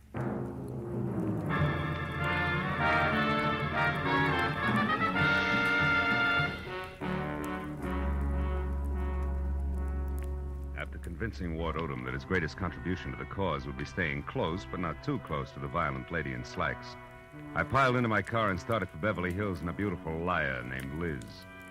I didn't stop until I was at number 28 Roxbury Drive, out of my car and walking fast up the semicircle of gravel driveway that led to the carefully antique front door. But then, for two good reasons, I stopped again. The first, a squad car parked ahead of me that said everybody except Marlowe knew all about the bonds Mr. Hanley Stewart could no longer call his own. The second reason, and more important, was my client, Liz Stewart, sneaking out of a side door and hurrying toward a gray coupe. I stepped back into the shadow of a squat palm and waited for her to come abreast of me. Late date, Miss Stewart? What? Marlowe, why, you startled me. Considering everything, it's the least I can do. What do you mean? I don't like clients who lie to me. So if you don't mind, I'll just stroll along with you while you assure me you can explain everything. But I can, Marlowe. Just give me a chance, please. All right. Why didn't you tell me that 40 grand worth of negotiable bonds disappeared from your uncle's safe at the same time as Howard? Oh, because I didn't want you to be prejudiced, to be looking for a thief from the start. If Dean did take those bonds, he had a reason. Like being fond of money? No, like being forced to do what he did. All right, let's say he was forced. What then? Well, then I wanted to help him, to get to him before the police. They'd arrest him in a minute. And you, on the other hand, would get the bonds back to your uncle, convince him it was all a mistake, and talk him out of telling the law, huh? And with your own dough, you would help Howard out of the spot he was in. Is that it? Yes. But you haven't proved the Dean took the bonds. No, I haven't. Could have been anyone who knew the combination of the library safe. Which includes how many? Aside from Uncle Han and myself, just the family lawyer and Mr. Odom.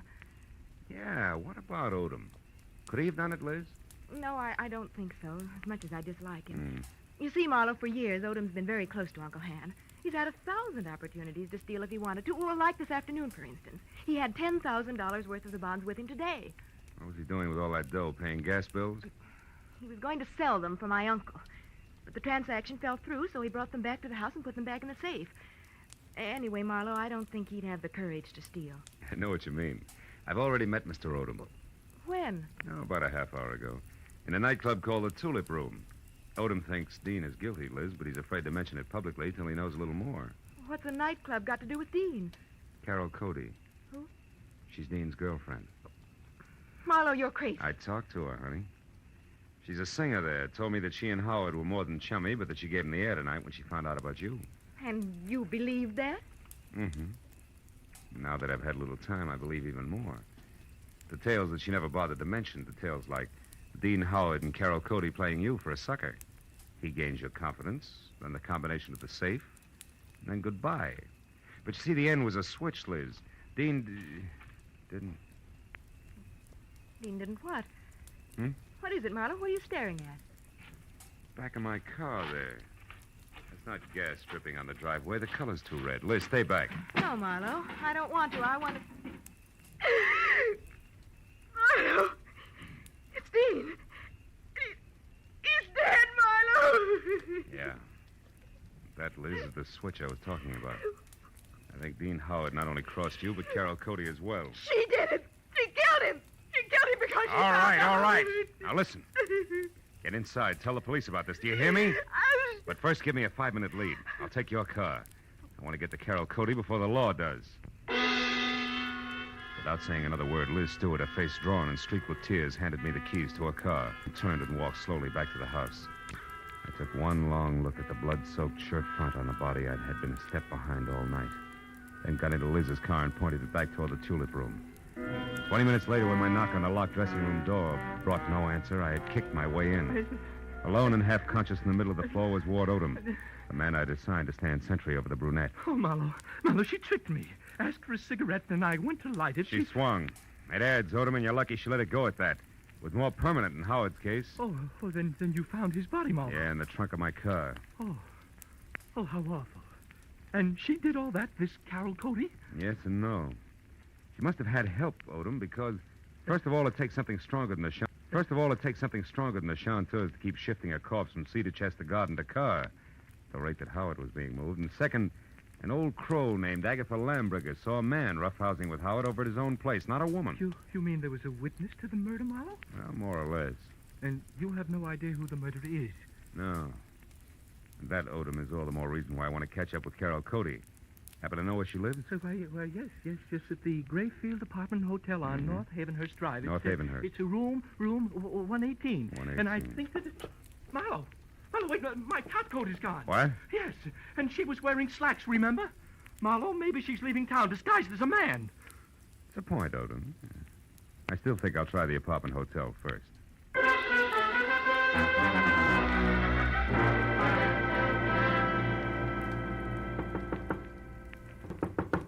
in, the door's open. The bag's over there, boy. Did you get the Marlowe, what are you doing here? Not doubling for a bellhop, so get over there, sit down, and keep your hands in your lap, because if I have to, I'll shoot. What? I don't understand. I'll make it real plain. I think you murdered Dean Howard because he double-crossed you after he emptied Hanley Stewart's safe. And I think you're out of your mind. Which brings us to a position called stalemate, and that in turn makes this a good time to call the cops. I didn't kill Dean. I swear I didn't. Oh, listen to me. What you said about Dean double-crossing me after he stole the bonds is true, but not the way you think it is. Second verse. He didn't want to just cut me out of my share, Marlowe. He wanted to return all the bonds intact. He really fell in love with Liz Stewart and decided to play all-American boy. You mean he decided to call it all off after he'd stolen the bonds? Yes, Marlowe. That was the reason we argued tonight. Well, it's a stronger reason than the one I already had for your committing murder. Baby, you wanted that money bad. No, you're wrong. Come back here.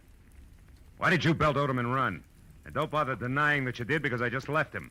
And he's minus good health and that top coat over there. So if you think I can explain that. I was scared that a confession out of Dean would get me into hot water. And when you showed and then Odom, Just a minute, But Carol. Marlowe, Just a minute, will you? I think I've got the answer. What answer? It's Dust, Carol. Dust and what an old gossip swears she saw from her window.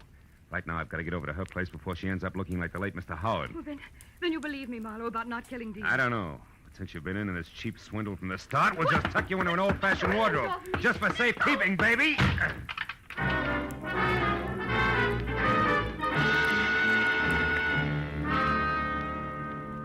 Outside in Liz's car, I slammed my foot down hard against the accelerator and didn't ease up until I screeched to a stop, away from 310 North Normandy, where I knew murder was scheduled to happen again. I was next to a pair of half-open French doors through which I could see Agatha Lambricker sitting erect in a straight-back chair. I was happy that I hadn't taken any longer in getting there. I was also happy that the man standing opposite her, gun in hand, the man who had murdered Dean Howard, had his back to me. I got a firm grip on the .38 in my You've hand. been so nosy, Miss Lambricker. And it's too bad that Marlowe had to let me know you've been a witness when I killed Dean Howard. A roughhouse, I think you called it. A roughhouse is what I thought at the time. But when I saw Dean Howard's body out in the alleyway, I knew... You knew I killed him. Everything would have been simple if you hadn't had your nose out a mile. I was going to run over him, and it would have looked like an accident. But I had to move the body after you saw it. Marlowe's car looked good until I could dispose of it. But there's no point telling you all this. You won't be able to gossip about it, Miss Lambricker. I'm sorry. Sorry, but that's the way it has to be. You or me. I vote for you, Odom. Drop your gun before I close the polls for good, real noisy like. Come on, drop it. No, don't shoot. I dropped it. Okay. I'll move to the middle of the room, hands high. Marlowe, I didn't want to do it, but I had to kill him. Because Dean Howard was going to return the bonds he took? Marlowe, and that please would have left listen you in to a me. spot, wouldn't it? Because Howard only stole 30 grand out of that safe. You were taking 10 grand to legitimately sell for your boss. I know what And when you went to I know what return them, you happened. saw there'd been a theft. And you decided to make the most of it and let somebody else take the rap for the whole 40 grand. Keep your eye on him, Mr. Marlowe. He's just Don't trying worry, a man who shoots another man in the back has no guts. He won't try anything while I'm looking at him. No, Marlowe. I don't have any more guts than it takes to jump behind a woman's skirt. A lady I choked to death. If you take one more step, now lower your gun and listen. All right, let her go, Odom. Sure, let it go. Just as long as you cooperate, Marlowe. Marlowe, don't be a Shut fool. up! Shut up! Don't shoot! You kill me anyway. Shoot! No! Shoot! No, don't shoot! Marlowe, don't shoot! Don't shoot!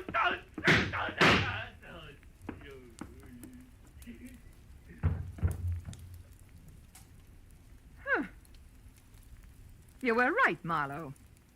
No guts.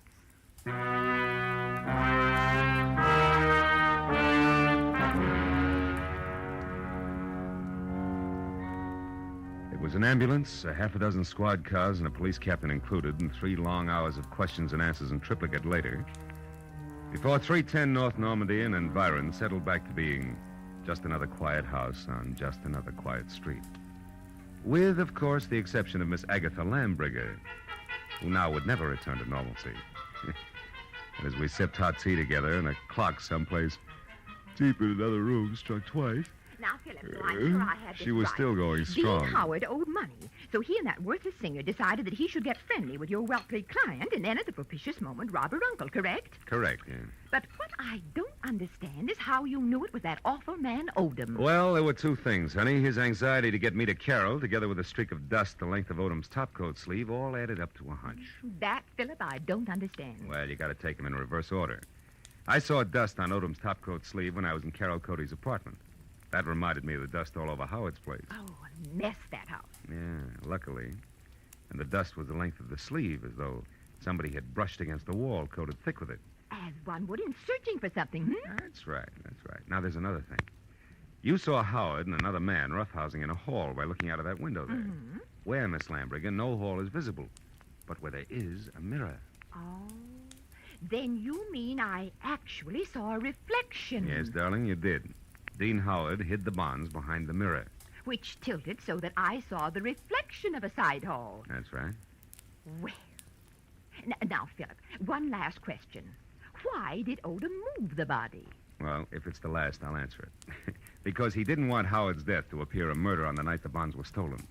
It was better if he died accidentally and wasn't connected with a theft. Oh, I see. Yeah, well, now look, Miss Lamb. Excuse me, I'll only be a minute. Yeah, but Miss Lambriger... Hello? Oh, hello, Judith.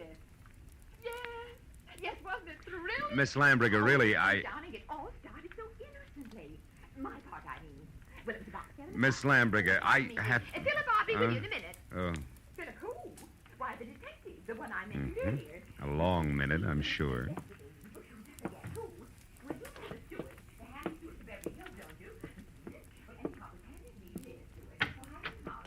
Goodbye, girl.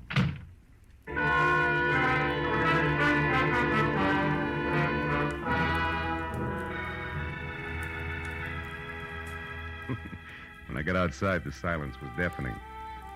And then I remembered that I still had a client up on Roxbury Drive who I had to see. And that there were automobiles to be exchanged, and maybe, if I could find them, some right words to say to a girl who had a very rough night. So I started driving that way, slowly. But 10 minutes later, when I was halfway there, I stopped, turned around, and headed back for 310 North Normandy, and my .38 that I'd forgotten after a handful of policemen had finished examining it. It wasn't until I was at Agatha Lambriger's front door again that I realized something more important. Well, then this Odom, this killer, grabbed me as a shield, Judith, and told Marlowe he had guts enough. Guts was his word, my dear. Yes, well, I could get my gun another day.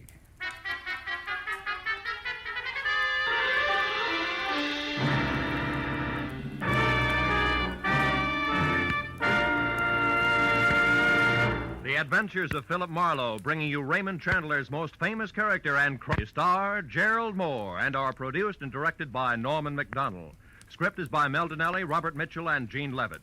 Featured in the cast were Lois Corbett, Lorette Philbrandt, Lynn Allen, Peter Leeds, and John Stevenson. The special music is by Richard Orant. Be sure and be with us again next week when Philip Marlowe says... It began as the threat of a beating that turned into murder with a brown-eyed blonde, a jovial hippopotamus, and a tough ex-soldier of fortune, all complicating the problem until I got next to the key man.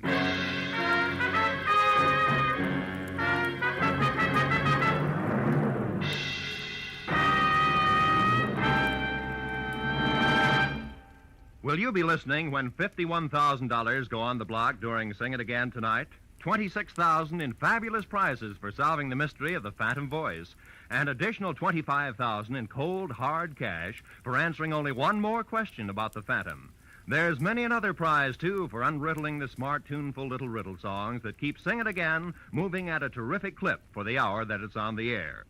It'll be here a little later on most of these same CBS network stations. This is Roy Rowan speaking. Stay tuned now for Gangbusters, which follows immediately over most of these same CBS stations. This is CBS, the Columbia Broadcasting System.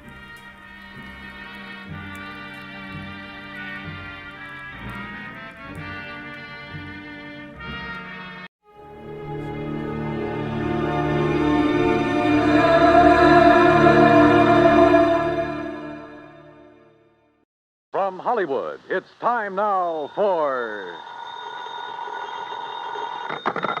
Johnny Dollar. Howdy, Mr. Dollar. My name is Jake Denham. I own a cattle ranch out here in Craig, Colorado. How'd you like to come out here and see me? Colorado? That's right. I have a policy with one of your companies, Tri-Western, office over in Denver. Well, what seems to be the trouble, Mr. Denham? Trouble? Oh, nothing like that. Not at all. Then why have you called me? Well, you see, the brand I use in my beef cattle is a Lazy JD. Yeah, you said your name is Jake Denham. That's right. But JD is your initials, too. Oh, yeah. Yeah. And the lazy part fits me to a T. But now why have you called me? Well, you see, I listen to your radio program every week. All those insurance cases you handle all over the country. Glad to hear it. And I thought the Lazy JD being your initials, too, and all the local color out here, and, well, maybe you'd like to come and get some local atmosphere for one of your stories. Oh, now, wait a minute, Mr. Denham. If you have some insurance matter you'd like me to investigate... Oh, no. I told you why I thought you ought to come. So can you, right away? You sure there's nothing wrong out there? No, like I said, a lot of local color. Nice place to stay here at the ranch. How about it? Well, I've a couple of days' work on some reports to finish up. Then right after that, huh? Well... Good. I'll be waiting for you. Goodbye. Look. And everything's really okay, huh? Goodbye. Mr. Denham, I think you're lying through your teeth.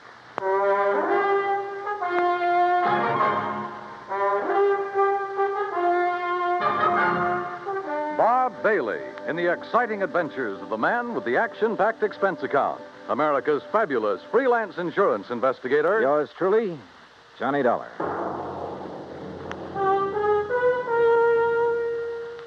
And now, Act One of yours truly, Johnny Dollar.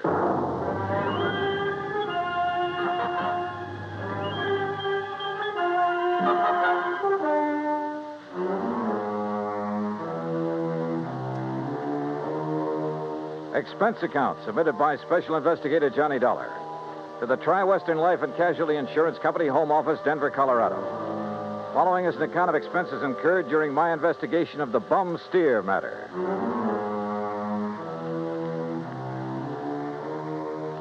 Expense account item 1, 370, long-distance call to Hal Versky, my contact at Tri-Western in Denver. Johnny, good to hear from you. You out in this neighborhood? Nope, still in Hartford. Hal, I want you to okay an expense account for me. Well, now that depends. Listen, do you know a client of yours by the name of Jake Denham? Yes. As I recall, he owns a big cattle ranch over near the little town of Craig. Uh-huh. Carries a straight life for something like 40,000, 50,000. Well, look, I got a phone call from him begging me to come out there and see him. Oh? Something wrong? He says not, but I don't believe him. Well, have you any reason to think something is wrong? Well, only the half-baked excuse he gave me for wanting to see me. Look, Hal, I realize this is just a hunch, but... Certainly sounds like it to me. But my hunches have saved your company a lot of dough on occasion. So how about it? Okay. Put it this way. If you run into something out there and clear it up, we'll pay the freight. If not, well, you just go ahead and have yourself a vacation at your own expense, okay? Oh, now, why don't you relax that iron grip on the purse strings for a change, huh? Why? What would you do? Okay. But I warn you, Hal, if this does turn into a case for your company, my expense account is going to knock you right off your feet. Oh, now, wait a minute. Bye-bye. Johnny! It took me nearly 4 days to clear up the reports I had to finish. I wish now it hadn't, that I'd left Hartford immediately. Expense account item 2, $133. Plane fare and all the incidentals I could think of, Hartford to Denver. I got there shortly after 7 a.m. Item 3, $50 deposit on a drive-your-own car, in which I promptly headed north and west on Highway 40. That is, after getting out of the traffic in Denver itself, and believe me, that town has it.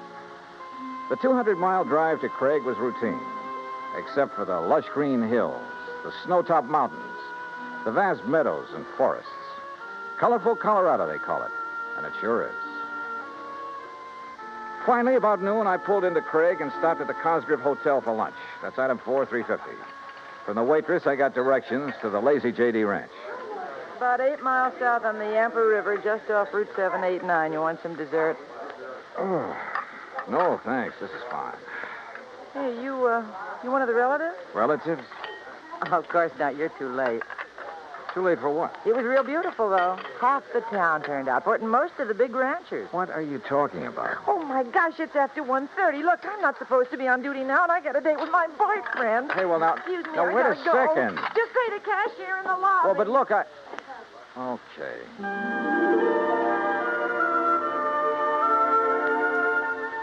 I paid my check to the cashier, went out to my car, climbed in, and headed for the Lazy J.D. There must have been several thousand acres to the ranch, all rich, green, healthy-looking pasture land, and Lord knows how many head of beef cattle. The main ranch house was a rather small but well-kept affair near the gate to the road from the highway.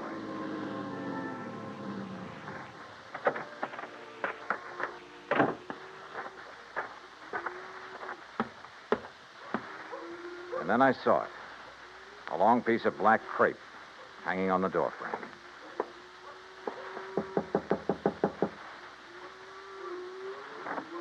Yes? How do you do? My name is Dolar, Johnny Dolar. Oh, Johnny Dollar. Why didn't you come before? What? He begged you to come, didn't he? To come right away? Mr. Denham? Yes, but I Then told why him... didn't you? You might have saved him. Saved him? Yes, saved him. We buried him this morning. And I think he was murdered.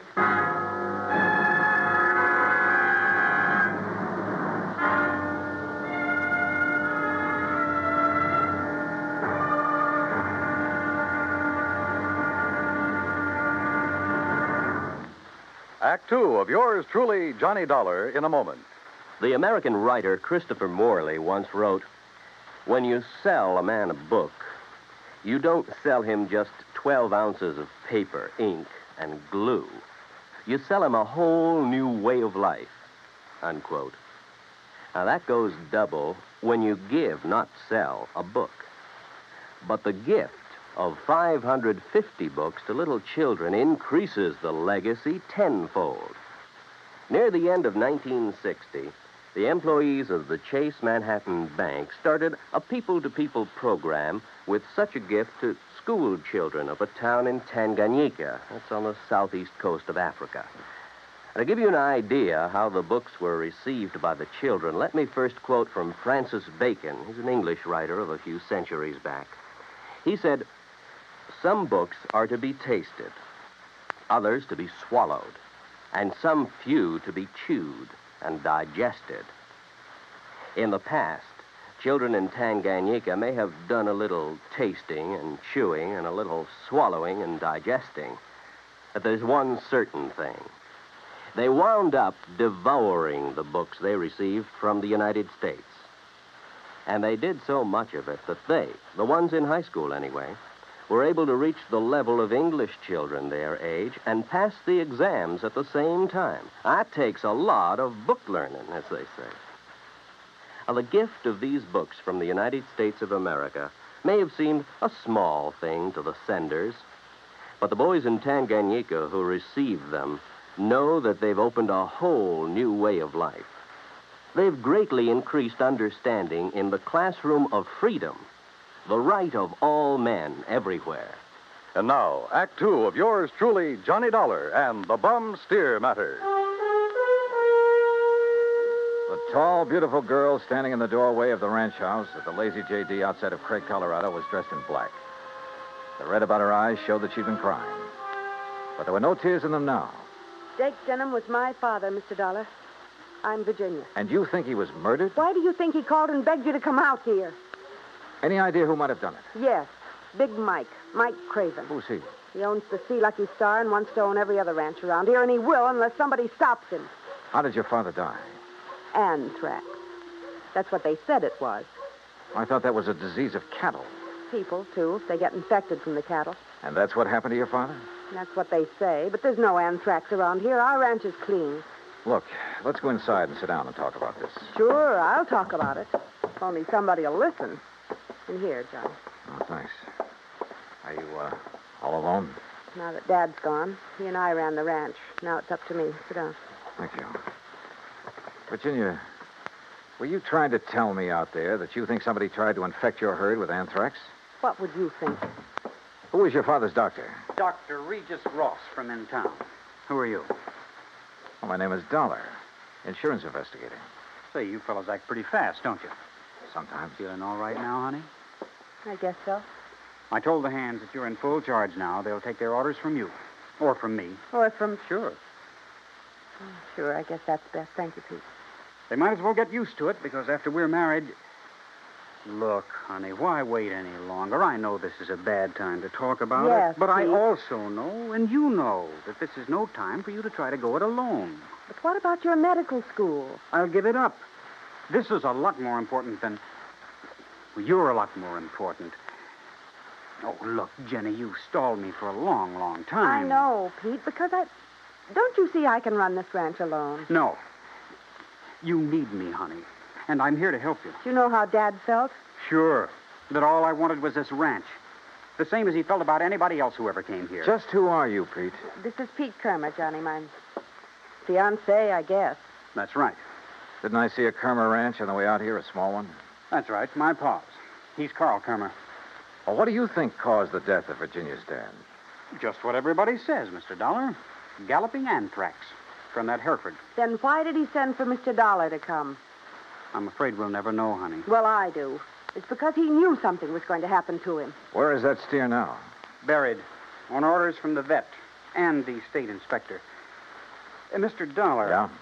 You said investigator. Hadn't you better talk to Dr. Ross? Yeah, I guess so. Want to let me have his address? Sure. I'll write it down for you. And, while you're at it, tell me where I can find the veterinarian. And that state inspector, too. Huh? Sure. Why not? When I left them, a few minutes later, Pete was still making a quiet, but I must say effective pitch for Virginia's hand. Expense account item 5, 10 cents for a phone call to the state inspector. He told me he'd never seen the infected steer on the Lazy J.D., that he was confined to his bed at the time. I called the vet's office, and he was expected back shortly. So I sat around the hotel lobby and glanced over some magazines. And then, in one of them, I found an article that made my eyes fairly pop out of my head. Item 6, I called the vet again. He was in. You caught me just in time, Mr. Dollar. I was about to drive over to the Sea Lucky Star Ranch for dinner. Mike Craven and I are old friends. That's so? Yes, ever since we roomed together at college. Oh, I see. I understand you're the man who spotted the anthrax out at the Lazy J.D. Yes, sir, that's right. Just that one Hereford. How it ever got to him, I'll never know. The rest of that herd is absolutely clean. Got poor old Jake Denham, too. You think he became infected from that steer? Well, how else could it be? Galloping anthrax. Just like that. Doctor, where is that steer buried? Do you know? Yes, I had it buried myself. It's some miles out in the far corner of the Lazy J.D. property. Then phone the Sea Lucky Star and call off your dinner date. You and I are going out to take a look at that carcass. Oh, no, just a minute, young Investigator, did you say you are? That's right. Uh-huh. I suppose you have some authority. What I don't have, I can get. Tell me, Doctor, is there some reason why you don't want me to see the carcass of that steer? No. Well, let's go. Along the way, we picked up two fellows who were handy with pick and shovel. It was almost dark now, so I bought a couple of powerful flashlights at one of the local hardware stores. That's item 7, 925. It took a couple of hours for the two men to dig down to the carcass of the steer, but they finally exposed one flank of the unfortunate animal. Yeah, so you sure planted this critter deep, Doc. But there's part of him. Give us a few more minutes, and we'll have it. No, wait. Mr. Dollar, come down here into the hole. Sure. Oh, what's the matter, Doc? The color of that carcass. I don't understand this. What are you talking about? Now, this doesn't make sense. The deterioration and putrefaction that always occurs, well, it simply isn't here. You mean it's possible it wasn't anthrax killed this steer? But I'm sure that all the symptoms, the swellings in the subcutaneous connective tissues, in the interstices of the muscles and lymphatic glands, and in the membranes of the mouth and tongue, they were all there, and they were edematous, too. Could some poison have possibly produced those symptoms? Poison? Yeah, look. I read in a magazine this afternoon that strychnia often produces symptoms very much like those of tetanus, lockjaw. Yes, that's true. But a poison that would... Good heavens. Yeah? Why, I haven't heard of it since my college days. Quintanogen sulfide. But why? Good question. No, Dollar. because it wouldn't explain the death of old Jake Denham. If it was anthrax. What? Or was he poisoned, too? Good heavens, you mean you Wait a think minute, that... wait a minute. Doctor, the brand on the rump of this animal. Well, that's Denham's own brand, the Lazy J. Yeah, but it looks to me like it was put on over another brand. Yes. Yes, you're right. Any way of finding out what the original brand was? No. Yes, Mrs. Dollar. The other side, the inside of the hide might show it. Then, Doctor, you got a skinning job to do. All right, hand me my bag there, please. Okay, here you are. Go to it, Doc. Thank you. Oh. That poison. How much to infect a man? Well, even a small scratch on the skin could absorb enough to be fatal. No wonder that Dr. Ross... Ross was the one who treated Jake Denham. Yeah. No wonder we couldn't understand why death came so... Well? No. Can you see what the original brand was? Yes. Yes, I'm afraid so. Let me hold the light a little. Oh. I see. But I can't believe it, Mr. Dollar. Pretty clear, though, isn't it? See Lucky Star. Act 3 of yours truly, Johnny Dollar, in a moment. A couple of 1,000 years ago, the ancient sage Diogenes remarked that all things are in common among friends. Well, he didn't mean that only material goods were in common among friends, but that they shared their troubles as well.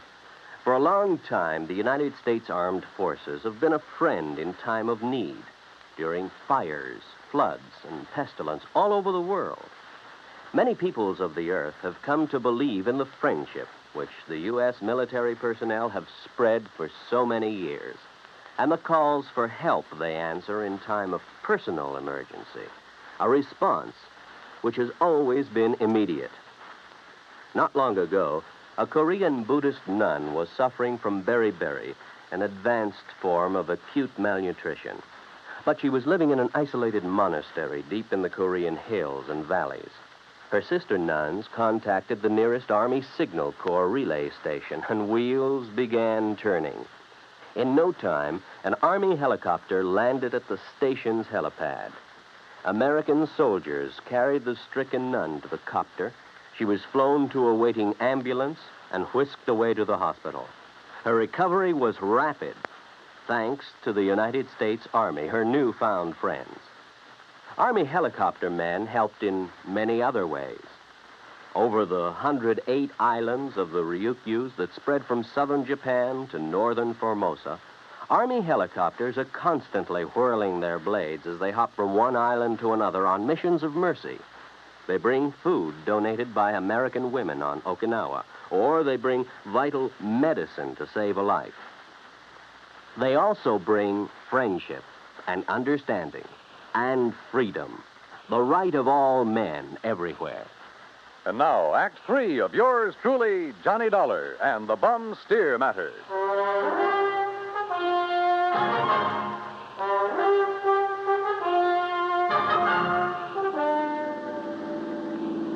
Looks pretty bad, doesn't it, Mr. Dollar? Yeah, Doc. It looks as though this Hereford steer was brought over from the Sea Lucky Star, was rebranded with a Lazy JD, was given the poison to make it look like it died of anthrax. Yeah, but Mike Craven, who owns the Sea Lucky Star, I know him, Dollar. I've known him ever since our college days. Medical college? Oh, no, just during the preparatory years. But Big Mike couldn't have done a thing like this. Big Mike has wanted to get his hands on the Lazy JD for years, Well, hasn't of he? course, so have a lot of other big ranchers, but I'd stake my life on it. He'd never do it. Hey, wait. Yeah? You should have taken that left turn to get to the Sea Lucky Star. That's not where we're heading. Yeah.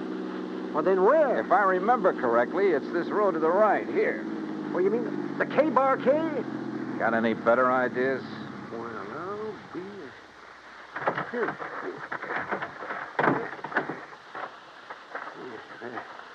The ranch house is dark. It won't be for long. Would you call this a good ranch, Doc? No, old Carl has been just a hanger-on. He hasn't made the place pay for quite some... What's going on out there? Who is it? Johnny Dollar, Pete. Oh? I want to talk to you. Oh, sure. Door's open, I'll be right... Oh, sure. Door's open, I'll be right down. Come on, Doc.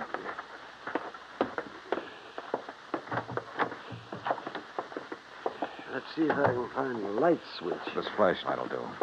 And we're going on upstairs. Huh? Wait down there. I'll be right down. We'll be right up. Well, now, wait a minute, if you don't mind. Wow. Nice place you have up here. Look, I asked you to wait down. Dr. Cummings. I'm sorry, Peter, but this... How'd you make out with Virginia Denham, Pete? Convince her to marry you? That's none of your business, Mr. Dollar. Now, just what do you want? Pretty nice ranch to get your hands on, that lazy JD. I beg your pardon. Combination bedroom and study, huh? As Virginia told you, I've been going to college. Yeah, medical school. Nice set of books you have here. Of course, I'll have to give that up now. Oh, you're going to have to give up a lot of things. What? Where did you get it, Pete? What was the name of that stuff, Doctor? Quintanogen sulfide. What do you know about... Well? I don't know what you're talking about. Then why the marker in this book on toxicology? Marker? That was a foolish thing to do, Pete. A dead giveaway. Yeah, I told you. I don't know what you're talking about. Yep, right here. Quintanogen sulfide. I had never heard of it. You're lying, Pete. No. Giving it to that Hereford was probably a cinch. Listen, you... But how did you give it to Jake Denham? Dollar, that's something you'll never live to know. Oh, look, now, wait a minute. Put the thing away. No. Now stand back. I said, look out, you... Stop! Oh, thanks, Doc. I guess he'd forgotten all about you until you landed that chair on his head. Yes. Now, I suppose I'll have to patch this...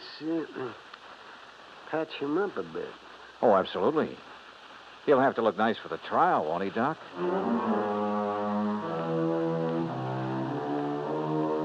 Expense account item 8, $55.95. Living expenses in Craig while waiting for the autopsy on Jake Denham. And yes, the same drug was used on him as on the Hereford steer. A small bottle of the rare drug was found in Pete Kermer's trunk.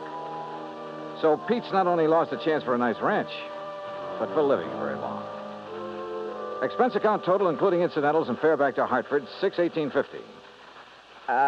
On second thought, how's about just sending that check to the community chest? Then I'll feel a little better about this case. And about myself, too. Yours truly, Johnny Dollar.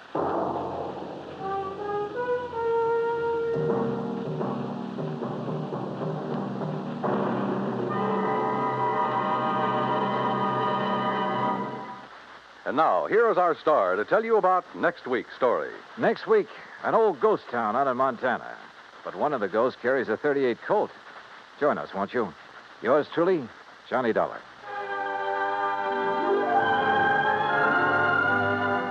Yours truly, Johnny Dollar, starring Bob Bailey, originates in Hollywood. It is produced and directed by Jack Johnstone, who also wrote tonight's story.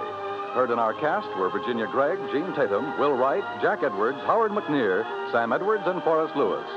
Be sure to join us next week, same time and station, for another exciting story of yours truly, Johnny Dollar. Dan Cumberly speaking.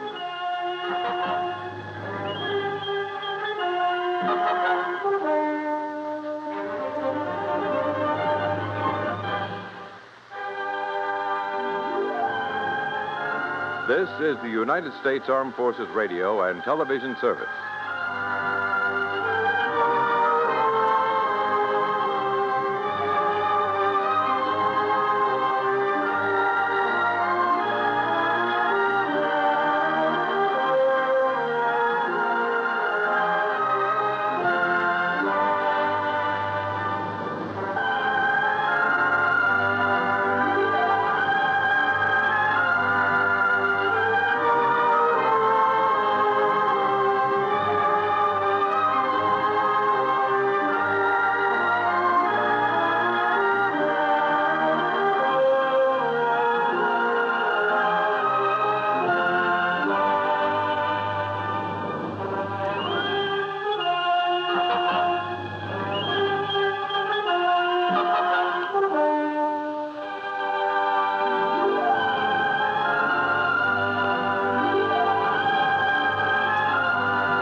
Wine Company of Fresno, California presents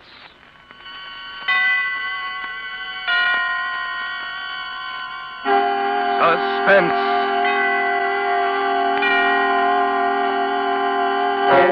Tonight, Roma Wines bring you Miss Nancy Kelly as star of A Week Ago Wednesday, a suspense play produced, edited, and directed for Roma Wines by William Spear. Suspense, radio's outstanding theater of thrills, is presented for your enjoyment by Roma Wines. That's R-O-M-A, Roma Wines. Those excellent California wines that can add so much pleasantness to the way you live, to your happiness in entertaining guests, to your enjoyment of everyday meals. Yes, right now a glassful would be very pleasant as Roma Wines bring you Nancy Kelly in a remarkable tale of suspense.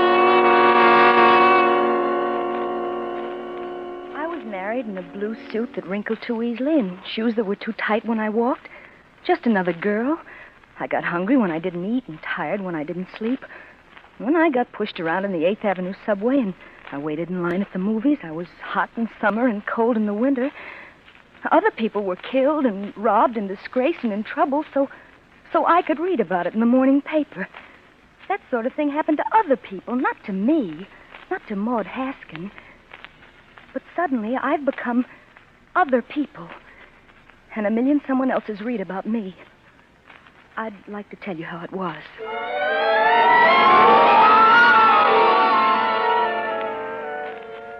Harry and I had quarreled that Wednesday morning. I've tried to remember why, but I can't. I've tried to think, but... Well, I wasn't in any hurry to get home after work that day, that Wednesday. So I sat for a while on a bench in Central Park. The sky looked moody and had a dirty face. I watched evening happen quickly because it was going to rain. It started to come down, doing my crying for me. And I ran. I knew suddenly that I wanted to go home. I wanted to climb the stairs to the little furnished flat. I wanted Harry to be there so I could put my arms around him and feel him warm against me. I wanted to tell him that I loved him and that I was sick because I hadn't kissed him goodbye that morning. I nearly fell running up those narrow little steps. I stumbled a half a dozen times before I reached the 3rd floor, apartment 3B. I was nervous, and I was too eager to get in. My hand was clumsy, all thumbs, and the key wouldn't fit. It dropped to the floor. I stooped to pick it up, and as I did, the door was unlatched from the inside. Harry! I saw it open, and I nearly sobbed with joy and relief. Harry! Yes, what is it, dearie? But it wasn't Harry. Not Harry looking anxious because I was late and worried because I was drenched with the rain. This was a stranger in our apartment. A small, dark woman with eyes like 2 shiny brown buttons and a pinched little face. Well? She was wearing a flowered apron, and in her hand she held a limp dish towel. I blinked at her stupidly. Well, what is it? I don't want to buy anything. I'm busy. I'm making supper. Oh, but you don't understand. I'm... Looking for somebody? What apartment did you want? This is 3B. 3B? Yeah. What apartment are you looking for? Oh, but I'm not. I won't be much help anyhow. Better ask down the hall. We only been living here a few days. Living here? Yes. What's the matter with you, dearie? Are you sick? Don't you feel well? Oh, no. No, I don't feel very well. And your clothes? Why, they're sopping wet. Well, the rain. I got caught in the rain. What are you talking about? It isn't raining. Oh, but you're wrong. It is raining. I just... Listen here, young woman. What kind of a game do you think you're playing? But are you sure? Well, I ran. I ran all the way because there was thunder and lightning. We had a storm a week ago, but it ain't rained like that since Wednesday. Wednesday? A week ago? Oh, no. No. Here, don't do that. You sit down there, dearie, and I'll get some water. Don't move now. And supper not ready and company coming. Oh, I sat on the sofa.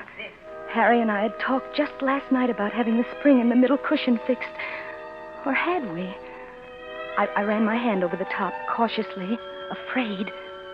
And then I stopped as if I'd suddenly taken hold of a live wire. For my fingers curved over the lumpy roughness of a pillow with a broken spring. Here, drink this. Easy. Are you better now? Don't talk, just drink it. Easy. That's it, dearie. Thank you. Over the rim of the glass, she watched me. I sipped the water slowly while my eyes drank in the room.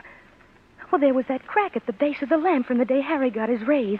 He'd been swinging me around the room, around and around in circles until we were both dizzy and knocked the lamp over. And there was a little table near the window. And there was the rug with the worn spot in it and the fireplace and the mantel. But our wedding picture on it was missing. And in its place there was a cheap blue vase. There, better? Are you better now? Oh, much. Thank you. Want me to call a cab for you? Where do you live, dearie? Why, You were looking for someone when you come. Friends of yours? Huh? Oh, friends. Friends, yes. Yes, friends of mine. Harry and Maud Haskin. Haskin? But don't you read the papers? You mean you don't know? Know what? Why, about the murder, of course. We moved in a few days after it happened. My husband didn't like the idea, but an apartment's an apartment these days. Foolishness being squeamish about those things. But I said to him, Charlie, it's a vacancy. So what if there was a murder here? You don't mean nothing. Murder? Tell me about it. Oh, he looked such a nice young man, too. At least in his pictures. Who? Who are you talking about? Harry Haskin, of course. Murder. Harry? Yes, with an ice pick. Horrible. Right in that kitchen. Don't bother me none, but my Charlie won't eat there. Ice pick? Murdered? Isn't it awful? And everybody says they seemed so much in love. And she was so young, they say. What? Did you know them well? Oh, yes. Yes, very well. Must be a shock to you. Can't understand Is why... it in that paper? May I see it?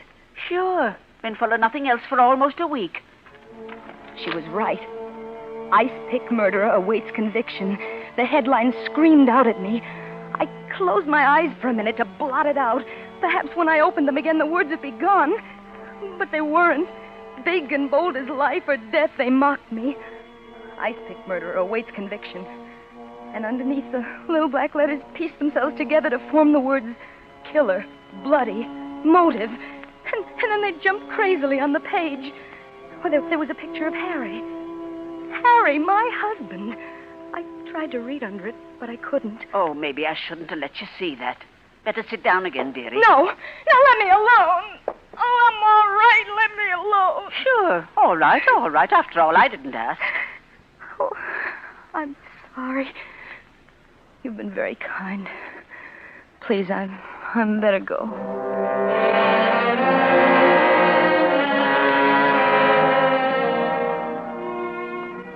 I don't remember leaving, walking down those stairs out of the door. I just remember finding myself on the street again, half walking and half running, wanting to curl up on the pavement and let my head burst with the ache and the fright that was growing inside. Toot, toot, I'm a fireman.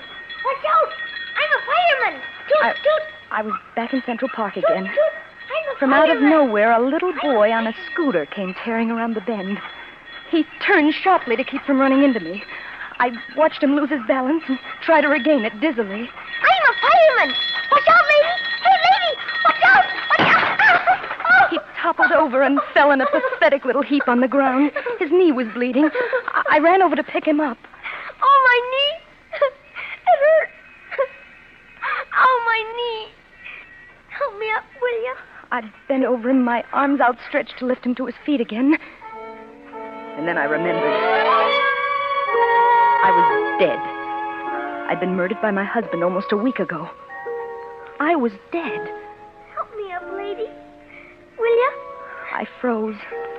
This little boy, if it were true, and it was because I'd read it in the paper myself, if I were really dead, I knew I couldn't touch this child. I was afraid for him. So I ran again.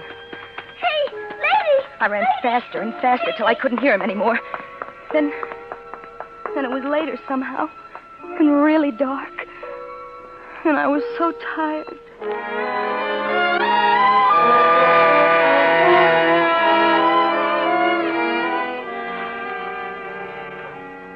I found myself back on that bench again. The same bench I'd been sitting on earlier that evening. No one was around. I stretched out and tried to sleep.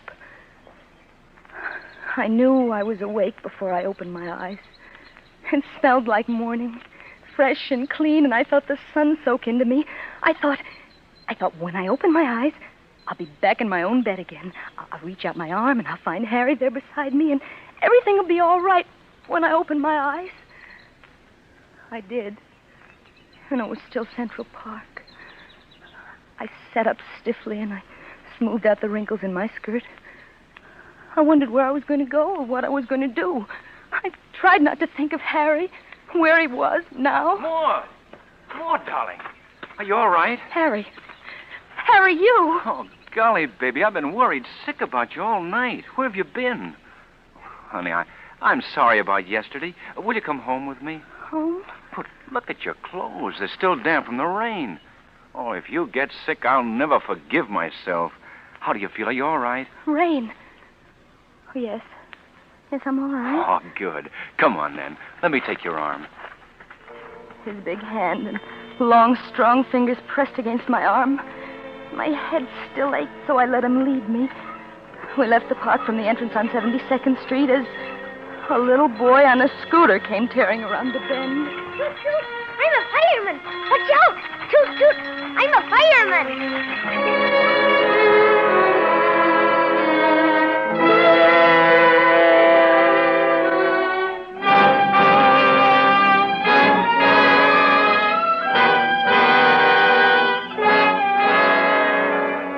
For Suspense, Roma Wines are bringing you as star Miss Nancy Kelly in A Week Ago Wednesday by Winifred Wolfe. Roma Wines' presentation tonight in radio's outstanding theater of thrills, Suspense.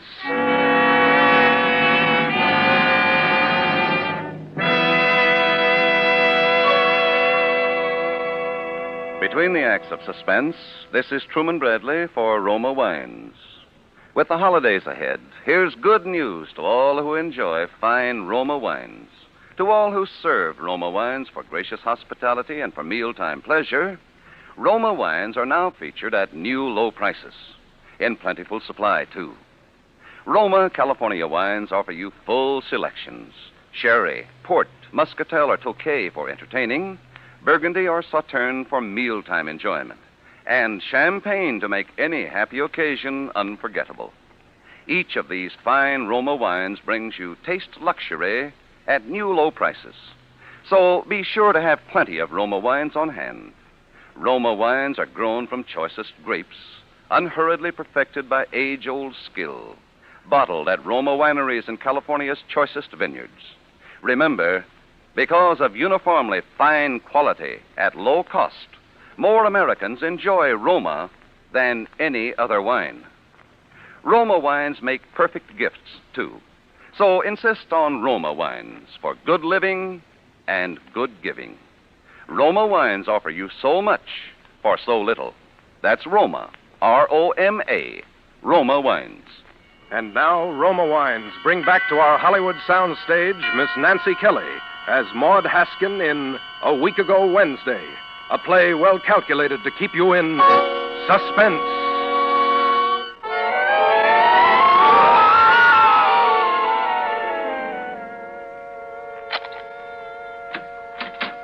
God, place looks awful, doesn't it? I don't know how many cigarettes I smoked. I tried to sleep, but I couldn't, so I tried the couch, and no luck there either. That broken spring didn't help much. I was almost out of my mind worrying about you, honey. I got hungry about 3 o'clock in the morning, but I couldn't eat. Dirty dishes still in the sink. Never mind, I'll wash them. Maud. Darling. Yes? Come here, will you? Why are you standing near the mantel? Why don't you come over to me? Huh? Oh, I was looking at the picture on it. Our wedding picture. It's there. Of course it's there. Where should it be? Darling, put your arms around me so I'll know you're real, that you've come back. Where did you go? Where were you? I don't know. All right, I won't ask questions now. Just put your arms around me tight and tell me you still love me. He held me close to him, and he bent his head so it was buried warm and heavy against my throat.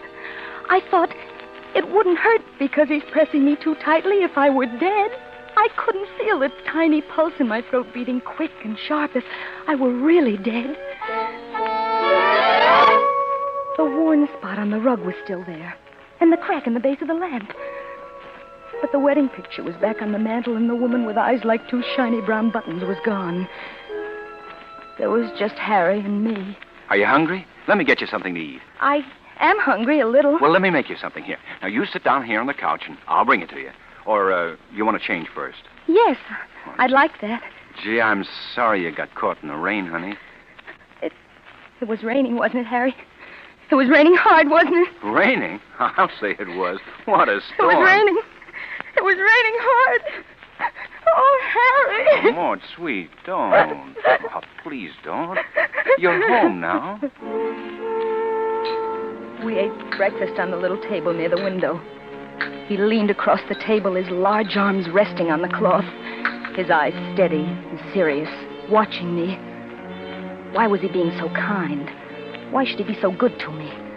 What were the thoughts behind those eyes, watching me, watching? I love you. Oh, I'm sorry. I didn't mean it dropped. Well, don't worry about it. I'll get the broom. Sweep it up. Maud. Yes? Don't bother about it now. Come here to me, will you? No. What? I mean, it's glass. I'd better sweep it up. I'll only be a minute. Okay. I went into the kitchen, glad to be alone for a minute, safe for a minute.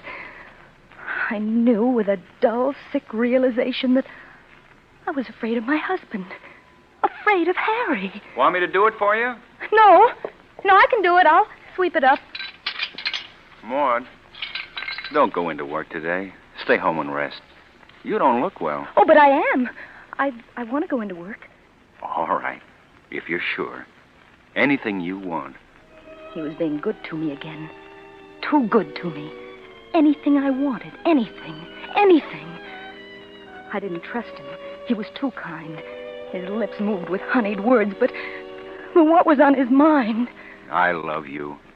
Do you? Well, don't you know I do? Of course I do. You'll be home right after work? Yes. Maybe we'll go to a movie or something. Would you like that? We'll see. All right. We'll see.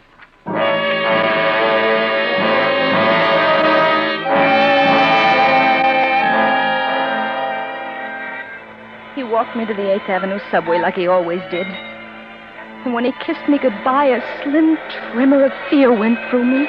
See you tonight, darling.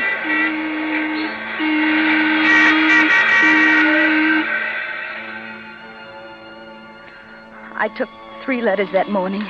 I typed them automatically, but inside my head, one thought kept repeating. I'm afraid of Harry. I'm afraid. My husband is going to kill me. I know because I dreamed it last night, only I'm not sure it was a dream. Maybe it was a warning. A warning. My husband is going to kill me. Kill me.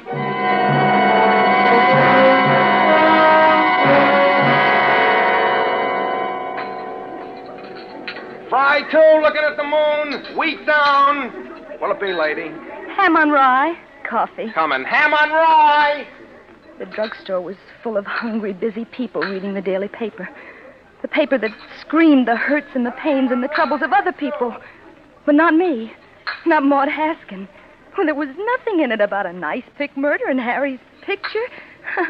I began to feel a little foolish. Here you are, lady. Ham on rye. Jab on its way. I'd fallen asleep on a park bench, and I'd had a dream. That was all. Just a nightmare. Afraid? Afraid of Harry?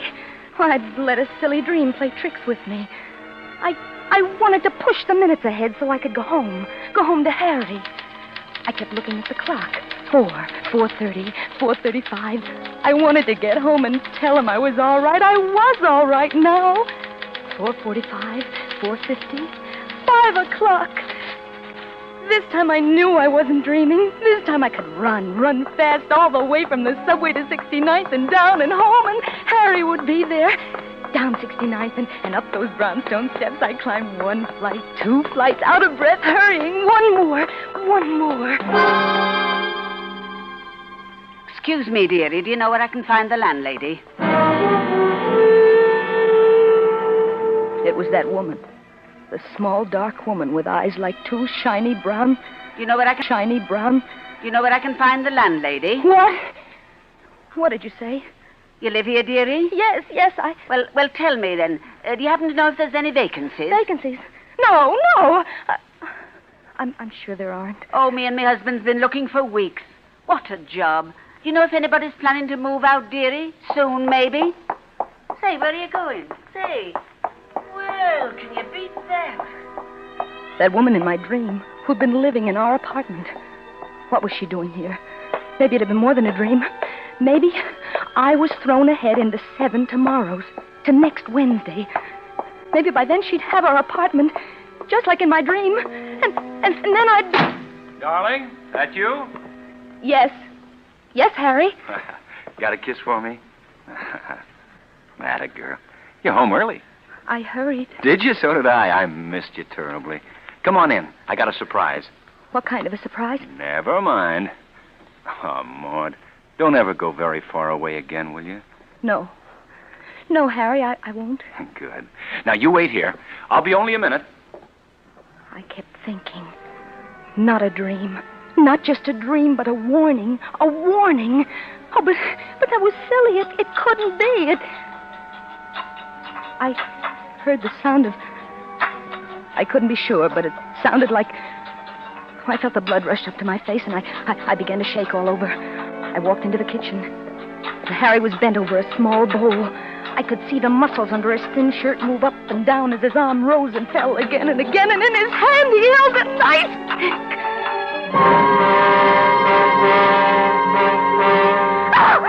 Maud!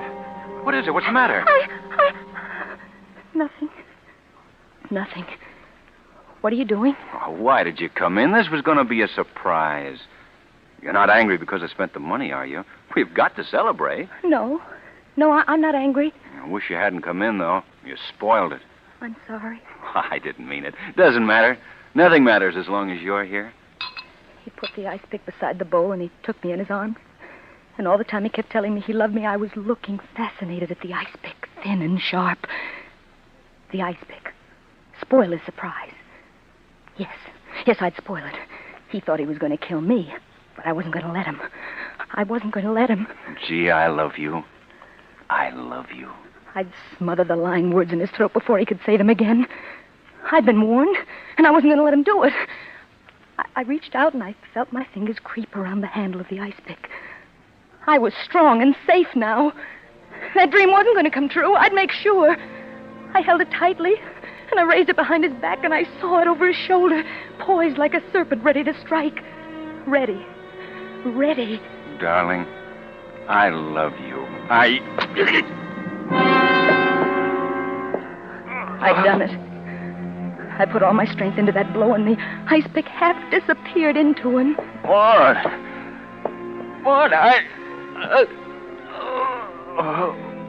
His arms, still around me, grew limp.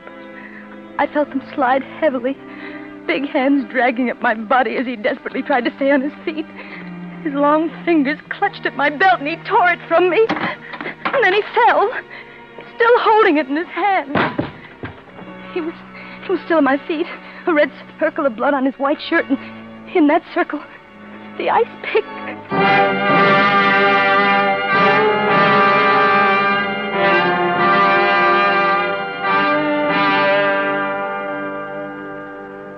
No one saw me leave the house. It was a clear, cold night. Overhead, a plane made its way past the stars. I remember looking up at it and thinking, you can't even see me. You don't even know I'm here. And that I've just killed my husband and left him lying dead on the kitchen linoleum. But I knew. And somehow I didn't care. All I kept thinking was, not me. Not me. It wasn't me lying dead with an ice pick in my back. I'd been cleverer than he. I'd done it first. I stumbled into the park. And then I dropped from exhaustion. I slept all night on the grass.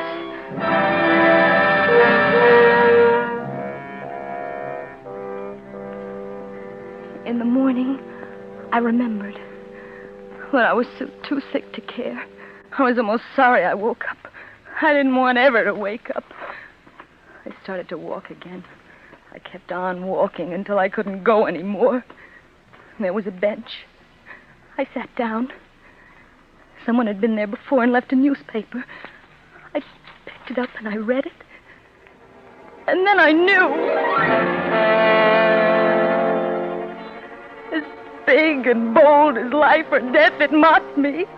Ice-pick murder and the words killer, bloody, motive jumped crazily on the page. And Harry's picture, just as it had been in my dream, only this time I read on. Harry Haskin dead, murdered, police searching for wife Maud Haskin. And then I knew. What? Harry never wanted to kill me. Harry loved me. I tried to run away from a dream, just a dream, and instead I made it live, and now Harry was dead.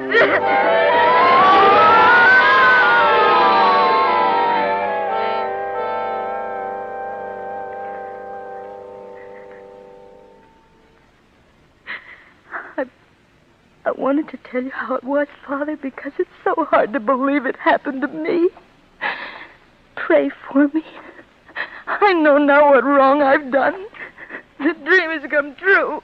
It's Wednesday again, isn't it, Father? Maud Haskin in a prison cell because I killed my husband. I had to tell someone, Father. Will you pray for me? The Lord is my shepherd. I shall not want. A week ago Wednesday. I wonder if she's still there. A woman with eyes like two shiny brown buttons reading about us in the paper. I wonder if she's there now.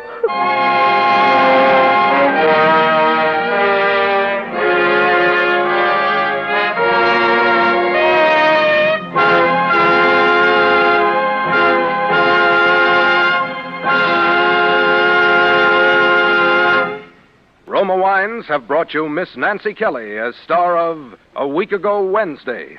Tonight's study in Suspense. This is Truman Bradley for Roma Wines, the sponsor of Suspense.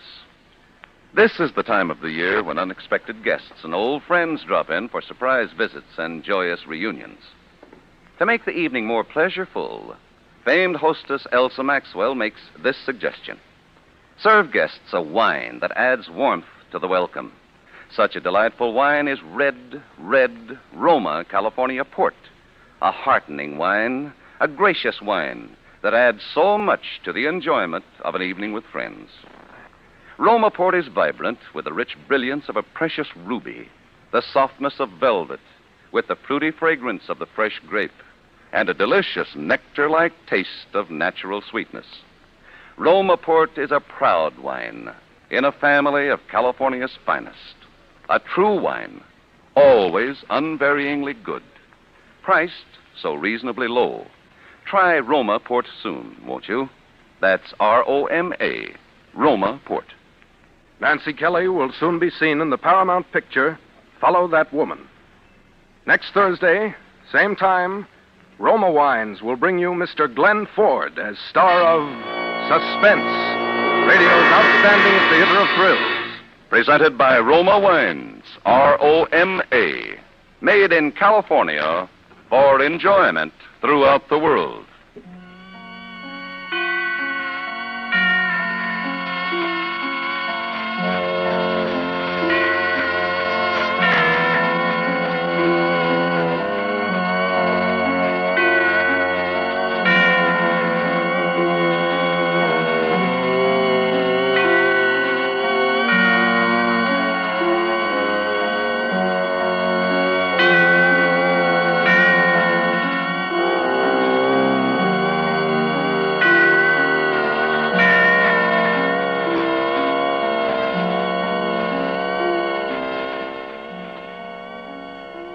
This is CBS, the Columbia Broadcasting System.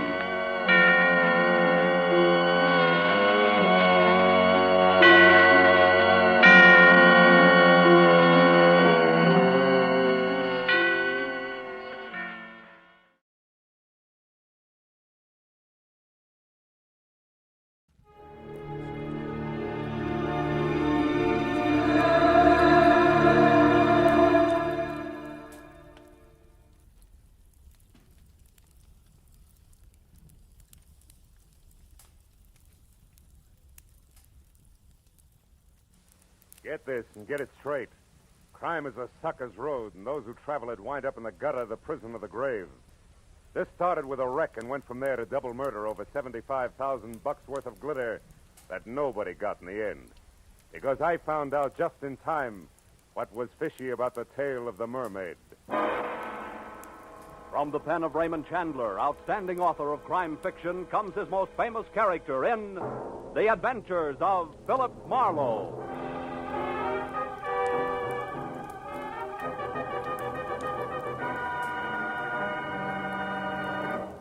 Now, with Gerald Moore, starred as Philip Marlowe, we bring you tonight's exciting story, The Tale of the Mermaid. At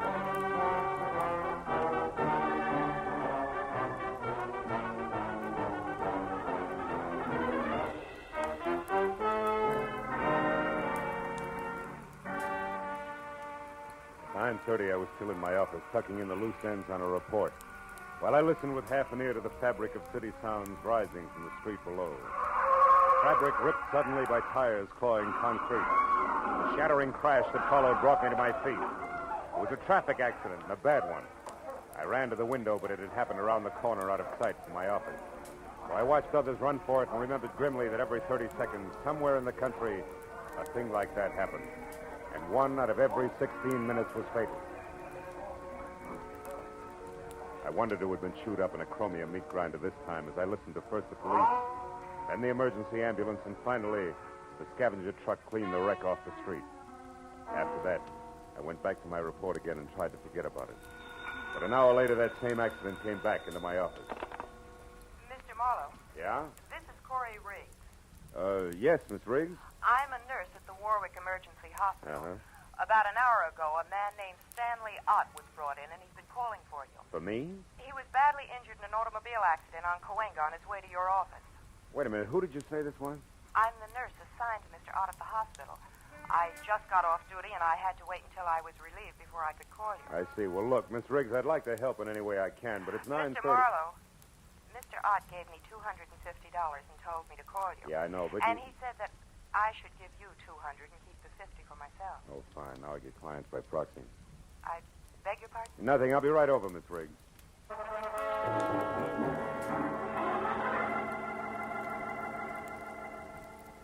I didn't know anyone named Stanley Ott, and I felt a little like an ambulance chaser, but I was only 15 minutes from getting to the emergency hospital. As I walked up the ambulance ramp, a smart-looking brunette came toward me. Mr. Marlowe? I'm Corey Riggs, the nurse who called. Oh, hello. Can I see him now? It wouldn't do any good. You see, he went into a coma a few minutes after I called. Oh, too late, is that it? Let's move away from the door, shall we? Sure. You see, Mr. Marlowe, before he went into the coma, Ott wasn't rational. He was raving. About what sort of thing? About you and a girl. Oh? As near as I could make out, she's supposed to meet someone tonight at 2 o'clock and collect $75,000. It's quite an assignment. Who's the girl? I don't know. All Ott said was something about a plaid coat as identification. Plaid coat, huh? Any idea what he wanted me to do? Chaperone, maybe? No, he kept pleading, stop her, she can't do it. So I'm sure that he wanted you to prevent this girl from keeping that appointment. For some reason, it seems absolutely imperative to him. Where was this 2 o'clock meeting supposed to take place? I have no idea. Oh, fine. So it boils down to this. A girl we don't know in a plaid coat is meeting someone we don't know at a place we don't know at 2 a.m. The man who wants me to prevent it is in a coma and can't talk. Didn't he say anything else, Miss Riggs? He just kept saying, you've got to help me, Marlowe. It's life and death. You know, we can stir up an awful hornet's nest poking our noses into $75,000 worth of business we know nothing about. I doubt that we can do any good anyway, because we don't have enough to go on. If he said anything else to even point in the right... Marlowe. What? Oh, wait a minute. He mumbled something once about a Constantine. Constantine? Yes, it's some pier. What is it, a boat? I don't know. But at least it's a lead, isn't it? Anything else? No. Okay, where can I reach you? I'll be at my quarters, Crestview 5781. 5781. And keep track of Stanley Ott's condition, will you? If he comes out of it, talk to him. We've only got 3 short hours. I'll call you, Corey.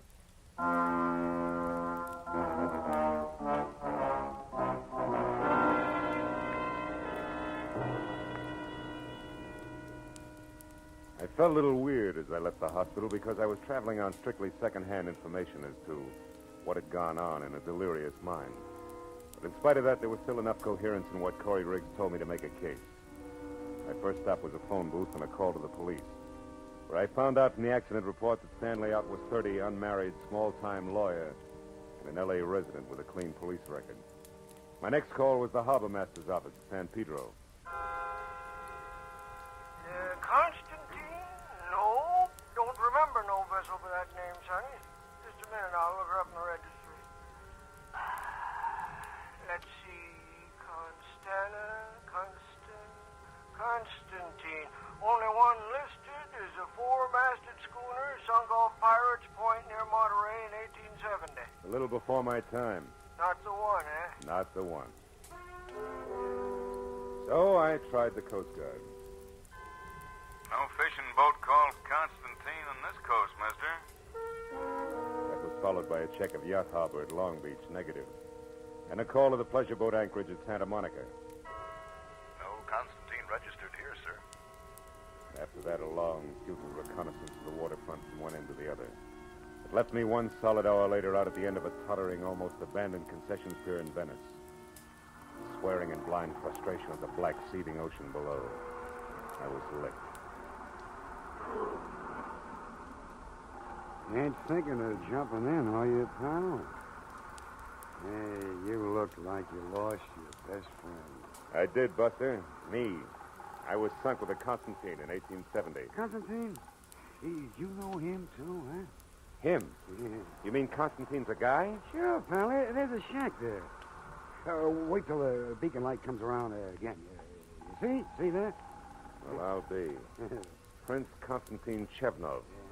Akko says Thomas and medium, personal consultant by appointment only. Yeah, but that's a fake. No fooling. All them guys, he owes everybody around, even at the Ziggy, me, for $1, and that's something. But he's a genuine Russian prince. Hey, where you going? Have a look. Prince Constantine Chevnov could be my boy. He wouldn't want you nosing around here, pal. That's too bad. Does he live here? Yeah, in the back. He runs his pitch in the front where all them green curtains are. Uh-huh. Yeah. I suppose he always leaves his door unlocked, huh? Whoa. Hey, that's kind of funny. Yeah, I'll bet. There'll be a light switch here someplace. Oh, yeah. Now, let's see what... Oh. Holy catch. Goodbye, mister. Goodbye.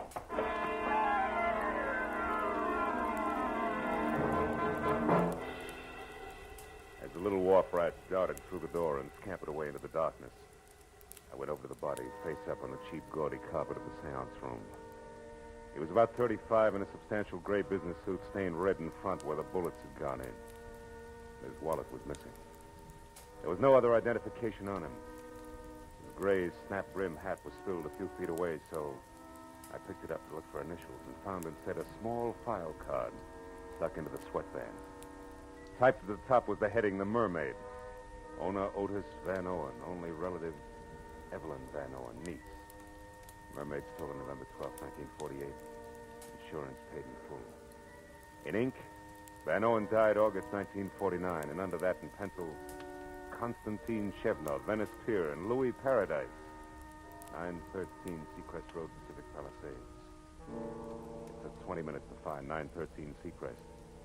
And when I stopped and got close enough, what I saw through an open window made Constantine's trap I just left look as reliable as a post office by comparison.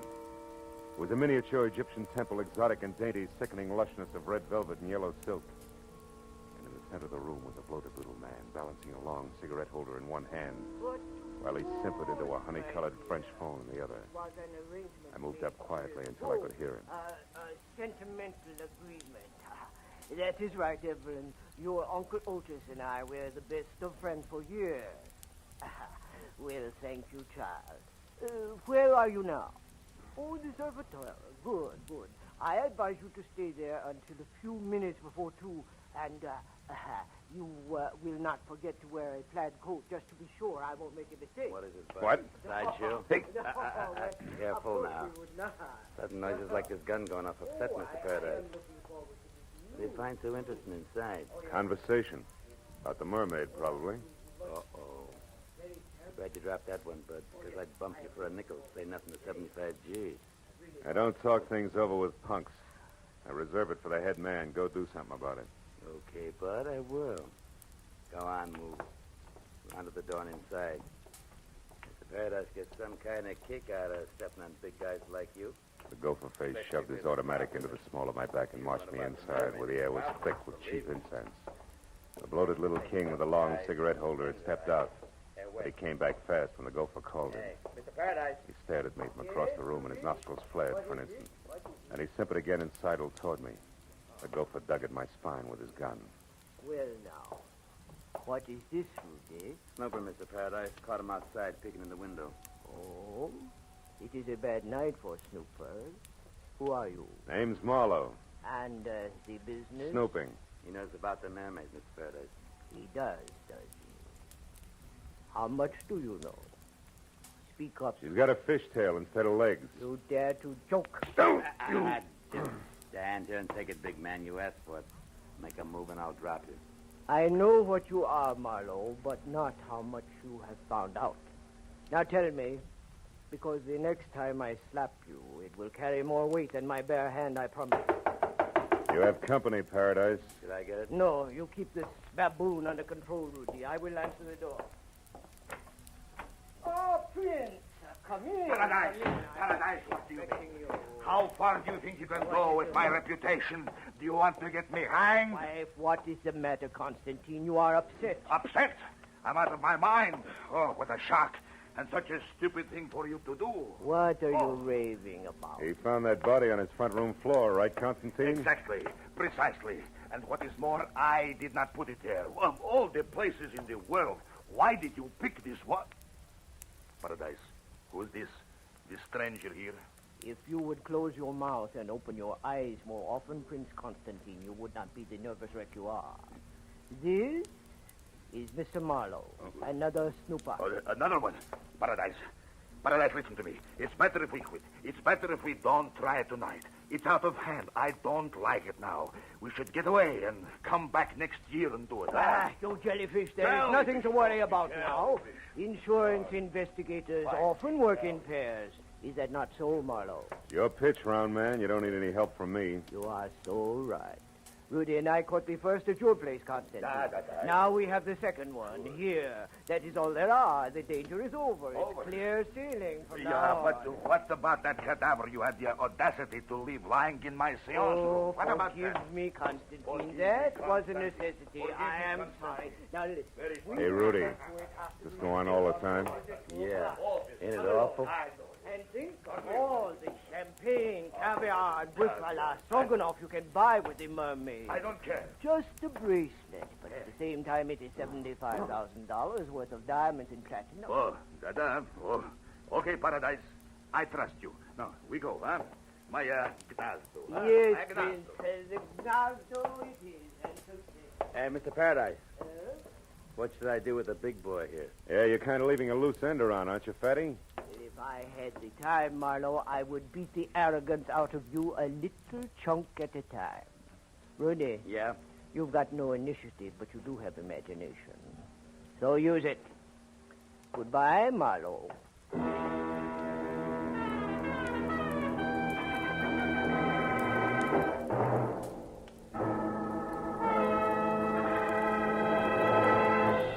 In just a moment, the second act of Philip Marlowe. But first, it's a big break in entertainment for you and a big break in a career for some talented youngsters when Horace Height's original youth opportunity program opens the door to fame and fortune every Sunday evening on CBS. Popular Horace Height is host to young folks who want to break into show business. And every Sunday evening, one lucky winner does break in, to his delight and your listening pleasure. Yes, for music, comedy, thrills, and all-around fun, listen to Horace Height Sunday evenings, another great CBS show heard over most of these same stations. Tune in this fall for the shows that you love best of all. Listen carefully. Here's the address. It's CBS. Now, with our star, Gerald Moore, we return to the second act of Philip Marlowe and tonight's story, The Tale of the Mermaid.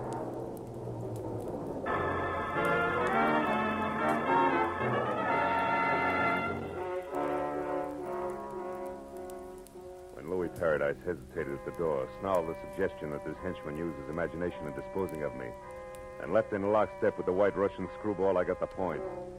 But even if I'd missed it entirely, one look into Brother Rudy's eyes would have done the trick. There were no pupils, just slits of lethal viciousness. Windows to his warped little mind where I could practically see the montage going on.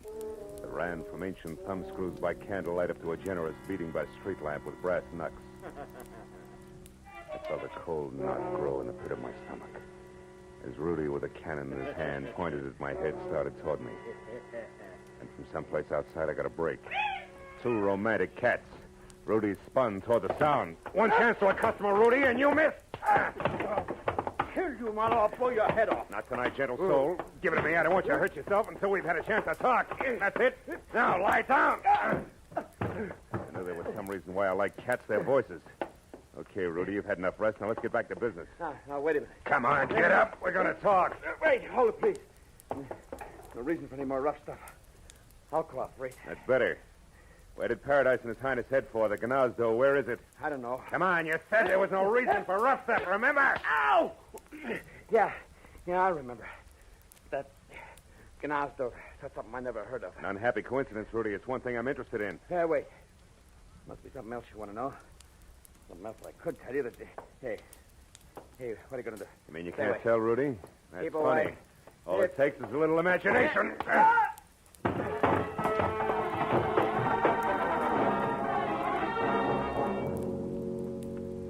With Rudy out of the way, I started through the place looking for all-important answer to what was the Gnazdo. The 20 minutes of turning drawers and closets inside out revealed nothing more exciting than Louis Paradise's address book. First names only. And a picture of a girl named Toodles who belonged to the Roaring Twenties. And by this time should have caught a death of cold. His sister, no doubt. But no lead on the Gnazdo. So on the slim chance that my client Stanley Ott might already be back in this world and able to help, I got outside into my car and drove to the first drugstore where, after checking the phone books under everything from bars to bathhouses for a Gnazdo and getting no place, I called Corey Riggs at the nurse's home. No, Marlowe. Stanley Ott's still unconscious. I just talked to the night nurse on his floor. They expect him to come out of it soon. Why? What happened? Well, it's too much to explain now, Corey, but that girl, the one in the plaid coat, I found out that her name's Evelyn Van Owen, and she's staying at the Surf Hotel. Now, see if that much checks with Ott when he comes to, will you? All right. Oh, also, there's a diamond-studded item called the Mermaid, which accounts for that $75,000 he mentioned. Now, Constantine and the pier now equal a phony Russian prince who runs a spook palace out on the old Venice pier. Now, you got all that? Uh-huh. Good. Now, look, honey, listen real hard. Before Ott passed out, did he by any chance say the word Gnazdo? Gnazdo? Yeah. No. What does it mean? I don't know. I think it's the name of a place. Oh, have you checked the phone books? Yeah. It's no dice, Corey. Also, I checked one Mr. Louis Paradise, who you might mention... Marlowe, wait a minute. What's the Hold matter? the wire, will you? There's a girl here, one of the nurses, who's trying to tell me something. Oh. It's the Gnazdo, Marlowe. Shh, wait a minute. She knows something about it here. It's Rosemary. You talk to her. Hello. You want to know what Gnazdo means? Yeah. Well, it's Russian, like Pashlamaya Gnazdo. Oh, well, what does it mean in English, Rosemary? Fast, please, is important. Well, that means let's go to my place. Gnazdo's the word for nest, sort of like cozy apartment or cottage. My place, nest. You sure of that? Well, I'm positive. I was an army nurse in the war, and I spent 2 years in Germany after the shooting part was over.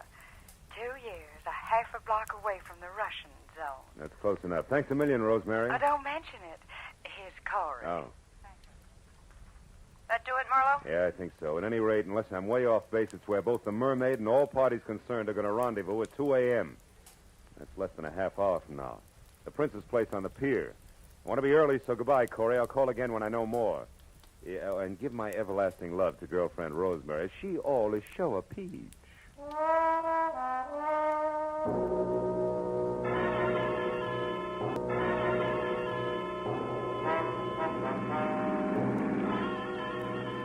There was still a few parts missing, the way there always are. As I drove fast for the old Venice pier and added as I went along, It came out something like the theme of paradise and Prince Whatchamacallit ready, willing, and able to pay $75,000 for a piece of jewelry that one Evelyn Van Owen now owned. A mermaid, which according to the data I'd found on the insurance man's body, had once been stolen from Evelyn's late uncle. But I left it there when my rear-view mirror said a long gray sedan that had been tagging me discreetly for the last 3 blocks. Now being indelicate about it and closing fast. The driver was old pal Rudy, and as he came abreast, he headed for me.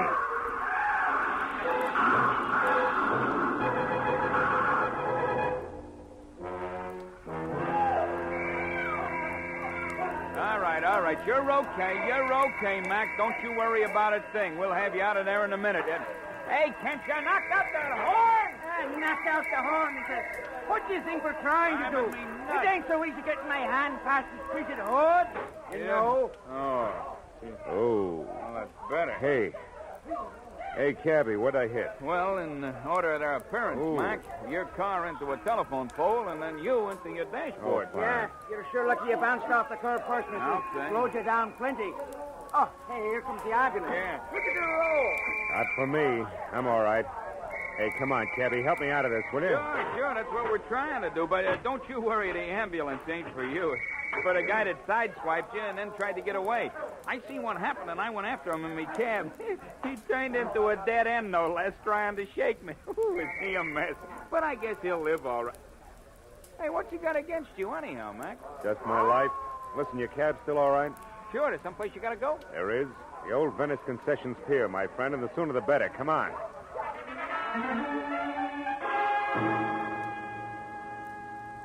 Maybe my head against the dashboard was exactly what I needed. Because right then and there, the method of Rudy's handiwork made me think of an angle that I'd neglected almost completely. My unconscious client had not wanted me to get the mermaid or the $75,000, but to stop Evelyn from keeping her rendezvous, which at this point I figured could mean but one thing. It was exactly 2 o'clock when the cab slammed to a stop near the pier. And I piled out and ran onto the empty, fog-dampened planking that led to Prince Constantine's shack. Nothing but mist moved over the pier. No unusual sound broke the pattern of waterfront noises. And I thought momentarily that I was still in time to prevent what Stanley Out somehow knew was going to happen. That Louis Paradise and his eccentric sidekick intended to get the mermaid from Evelyn, but pay off in only one way.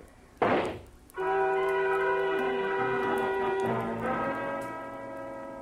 ran to the rear of the shack on stilts and got close to the half-open door where I could see and hear and found out just what I'd expected.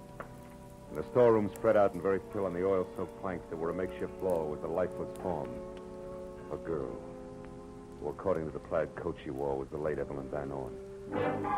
And kneeling close to a gun in one hand, the sparkling mermaid in the other, was her executioner, Louis Paradise. Next to him, his number 1 boy, Prince Constantine Chevnov, not very happy. A fool to shoot her was stupid. Yes. $75,000, stupid. Or would you have preferred that I pay Miss Van Owen in cash? I had to kill her. Yes, Paradise, but the gun, so much noise. We can't afford to attract attention. There's 2 corpses on hand. I should say not, Princey. Don't try it, Louis. Oh, the mermaid. The space between the boards. The mermaid. Oh. It's in the water, Chevnov. Shame. Yeah. Yes, it's a shame. We did so much. Worked so hard. Yeah. Killed so often. Gonna run for it, Your Highness? Run? Nah. No, Paradise is dead there. Without Paradise, I am not so brave. I will do as you say. Keep quiet. Don't make a sound, Chevnov. We got company. Quiet! Pardon me. Can you please tell me where Louis Paradise can be found? It's Louis Paradise there. Who are you? Evelyn Van Owen. What? Van Owen? The woman who was supposed to sell the mermaid to Paradise? That's right. But on my way over here, just after I left my hotel, somebody struck me, knocked me out. He took my coat there and my purse and ran. Your purse with the mermaid, no doubt. Yes. And that, Miss Van Owen, makes this angle shooter here. Yeah. The very dead nurse, Corey Riggs. Let's get out of here.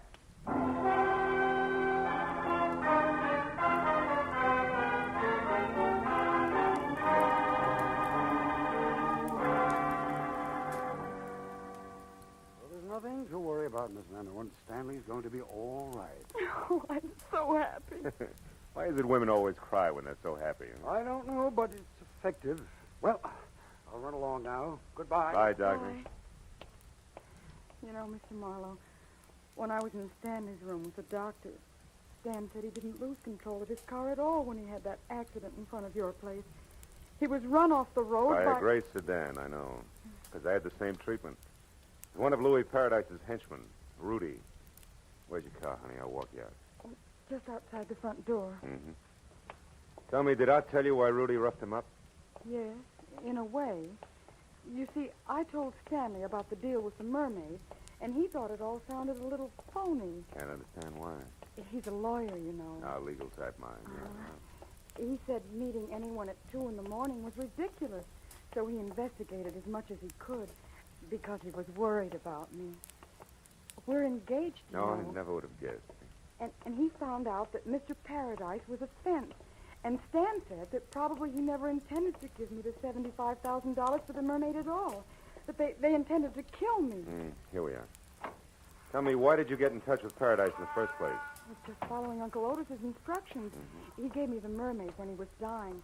And he told me if I wanted money to sell it only to a Mr. Paradise, but not to mention it to anyone. Your uncle faked the robbery, collected the insurance money, and then let you sell the Mermaid to a fence, huh? It's lucky for you that Nurse Corey Riggs was clever. She put together just enough of Otis's gibberish to know that there was something good to be had, and then got me to unravel it for her. She got killed taking my place. When she tried to collect your $75,000. Yeah. Oh, here's my car. Well, Evelyn, for a little while, you were a rich woman. Now it's all gone. How do you feel? Well, I'm alive. And in love. Yes, well, that answers my question. Good night, baby. And good luck.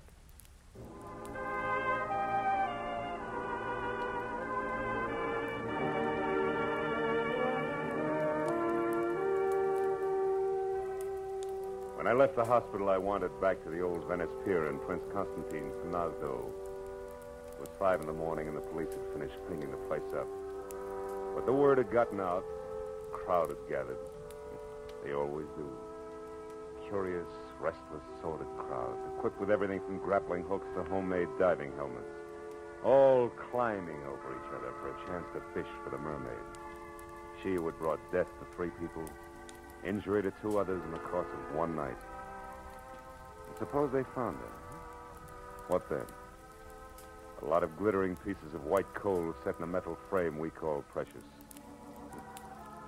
Look at the suckers grab. That's all, Marlowe. Home and to bed.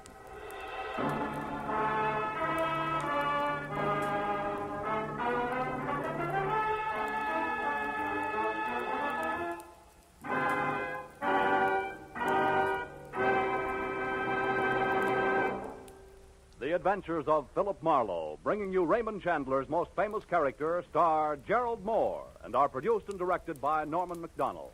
Script is by Mel Donnelly, Robert Mitchell, and Gene Levitt. Featured in the cast were Rita Lynn, John Daner, Michael Ann Barrett, Wilms Herbert, Junius Matthews, Herb Vigran, and Mark Lawrence. The special music is composed and conducted by Richard Orant. Be sure and be with us next week when Philip Marlowe says... It started with a terrified woman lost in a maze of memories she couldn't explain. And waiting for her outside an open window was death.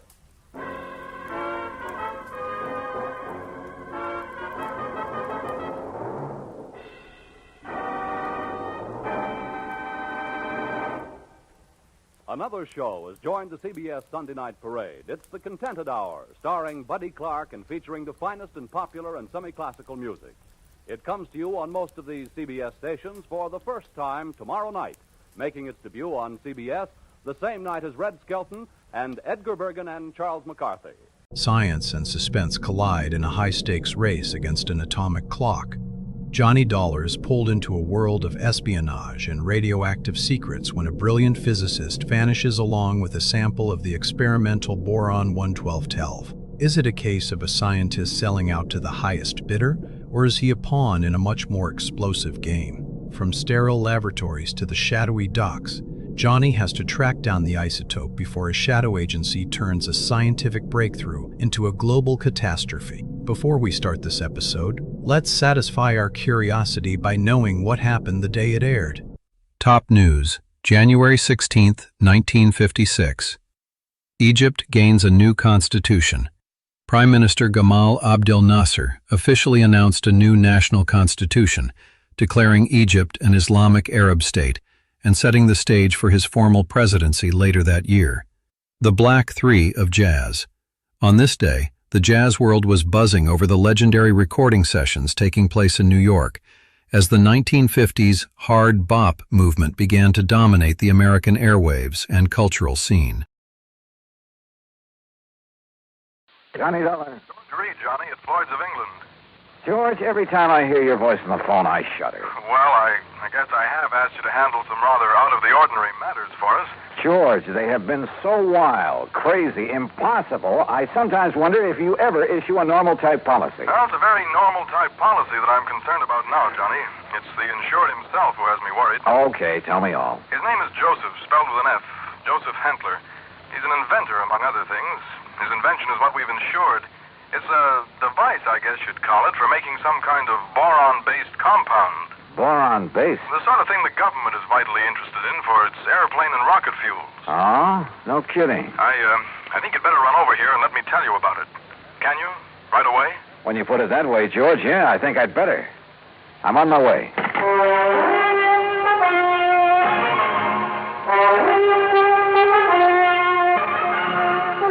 Bob Bailey, in the exciting adventures of the man with the action-packed expense account, America's fabulous freelance insurance investigator. Yours truly, Johnny Dollar.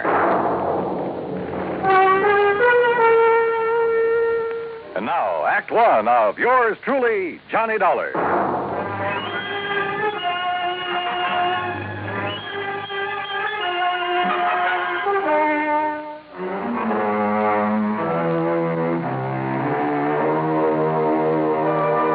Expense account submitted by Special Investigator Johnny Dollar to Floyd's of England, American Office, Hartford, Connecticut. Following is an account of expenses incurred during my investigation of the Boron 112 matter.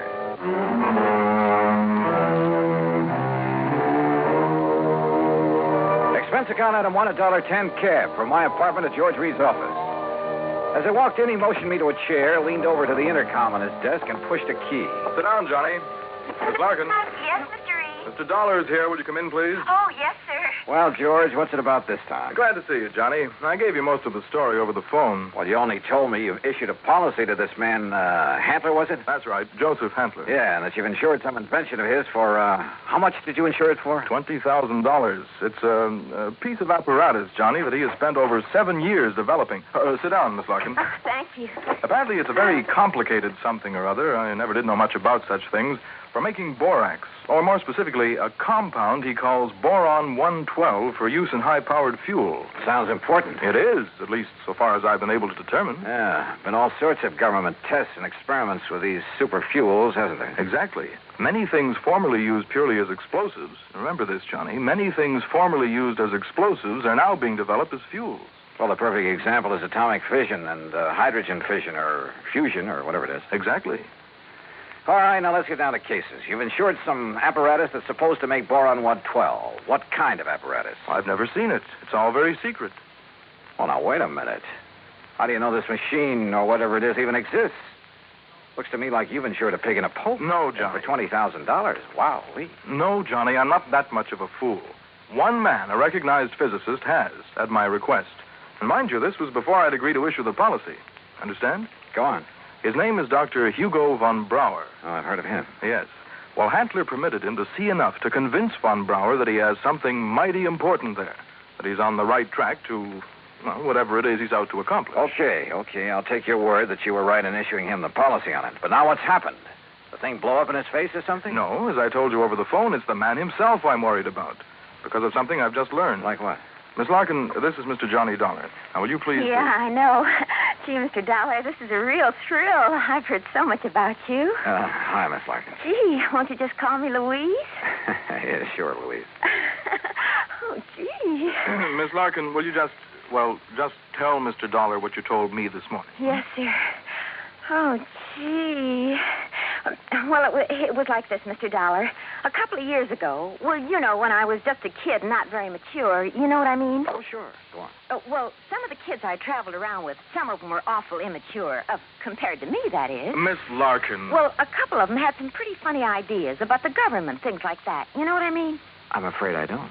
Well, like, they used to think they were very smart attending a lot of secret meetings. The kind the FBI likes to keep tabs on. Now, you know what I mean? Go on, Miss Larkin. Well, anyhow, this one night, we didn't take all their talk very serious, mind you, and that's the truth. We didn't think there was anything in it, just a lot of talk. Will you please get to the point? I am, Mr. Reed. Well, anyhow, Charlie and me, that was my boyfriend, Charlie White. At least one of my boyfriends. I always have a lot of them, you know what I mean? Yes. Well, go on, please. Well, Charlie and me, we said, sure, we'll attend one of your meetings, you know, just for laughs, you know what I mean? And what kind of a meeting was it? Oh, it was terrible. It was awful, Mr. Dollar. A bunch of people I never saw before making speeches. Yeah. Down with the government, start the revolution, you know, that sort of thing. Oh, we got out of there in a hurry, believe you me. I'm sure. And we were pretty lucky, too, because the police or the FBI or somebody came in after and busted the whole thing up. Hey, maybe you read about it. That's all very interesting, Louise, but just what... Yes, Miss Larkin, get to the point. All right. Well, just this morning, when I was filing the office copy of this insurance policy and I saw the name on it, oh, gee, Mr. Dollar, it hit me like a... Well, do you know what? What? That name, Joseph Hantler. Oh. It was the same as one of the fellas, an older guy that me and Charlie had seen at that meeting. Now, what do you think of that? $20,000 on a highly secret device. Yes. That might be to produce some kind of explosive. Exactly, instead of a simple fuel additive. Exactly the suspicion that came into my mind, Johnny. Of interest to the government, he had told me. But what government? We're jumping to an awfully big conclusion, George. Have you notified the FBI? I suppose I should, eh? Yeah. No, not yet. We may be all wrong about this. Oh, but Mr. Dollar... We may be all wrong about the man, his apparatus, his intentions, everything. Let me see what I can find out about him first. Now, whatever you say. But remember one thing, Johnny. Yeah? You may be dealing with far more than just this one man. So be careful. Be very careful. Oh, gee, you'd better, Mr. Dollar. You know what I mean? Act 2 of yours truly, Johnny Dollar, in a moment. Now, Act 2 of yours truly, Johnny Dollar, and the Boron 112 matter.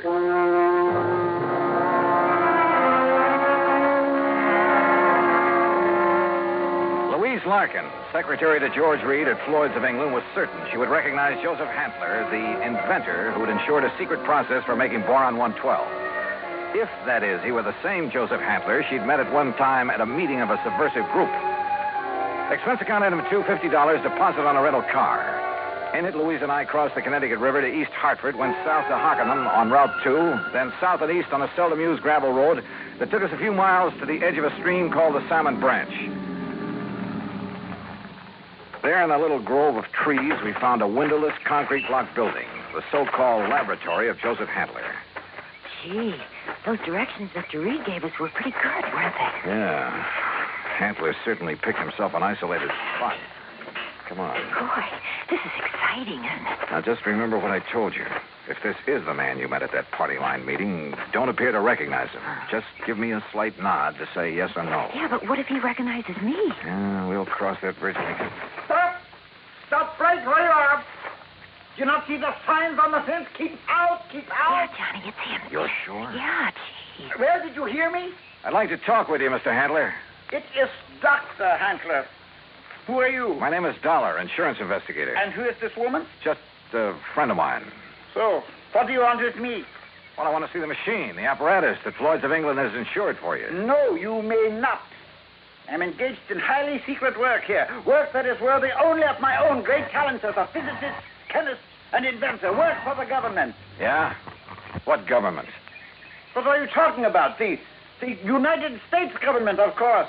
Suppose you let me see whatever contract you may have with them. I let you see nothing. I have no contract. Oh? And I do not have any patent on my converter. And why? Because either one would reveal the secret of this amazing device before I can turn it over to the government of this fine and glorious country. Yeah, sure. So that is also why I will not permit either you or anyone else to see inside of my laboratory. So leave. Immediately. Go, get out of here. Dr. Hantler, if you'll just let us... No. Do you understand me now? Mr. Dollar. Oh, hey, now, wait a minute. What's that thing for? You are trespassing on my private property. If I shoot you, I am within my rights. Now leave. Now! Do you hear me?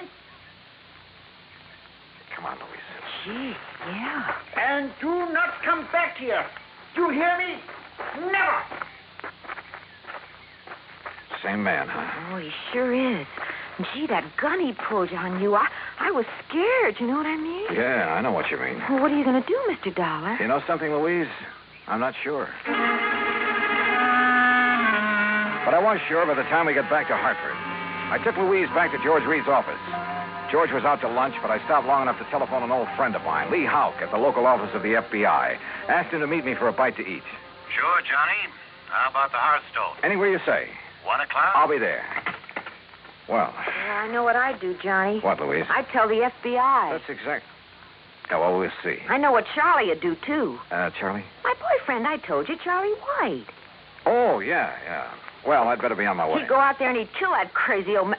Well, Johnny, he just hates those people who are conspired to overthrow the government. Hey, look, tell George when he gets back to the Ever office. since we got drugged into that awful meeting of those awful people, why, he hasn't even seen those guys that persuaded he and I to go there that night. Louise. He says if he ever does see any of them, boy, what he'll do to them. Yeah, I'm sure. Now, look, I got to keep a luncheon date. Tell George Reed when he comes back that I'll see him later, huh? Then I'll see you again, Johnny, huh? Hadn't you better answer that phone? Huh? Oh, yeah. Oh, goodbye, Johnny. See you. Floyd's at England. Oh, Charlie. Hey, Charlie, what do you think's happening? Who I've been talking to? My dream man.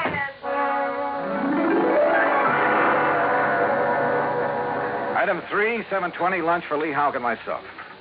No, Johnny, you're off on the wrong tack. I'll bet on it. What do you mean by that, Lee? And Joseph Hantler is just an old crackpot who thinks the world has done him wrong by failing to recognize his fabulous talents as a chemist, physicist, engineer, inventor, anything else he's claimed to be. But if he was attending meetings of a subversive group... A meeting. We know all about that. A lot of innocent people have been sucked in on that sort of thing at one time or another. It doesn't mean that they belong or ever have. You can't blame me for being suspicious, though. Isn't George Reed your contact at Floyd's of England? Yeah. Okay. Even his kind of dumb little secretary, name's Louise Larkin. I know the girl. Even she was at one of those meetings before we cleaned him out of town. Not much gets by you boys. With one of her boyfriends, Charlie somebody or other.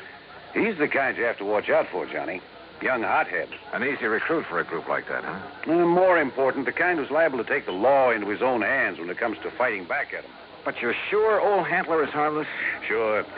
He's an erratic old coot, liable to blow your head off if he thinks you're interfering with one of his crazy projects. Yeah, he'd probably rob a bank if he thought he could get away with it to further one of his crackpot inventions, and would feel entirely justified. But believe me, he'd have no part of subversive activity. Hey, you said crackpot inventions. George Reed tells me Dr. Hugo von Brauer okayed this present project. It's a real sad one, isn't it? Huh? Von Brauer, one of the best minds in the country. Until that breakdown last fall. You mean that he's no longer... The smoke. Well, sure, Johnny. If George sold him insurance on von Brauer's okay... Well, how does Hantler keep going? Does he ever sell anything he develops? No, he probably lives off an old trust fund, something like that. Want me to check on it? No, wait till after I've seen him again. Somehow I've got to see that machine of his, see how badly the insurance company stands to get took. Yeah, Johnny. I think you better. Maybe he was right. Maybe the idea George Reed and I had cooked up, that the old scientist was working on some kind of bomb or explosive, was... Anyhow, my problem was to find out exactly what he was working on, what the company had blindly insured. So I drove out there again. To keep Hantler from barging out with his gun, I blew the horn a couple of times as I pulled up alongside the fence. But there was no response to it. Good.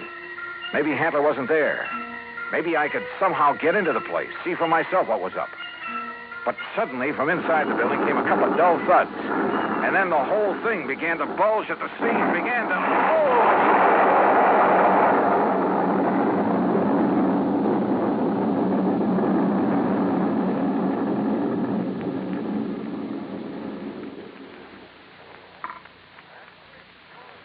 Act 3 of yours truly, Johnny Dollar, in a moment. 3 of yours truly, Johnny Dollar, and the Boron 112 matter.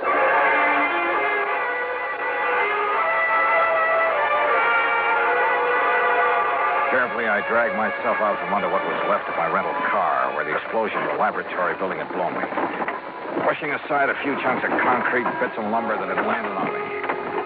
And I saw them coming down the road toward me from a car parked in the trees at the side. Louise Larkin, a big, husky football player type who looked as though he could stand a good bath and a shave. Well, served him right. That's all I got to say, Louise. Any guy plotting against the United States, murder's too good for him. Oh, gee, Charlie, it sure looks like he's done for now. He must have went up with the building. Yeah, and it served him right. Oh, gee, there's not a thing left of this lap. Oh, Hello, Louise. Mr. Dollar. Yeah, that's right. And I take it you're Charlie. Yeah. Hiya, Dollar. What do you think of that? You did a pretty good job, didn't you? What? Yes, sirree. Huh? What are you talking about? Was he still inside? Did you murder Dr. Handler, too? Johnny! Now, wait a minute. You think I done that? Oh, no, Johnny. We just got here. Oh, sure. Honest. Charlie was going to have a showdown with him. He was going to drag him out of that place and hand him over to the FBI. Sure. What'd you think? Gee, I was worried about the old man's gun, remember? I remember. But if you think a lousy gun was going to stop me from handing a subversion guy like him over to the... Now, look, you don't mean you think I done this. What would you think? No, I did it. Oh, was it not wonderful? Dr. Handler. Yes, Mr. Dollar, and I want you to meet... So you're still alive, huh? You're okay. I beg your pardon? Well, you won't be for long because I'm going to take you in. I'm going to... Quiet. Mr. Dollar, my good friend, Mr. Dollar. Huh? I want you to meet this gentleman from the commission in Washington. Commission? D.C., Washington. Dr. Bernard Steiner. The Dr. Steiner? Yeah, but of course. I've heard of you, and now it's nice to meet you, Mr. Dollar. This final test, it was proof. It was final, all right. Yes, it was all the proof I need. We observed the buildup of the explosion from the top of yonder hill. The proof of what? That Dr. Handler has finally come up with a controlled power source in his boron compound of inestimable value to the country's rocket program. So, I am a great man at last. Though why he calls it Boron 112, I'll never know.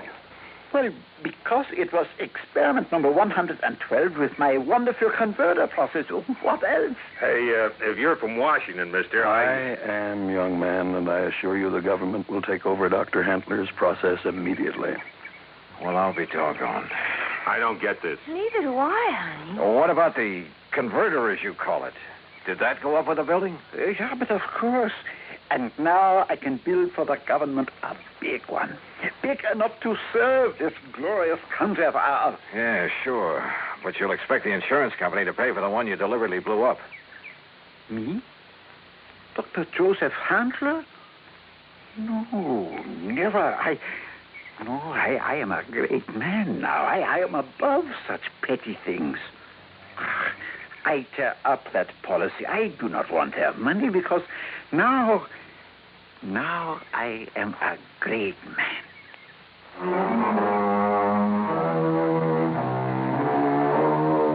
There you are, George. Full report. Payment on the policy is up to you. And if you do pay, at least it's in a good cause. Also, well, I guess you and I have both learned a lesson about jumping to conclusions. Expense account total, including incidentals, replacement of the rental car, and transportation back to Hartford, $2,431. Yours truly, Johnny Dollar.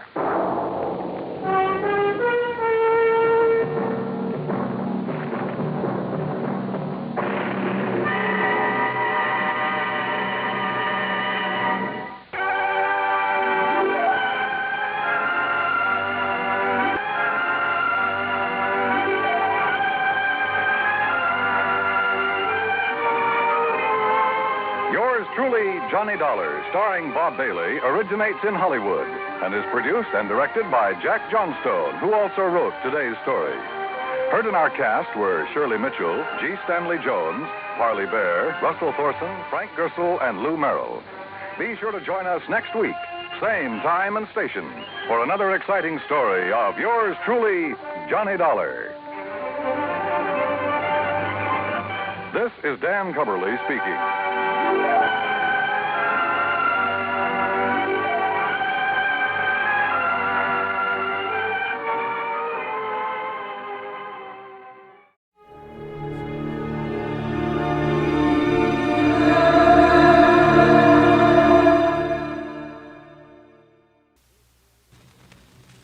Here's another in NBC's great parade of new shows.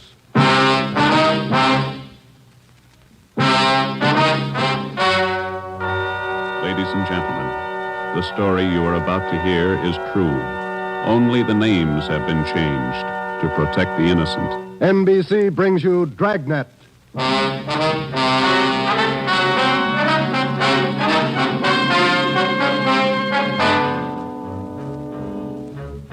You're a detective sergeant. You're assigned to homicide. A mad killer is loose in the city. In every instance, he leaves the murder weapon behind.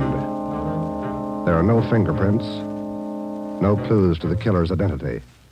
Your job, get him. Dragnet, the documented drama of an actual crime, investigated and solved by the men who unrelentingly stand watch on the security of your home, your family, and your life. For the next 30 minutes, in cooperation with the Los Angeles Police Department, you will travel step by step on the side of the law through an actual case from official police files. From beginning to end, from crime to punishment, Dragnet is the story of your police force in action. It was Tuesday, June 3rd. It was warm in Los Angeles. We were working the day watch out of homicide. My partner's Ben Romero. The boss is Ed Backstrand, chief of detectives. My name's Friday. I was off duty reporting back in on an emergency call. It was 3:57 a.m. when I got to the basement of the city hall, the carpool. Let's go, Friday.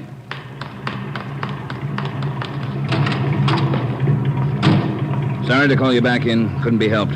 All right, Ben. Okay, Skipper.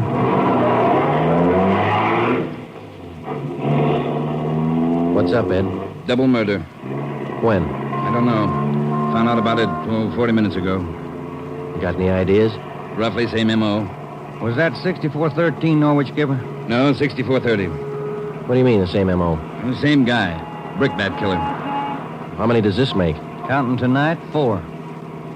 We got anything at all? Smudged fingerprint we can't even classify. Sounds like a smart operator. We gotta get him. If we have to shake down the city from one end to the other. Big job, Skipper. Big killer.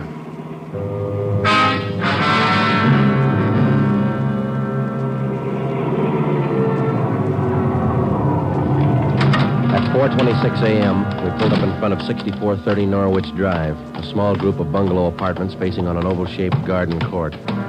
2 uniformed officers were stationed at the door to the apartment. Hi, Chief. Hiya, fellas. We went inside. Wellberg from Homicide was waiting for us. This way. In here. Well, there they are. Yeah. Mother, daughter. Joe, on the floor beside the bed. Yeah, a red brick.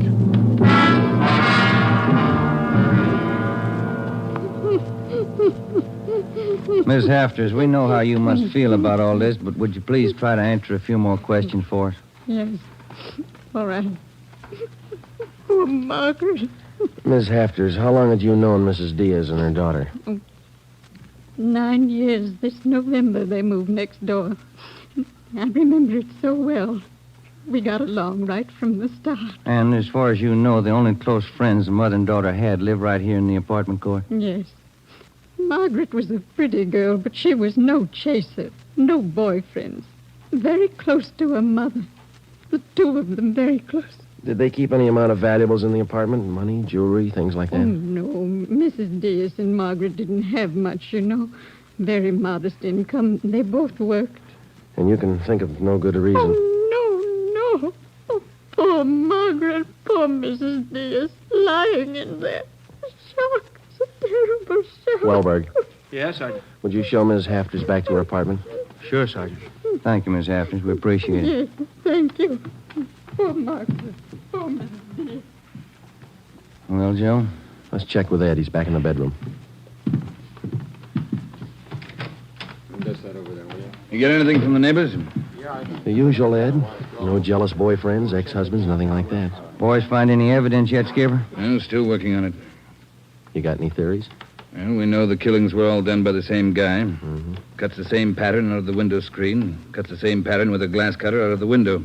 Reaches in and flips the locks. All right, where's that leave us? And before he gets inside, he makes sure there are only women in the house. That means he probably watches the house for a few days. Yeah. Once he gets inside, he wants only one thing, to kill. He's never taken any valuables. As far as we can tell, he's never searched for any. What kind of a man works like that? I think the guy's kill crazy. Hey, fellas. Yes, Donnie? Here's a break. 2 fair prints. 1 thumb, 1 forefinger. What'd you get, Pete? Only got 9 points. Not enough to go into court, but enough to make him. We'll know him when we get him. Yeah? Found the prints on the lens of the old lady's eyeglasses. Probably knocked him off the night table when he went after her. And when he was done, he put him back on the table. Yeah. Had blood on his hands, see? Yeah. That's funny, isn't it? Why would he go to the trouble of picking up the woman's glasses after he killed her? We'll ask him when we find him. All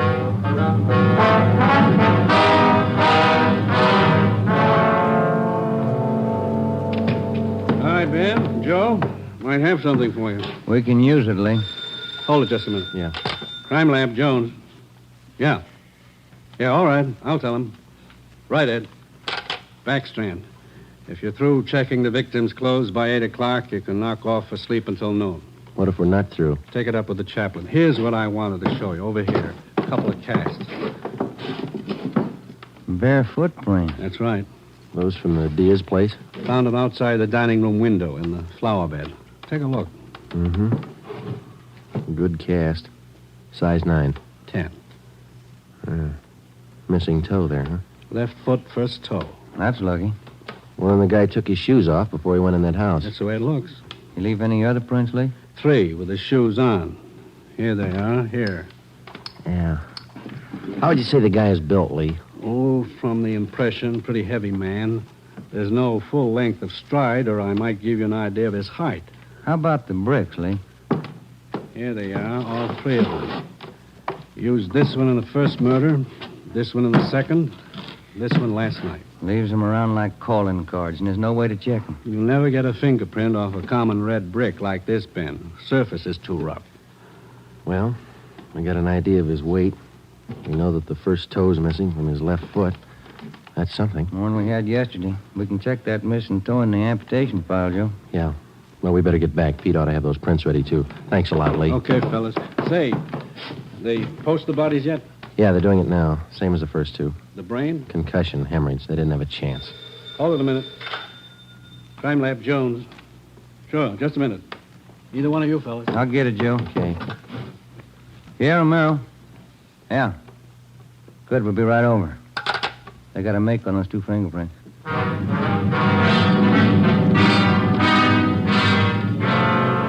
Okay, Joe. Single print file. Made him on the index finger. Let me see, Pete.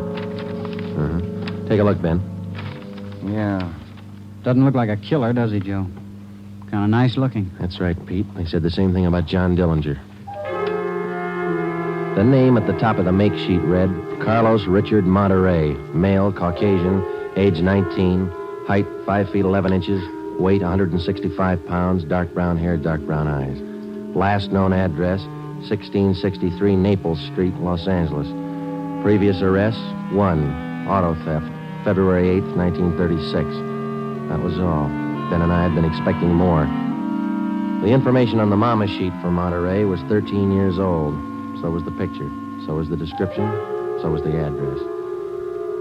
In 13 years, a man can change in 1,000 ways. So can his habits, his appearance, his address. In 13 years, everything can change except 2 things. A man's fingerprints and a physical deformity.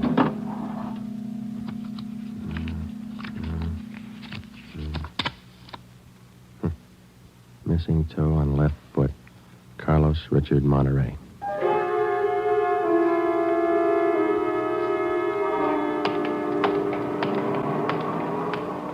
Here it is, Joe. 1663 Naples. Yeah, come on.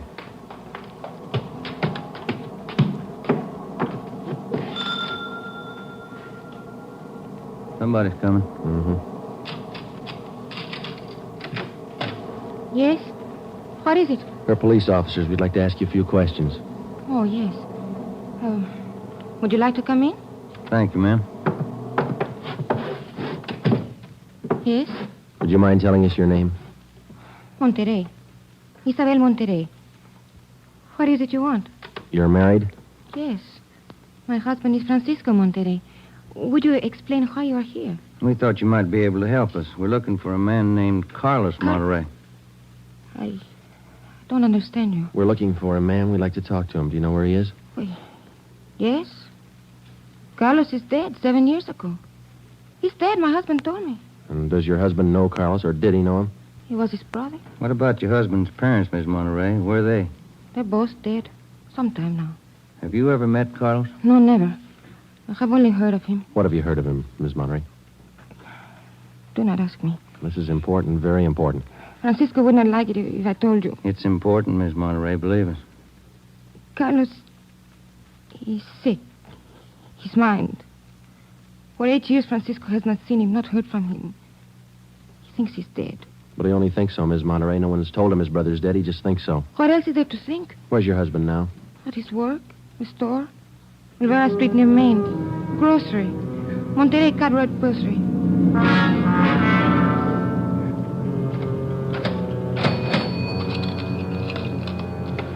Here's your change. Thank you, Mrs. Myers. Now, look, officers, you know how it is.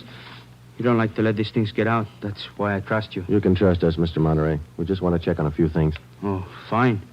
Always glad to help out if I can. Well, can you tell us if your brother was ever in a mental institution in his life? Oh, I know there was nothing wrong.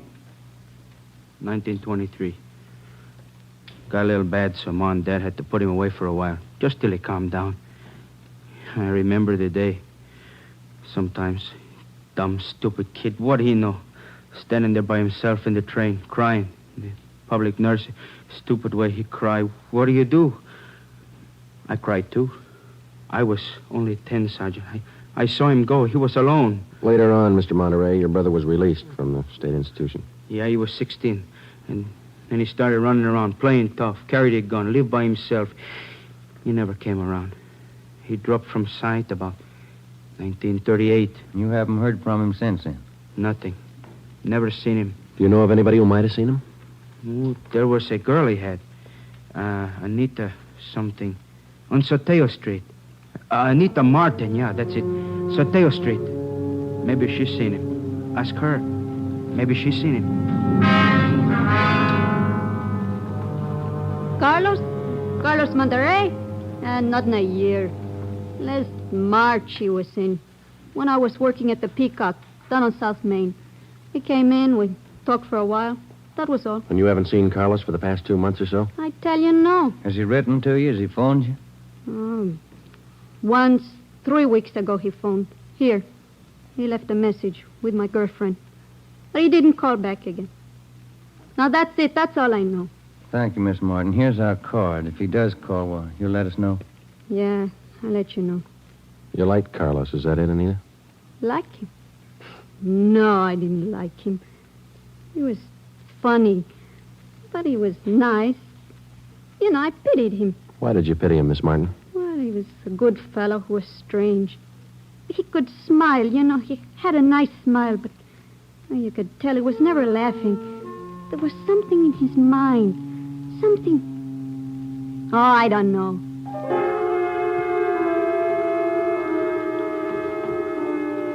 At least a year, closer to 2, I haven't seen Carlos. No letters, not a card, nothing. He was in the East the last time I heard. When was that? A year ago, January. I was in here. He sent me a calendar. Sometimes he could get along fine, very well. Other times, terrible. You couldn't keep him down. How'd he manage to stay out of jail that way, Vicente? I don't know. Sometimes he should have been in jail 5 times over. And you say you don't know of anybody who might have a recent picture of Carlos, a snapshot? No. No one I can think of. Okay, Vincenti, here's our card. If you do think of somebody, let us know, will you? It'll help. Sure, glad to. If I hear of anybody. What kind of a day is it outside? Hot? Hot.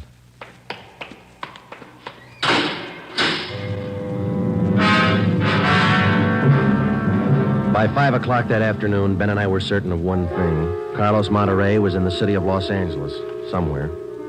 We drove back to the office and told Ed Backstrand about our interviews with Monterey's relatives and his friends.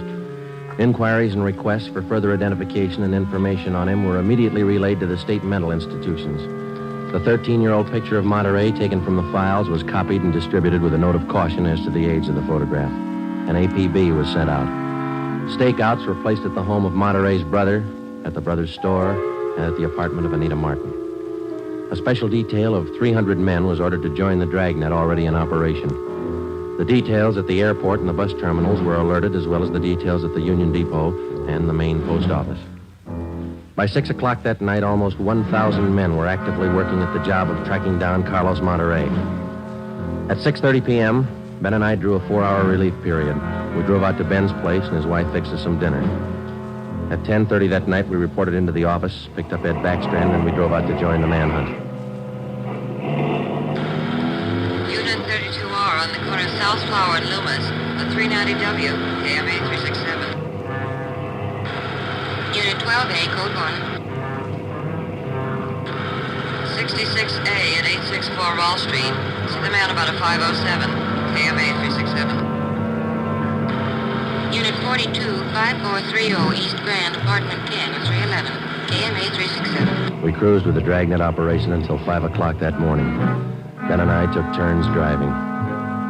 Actually, the tremendous job of scouring 500 square miles of city for one man was only beginning. Unless there was an unexpected break, the search for Carlos Monterey could wear on for weeks. It did. Night after night, the manhunt went on, and day after day. There was no break. 16 days later, on a Sunday night, I went to bed early. I read a while, and then I turned off the lamp and went to sleep.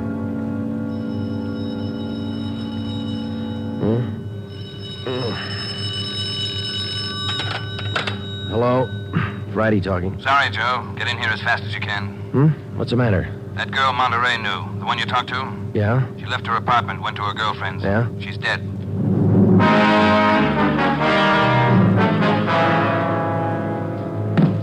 There it is. Ordinary red brick. Found it by the body. How long she been dead, Skipper? Well, she was seen alive about an hour and a half ago. Got 3 bare footprints, good length of stride. Found them down in the lot beside the house. What do they look like? Same guy. First toe missing from the left foot. The same weight impression. Should be about 5'11". That checks out with what you got, doesn't it?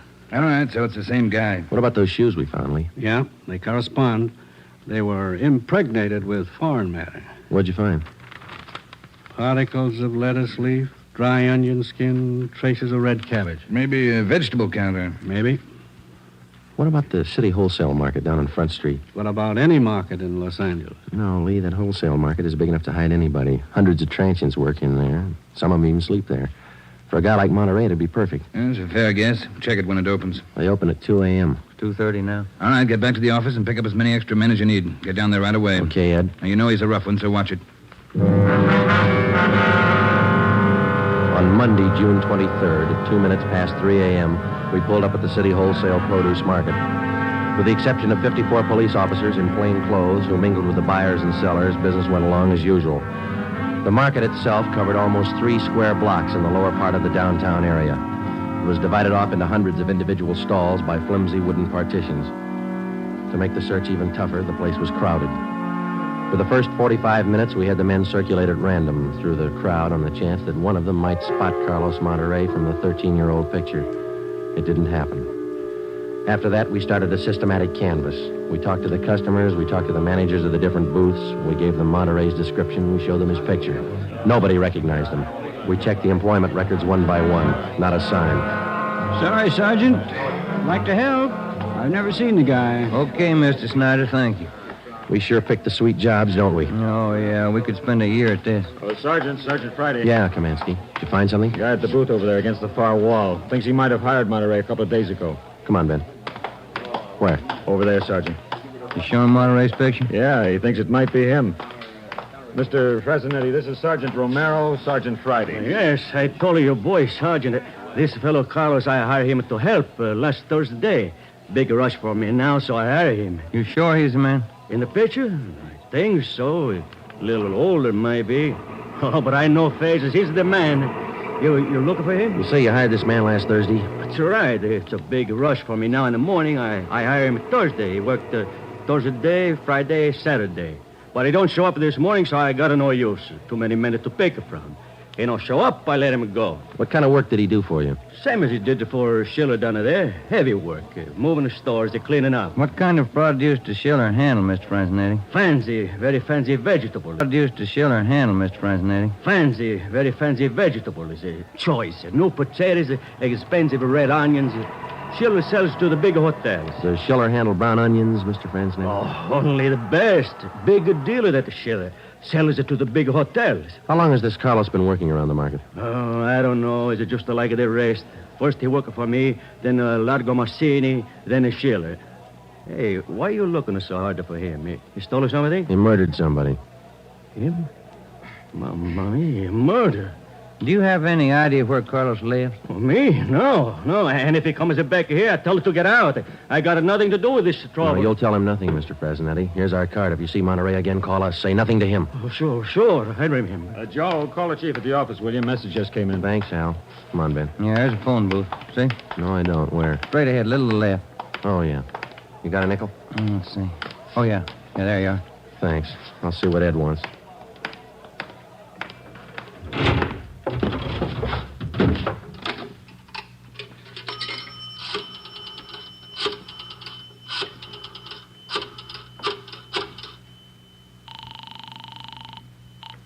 City Hall. 2511. 2511. Chief of Detectives Office, Hannon. Hi, Mike. Ed there? Ed, take it on extension 2, will you? Backstrand talking. Friday, Ed. Move fast on this one, Joe. What's up? Main post office. Carlos Monterey picked up a letter there less than 5 minutes ago.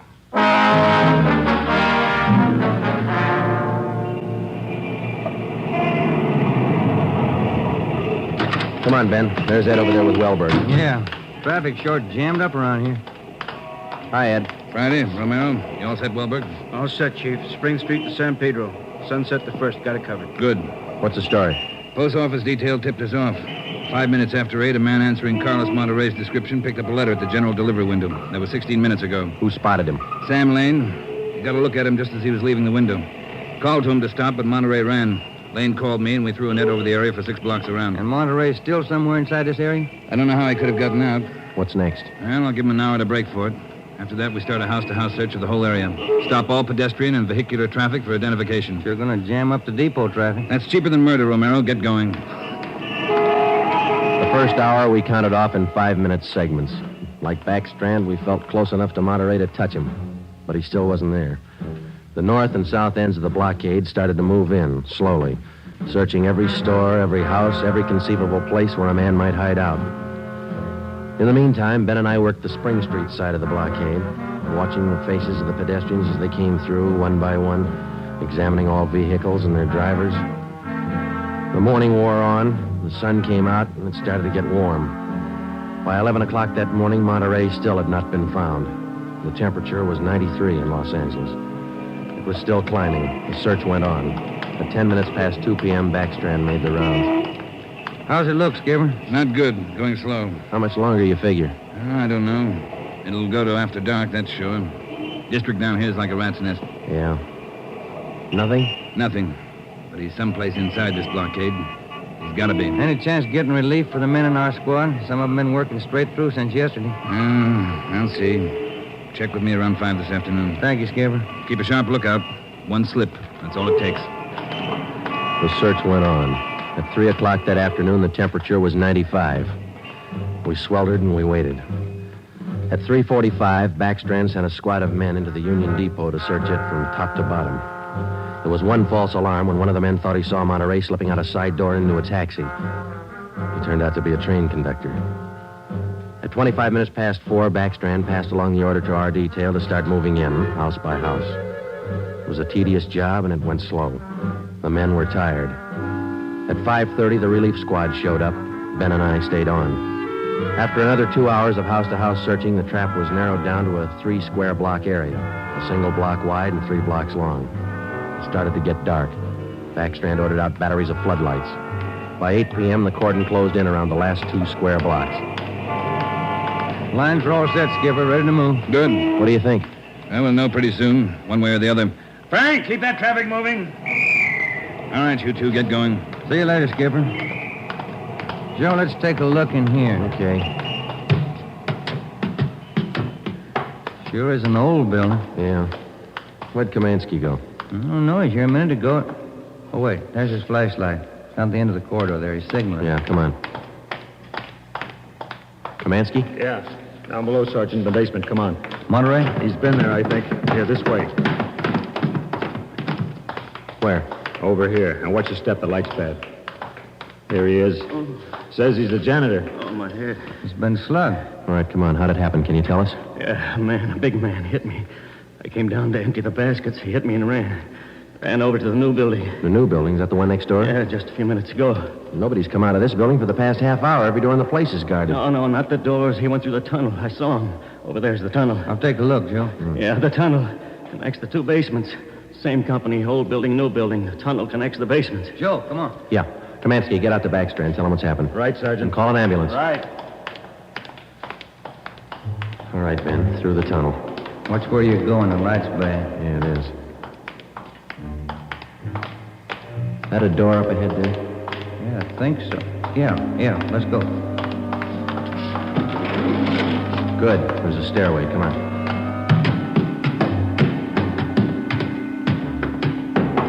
Watch the doors. Joe, the elevators. They're both on the 3rd floor. Let's head for the stairs. Ben, come on.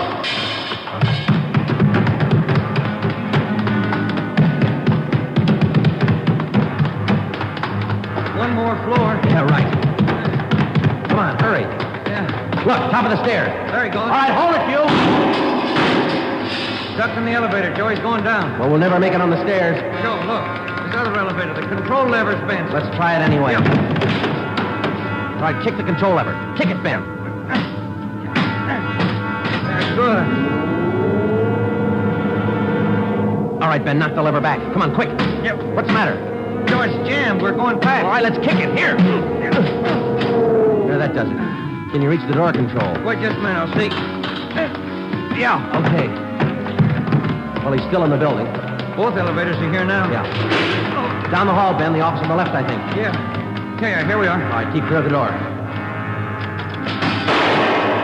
All right, Monterey, put on that gun and come on out. I'll kill you! I'll kill all of you! All of you! Okay, Joe, let's take it. Watch it, Ben. He's throwing everything he can get his hands on. I'll kill you! Devil! Devil! I'll kill you! Get away! I'll kill all of you! All right, Monterey. Come on, you. Everywhere you kill you! Okay, Ben, take him. Yep.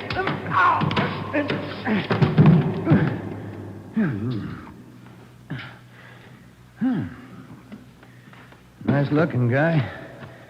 Clean cut. Yeah. Doesn't figure, does it? What's that? My wife would say he doesn't look like a killer, does he? What's a killer supposed to look like? The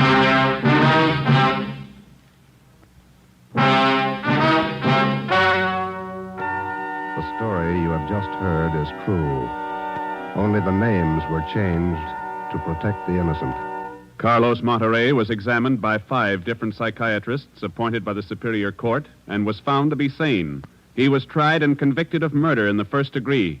He was executed in the lethal gas chamber at the state penitentiary.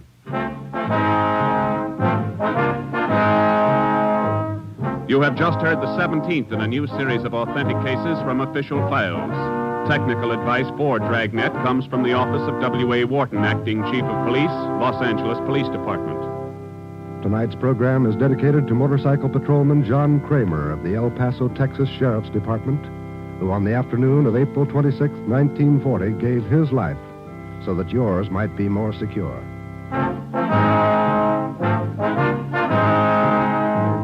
Dragnet came to you from Los Angeles. Your tune for the stars on NBC.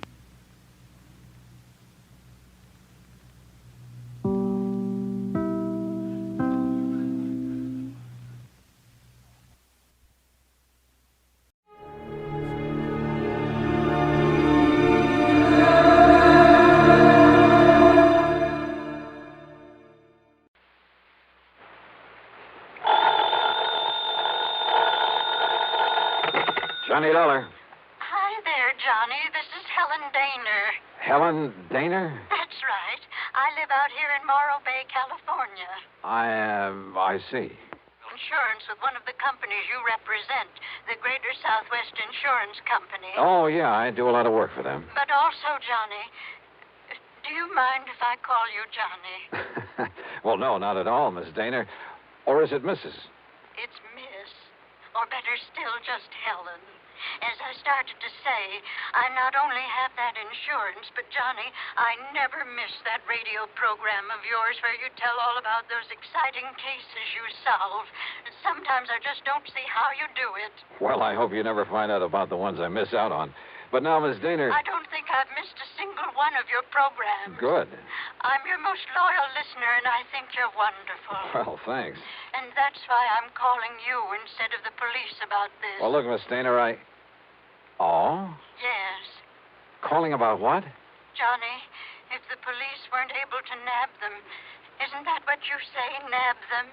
Yeah, sure, but go on. Well, Johnny, these terrible people might suspect that I'm the one who told the police about them. What people, Miss Daner? And if that happened, well, I guess you can just imagine what they might do to me. Well, who are these people you're talking about, and just what is it they're up to? All right, Johnny. Now listen carefully. Yeah. Yes? Miss Daner? Hello? Hello? Hello?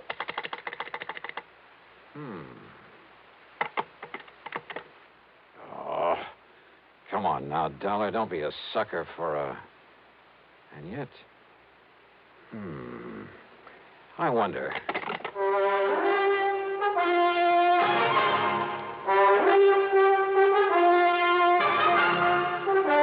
Bob Bailey in the exciting adventures of the man with the action-packed expense account. America's fabulous freelance insurance investigator. Yours truly, Johnny Dollar.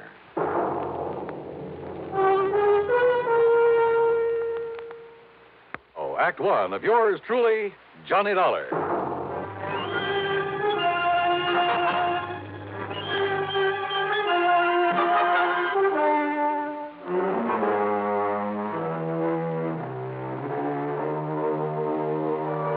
Expense account submitted by Special Investigator Johnny Dollar to the Greater Southwest Insurance Company, Home Office, Los Angeles, California. Following is an account of expenses incurred during my investigation of the Big H matter. Expense account item 1275, long-distance telephone call to Hollywood 82124. That is to say, the office of Royal J. Harkins, contact man at Greater Southwest Insurance in Los Angeles. It was late in the day, but luckily he was still in his office. Nice to hear from you again, Johnny. What can I do for you? Roy, I'm putting this call on expense account. Oh? But that ain't all. If I could make connections down to New York, well, let's see. There's a plane leaving for the West Coast a little after midnight, so I'd arrive in L.A. early in the morning. You coming out here? Unless somebody's been pulling my leg. Roy, do you have a policy holder named Helen Daner? Yes, somewhere up we certainly do. Well, now, what's that mean? She's an elderly woman, a spinster, who lives up in the little town of Morro Bay. That's about 200 miles north of here. Johnny, she called this office early this afternoon. She demanded your phone number there in Hartford. And? Well, I didn't give it to her. Why not? Because she wouldn't say why she wanted to get in touch with you. Oh, fine. And knowing how busy you always are, well... But then, just a few minutes ago, I began to wonder about it. Yes? Well, after all, if she wanted to contact you about some insurance matter... Yeah. What? Well, did you call her back? Yes, since we handle all her insurance. That is, I tried to, but I got no answer. Then, Roy, I'm going to grab that plane I was talking about. Well, now, wait. Did she get to you? Did you talk to her? Yes. And it has something to do with her insurance? Plenty. So I'm flying out there, Roy, at your company's expense. Now, just a minute, Unless, Johnny. of course, you'd rather pay off her insurance to some beneficiary. Johnny. Then just be sure to have a rental car waiting for me when I pull into the airport. Item 2, 162.85 plane fare. The big mainliner took off from New York's International Airport promptly at 12:30 a.m. At 6:30 Pacific time, I stepped off the plane at L.A. International. Dollar? Dollar, oh, this way. Oh, hi, Roy. I didn't exactly expect you to be here in person this early in the morning. Well, I am. I've got a rental car ready and waiting for you out at the curb. Good, good. But listen, you still haven't told me what this is all about. Because I'm not too sure myself. But you sounded over the phone as though something's happened to the old lady. Miss Helen Dana, I mean. That's exactly the way I meant it to sound. And since I still haven't been able to get her on the telephone. Well, what? What's happened to her? I don't know. This my car? That's right. Oh, start making some sense, will you? I wish I could. Well, do you actually know that something's happened to Miss Dana? Nope. But if it hasn't, I've got to do everything I can to prevent it. Johnny, prevent what? Royal, I only wish I knew. Johnny! Johnny! Thanks to an excellent highway and light traffic, I made good time through Santa Monica, then Santa Barbara, even past the famous Pismo Beach. It was just afternoon when I pulled into Morro Bay. When I stopped for gas, that's item 3, 420, I looked up Miss Helen Dana's address in the local phone book. It turned out to be a modest little frame house about half a mile south of Morro Rock on the landward side of the bay. It had some nice, well-kept flower beds in front, and at the back I could see a small, rather decrepit dock that stuck out into the bay. A brand new, expensive automobile was parked in the street in front of the place. Hardly the kind of car you'd expect a sweet old lady to be driving along. Well, there was only one way to find out.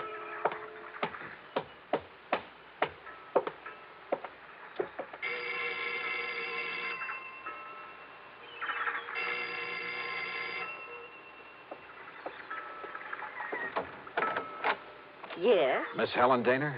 No, I'm Bessie Dana, Helen's sister. And who are you, young man? Johnny Dolar. I'm from Hartford, Connecticut. Is your sister... Oh, yes. I've heard Helen speak of you. You're an old friend of hers, aren't you? Well, yes, I guess Won't you come in? Well, is she here, Miss Dana? Well, she ought to be back from the market any minute. The market? But she hasn't been at all well, you know. That's why I've come to live with her, sort of take care of her. I see. But I did think it was all right to let her walk down to the market this morning. Would you like to come in and wait for her? Which market, Miss Dana? Well, it's the first one down the street. Now, do you see it? That little supermarket just 2 blocks away. Oh, yeah, I see. So if you'd like to come in and wait... No, thanks. I'll pick her up there. Well, but Mr. Dollar... Thank you very much. Mr. Dollar...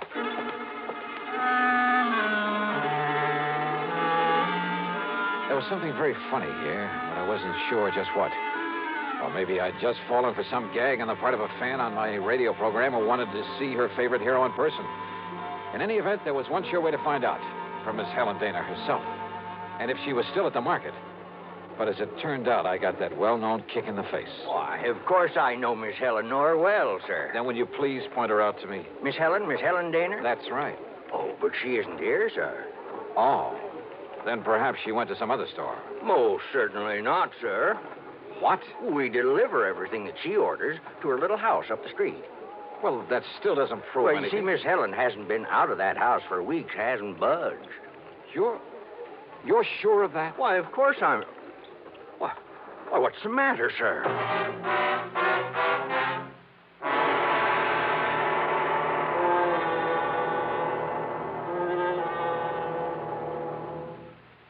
And now, Act 2 of yours truly, Johnny Dollar and the Big H Matter.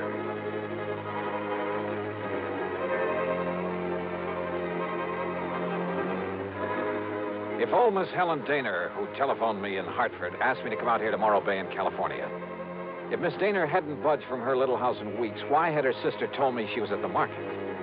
Could all this somehow tie in with the terrible people she tried to tell me about on the telephone?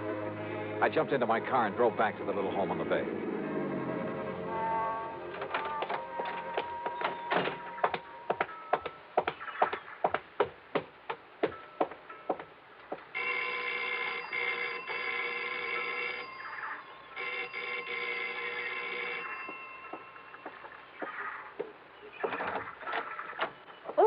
Mr. Dollar. That's right. Now, where is Helen Dana? Oh, sister came back while you were gone. Came back?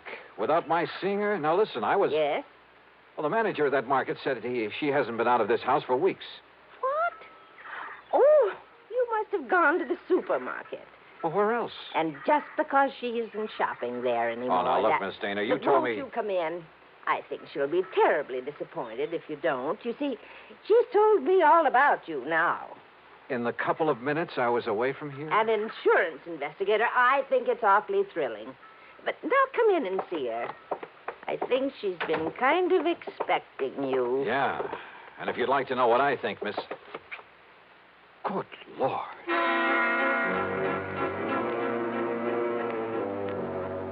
In the middle of the tiny living room was a heavy oaken armchair. Sitting in it, tied down to it, was a sweet-looking gray-haired lady of maybe 70 or 75. A handkerchief was lashed tightly across her mouth, and the eyes behind her old-fashioned steel-rimmed glasses were filled with tears and a look of utter despair. I swung around to her so-called sister and was struck by two things. She seemed to have suddenly lost about 20 years. Her face wore an unpleasant smirk, and in her right hand was a .38 aimed at me. Don't move, Mr. Dollar. This gun is not only loaded, but cocked, and it has a hair trigger. Stand perfectly still, because it'll be right in the middle of your back. So, while I take away your gun... All right. Now, sit over there in that chair against the wall. You'd better do as I say, Mr. Dollar.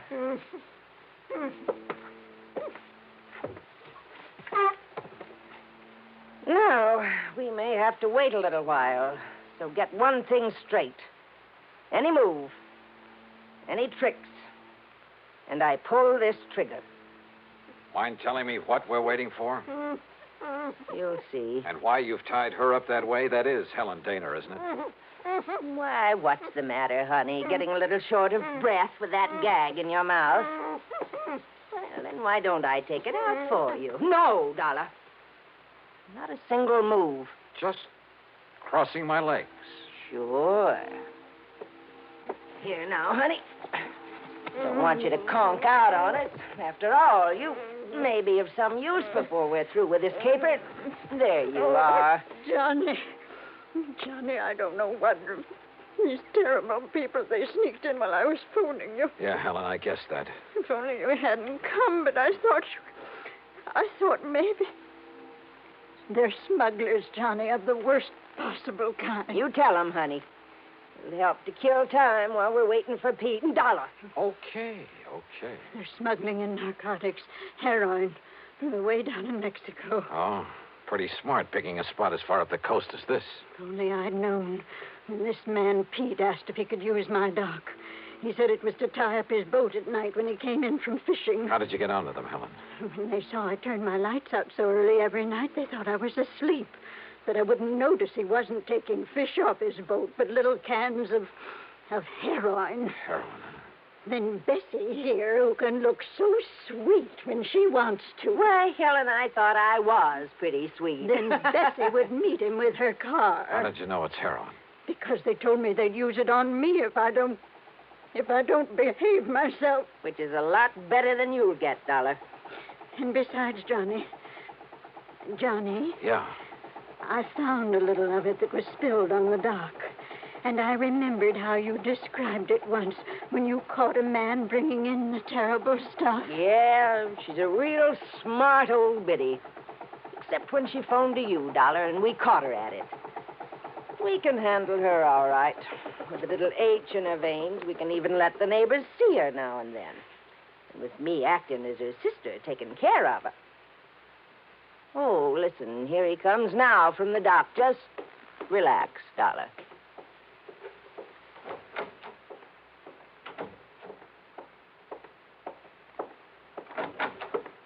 Well, what a charming little party. Johnny, this is... Nice work, Bessie. Dollar, huh? That's right. You want to take care of him, Pete? So you made the mistake of coming out here. Believe me, mister, it was a mistake. I said, are you going to take care of him? Why, of course, right away. We don't want him lying around here. Which is to say, Dollar, we're going to do something I haven't thought of since the old days in Chicago. You and I are going to take a little ride. Well, Act 3 of yours truly, Johnny Dollar. Take a little ride, huh? That's right. Chicago style. Exactly, Dollar. Oh, Johnny, don't you see what that means? He's going to take All right, honey. Just keep out of this. No, I won't. Pete's going to kill him. That's right. Now, shut up. Oh, now, just a Dollar. minute. Sit down. Bessie, be sure you keep the gun on him. Oh, don't worry, Pete. If I had a silencer, though, I'd get rid of him here and now. Has it occurred to you, Pete, that I may have left word with them that if I'm not heard from... Now, don't try to be cute, Dollar. Sure, it occurred to me. I dismissed it. For the simple reason that you couldn't possibly have had any reason to know what you were getting into out here. so forget it. What are you going to do with him, Pete? Well, whatever it is, we'll have to wait till after dark, when this one-horse town closes up for the night. Well, then what? Well, I've got to be sure that Dollar's body won't be found until Shut up. until we're through with this operation. That means a week or... Wait, I got it. What, Pete? Up on Cayucas Beach. Cayucas? Yeah, that little town 5 or 6 miles north of here. There's a big pile of rocks, a big cave in them. Nobody'd ever think of looking in there. So, as soon as... Oh, what are you doing? Just digging out a cigarette, if you don't mind. No, sure, go ahead. But this is one time the condemned man won't enjoy a hearty meal. Johnny, isn't there anything? To think I got you into this. I told you to shut up. Listen, I told you. Oh, no, you don't.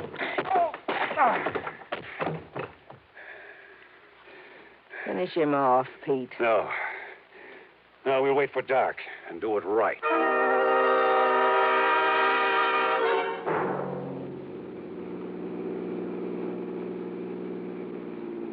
I guess he had really slugged me, because by the time I fully came to, it was night. I was in the back seat of a car driving along the highway beside the ocean. Pete was at the wheel. Beside him, leaning over the back of the seat watching me, was Bessie. And the .38 in her hand was aimed straight at my head. You're sure the old lady won't be able to work herself loose, Bessie? I'm sure. If we'd had any sense, Pete, we would have brought her along on this ride, too. It would have saved us a lot of trouble. Oh, so you've woke up, Dollar. Yeah. Just stay put in that back seat. Any funny business? No. I said any funny business. Just trying to dig out a cigarette. Stay back in that seat. Yeah.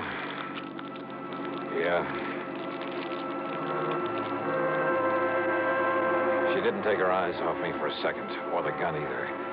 As clumsily as possible, I struggled with a pack of cigarettes, rolling and squeezing it, and hoping the tobacco was plenty dry. Then, having apparently failed to pull out a cigarette, I turned the pack upside down over my hand. And the fine tobacco poured into it. I took a deep breath. What's the matter, Dollar? You need some help with that. Oh, no, my eyes! Hey! My eyes! Oh! Instinctively, she dropped the gun, put her hands to her eyes, now filled with tobacco dust. With what little strength I had, I picked up the gun and slammed it against the side of Pete's head.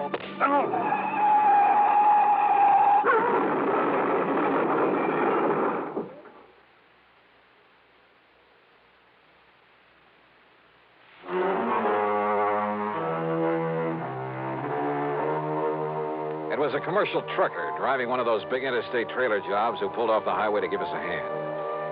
Yeah, somehow those boys are always around when you need them. And he used his head.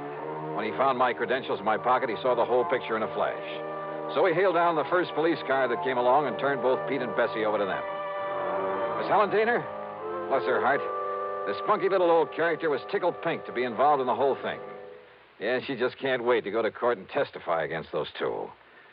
Expense account total, including the trip back to Hartford, $447.45. Yours truly, Johnny Dollar.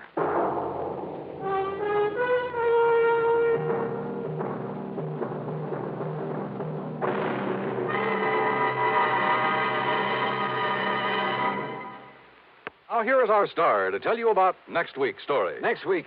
Well, so help me, it's the wildest case I ever got messed up with. Join us, won't you? Yours truly, Johnny Dollar.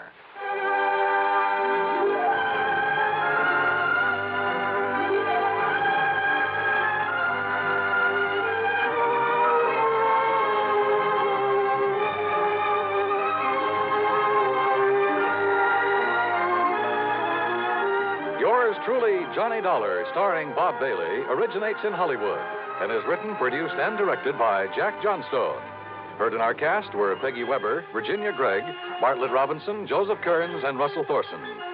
Be sure to join us next week, same time and station, for another exciting story of yours truly, Johnny Dollar.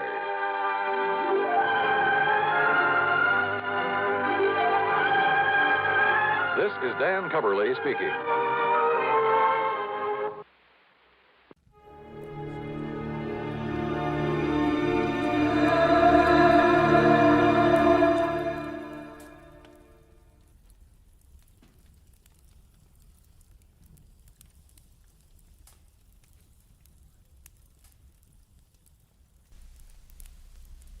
Get this and get it straight. Crime is a sucker's road, and those who travel it wind up in the gut of the prison or the grave. This time I started with a Romanian from left field. Got misled in the Philippine jungles, chased a beautiful blonde clear to Venice, and wound up with a friend from Siam. All without ever leaving Los Angeles. It happened like this. From the pen of Raymond Chandler, outstanding author of crime fiction, comes his most famous character in The Adventures of Philip Marlowe.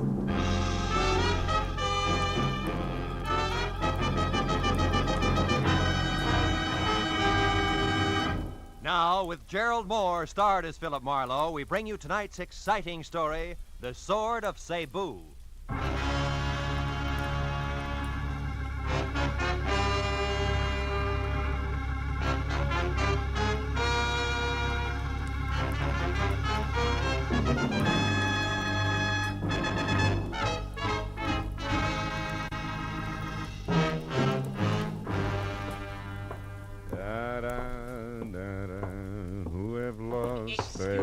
You could tell me where is the office of Philip Marlowe, the detective, maybe? Yeah, sure. Right around the corner here to your left. Oh, thank you very much. Uh-huh.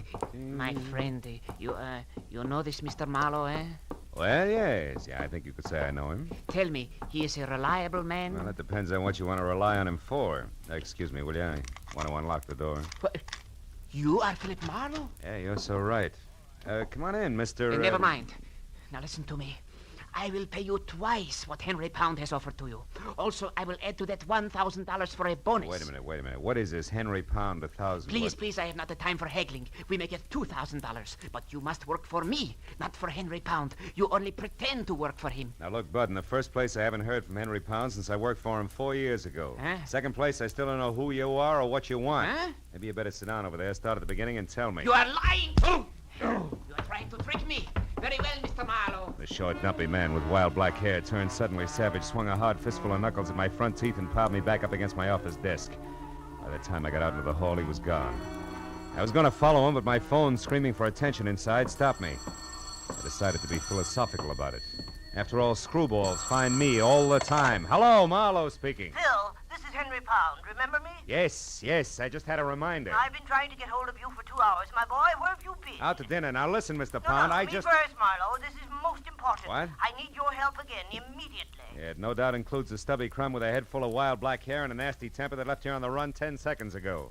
Kurt Babesco. Whatever you call him, it's probably it. Babesco, Kurt Babesco. He's the one man I have reason to fear, Marlowe. Yeah? Come out here to my place at once, will you, my boy? Old Henry Pound's future is dangling over a very deep abyss by the merest thread, all because the sword is gone. What sword? What sword are you talking about, Mr. Pound? From the island of Cebu in the Philippines, the sword of Cebu. What? It means everything to me, and it's gone, vanished. I must have it back. Hurry, Marlowe.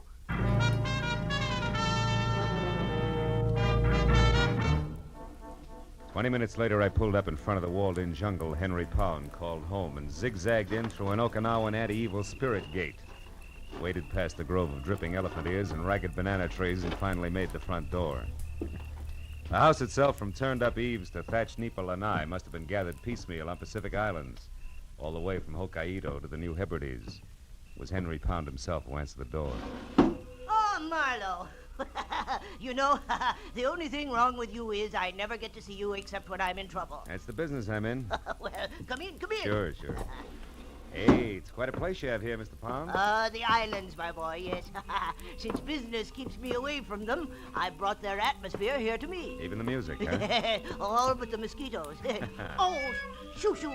Now, stay away from underfoot, will you? Go on, scat. Shoo-shoo, huh? That's an albino Siamese, isn't it? Yes, quite unusual. Yeah? But he sheds that abominable white fur of his like any common cat this time of year. Yeah. By the way, did you see my servant Hideki? Was I supposed to? Well, when I couldn't reach you by phone, I sent him down to your office to wait. Well, he must have gotten lost then. Well, no matter. Now, let's get down to cases, my boy. Now, sit down, will you please? And listen closely. All right.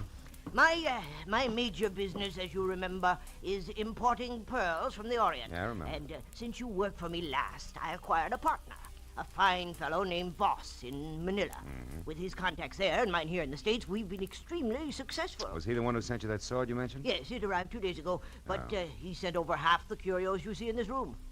That's why I failed to realize that there was anything special about the sword of Cebu. Well, what is so special about it, Mr. Pound? Here, read this letter I got from him. Henry, I'm certain now there's going to be trouble. From one Kurt Bebesco in particular. The man you saw However- tonight? Yeah, oh, I see. However, I've taken every precaution. Rest assured, Henry, that if anything ever happens to me, I shall somehow get the complete list of my contacts here into your hands. Sincerely, Eugene Voss. Well? Eugene Voss was murdered 4 days ago in Manila. Murdered for that list of contacts. You think the sword ties in some way? Well, I'm positive of it. Well, what's it look like? Well, it's 3 feet long, Marlowe. The handle and the sheath are from the same gorgeous piece of white mahogany, and literally covered with intricate and exquisite carvings. Sounds wonderful. Oh, it is. When the sword is in the sheath, the two pieces form a complete pattern. I thought of it at once, of course, but when I came in to examine it again, it was gone, stolen. Naturally, I called you instead of the police. I've got to get it back, Marlowe, intact and without publicity. Why, that sword is worth... what the... Hi, Dickie. Hey, he's hurt. Hi, Dickie. Oh, Mr. Pound, I, Dickie, very sorry. He did not see Honorable Miss Amaro. I, Dickie, was attacked outside the minute he left. By a stocky guy with wild black hair? Oh, yes, Ah. that him, yes. He find out where Hideki was going, then he hit Hideki. That all Hideki remember until a few minutes ago when he waked up again. Oh, well, do you need a doctor, Hideki? Oh, no, thank you. Just the same, Mr. Pound. Hideki already feel much better. Well, if you're sure, if you... well, now you better go lie down anyway. So, thank you. We'll wash head first and be ship-shape no time. Very sorry, Hideki was such fool, Mr. Pound. Excuse, please, very sorry. Well, now, that explains how Babisco got to your office, my boy. He's our man, all right. Yeah, but I don't think Bebesco has the sword. You see, he's looking for it. He offered $2,000 to me to double-cross you. Oh. I can't understand it. Babesco is the only one who might know the truth about the sword. If he didn't take it, then who... Oh, shoo. You stupid cat, get out of there. Look out! I knew it. Now see what you've done. Broken my siling vase. Yeah, he was playing with a piece of paper over there. Wait a minute. Oh, yeah, here it is. Eh? It's a rent receipt made out of somebody named Saunders. Let me see it. Sure. Received $40. Rent 1 month in advance for 812 Front Street, Venice. It is dated yesterday. Marlowe, I've never heard of this Saunders person, yet this thing was dropped here in my house. Perhaps by our thief, Marlowe. Do you realize what a break this is? Dropped isn't the word. This was deposited. Oh, what do you mean? It's a plant complete with name, address, and date. It was left here by someone who wanted it to be found, because whoever has the sword of Cebu right now might also have it up for sale. I think you're right, my boy. Wait, what do you plan to do? The only thing I can do, go to Venice and strike a bargain in our favor, I hope. I'll call you, Mr. Pound. I pushed my way out through the jungle to my car, turned around at the dead end of the street, and went down the way I'd come. At the first intersection, leaning against a lamppost, was 6 feet of lantern-jawed redhead in a turtleneck sweater and seaman's jacket. He gave me a hard, steady once-over until I was out of sight. Later, halfway to Venice, I picked up a pair of very sticky headlights in my rearview mirror, but lost them again. I turned onto Front Street and finally found number 812 all by itself out at the far end. I parked a block away and walked back. It was a battered, rickety beach shack. I moved in gently and found a crack wide enough to look through. There was no furniture, just one big packing crate, a kerosene lamp, and a blonde. Ho, what a blonde. She belonged in that joint like an orchid in a blacksmith. In one hand, she held a cigarette, in the other, a small automatic.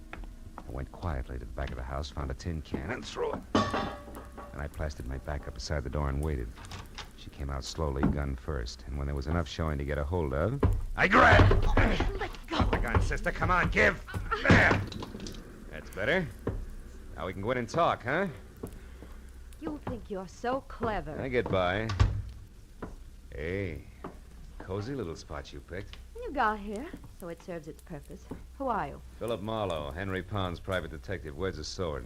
We've things to talk over. Your first. bargaining position is lousy, Miss Saunders. What's the offer? 0, baby. I'm getting it back for free. Now, where is it? Take your hands off me. The sword is here in the house, but the scabbard isn't.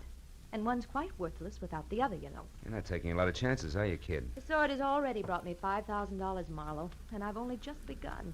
So make an offer. Make it good. You're a liar. Sword's not worth 1/10 that. Not of itself, no. But this one's special, and I know why. And I'll tell you something else. You bet you will. You'll tell me where it is and fast. Not that fast, mister. Don't move.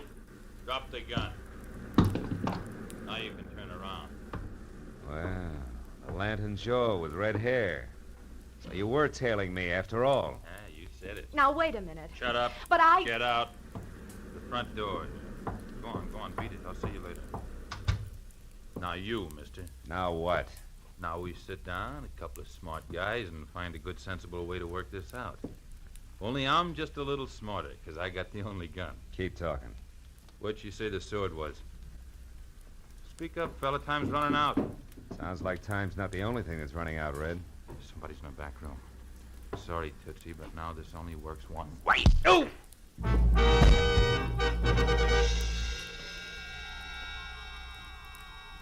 Oh. I couldn't tell how long I'd been out. But I felt like I'd lost at least a weekend in somebody's boiler factory. I got back far enough to realize that something was going through my pockets. He was snaggle-toothed, had a week's growth of beard, and put the room in need of a healthy spraying of sweet air. Yeah, that's a little better. I thought you was done in there for a minute. Yeah? Who are you? Oh, what happened anyway? Yeah, that's what I'd like to know. Call me Sid. Okay, Sid. Yes, thank you. I was walking along the beach out there like I always do, and all of a sudden I heard a scream. You know, like it was a wounded cat. It came from in here. And I know this house has been empty for years. Was it you was screaming? No, I went out too fast. Yeah. Well, I come a-running, and just when I stepped up in the porch, a fella in a pea-jacket come charging out and beat it down the street. Yeah, I remember. Red and the noise in the back. Oh! Have you been in there, that back room? Me? Yeah. Sid? No, I just looked this far, and then I found you. Yes. What's it all about, mister? What's back in there? Hey, bring that kerosene lantern, will you? Yeah, sure. Here, I got it. Look, a guy. Yeah, a wild-haired Romanian named Bibesco, with the sword of Cebu sticking clear through him. Dead center.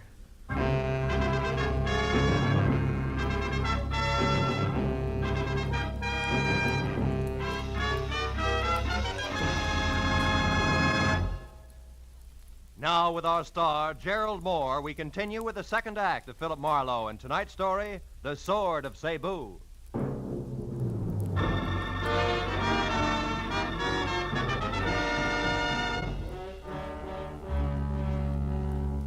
While the beachcomber gaped like a marionette with broken jaw strings of the impaled body of Kurt Bibesco slumped at our feet, I quickly covered the room and the back porch, which led to the beach outside, looking for the wooden sheath that belonged to the sword of Cebu, just in case Claire Saunders had been bluffing. But 5 minutes of that got me nothing more than a little exercise and a lot of salt air. Well, what should we ought to do now, mister? Call the cops? Yeah, I guess so. Sure would like to take that sword. So would I, Junior. But the homicide boys are kind of narrow-minded, you see. They like their corpses as is. Yeah? Come on, let's get to a phone. Yeah, okay. Nearest one's a couple of blocks away. You got a car? Yeah, it's out front. Got a light? Yeah, here's some matches. Thanks. Hey, wait a minute. Huh? What do you do at the Conga Club? Me? Yeah. Oh, them matches ain't mine. Just picked them up off in that barrel. Come on. Conga Club, huh? You know where it is? Hey, sure, it's right here in Venice. Ex-Marine runs it. Oh? Kinda wild, though. Cops raided it once. They had some dancing. Where is it? Where is it? Come on, it could be important. Straight down Front Street, Broadway, then left one block, and you're there. Uh-huh. Now, look. You call the cops and get back here and wait till they come. Tell them my name is Philip Marlowe. I'm a private detective. Yeah. Oh, no. No, sir, not me. I ain't waiting here alone. $10? That's all? You heard me here. Tell the law I'll get in touch as soon as I can. Also, Sid, I'll match that 10 the next time we meet if you've kept your mind on your work. Yeah, okay. But where'll I tell him he went to? The Conga? You catch on fast. The Conga, Junior.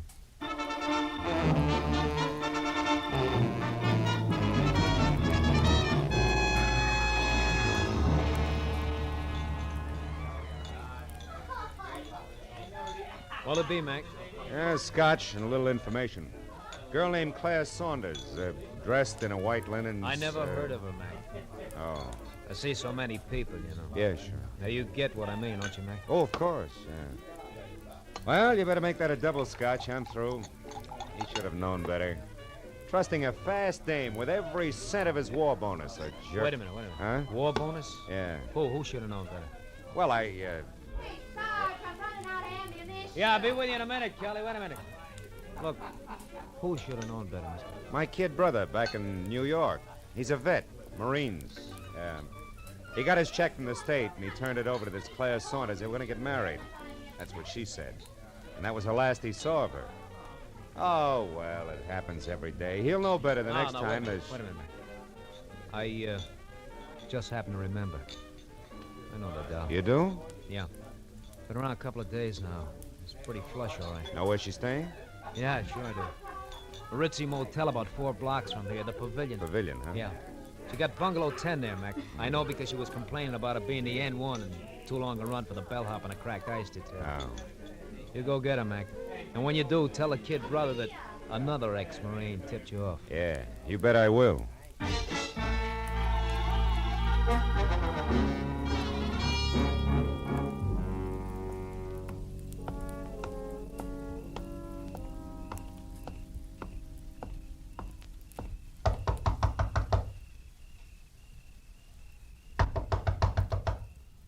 Who's there? Bellhop, ice. Oh, there must be some mistake. And you made it. Here, we're going to straighten it out right now. Get your filthy hands. Quiet down, Duchess, now. Sit down, over there. Don't as much as bat a false eyelash. While you do what? Take inventory, baby. I know you're alone because I played Peeping Tom before I played bellhop. Chambermaids do a much-needed job on bedspreads. All right. So it's under the pillow. So you've got the sheet. Now, what are you going to do with it? And without the sword? Are you kidding, Duchess? You don't think I missed that back room at the cottage, do you? You found the sword there? And Kurt Babesco, who's wearing the sword the hard way, through his insides.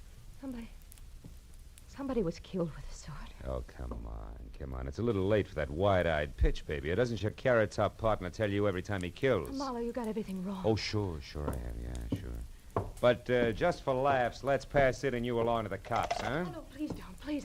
I'll tell you everything, Marlowe. Turner isn't my partner. He hardly knows me. That's better. Now, just who's Turner? The man with the red hair. Uh-huh. Oh, Marlowe, believe me. I can explain everything. Okay, let's try it. Did you steal the sword from my client, Henry Pound, yes or no? Yes. Why? Marlowe, let me start at the beginning. A week ago in Manila, please. All right, let's have it.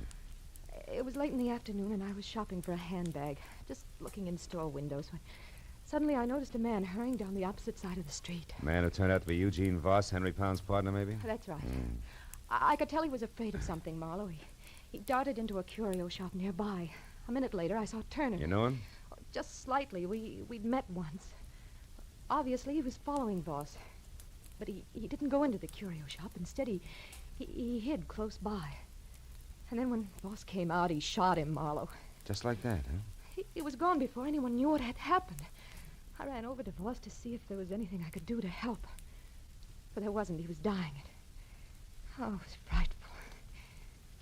Please, Marlowe, I'd like a drink. They're on the desk. When you're through, go on. What happened next? Well, he told me to take the money in his billfold, $5,000, to take it all for delivering a message. About the sword? Yes. I was to get in touch with Henry Pound here in Los Angeles and tell him that the sword, which Voss had just purchased in the curio shop, was on its way. That he should pay special attention to it. And then he died. Mm-hmm. Well, you decided that $5,000 was an awful lot for playing messenger boy, huh? Yes. So you said nothing to the police, grabbed the first plane for L.A., got the Pound's place here, and swiped the sword, right? I figured if delivering the message was worth $5,000, the sword itself would be worth a lot more. But you had no idea why. Oh, no. Maybe a code in the pattern of the design and the jewels in the handle. Probably not the sword itself. Yeah, you figured right, little schemer. Here, here's your drink. Thank you. The rest of the story I can fit together myself. You knew you had something, but you didn't know what, so you swiped the sword, you left an obvious clue to an empty cottage, that rent receipt, you counted on it to start the ball rolling, and it certainly did. Who would that be? I don't know. Find out. Who is it? Turner, I want to talk to you. Just a minute. You still sure you're not partners, baby? Yes. I told you the truth, Marlowe. All right, answer it. I'll wait here in the closet with the door open wide enough for the barrel of a .38, just in case you've never been to Manila. Go on. All right. Open up, hurry. Close it quick. That peeper may be around. Who? The one I slugged over at the cottage. He wasn't there when I went back. Just some bum I scared away. Went back? Yeah, I went back. After you ran, there was some excitement, Sweets. First, I slugged the peeper because I heard some noise in the back. I thought it was you. Me? I never returned to the cottage. I know it. It was a louse named Babesco. I got him all right. With the very sword he was after. The little number right here in my hand. He was competition. So were you, Sweets, except that I doped your angle a long time ago. What do you mean? Well, Voss told you something before he died in Manila. I stopped after I ran, Doll. I even came back. I saw you go for his billfold. Saw him mumble something. When I ran into you again here in L.A., I knew you were swinging in the dark. It was a nice try, Sweets. But you missed. Now give me the sheath. These two belong together. Come on, hand it over. You don't want me to be rough to you, Doll. No. Here. Here it is. Oh, that's better. Like I said, they belong together. Huh. That's funny. They should fit. What are you laughing at? The answer, Sweets. A slip of paper with a list of people on it. I think it's crumpled in the bottom of the sheath here, and that's why the sword won't go all the way home. Yeah, here it is. A piece of paper. A valuable piece of paper. Sure, names and numbers of all the players. That's all.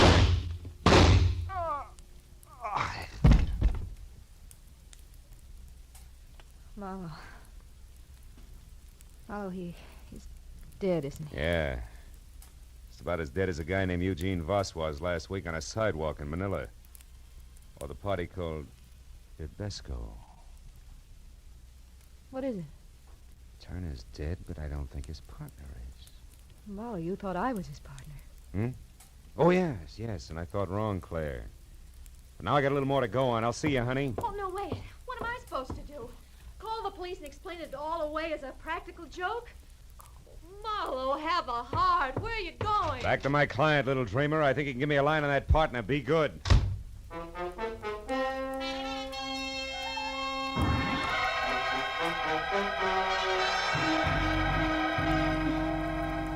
I was an hour plus driving slowly back to the transplanted world on Crestline Drive, and all the way I kept adding and subtracting all the screwball figures I'd run into, hoping that someplace I'd find a mistake. But when I was there through the junior jungle and standing at the front door, I knew that my hunch was right. Marlowe, you've got the sword? Sword and sheath alike, Mr. Pound. They're in my car. Also, I got news. Babesco's dead. I'm not sorry. So is Turner. I don't know any Turner, but why haven't you brought the sword and sheath in with you? Because they don't count, Mr. Pound. There wasn't any code in the pattern on either one. The answer was a slip of paper jammed down in the sheath. Here. Is that what we're after? Let me see. Yes, Marlowe, this is it. Oh, I knew he wouldn't fail me. I knew Voss was loyal. I knew it. Oh, better than that, Mr. Pound. You counted on it. And don't move a finger, Happy. It's a great night for killing. Now go on. Into the study. We're going to use the phone. What? Marlowe, you're insane. Sure I am. So much so that I let the hairs from an affectionate Siamese cat change my mind. About everything. Keep moving. The cat? What do you mean? I mean the Turner who shot Eugene Voss in Manila, who murdered Babesco out at the beach, who I just killed before he could kill me, had white hairs from a molting white Siamese cat all over his suit. The same kind of white hairs I got on mine when Shoo rubbed against me. Now go on, open that door. In other words, Pound, Turner was a friend here, not foe, and from there on in, it all figures. Or do you still think I'm insane? Yes, No, Marlowe, you're right. You bet I'm right. Turner was in this with me. A partner, you might say. You see, I knew that Eugene Voss was worried about competitors. Like Babesco, go on. Well, I knew that Voss would see I got his client's list, the pearl dealers, if his life was really in danger. And that gave you a brilliant idea. Put his life in danger. So you sent Turner to Manila to kill Voss once the list was on its way. Oh, how neat. But tell me, clean cut, why didn't you let Turner know about the sword at once? Because he was tricked.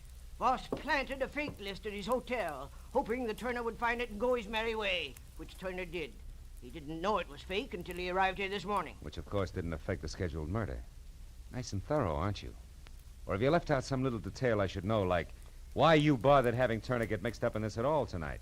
I would have brought the sword and sheath back for you without him. I know you would, Marlowe. That's why I hired you. But I also knew that there was a good chance that in finding the sword, you would also find that I deal in opium, not pearls. Oh, fine. And Turner was right behind me all the way, ready to kill me if I found that out from say, Babesco, huh? Precisely. Turner was right behind you, Marlowe, even as Heidecky is right behind you now What in did you the dark. You fool. Why do you think I kept talking here, kept confessing? Speak up, Heidecky. Heidecky, talk! He can't, Mr. Pound. What? Heidecky is very unconscious. She's what? I hit him with a vase. A Filipino No, island vase. No, you're lying! Heidecky! Heidecky! Pound! Hold it! Pound! Oh, my leg! Oh. Marlowe, you've got him. Marlowe! What's the matter? Behind the curtain. There's nothing there, honey. Nothing more than a friendly cat named Shoo Shoo.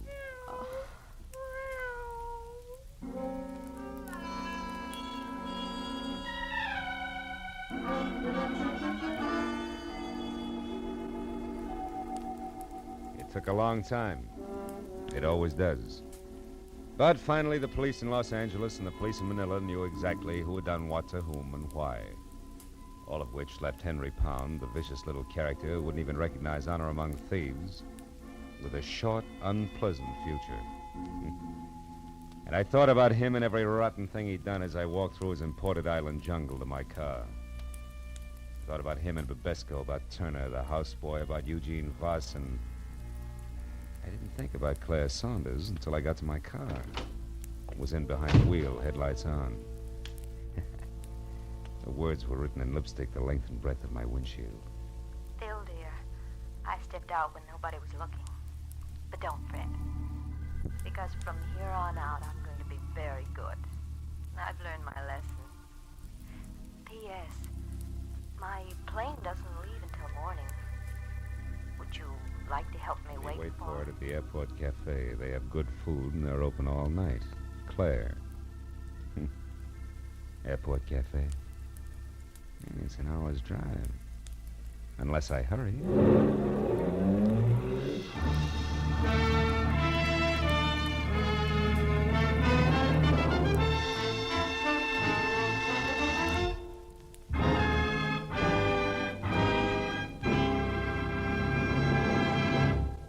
The Adventures of Philip Marlowe, bringing you Raymond Chandler's most famous character, star Gerald Moore, are produced and directed by Norman MacDonald and are written for radio by Robert Mitchell and Gene Levitt.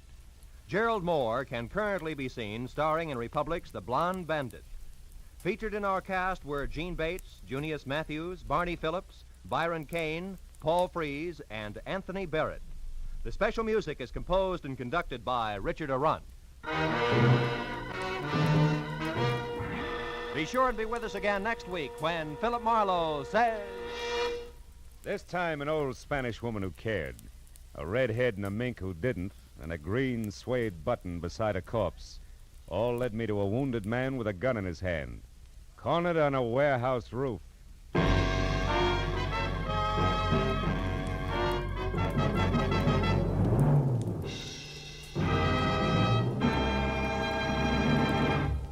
Now, stay tuned for Pursuit, which follows immediately on most of these same CBS stations. This is Roy Rowan speaking. This is CBS, where Burns and Allen are heard every Wednesday night, the Columbia Broadcasting System.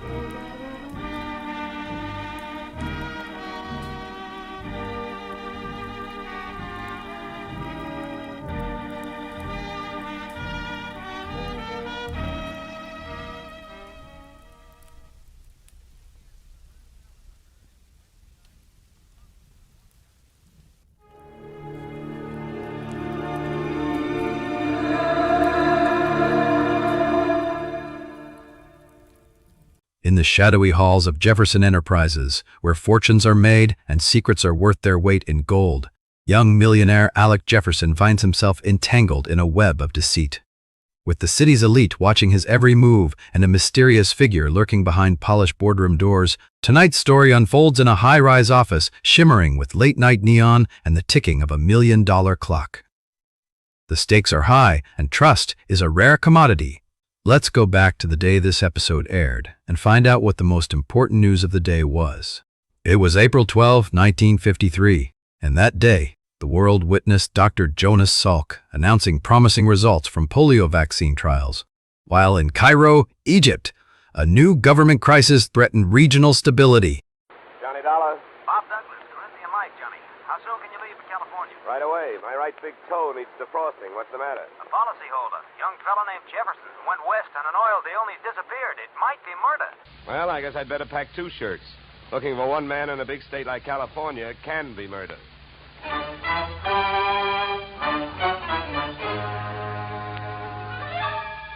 Edmund O'Brien in the transcribed adventure of the man with the action-packed expense account, America's fabulous freelance insurance investigator. Yours truly, Johnny Dollar.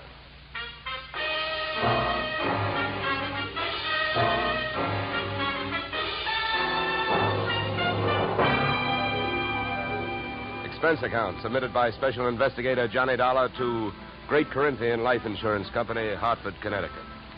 The following is an accounting of my expenditures during process of search for your missing policyholder, youthful millionaire Alec Jefferson, or how they were drilling for oil, for what they struck was me. Expense account item 1, $186.13. Airfare, Hartford to Los Angeles. Item 2, $15. Hire car, airport to office of Rebel Wildcatters Incorporated on potential oil land in the New Hall Saugus District. I arrived at 9:30 a.m. A handful of dirt dentists were hard at it, drilling at a rig not 30 feet from the shack-type office. Pull it over, will you? Better stand by, driver. My man may not be here.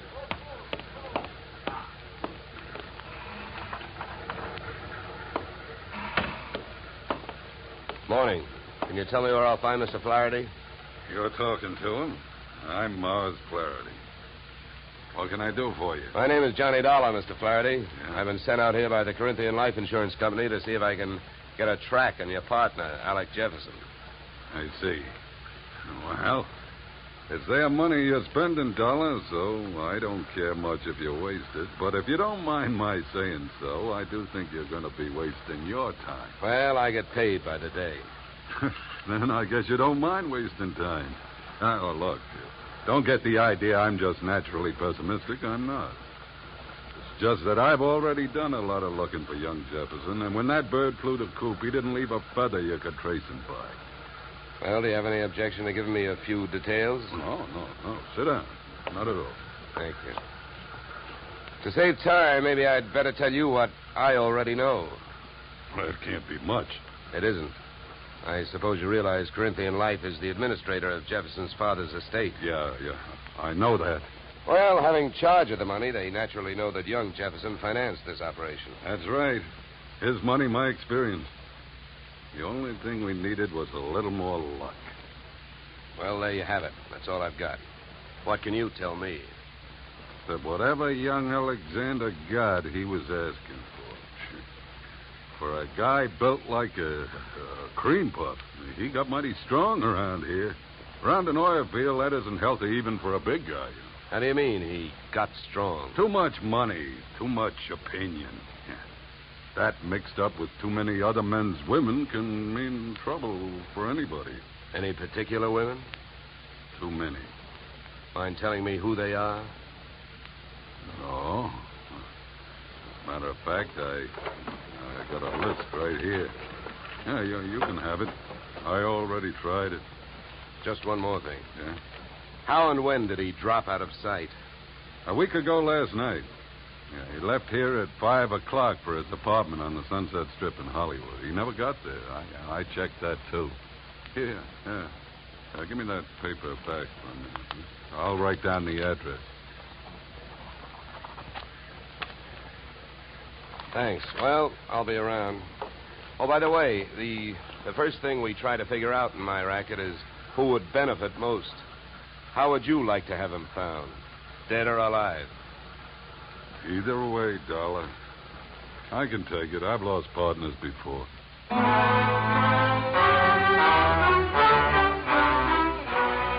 I spent the next 20 minutes on a long shot, thinking I could pick up some information from the drillers. But it was a long shot that missed. Those guys wouldn't have told me it was a nice day. The outdoor life having got me nowhere, I decided to give the indoor type a try. First stop, Jefferson's apartment on the Sunset Strip. The lock was foolproof, but I wasn't fooling.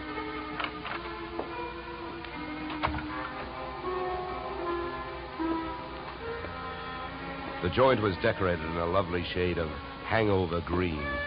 A series of alcohol rings from the bottoms of glasses carrying out the motif on all flat surfaces. In the living room, I found several pieces of loosely strewn feminine attire. In the bedroom, I found one piece of loosely strewn female. Hey, who are you? What do you want? Oh, sorry. I understood this was Alec Jefferson's apartment. It is? Oh, You can drop your eyebrows, mister. I'm his wife. I beg your pardon? You heard me. I'm Mrs. Alec Jefferson. Pass me that robe, will you? Now to make coffee? Yeah, why? Well, how about making me some while I go put on a face? I guess so. You'll probably have to wash the percolator. To me, the best grounds for divorce would be coffee grounds and an unwashed percolator. So I washed it.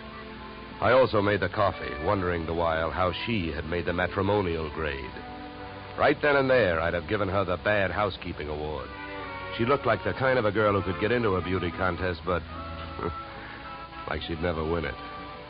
Any way you looked at her, she was a new complication. Your coffee's ready. Yeah, thanks. Good. Find any clean cups? No, but I washed, too. Here. Thanks. Now, would you mind telling me who you are? I'm an insurance investigator. I'm looking for your husband. Well, we should find him. I could use some money. How long have you two been married? Few weeks. Why? Routine question. Tell me, when was the last time you saw him? I was waiting here for him the night he disappeared. Any witnesses? If I need him. Okay. Tell me this. Do you have any idea why he disappeared or where he is? Not the slightest. Do you know a man named Morris Flaherty? Yeah. Yeah, I sure do. How well? I was his girl. So? By the way, have the police come to you yet? No, I went to them. You see, I'm the one who reported Alec missing. Do you know whether they've come up with anything? Nothing much. Up until now, he's just a missing person. They put Alec's picture on a television every night. I don't know that they're doing much else. They keep calling him a Caucasian. Look, please don't get so hysterical about this. It makes you so hard to question. Huh? Oh, nothing. Oh, I get it. Excuse me if I seem dense this morning. Morning. It's 3 in the p.m. All right, so everything about me's wrong. That's right. Look, you can think that I married him for his money if you want to. Suppose you're used to suspecting everybody of everything. But have you heard? There are two sides to every marriage. Do I look strong enough to have carried him to the altar? I never weighed him. But answer me this. If he swept you off your feet, why did he pull a fade out in the middle of the honeymoon? What should I know? Maybe he'd never seen a dame without makeup on before and had to go someplace to think it out. I wonder if there's anything to eat. I'm hungry. Look, I think I'd better be going. I'm not much of a cook.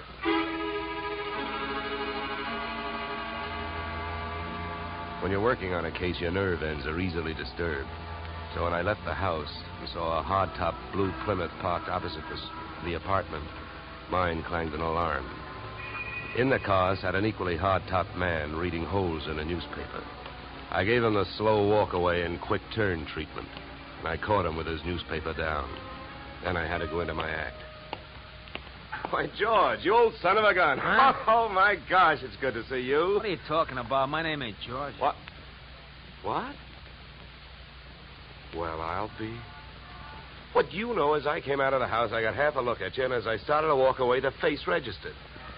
Why, mister, you're a dead ringer for an old school pal of mine, George Pfeiffer. Now, how do you like that? Look, come here. Let me take a closer look. Come here. All right, look out. Sleep tight. Okay, Sleeping Beauty, over you go. I'll drive. I turned the car up into the Hollywood Hills, found an empty house with a for sale sign out front and a garage out back, and drove in. His wallet was bulging with everything but money and information. An ID card gave his name as Philip Wilkins, his occupation as private detective. The next fact I came up with was that Mr. Wilkins was a light sleeper. He came to find me still fishing through his wallet. Hey, give me that. Okay, hold it, mister. Take it easy. Here, you can have your wallet back. Now, keep calm, and everything's going to be all right. If you don't, I'll have to give your whiskers another dusting. All right, look, what's a big idea? What'd you slug me for? You know why, Mr. Wilkins. Because you had a plant on me, and I figured if you were that curious about me, I wanted to know more about you. You're nuts. I wasn't watching you. I was watching that house you come out of. There's a dame in there that I'm getting paid to tail. I can't afford to be convinced of that. Who hired you? I'm not telling. You or anybody else, Mr. Dollar. Oh, word travels fast. First you tell me you're not watching me, then you also tell me you know who I am. So what? Is that illegal? You went to see the dame that I'm watching. I was told you'd probably be around, and you was. You'll be in my report. If you're healthy enough to make it. What were you really doing with that stakeout? Were you watching the apartment, waiting for somebody to show up? Do you really have a tail on Mrs. Jefferson? Or did you follow me in from the oil fields? Why should I follow you? Maybe you and I got the same approach to this case. You found him yet? No, but it's still early. Who else is interested in finding Jefferson? Well, I hear he's quite a playboy. Maybe one of his playmates wants him served with breach of promise papers. Oh, come on, Donald, let's face it. I can't tell you who I'm working for. You know that. It ain't ethical. It's not ethical to let yourself get picked up as easily as I picked you up either. But let it go.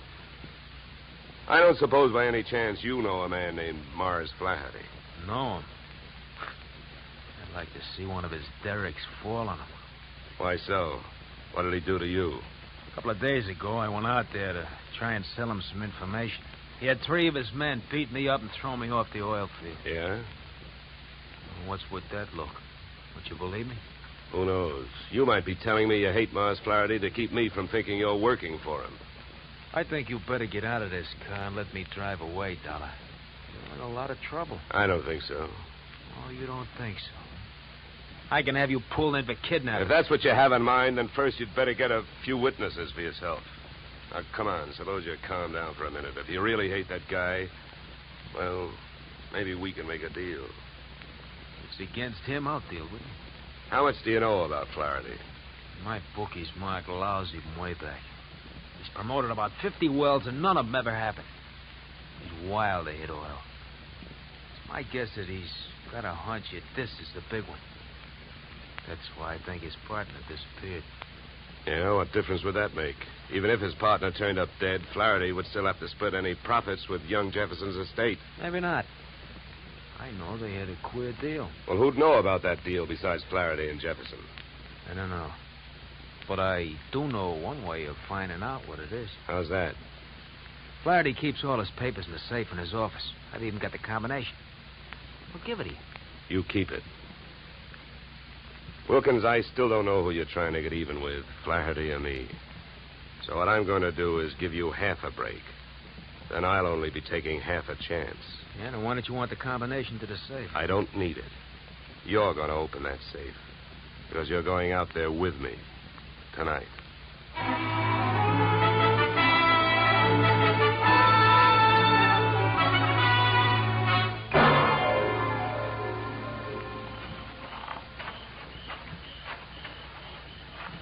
Here. This window. Okay. Now, here. You handle the glass cutter. Right. Now, look. Here's what we do. I'll wet this suction cup. Get a grip on the glass, eh? Now, you cut around the outside edge, and I'll lift the paint out in one piece. Lesson number 1, straight from the burglar's handbook.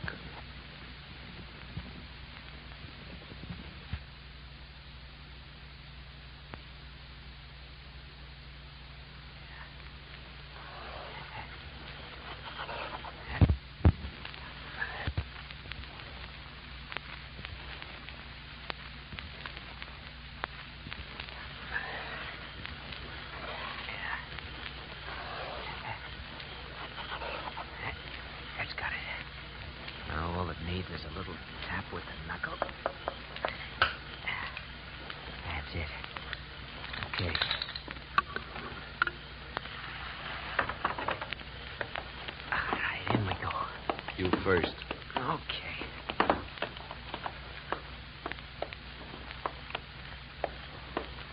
Now, the safe is over here. Get your fingers over that flashlight. For all I know, you might still turn out to be the local Paul Revere. Yeah, that's right. I might. Here. You hold the light. Thanks, I will. Go on, get to work. All right. I'm as anxious to get this over with as you are. Give me a little more light, will you? Okay.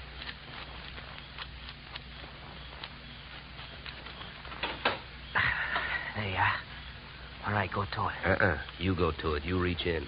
And if your hand comes up with anything heavier than papers, I'll cream your skull. Will you stop your worrying? Here. Nothing here. Nothing. No. All right, you got him, that's all. Stay down there. I don't want to walk off with anybody's government bonds. Here. I got all I want. You put these back. All right. Now, close it up.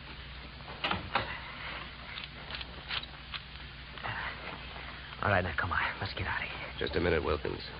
I gotta have a good look at these papers. You can look at them later. Come on, let's go. Look, this I'll give you for free. And it's the difference between being a $4 a day private detective and a $10 one. What you've got printed in your memory, nobody can take away from you. So hold your horses while I take a look at this partnership agreement. All right. But hurry up, will you? I got a couple of watchmen around here. Yeah, here it is. Okay, let's go. You first.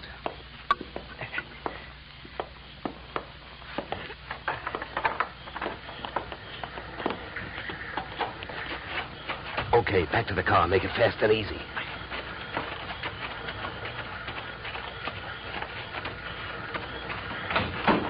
Get in. Over here. You drive.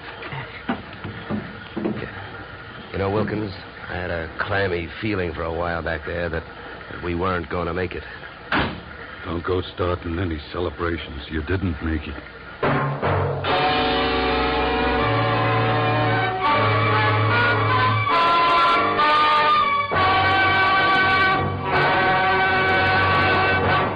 In just a moment, we will return to the second act of yours truly, Johnny Dollar. But first, and youngly Johnny Dollar to Bing, Gary Cooper, and young Gary this Wednesday.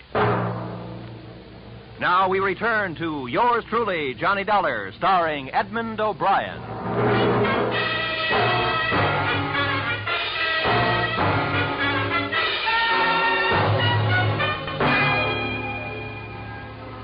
There I was, wearing a gun muzzle for a back collar button.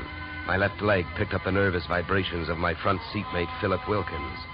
Mars Flaherty in the back seat was so close I could almost identify the brand of the bourbon he'd been drinking. I suppose you got what you went into the office after, huh? I not only got it, I memorized it, and it makes you look bad. Yeah, then I don't have to explain to you why I don't want you two guys or the paper running around town on the loose. Well, it's a corporate paper. That means it's on file somewhere.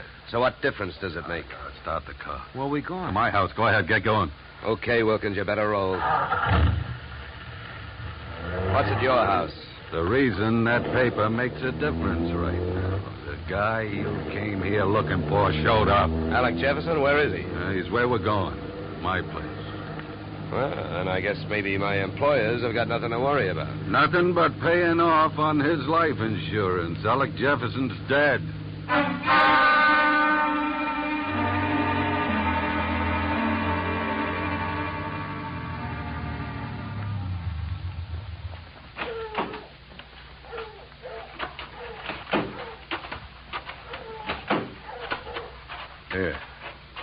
Here, Dollar, here's the key. To open the door. Stand next to him, Wilkins. Close. Open the door. Stand next to him, Wilkins. Close.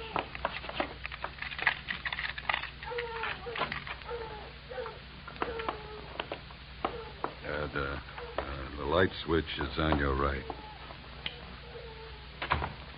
There's your boy, Dollar. Died young, didn't he? Yeah, the thing is, it looks like he died in my house. Now, what do I do now? If you're putting on an innocent act, you're doing pretty good, Flaherty. How's the rest of it go? I've been around killings before, so I know how the rest of it goes. The cops take one look at this, they grab me. And before that happens, I got some work to do. So have I been around killings before. And I know how the rest of your story goes. You came into your house and you found him. Somebody hit Jefferson over the head with that piece of firewood to get rid of him and make you look guilty. You're being framed. Huh? The next chapter reads you've got 8 witnesses to prove you were at a church social at the probable time of death. That's the way I wish it read, but I haven't got any witnesses.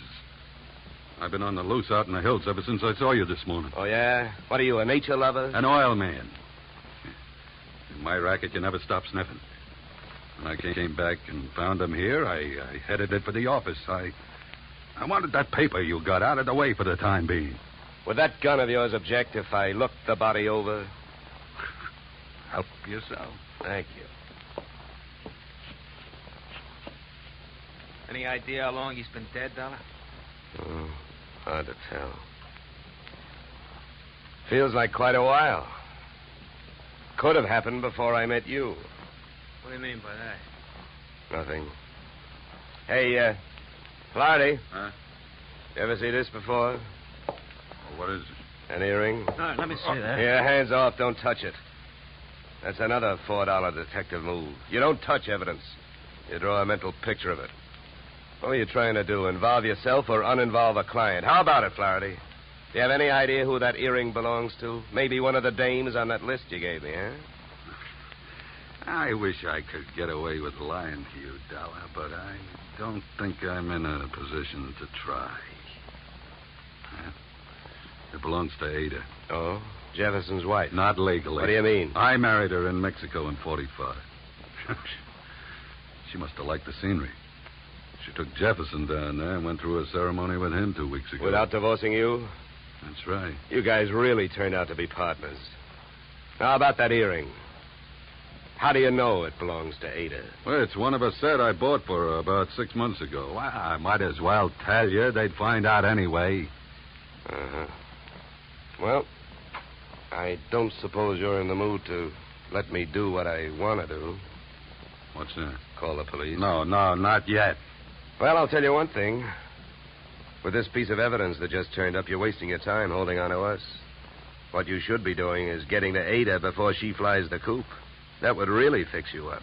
Sure would. I don't want to see her get loose any more than you do. Then I guess we better go pay Ada a visit.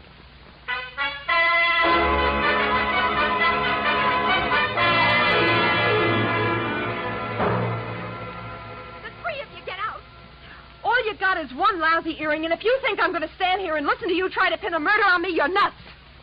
Mars never bought me anything. He never gave me any earrings. How about it, Flaherty? That's too bad, Ada. If I thought there was a chance to help you, I would. But your earring was laying right there on the floor next to his body. Why, you oily monster, you. What are you trying to do to me? Why, if anybody had reason to kill Alec, you did, you miserable thief. Now, wait a minute, Ada. Don't make yourself look worse by throwing a lot of accusations around. I know about the contract between Alec and Mars. In case of death, the survivor gains full control of the oil field. But a good piece of evidence will beat out a good piece of motive in any court in the country, and you've got both working against you. Get out of here. You don't know what you're talking about. I think I do. Knowing about that agreement, you married both these guys. Those Mexican marriages are just weak enough to help you beat a bigamy rap if it came to that, and just strong enough to help you collect if either of your husbands died. Your next move would be to divorce the one that was still living and take advantage of the California community property laws. Oh, you've got it all figured out, haven't you? Well, not quite. I haven't figured out why young Jefferson went to all the trouble of dropping out of sight and then showed up to get himself murdered. I think I can tell you. It was about time you told us something. I was working for Alec Jefferson. That's why I couldn't tell you, Dollar. I was getting paid to help him stay out of sight and keep my eye on these two. The contract had him worried. But when I uncovered the bigamy and told him about it, he decided to go to Flaherty and try and straighten it out, man-to-man basis. You know that, Ada? No. I don't know anything about anything. That's a lie. I was with him this morning when he called you. He told you he was going out there. You had plenty of time to get out there and wait for him. You can't get away with it. You can't prove anything. Now get out of here! Not before Don't mind the gun, Flaherty. I got her. No, let me go. Hey, none of that.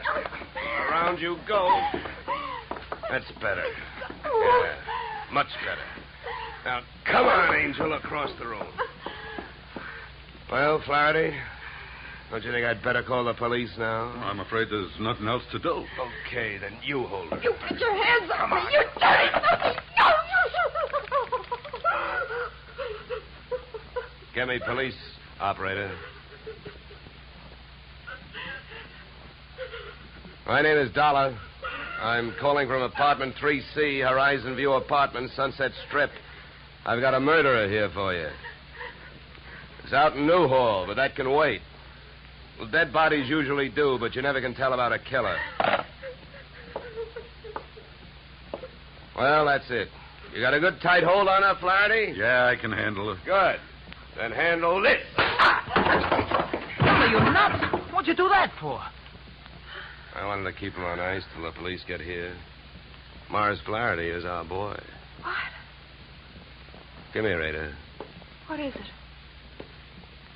Wilkins, take a look at her ears. What? I don't see nothing wrong with them. Well, that's just it. That earring we found near the body, it was made for a pierced ear. Ada's aren't. She never could have worn it.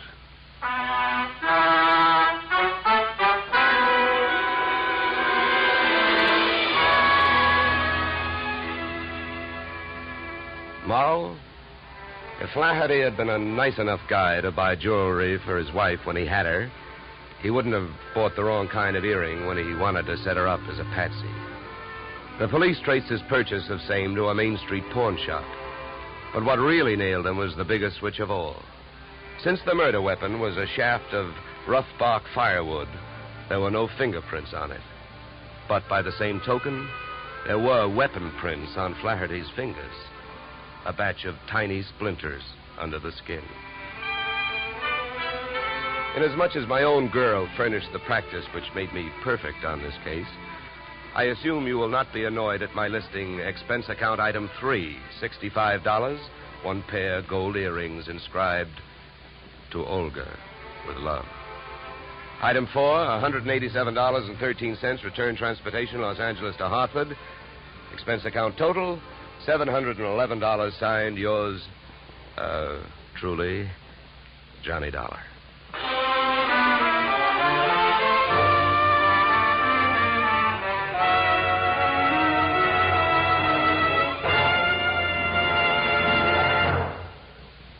Yours truly, Johnny Dollar, stars Edmund O'Brien in the title role and is written by Paul Dudley and Gil Dowd, with music composed and conducted by Leith Stevens.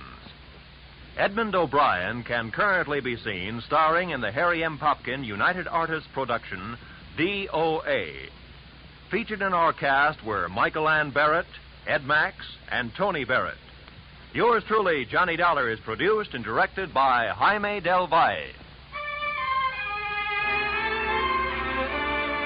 Be sure to join us next Tuesday evening when Edmund O'Brien returns in another transcribed adventure of Yours truly, Johnny Dollar.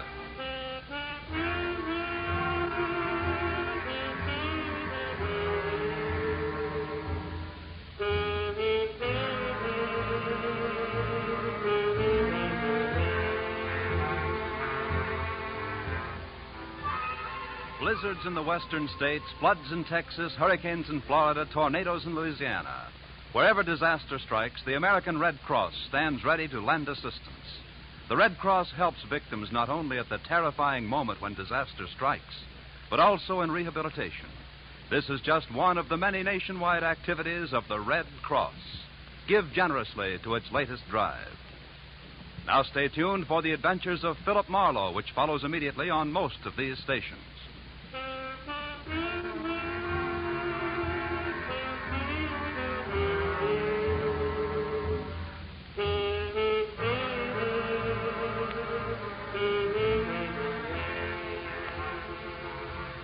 This is CBS, where yours truly, Johnny Dollar, meets adventure next Tuesday night, the Columbia Broadcasting System.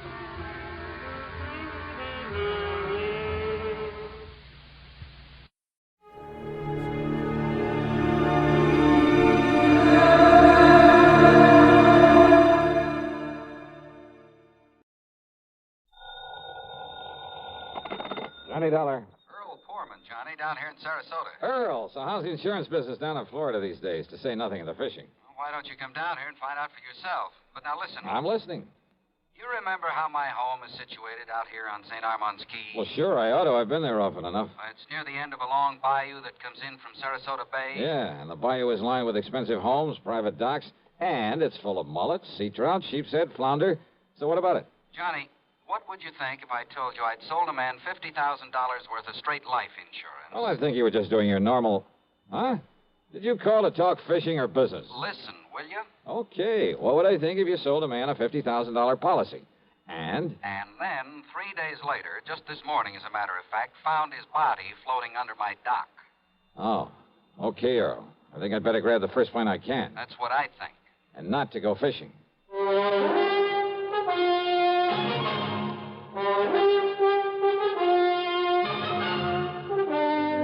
CBS Radio brings you Bob Bailey in the exciting adventures of the man with the action-packed expense account, America's fabulous freelance insurance investigator. Yours truly, Johnny Dollar.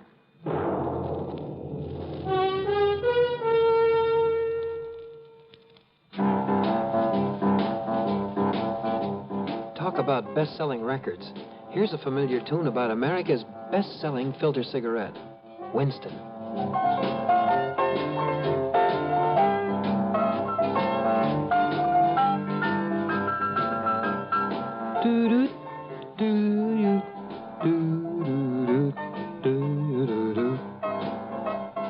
Winston gives you real flavor, full, rich tobacco flavor.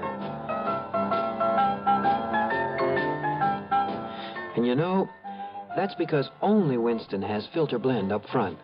Choice, flavorful tobaccos, specially selected and specially processed for filter smoking.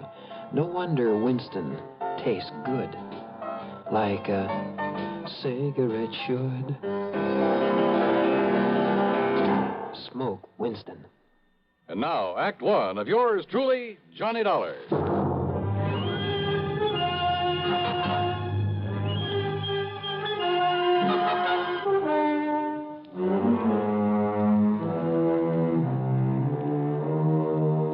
Expense account submitted by Special Investigator Johnny Dollar to the Tri-State Life and Casualty Insurance Company, Sarasota office.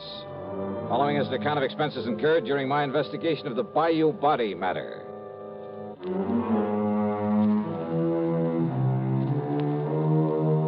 Expense account, item 1, $73.50, plane fare and incidentals, Hartford to Tampa, Florida. There I'd figured on getting a ferry plane to Sarasota, but instead Earl Poorman met me at the international airport with his car. Oh, Johnny, I'm glad you got down here so quickly. You realize I only phoned you about 5 hours ago? Yeah, Earl, I just finished my breakfast. Matter of fact, I called you before I even contacted the police. Then you probably aren't sure whether it was natural death or suicide or what, huh? We'll find out what the police have found out when we get to Sarasota. You ask me, though, I think the old man simply went out on his dock this morning, had a heart attack, keeled over, and by the time he floated down to my place, he was dead. Who was he? Well, his name, Johnny, is Ralph P. Carter. He lived in the fourth home up the bayou from mine. That new place that was just being built the last time I was down here? That's the one. He was a man of 64. Used to live in New York, where he had a business of some kind. But he had some heart trouble, so he quit and came down here to live and take it easy. Pretty well to do? Considering the house he put up, the way he and his wife lived, I'd say he was loaded. Matter of fact, I happen to know he was. Fancy car, private dock, Has nice a speedboat. wife, you say? Yes. Uh-huh. How old is she, Earl? About 50. You know what I was thinking, of course. What? Oh, if he'd been married to some much younger gal and having money and some insurance, but you know. Huh? You were thinking his wife had knocked him over to collect on this policy I sold him? Such things have happened, Earl. Well, it didn't this time for several reasons. One.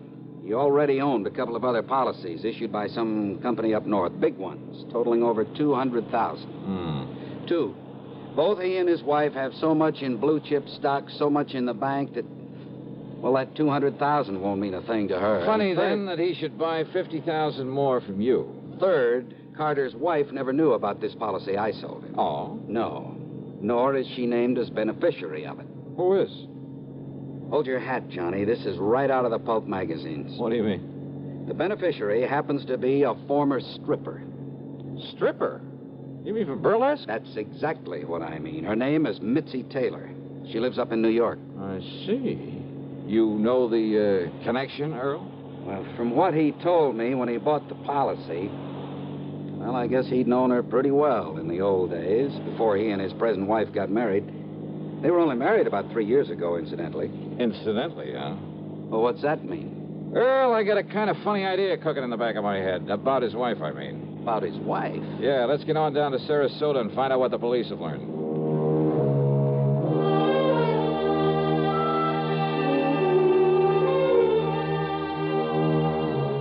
The police hadn't wasted any time. After recovering the body from the bayou, they'd immediately turned it over to the coroner, Dr. Phillips. Sergeant Edwards, who was in charge of the case, made us cool our heels until the coroner could finish his preliminary examinations.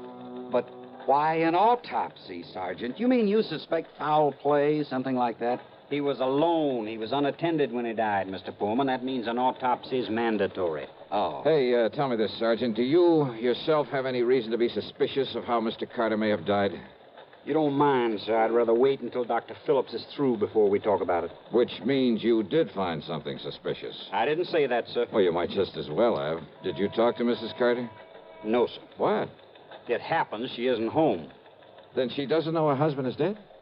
Looks that way, doesn't it? Oh, come on. Now, wait a minute. Sergeant, that's a pretty evasive answer. Truth is, Mr. Dollar, it was meant to be. Oh, great. Then I can expect a lot of cooperation from this department. All we can possibly give you, sir. When we find out what we have to go on. Yeah. Earl, do you know if Carter had a regular physician? Yeah, Dr. Theo Foote, Johnny. We've checked with him, Mr. Dollar. And? Mr. Carter's heart condition was such that he was ready to go at any moment, and without warning. What if you're suspicious of something else? Have I given you any real reason to be suspicious? Now, look, Sergeant, let's not be... Dr. Phillips. Johnny Dollar. Hiya, Doc. I might have known you'd be called in on this, Johnny. You certainly got down here in a hurry. Mr. Pullman. Hello, Coroner. Did you find out anything, Doctor? You were right, Sergeant. I've got a lot more work to do, of course, before making out my report on this case, but there's no question about it. Mr. Carter died neither from a heart attack nor from drowning. Oh? What did kill him, Doc? He was struck so hard at the base of the skull that death must have been instantaneous. Murder, Johnny. And without question, the murder weapon was the wrought iron poker that you found there in his home. No reason for suspicion, Sergeant? Thanks, Doctor. I'll get out an APB on Mrs. Carter right away. I think you'd better. And, Mr. Dollar, I'm afraid you'll just have to wait around until we pick her up. You, want to bet on that?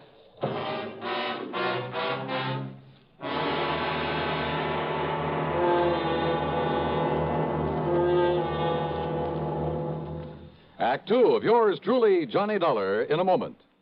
Bonjour, I am Jacques Leroy, expert on the stereophonic phonograph. I will now clear up this whole subject. S'il vous plaît, listen to ordinary stereo. A girl crossing the street.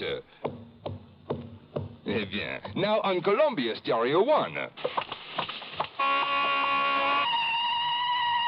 Ah, that was a pretty girl crossing the street. Quelle différence! The fantastic Columbia Stereo 1 phonograph gives you all the realism and excitement of a live performance. Oh, in a moment, mademoiselle. Oh la la.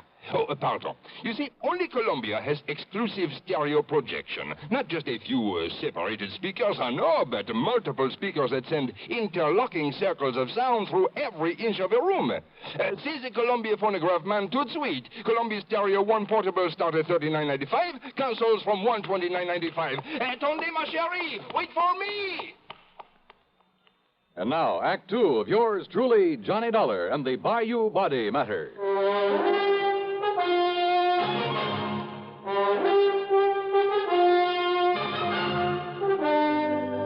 The machinery is in operation, Mr. Dollar, and as soon as we get any word as to the whereabouts of Mrs. Carter, we'll let you know. Yeah, thanks a lot. Earl, just how much did you know about Carter and his wife? Well, you know how it is, Johnny. There was some talk about their not getting along too well, but... I've thoroughly investigated, Mr. Dollar. They fought like cats and dogs. Well, now, I wouldn't go so far as to say that. At times, that is. At times. According to the people next door, they had quite an argument just last night. Oh? At one time, according to these people, she hollered at him, "I could kill you, Ralph. I could kill you." Yeah, well, that's not proof that she did. No? Then why would she say Haven't you ever told somebody you'd like to kill him? Well, saying I'd like to, or saying I could or would are two different things. And look here, sir. If she didn't do it, then why would she hightail it out of town early this morning? All those neighbors reported that she did? Yes, sir. She drove away from their place at approximately the same time as the coroner says he was killed. Well, let's face it, Johnny. The sergeant must be right. She must have done it. No question about it, Mr. Dollar. But why? What could her motive have been? Who knows? Could have been most anything. Now that we know there was friction between them. And what about his money? She stands to be worth an awful lot with him out of the way. And don't you forget for 1 minute she's much younger than he was. Not only that, but she's a nice, healthy, attractive woman, too. And he, with his heart condition, well, he was probably just a millstone around her neck. Makes sense, Johnny. Sure it does. Did you or the coroner find any fingerprints on that poker that was used on him? No, sir. But there was some lint from a pair of cotton gloves on it. All right, then. Johnny. All right. I've seen Mrs. Carter many times. She prides herself on her dress. She can afford to. And I've never seen her outside that house without a hat and without a pair of gloves. And, of course, a lot of people wear gloves when they drive a car. Okay. Now, don't you worry, Mr. Dollar. The APB is out, and every highway north of Bradenton, south of Venice, and east of Arcadia is being watched for her. When we get her, I'll let you know. Yeah, you do that. Come on, Earl, let's have some lunch. Sure. Nothing more we can do here. Reach you at Mr. Pullman's house, I take it. Don't bank on it, Sergeant. So Earl drove me to his home on St. Armand's Key, and by then I was beginning to wish I'd made the trip to Florida solely for purposes of fishing the blue waters of the Gulf with him. But then, after saying hello to his charming wife and having a drink and a good lunch with them, I walked over to the Carter place, 100 yards or so up the bayou. Much to my surprise, there was no policeman there to keep an eye on things in case Mrs. Carter should return. I was even more surprised to find the side door standing wide open. So, needless to say, I walked in and looked around. One of the first things that caught my eye in a den off the living room was a desk. It was locked, but I managed to pry it open without too much difficulty. And there, among other things, kind of half hidden away in a folder, I found some canceled checks, a whole series of them, written twice a year for a period of over 3 years. They were made out to Mitzi Taylor, the ex-Burley Queen. Pretty sizable checks, too, all for the same amount of money. No wonder he'd kept this desk locked. But during one period of time, well, 3 checks that should have been there were missing. And it gave me an idea.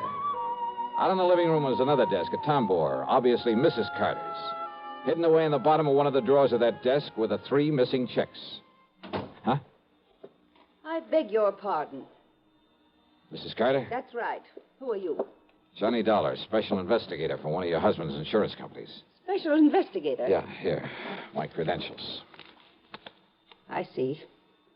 And has my husband sent for you? Your husband? Of course. Where is he? You mind telling me where you've been since early this morning, Mrs. Carter? I don't know why not. I was somewhat upset this morning, and, well, being a woman, I chose to do something a man probably wouldn't understand. I've been at a beauty parlor. Where? Just this side of Bradenton. All right, now, Mrs. And Carter. if this is some kind